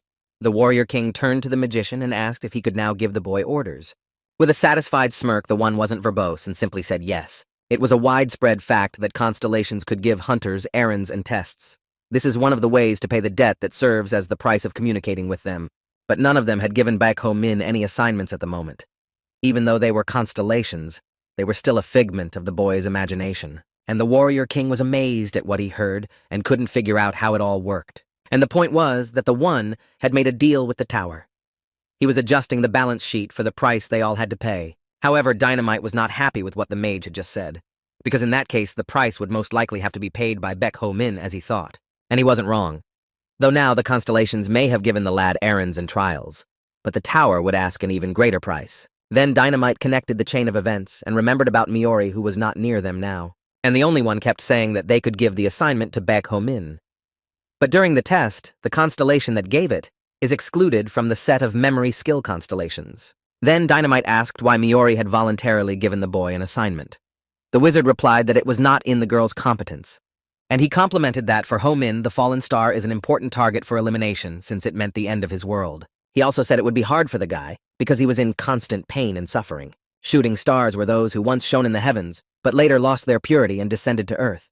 They are monsters who have lost their starlight. They were like those who whisper their curses and unholy predictions. They also spend their lives destroying everything and everyone in sight. And since no one prays so earnestly for the destruction of the tower and the world as these stars, those were often called doomsday monsters. After that, Dynamite decided to ask if it was a little early for the fallen taboo star to show up now. And the one replied that the tower never offers unimportant things. The mage also had a feeling that it was related to the trial of the night scarecrow. In the real world, a lot of lifeless things suddenly started appearing out of the ground. From such a sight, Baek Ho-min and the others were once again in a stupor and saw those getting even bigger. Kang Ha-jin then told the others to get ready to fight, and also ordered everyone to run from the 18th floor as fast as they could. And Baek Ho-min offered Kang Ha-jin to clear the way for the hunters to get to the 19th floor. The boy rushed into battle, and the constellations watching him didn't realize if this was the price they had to pay now. Angry, the one turned to the tower and asked if this was all too much, so he assumed it was taking the opportunity to get rid of them. The hunters fought back as best they could. The tower leading to the 19th floor was already in front of them. Baek Ho-min himself realized that he and Kang Ha-jin might survive the fight, but the rest of their hunters would be wiped out. Pulling out his metal chain, the guy decided he needed to clear a path right away. Baek Ho-min chain-wrapped the blade around Baek Ho-min and threw it to Kang Ha-jin. He didn't understand what he was going to do when he caught the knife. Then our hero asked if he could also reach the tower with the chain and the blade. But the hunter was again at a loss as to how he could get it so far. In anger, Ho Min said that even though he called himself a dagger master, he couldn't do such a small thing. With the same anger, he asked him to give it all to him because he could do it himself. Such words really hurt, and also made the guy angry, so he clenched his blade and mouthed that he didn't mention that he couldn't do it. Then he swung the chain and knife with a strong swing toward the tower. It flew past the lifeless and straight to the target. Without believing it, Kang Ha-jin was surprised that the plan had worked. Baek Ho Min, who was standing a little behind him, rejoiced and thanked the hunter for his excellent work. And with a satisfied face pulling the metal chain, Baek Ho Min asked everyone to duck down. As soon as the guy pulled the chain to its maximum tension, it exploded. All the lifeless people in the epicenter started blowing to pieces. There was no one left from such a huge explosion on the way to the tower. The path for the hunters was open. Everyone rushed towards the exit at lightning speed, and Yu Ha-yul shouted that they should hurry to the tower and get there before they were surrounded again. However, Baek Ho Min didn't take into account, or rather forgot, that there was a fee for using the chain. He started to fall to the ground like a stone. But Kang Ha-jin reacted quickly and caught our hero. The hunter guessed that it was probably a skill fee. Meanwhile, the lifeless began to surround them again. Then Kang Ha-jin took the boy on his back and ran forward. Ho Min was flattered by this concern, and he didn't miss the opportunity to mock the hunter, or rather his sturdy back. In the imaginary world, Dynamite was glad he'd made this explosive in advance, and said that he had never expected anything else from a super constellation. Such praise of himself made the magician angry. However, the War King also said that the chain explosion was an ingenious solution. But the wizard insisted on his own and said that originally on his initiative, he had found everything for this trick. As the only one was on the verge of frenzy, Dynamite, with a sly smile, began to agree with him and asked him why he should not cool down. But that satisfied face was getting on his nerves even more. At that time, Kang Ha-jin and the others were already in the barracks on the 19th floor. In one of the tents was Ho Min, who was still unconscious. Although our hero was out of it, he thought to himself that the hunter had saved his life many times before and realized that he was in his debt again. A man came into their tent and turned to Kang Ha-jin and said that all the members of the expedition team had already gathered. And complimenting the one said that Lord Geomuk wants the hunter to be there too. At the meeting, Geomuk said that the advanced troops were making their way to the 3rd level. The situation was not bad, and there were trails that made it look like one of the constellations wanted to help them. At these words, Kang Ha-jin exhaled. He realized that if the hunters from the 20th floor fortress were defeated, then the city was probably in a terrible situation. Also, Constellation revealed that 4 hours ago, the heartbeats that were suppressing the tower were destroyed. There were originally 9, but there are 7 left. One of the expedition group crowd asked if there was any speculation as to what might have caused this, to which Geomuk bowed his head, and as if, with regret, said only one thing, that the tower had decided to awaken after a long sleep. In other words, it meant that the tower itself could pull out the heartbeat when it wanted to. In any case, Geomuk said that only the heartbeats were destroyed, so immediately went countercurrent. Hearing this, Kang Ha-jin suddenly remembered that the Forgotten One had also mentioned the countercurrent. In simple terms, Geomuk explained that everything that was and should have remained underground began to come out. Then the man asked everyone to look at what was happening outside the window of the building.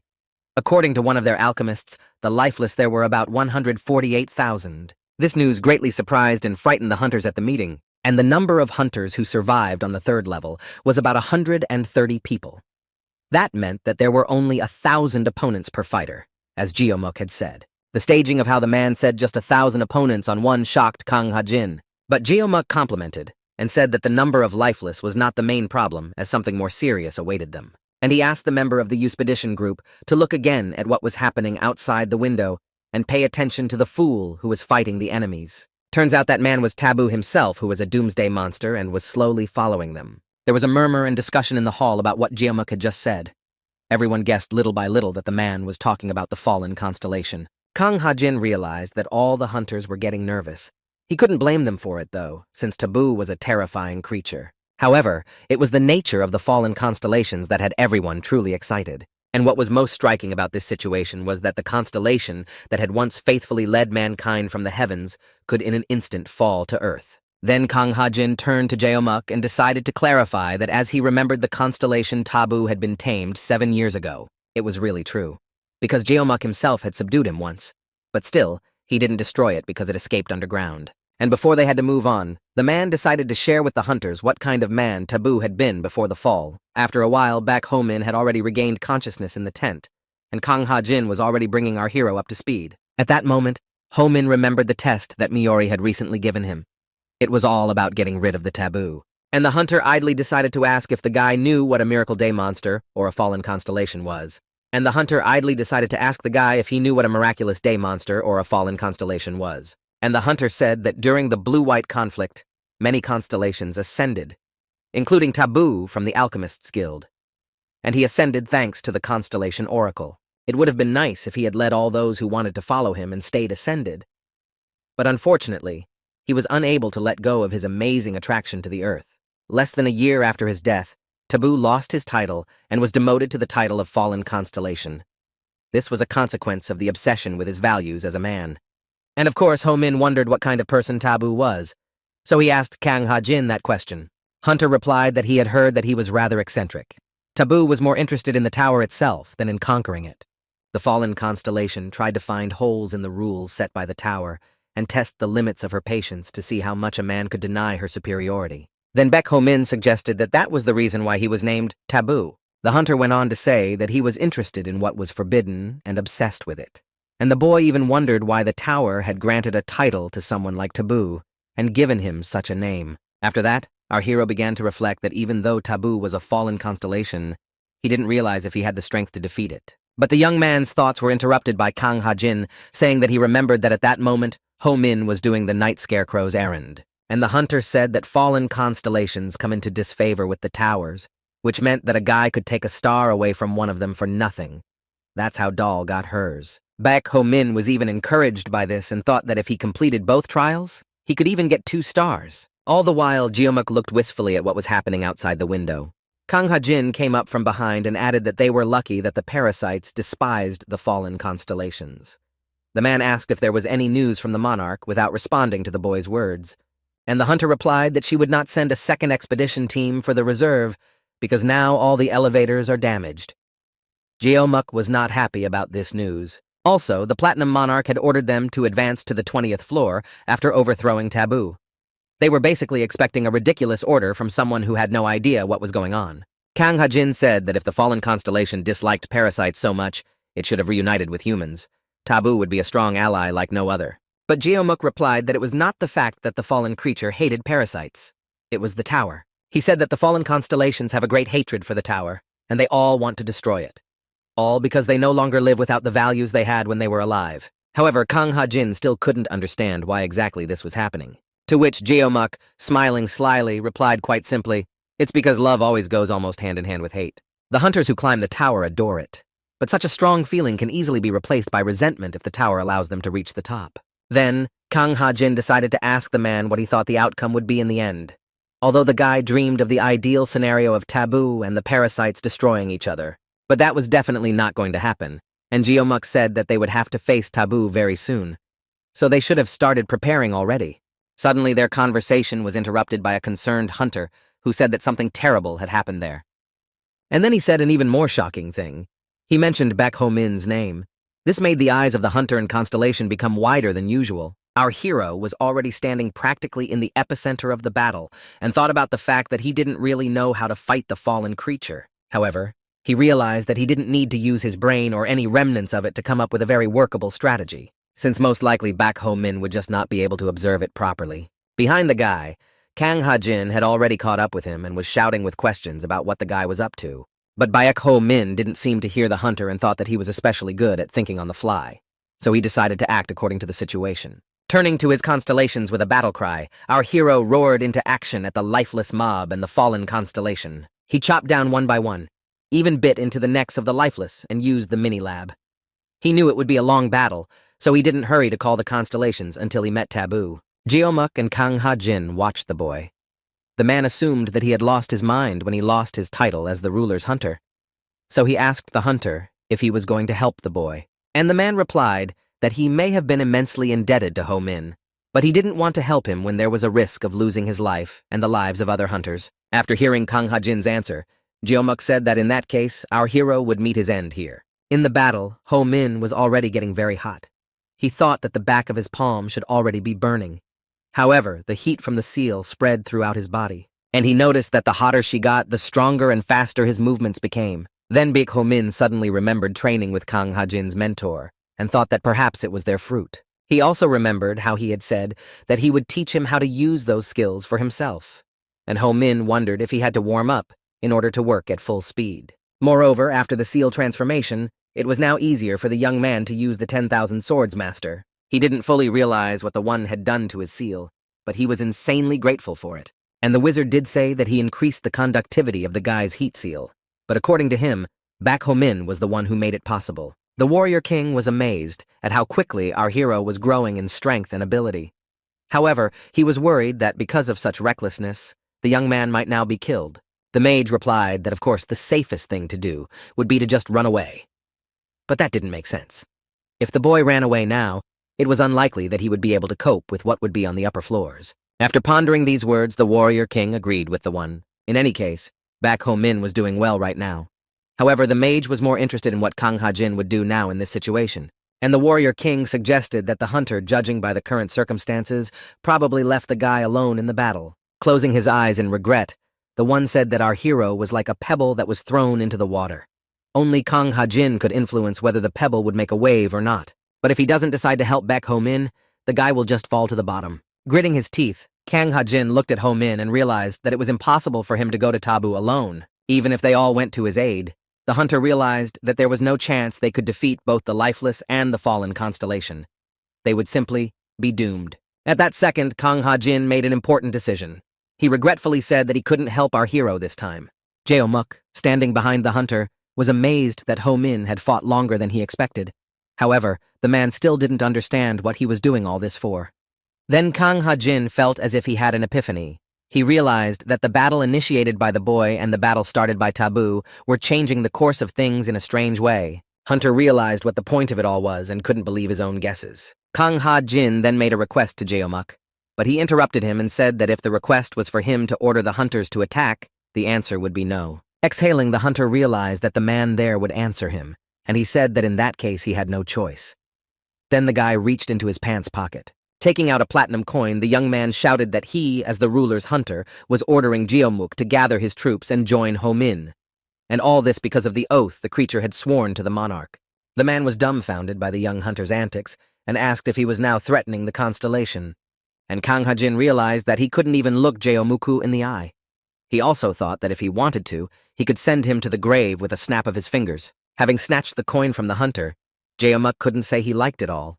But he realized that there was no other choice now, especially since he had been ordered to do so by the monarch's confidant. Kang Ha-jin looked at the man with huge eyes and didn't answer him. He thought to himself that his plan had worked and the man had agreed. In a formidable and commanding voice, the constellation Jeomuk turned to the other hunters and said that the fallen constellation had descended to Earth. And even though he decided to repeat his mistake, it was their duty to correct it and guide him to the right path. At the end of his speech, Jeomuk shouted that their task now was the fallen constellation of Tabu.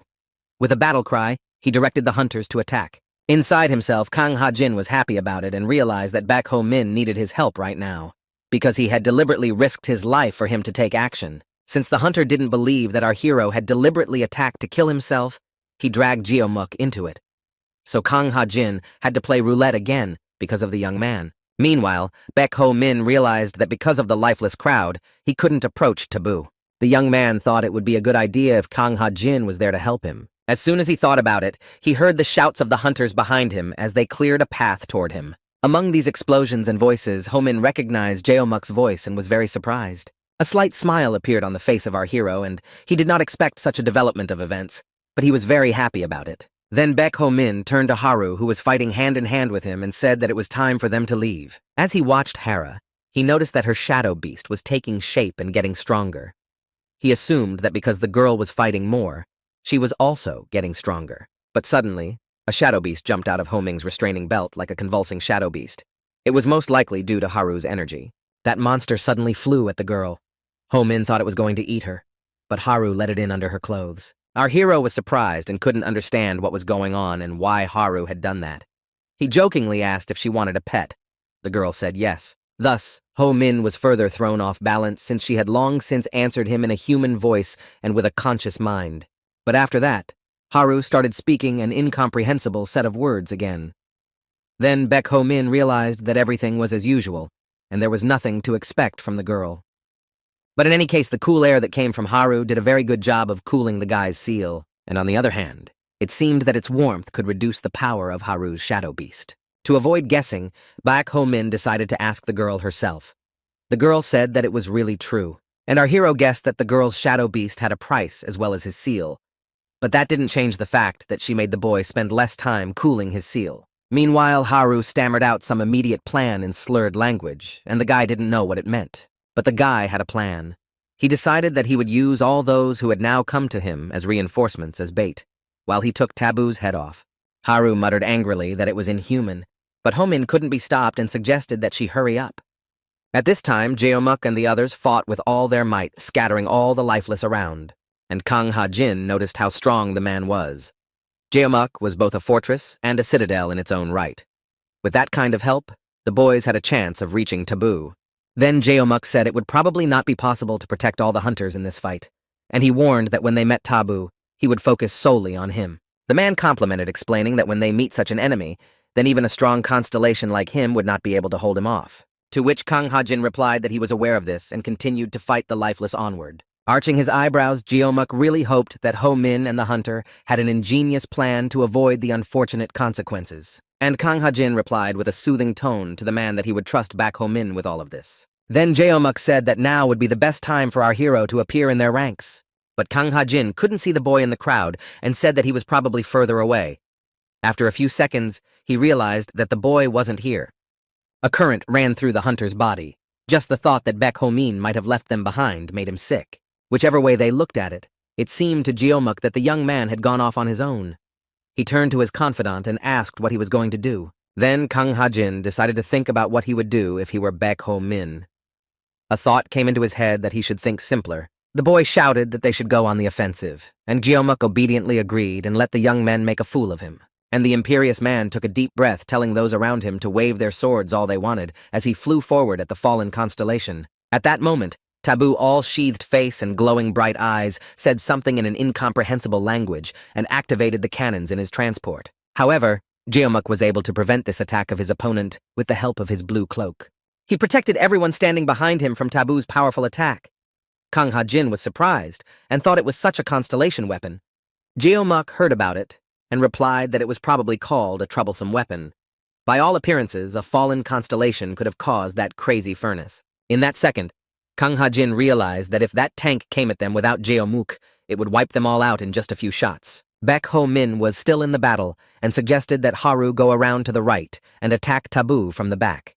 This way, they could save the research team and defeat the fallen constellation. And she most likely understood our hero's thought by shouting strange words again. The guy asked Haru to stop doing that. Setting up to put his plan into action, Baek Ho-min noticed that everyone lifeless around them abruptly stopped moving. Suddenly, a voice came from the crowd of vermin and addressed Ho-min.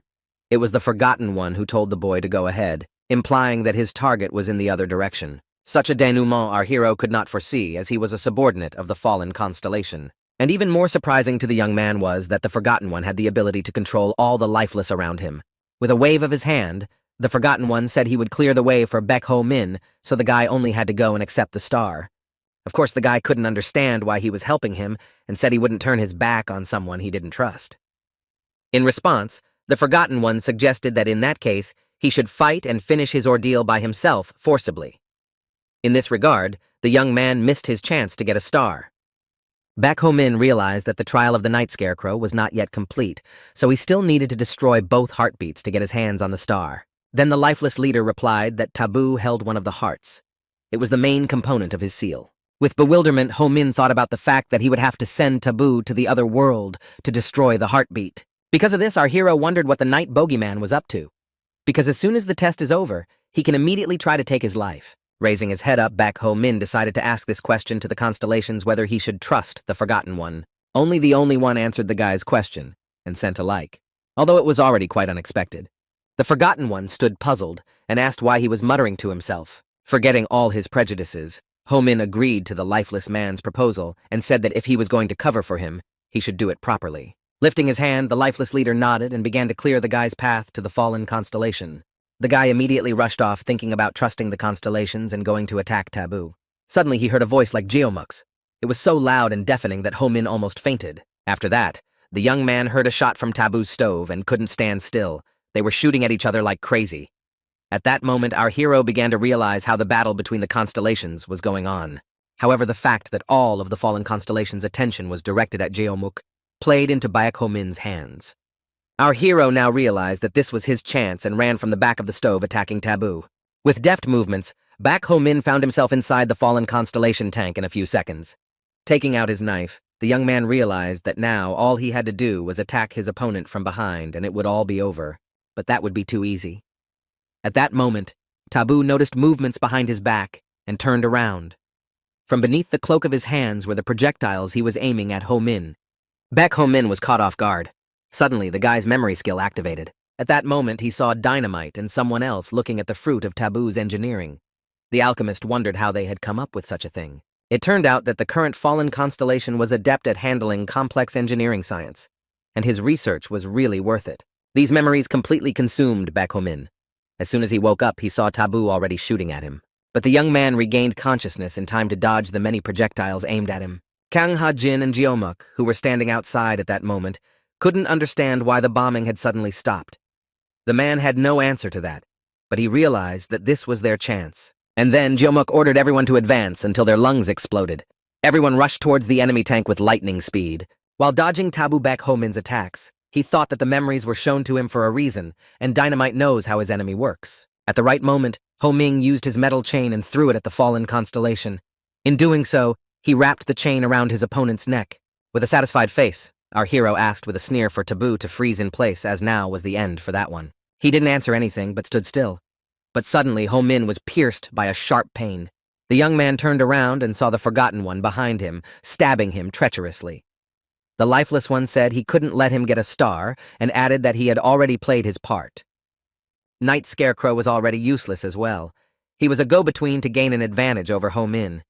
He was obliged to break the promise he had made to the boy because of their betrayal. So because of all this, the fallen constellation has now officially lost one of its stars. Then the Forgotten One turned to the Night Scarecrow and asked if he would take his blessing away from them. For they were useless to him now, and he could do as he pleased. The only thing left to do now was to destroy Baek Ho-min and Taboo with him. But suddenly the boy began to smile and said that he thought he would leave this world so quickly. Forgotten was surprised at the guy's words, and behind him, a belligerent Haru was already standing behind him. She disarmed the enemy with incredible speed. A satisfied Baek Ho-min was pleased to have such a reliable ally and thanked the girl. Then the fallen constellation said that the tower was collapsing, adding that 3 meteorites would hit the tower and it would collapse. He also said that when the huge wormwood grows, it will make a bitter rain, and then the rain would wash away all the filth from the city. Puzzled, Ho-min said he didn't understand what kind of nonsense Taboo was talking about and waited for him to finish. And our hero told the fallen constellation that it was time for him to be a stepping stone for his successor. In doing so, he knocked the enemy off balance. A second later, the chain around Taboo's neck exploded and the whole place erupted in scarlet flames. Meanwhile, Baek Ho-min collapsed on the ground and realized that he would now have to pay for using this skill.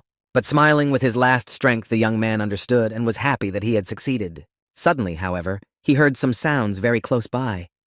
When he raised his head, he couldn't believe his eyes.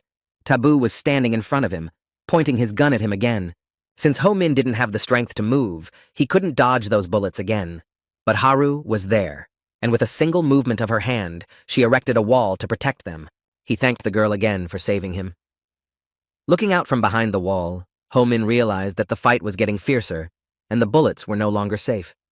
Our hero didn't know what to do next. Then a notification appeared that the synchronization level with Dynamite had increased. Right now, Baek Ho-min knew for sure that the right option would be to choose memories. After making his choice, the boy's face changed dramatically. At that moment, it seemed that something secret had been revealed to him. Meanwhile, the fallen constellation was still shelling and saying that it was useless to try to buy time. Taboo wished our hero nothing but death. However, Baek Ho-min stood up and replied to his opponent that he was not ready to die young. Then the young man ran out of cover and ran at the enemy, fending off bullets. He found something through a hole in the mechanism of the stove. In fact, thanks to his memories, Ho-min now understood how to operate the tank's muzzle, as Dynamite understood how the tank was organized. With a little tweaking of the mechanism, the muzzle of Taboo's transport began to move and headed precisely for the fallen constellation. The man was clearly not ready for this. And pulling on some wires in the tank, Baek Ho-min shouted furiously that everything was certain. Seconds later, there was a huge explosion. From such a fiery shockwave, Our hero and Haru were thrown back several meters. When Jeomuk and Kang Ha-jin saw the explosion, they couldn't believe that a tank had just exploded. Baek Ho-min then kneeled down and saw his enemy lying on the ground. However, it was not clear if the beating heart of this thing had been destroyed. At this moment, it appeared that both the creepy carriage and the fallen constellation had lost their powers. Dynamite was strong because of his memories, unlike Taboo, who relied on a beating heart. Also, the fallen stars had lost their light and couldn't use as much power as before. However, Taboo was still strong enough to distort the turret. After getting the heart, he finally got control of the tank and his body, and still Baek Ho-min wondered what he should do next, although it was clear that it was time to end it. He wished that such a sacrifice of a fallen constellation would be priceless for future generations. The guy walked up to Taboo and swung his weapon at him, causing him to lose his life. While fighting off the lifeless Baek Ho-min, noticed what was happening at Baek Ho-min's place and was dumbfounded. After what he saw, the hunter shouted to all members of the expedition that Taboo had lost his powers and needed to defend the neighborhood. Then Jeomuk turned to our hero and said with indignation that he had used them as bait and attacked Taboo himself. He replied that he always does that. However, after the outrage, the man thanked the guy and said that he had finished a job that was beyond them. From such an abrupt change in the mood of the constellation, Baek Ho-min was knocked off balance and didn't know how to react. And at that moment, Jeomuk raised his hand and said that by the power that was given to him, he was giving the lad his blessing. Baek Ho-min's hand glowed, and the blessing of the constellation gave the young man a strong will. It meant that as long as his will was strong, the weapon would never slip out of his hands. The young man was certainly glad that the man had given him a blessing, though it was unexpected.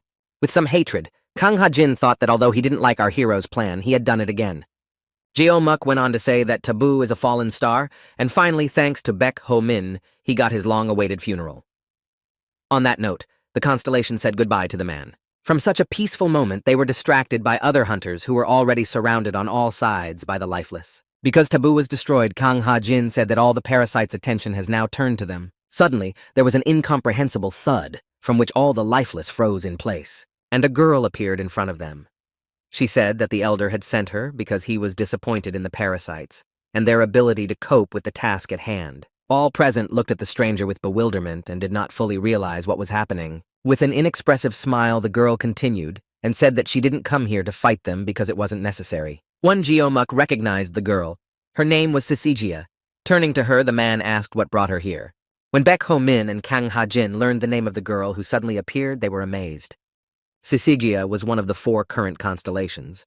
No one knew anything about her except her gender age because she had never come down to the city after receiving her title. And Kang Ha-jin's biggest concern at this moment was why Syzygia had appeared right now. And Jeomuk assumed it was because of the dark ghost, although he thought it didn't care what was going on in the city. In fact, it did. The girl replied that she had come because of the black ghost. In her opinion, the elder was foolish enough to ask the vermin for help. But eventually the starlight was taken from him, which was too much. The girl thought he was being used and couldn't handle the consequences. So smiling, Syzygia told him that parasites were not to be trusted. With a serious yet emotionless look, Jeomuk asked her what exactly the black ghost wanted.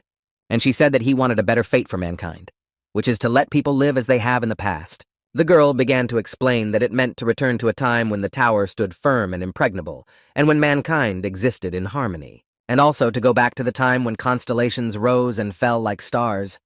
The dark ghost just wanted to return to that boring, outdated way of life. Jeomuk wondered if he really believed that this was the right path for mankind. Kang Ha-jin thought it was all the work of a cult from the past. The hunter also added that those who oppose the tower will not be able to enjoy a peaceful life, as they simply leave the world forgotten. The girl asked to at least let those who want to climb the tower do it, because the people who can do it will get a star and become constellations. But Syzygia added that surely there were those who wished to wait quietly for their end, and she asked why they were so vehemently opposed to it. Jeomuk asked if she had come here to make sure that people couldn't climb the tower. But Syzygia wasn't going to do anything else. She had only come to deliver the Black Ghost's message and nothing more. She turned to the man and said that he must have already known that after ascension, the constellations could only shine to communicate something to those still on Earth. Unlike her elders, Syzygia valued human life, so she wasn't going to destroy anyone. Because of her different worldview, she could never understand those who sent others to the other side of the world. As suddenly at the girl's words, Baek Ho-min smilingly said that every word she said was a lie. Syzygia thought such a gesture was rude on the guy's part and replied that she was not a liar. Then, Baek Ho-min suggested that she swear by the constellations. He thought he had already destroyed the taboo and completed Miori's task. It was from then on that Constellation wouldn't stop sending our hero likes, and her notifications said that Syzygia was lying. After that, Syzygia's face changed and realized that Ho Ming was that rising star. But the man insisted and asked the girl not to change the subject and to swear by the stars. In this way, Syzygia could prove that she was telling the truth. From such pressure, the girl hesitated and replied that she was happy to do it, but now was not the right time and place for a conversation. At this moment, Syzygia tapped her staff and Baek Ho-min's mouth felt as if it was glued shut. And the girl went on and said that anyway, she and the others were always happy to welcome new constellations. Tapping her staff again, Syzygia congratulated Ho-min on receiving his first star and said she hoped they would meet a little higher next time. Then the girl disappeared suddenly and unexpectedly just as she had appeared. Everyone began to wonder how she had disappeared so abruptly, and there were so many other questions in the crowd about Syzygia's sudden visit. Baek Ho-min's mouth was also hanging open again because the girl had gone back to where she came from. He thought it was very cowardly of her to run away like that. Also, all the lifeless ones started moving again. Kang Ha-jin gave the command to the others to prepare for battle. Looking at the number of parasites, the hunter realized that there were still a lot of them left. At this point, Baek Ho-min was already unable to fight, and the hunters were also at their limit. Jeomuk himself was no longer able to protect the others. And the hunter turned to the man and said that at this rate they would not get out of the battle alive. He suggested retreating. Jeomuk, however, did not think so. A second later, there was another incomprehensible explosion in the distance. It was seen as a crowd of lifeless flew upwards. All the members of the expedition were perplexed. A little later, Kang Ha-jin and the others saw Doll Executioner and the rest of the godless paladins running towards them. What surprised Kang Ha-jin the most now was that the ruler was saying that they were unlikely to get reinforcements, but it turned out to be the opposite. And Jeomuk wondered since when did the executioner puppet obey the orders of the monarch? Because she never obeyed anyone completely, because she just always did what she thought was right. Such unexpected reinforcements, Baek Ho-min was overjoyed, and he had basically expected this from executioner puppet. Running up, the girl turned to Jeomuku and asked why he was not in the fortress, and moreover went to attack when the situation was not in their favor. With a sly and satisfied face, the man replied that he had no intention of going anywhere, so he advised him to demand information from the ruler's confidant. At this point, Kang Ha-jin started pouting and replied that it was all because of stupid Baek Ho-min. That answer made the executioner doll think that our hero was involved again. She said that Kang Ha-jin would have to account for his actions. Suddenly, all the lifeless that were attacking the hunters began to vaporize. The paladins noticed that the terrain began to change on its own, and Baek Ho-min noticed another strange thing. The stars in the sky also began to rearrange themselves. Kang Ha-jin didn't seem to be very surprised by what was happening. Deep down, he knew what was going on. After the terrain reorganized, Jeomuk said it was a platinum monarch. It must have destroyed the last pulsating heart. Because of that, the second level became the same. Once again, something strange happened. A walking shadow from the dark ghost began to appear next to our hero. And what happened next? Ho-min couldn't believe it. The monarch and her magistrates emerged from it. She asked Jeomuk why he had not stayed in the fortress. But the man was not happy that they were asking him again and said to go to the hunter. After such a long time, Baek Ho-min couldn't believe that he had met the platinum monarch again, and Kang Ha-jin said that he just thought she would join the fight later. The monarch replied that she was doing other things related to the dark ghost and the hearts. The ruler said that if the hearts were not destroyed, it was useless to send a second team. That was why the girl assumed they could join later. But that was before the monarch realized that all but one beating heart had been destroyed. As soon as she dismantled the last of them, they were all in the battlefield. Looking around, the platinum monarch concluded that they had arrived on time, and Kang Ha-jin asked the ruler if she destroyed the last beating heart and got a star. After that, Baek Ho-min was furious and thought that he had gotten rid of the strongest beating heart. He didn't want to believe that the monarch got the star because she destroyed the last one. However, the monarch didn't understand what the hunter's question was about. She said that those who accept the black ghost's request receive a star as a reward. But the ruler replied that you'd have to be a fool to agree to that, because the tower could not grant a star just because someone destroyed the beating hearts. And she explained that most likely the dark ghost wanted to give up his star, so he did everything he could to prevent it. Baek Ho-min was furious at what he heard.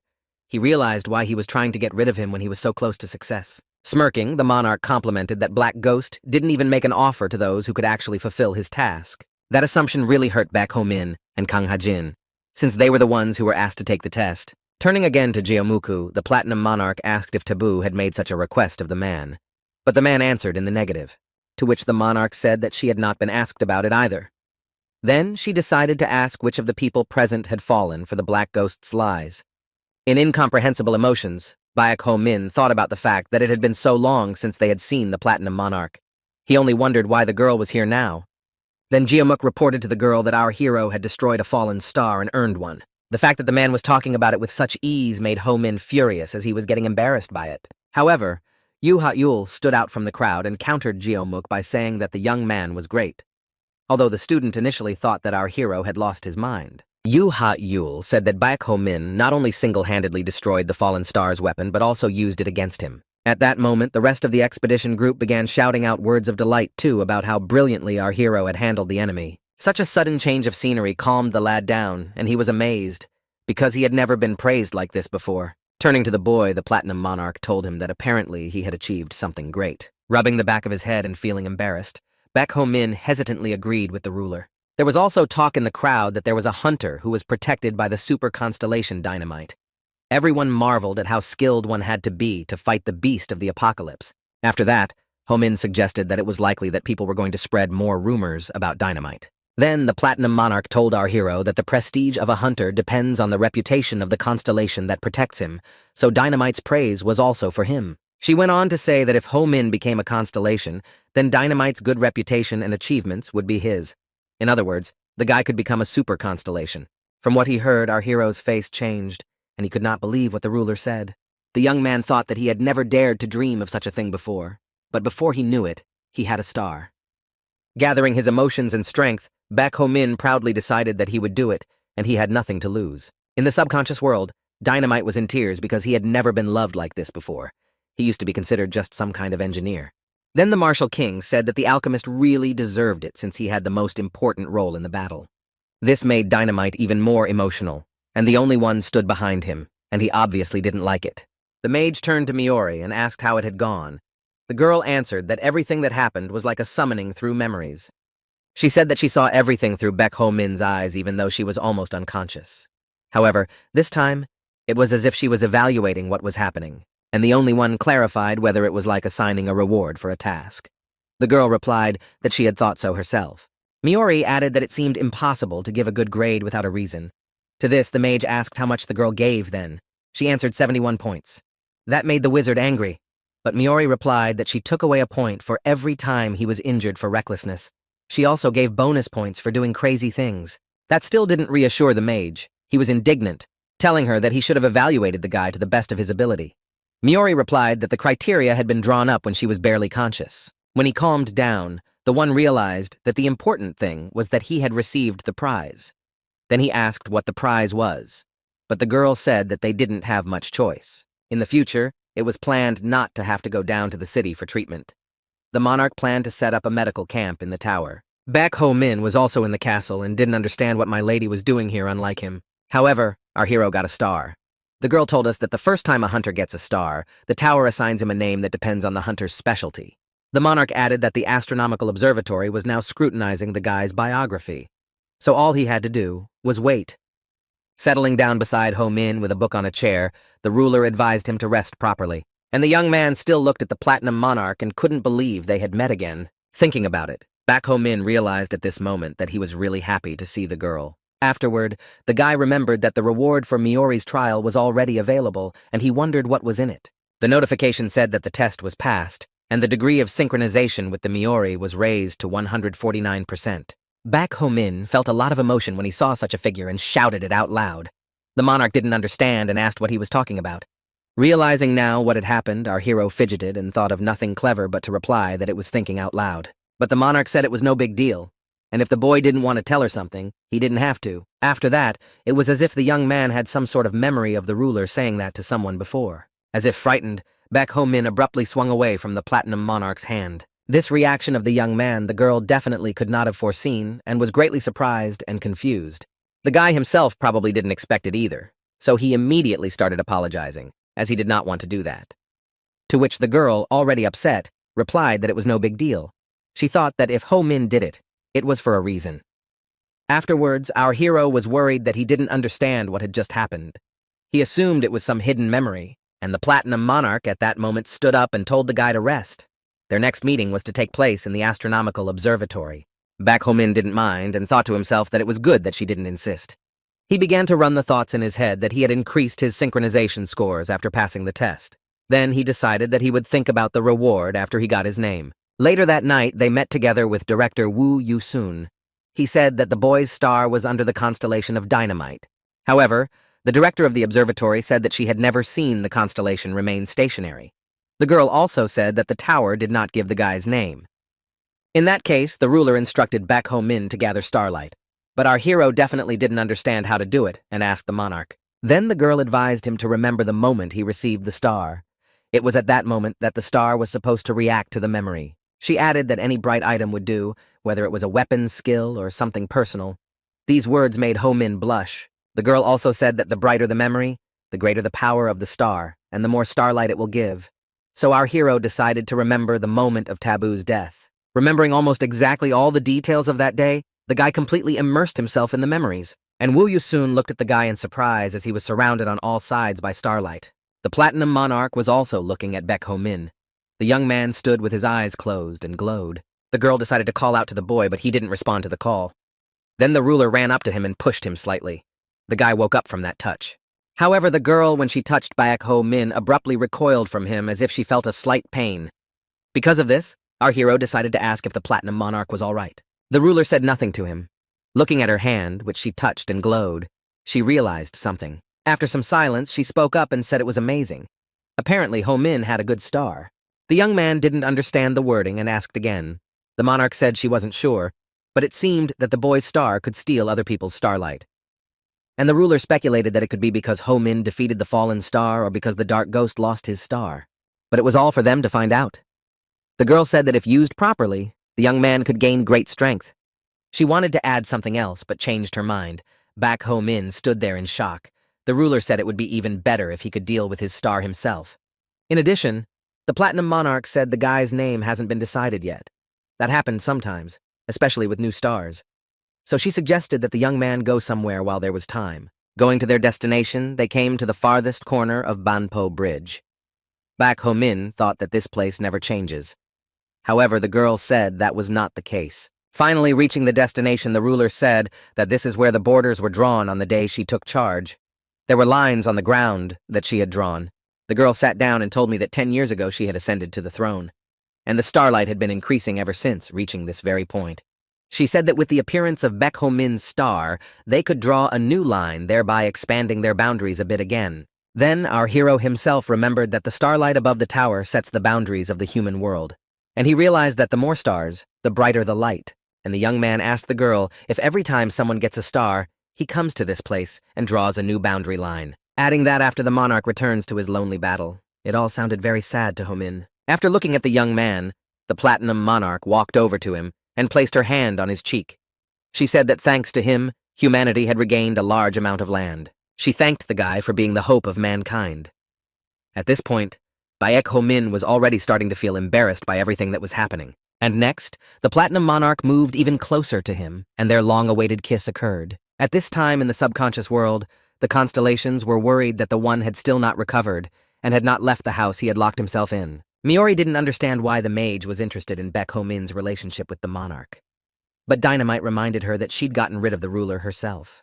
And the girl asked if he thought that she had sent the monarch to the other world out of hatred. He thought so, according to Dynamite's answer. In some ways, he was right. Miori did despise her. She said the Platinum Monarch had raised her and then forced her to destroy her. After all, Miori had become her complete likeness. Therefore, she had no choice but to accept the girl's motives at the moment of rebellion against the heavens. Because of everything he had heard, Dynamite was confused and didn't understand how the girl in the Platinum Monarch felt in the end. She replied that people were hard to understand because their emotions were too complex. This meant that her relationship with the ruler would be very difficult to explain. Miori smirked and added that everyone competes, hate, respect, respect, despise, and trust the Platinum Monarch. But despite that, none of them had ever had an affair with her. So the girl thought it was a good idea for either of them to have a love experience. At that time, Ho-min was already in the abandoned building with Ha Young-hwa. He was surprised that he had recovered so quickly and brought him what he had asked for. He stood over the body of the disheveled Taboo and extended his hand over it.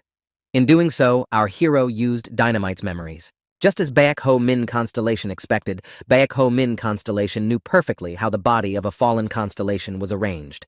He took the knife and started working. Ha Younghwa watched the young man's work and was surprised. It was as if he had been doing it all his life. After digging into taboo, our hero found an implant that allowed the constellation to lift a great deal of weight. It was the price of his soul. Baek Ho Min threw the relic to the girl and asked her if she knew how to use it. The girl replied that she only knew that it was painful and nothing else. The young man also found a parasitic gear that grew from the nutrients of the host's body. It could replace any part of the body, even the head. The guy handing it to Ha Younghwa said that the implant would come in handy if she wanted to install the gear. It was all taboos, and she didn't understand why Chloe Min was trusting it to her now. And after Ho Min was told about the third-level structure, he decided that the girl would be a good ally, and since she still needed money, he asked her to join him. Then Ha Younghwa asked if he was talking about the cursed castle and how he knew about the third level. Ho Min replied that the Platinum Monarch had told him about it. The girl frowned and wondered if they were cooperating again. Since the last she'd heard was that the ruler had kicked the guy out. However, Ho Min denied cooperation and said they only have a competitive, friendly relationship. The young man did not tell the girl about anything in more detail, or rather about the kiss. He himself could not yet think of such friendly relations as they had had with the monarch. The girl didn't think long about her answer and agreed to Baek Ho Min's proposal. Ha Younghwa said that getting such rare relics for free was a victory for her, and she asked what she was going to do. However, he replied that the task would definitely not disappoint. They went together with Haru to the entrance of the 20th floor. Judging from the abandoned tents at that place, the reconnaissance team had gotten there before them. However, the fact that they left their belongings behind and disappeared gave Ho Min a bad feeling. Turning to Ha Younghwa, our hero told her to go first. This made the girl nervous and didn't understand why she had to do that. The answer from the guy was that it was payment for the gifts. Waving her new hand, the girl indignantly replied that he himself had destroyed her real hand. And Ho Min asked her calmly, "Is this really how I'm going to challenge them to a showdown?" Ha Younghwa gritted her teeth and agreed and went first. As she approached the entrance to the 20th floor, she grumbled that she didn't like what was happening. Ha Younghwa went through the portal after all. Ho Min followed her and said goodbye to Haru, saying that they would see each other again. After that, our hero found himself in a place unknown to him. Although he followed the girl, he didn't see her for some reason. He even thought that they might have gone to different places. Then the young man heard a tapping sound and thought it was Sisigia. Ho Min asked her if she had lured the scouting party here. She was already sitting on the couch in front of him and said that it was really her. The girl invited him to sit down and said that they were going to have a big conversation. Ho Min's harsh voice asked her if she had sent everyone to the other side. However, she denied it and said that she was trying to save them. Sisigia continued talking and said that she was sure that if she lied, the young man would have no problem figuring it out. At this moment, Ho Min was receiving notifications from Miori again, which meant that the girl was telling the truth. Sisigia smiled and said that she had saved all the inhabitants of the fortress when the third level was collapsing, and she wondered if the other constellations had told him about it. The boy remembered something about it, but very faintly. Sisigia told him that her role wasn't very big. She only had to mix up the rooms of the castle to reduce the number of victims. She also did it to move everyone to different places. And Ho Min listened to her and offered to get right down to business. He asked what was required of him. Then Sisigia said that the cursed castle covers with its walls the entire third level where people are forced to play hide-and-seek with the vermin, so to speak. Ho Min was required to walk through an infinite number of rooms and corridors and remove all parasites from his path. Such a task seemed simple to him. However, there was a nuance. The girl said that the entire scouting team was scattered throughout the rooms of the castle, and everyone had a special assignment from the tower. Sisigia added that whoever completes the task will be able to get to the next level. This dumbfounded Baek Ho Min. The tower's special assignment was to send a hunter named Kirikirik to the other side of the world. In that second, the young man realized that instead of parasites, he would have to destroy a human to pass on. And Sisigia replied that it is at this point that many people give up and quit. And she thought it was fair to say that it was at this level that the real test begins. The girl stood up from the couch and said that eventually, people started to reach the 50th floor, so this ordeal did not stop everyone. Having finished, Sisigia tapped her staff again and vanished at the same moment. Nervous and frowning slightly, Baek Ho Min could hardly believe that he would have to ruin an ally. And then something happened that our hero wasn't expecting. A notification came from the one who instructed the guy to clear the third floor without loss of life. The guy's mind was going through a massive brainstorming session at that second, because the assignments he was given were completely contradictory. And in the subconscious world, The constellations also discussed what had happened and thought that the magician had given such a task to the young man for a reason. They also thought that such a test would definitely not be easy. The warrior king doubted that he could do it without the wizard's help. Miori replied that the one had taken into account all the peculiarities of the tower and had done it because of her task. Then, the warrior king questioned the girl if she meant the quest where Ho-min would have to kill another for the sake of passing on. And Miori replied that the problem was the very nature of the tower's tasks. She asked those present if they were aware that they were endless. The warrior king knew this. He realized that after someone completes a task from the tower gives the next task, and so it goes on and on. And if you complete all the tasks, the number of points will increase unimaginably. By the time someone gets to the next level, the tower will give him a lot of rewards. In a serious tone, Miori said that the third level was a sieve for the participants. The third level was a sieve for the participants. After thinking for a moment, she added that if Baek Ho-min was sure he could become more violent, he would have a chance to get at least 2 stars. However, outraged Dynamite thought our hero wouldn't go that far, to which Miori replied that even if it wasn't Baek Ho-min, they had a man who had gone too far. That one had been wandering around the third level for several years now, growing up doing tower tasks. This meant that the main threat to the cursed castle was not ghosts, but humans. Walking down the long corridor, Ho-min noticed that the atmosphere of the third level was different from the others. The fact that the tasks had to be performed in sequence was a novelty. And the guy was thinking that the best thing to do in this situation was to help him deal with Miori. After which Baek Ho-min activated his skill and recalled the girl's memories. The young man was glad that he had chosen this particular skill last time, because now he was able to see things invisible to others. He saw footprints and even a few traces of blood. Looking around, Ho-min realized that he had also seen the route of travel. At that moment, he thought that it would be great to have some other skill of foresight.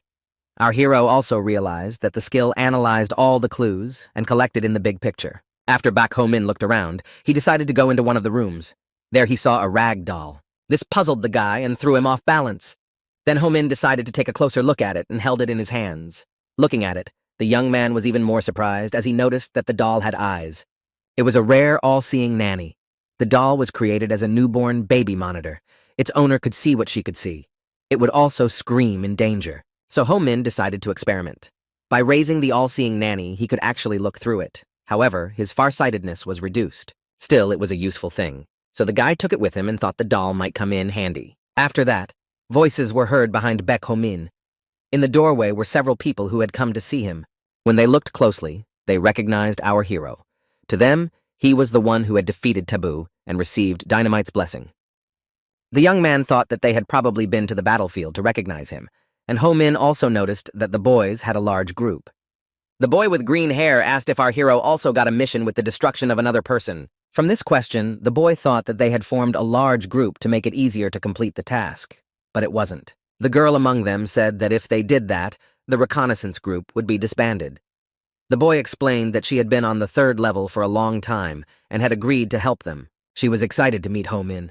The girl shared with the guy that they had been wandering around this level for a long time and were working out the rules to stay alive. In response, the young man asked if they would share these rules and strategy with him, and the girl answered in the affirmative. With her index finger up, she said that the first rule is not to reveal your name to others. The boy with the green hair added that people wouldn't go to the trouble of taking the life of someone whose name they didn't know. And he said they all had nicknames, and his name was Bob Care. The serious girl who was already a long-time guest on the third level was named Scar because of her facial feature. The other guy was called One-Eyed. It was also because he wore a patch over one eye. There was also a guy named Double Blade, and a girl in the corner they called Sweetie. Looking at the girl in the cap, Ho-min thought that at first glance, she couldn't be called cute at all. Then he asked about the next rule. The second rule was that you couldn't travel alone. Scar said it would put herself at risk, and it was always better to have a witness on hand. And Bob Care added that it was all pretty obvious. Among all, the third rule was the most important. The third rule was that those who took lives would be dealt with by the hunters, not the law. Listening to this, Baek Ho-min noticed that the last rule was the cruelest. Shram confirmed this and said that it didn't negate its importance. She then asked the young man how he thought the constellations and hunters had gotten through this floor, but it was a question with no expectation of an answer. She said that they simply exterminated anyone who had the will to destroy others. It also helped to reduce the number of names for tower assignments. Shram also added that the monarch did similar things, turning prisoners into gold to support the city's economy. Ho-min understood their logic, but something still bothered him. Since after analyzing this group with his skill, The young man discovered that recently those had destroyed at least one person. Moreover, Ho-min knew that one of them had sent so many people to the other world that it was hard to count. At that moment, the boy realized why it was here that the tower really opened up. From this second on, Baek Ho-min was officially going to have to fight people who were gripped by the lust to advance further.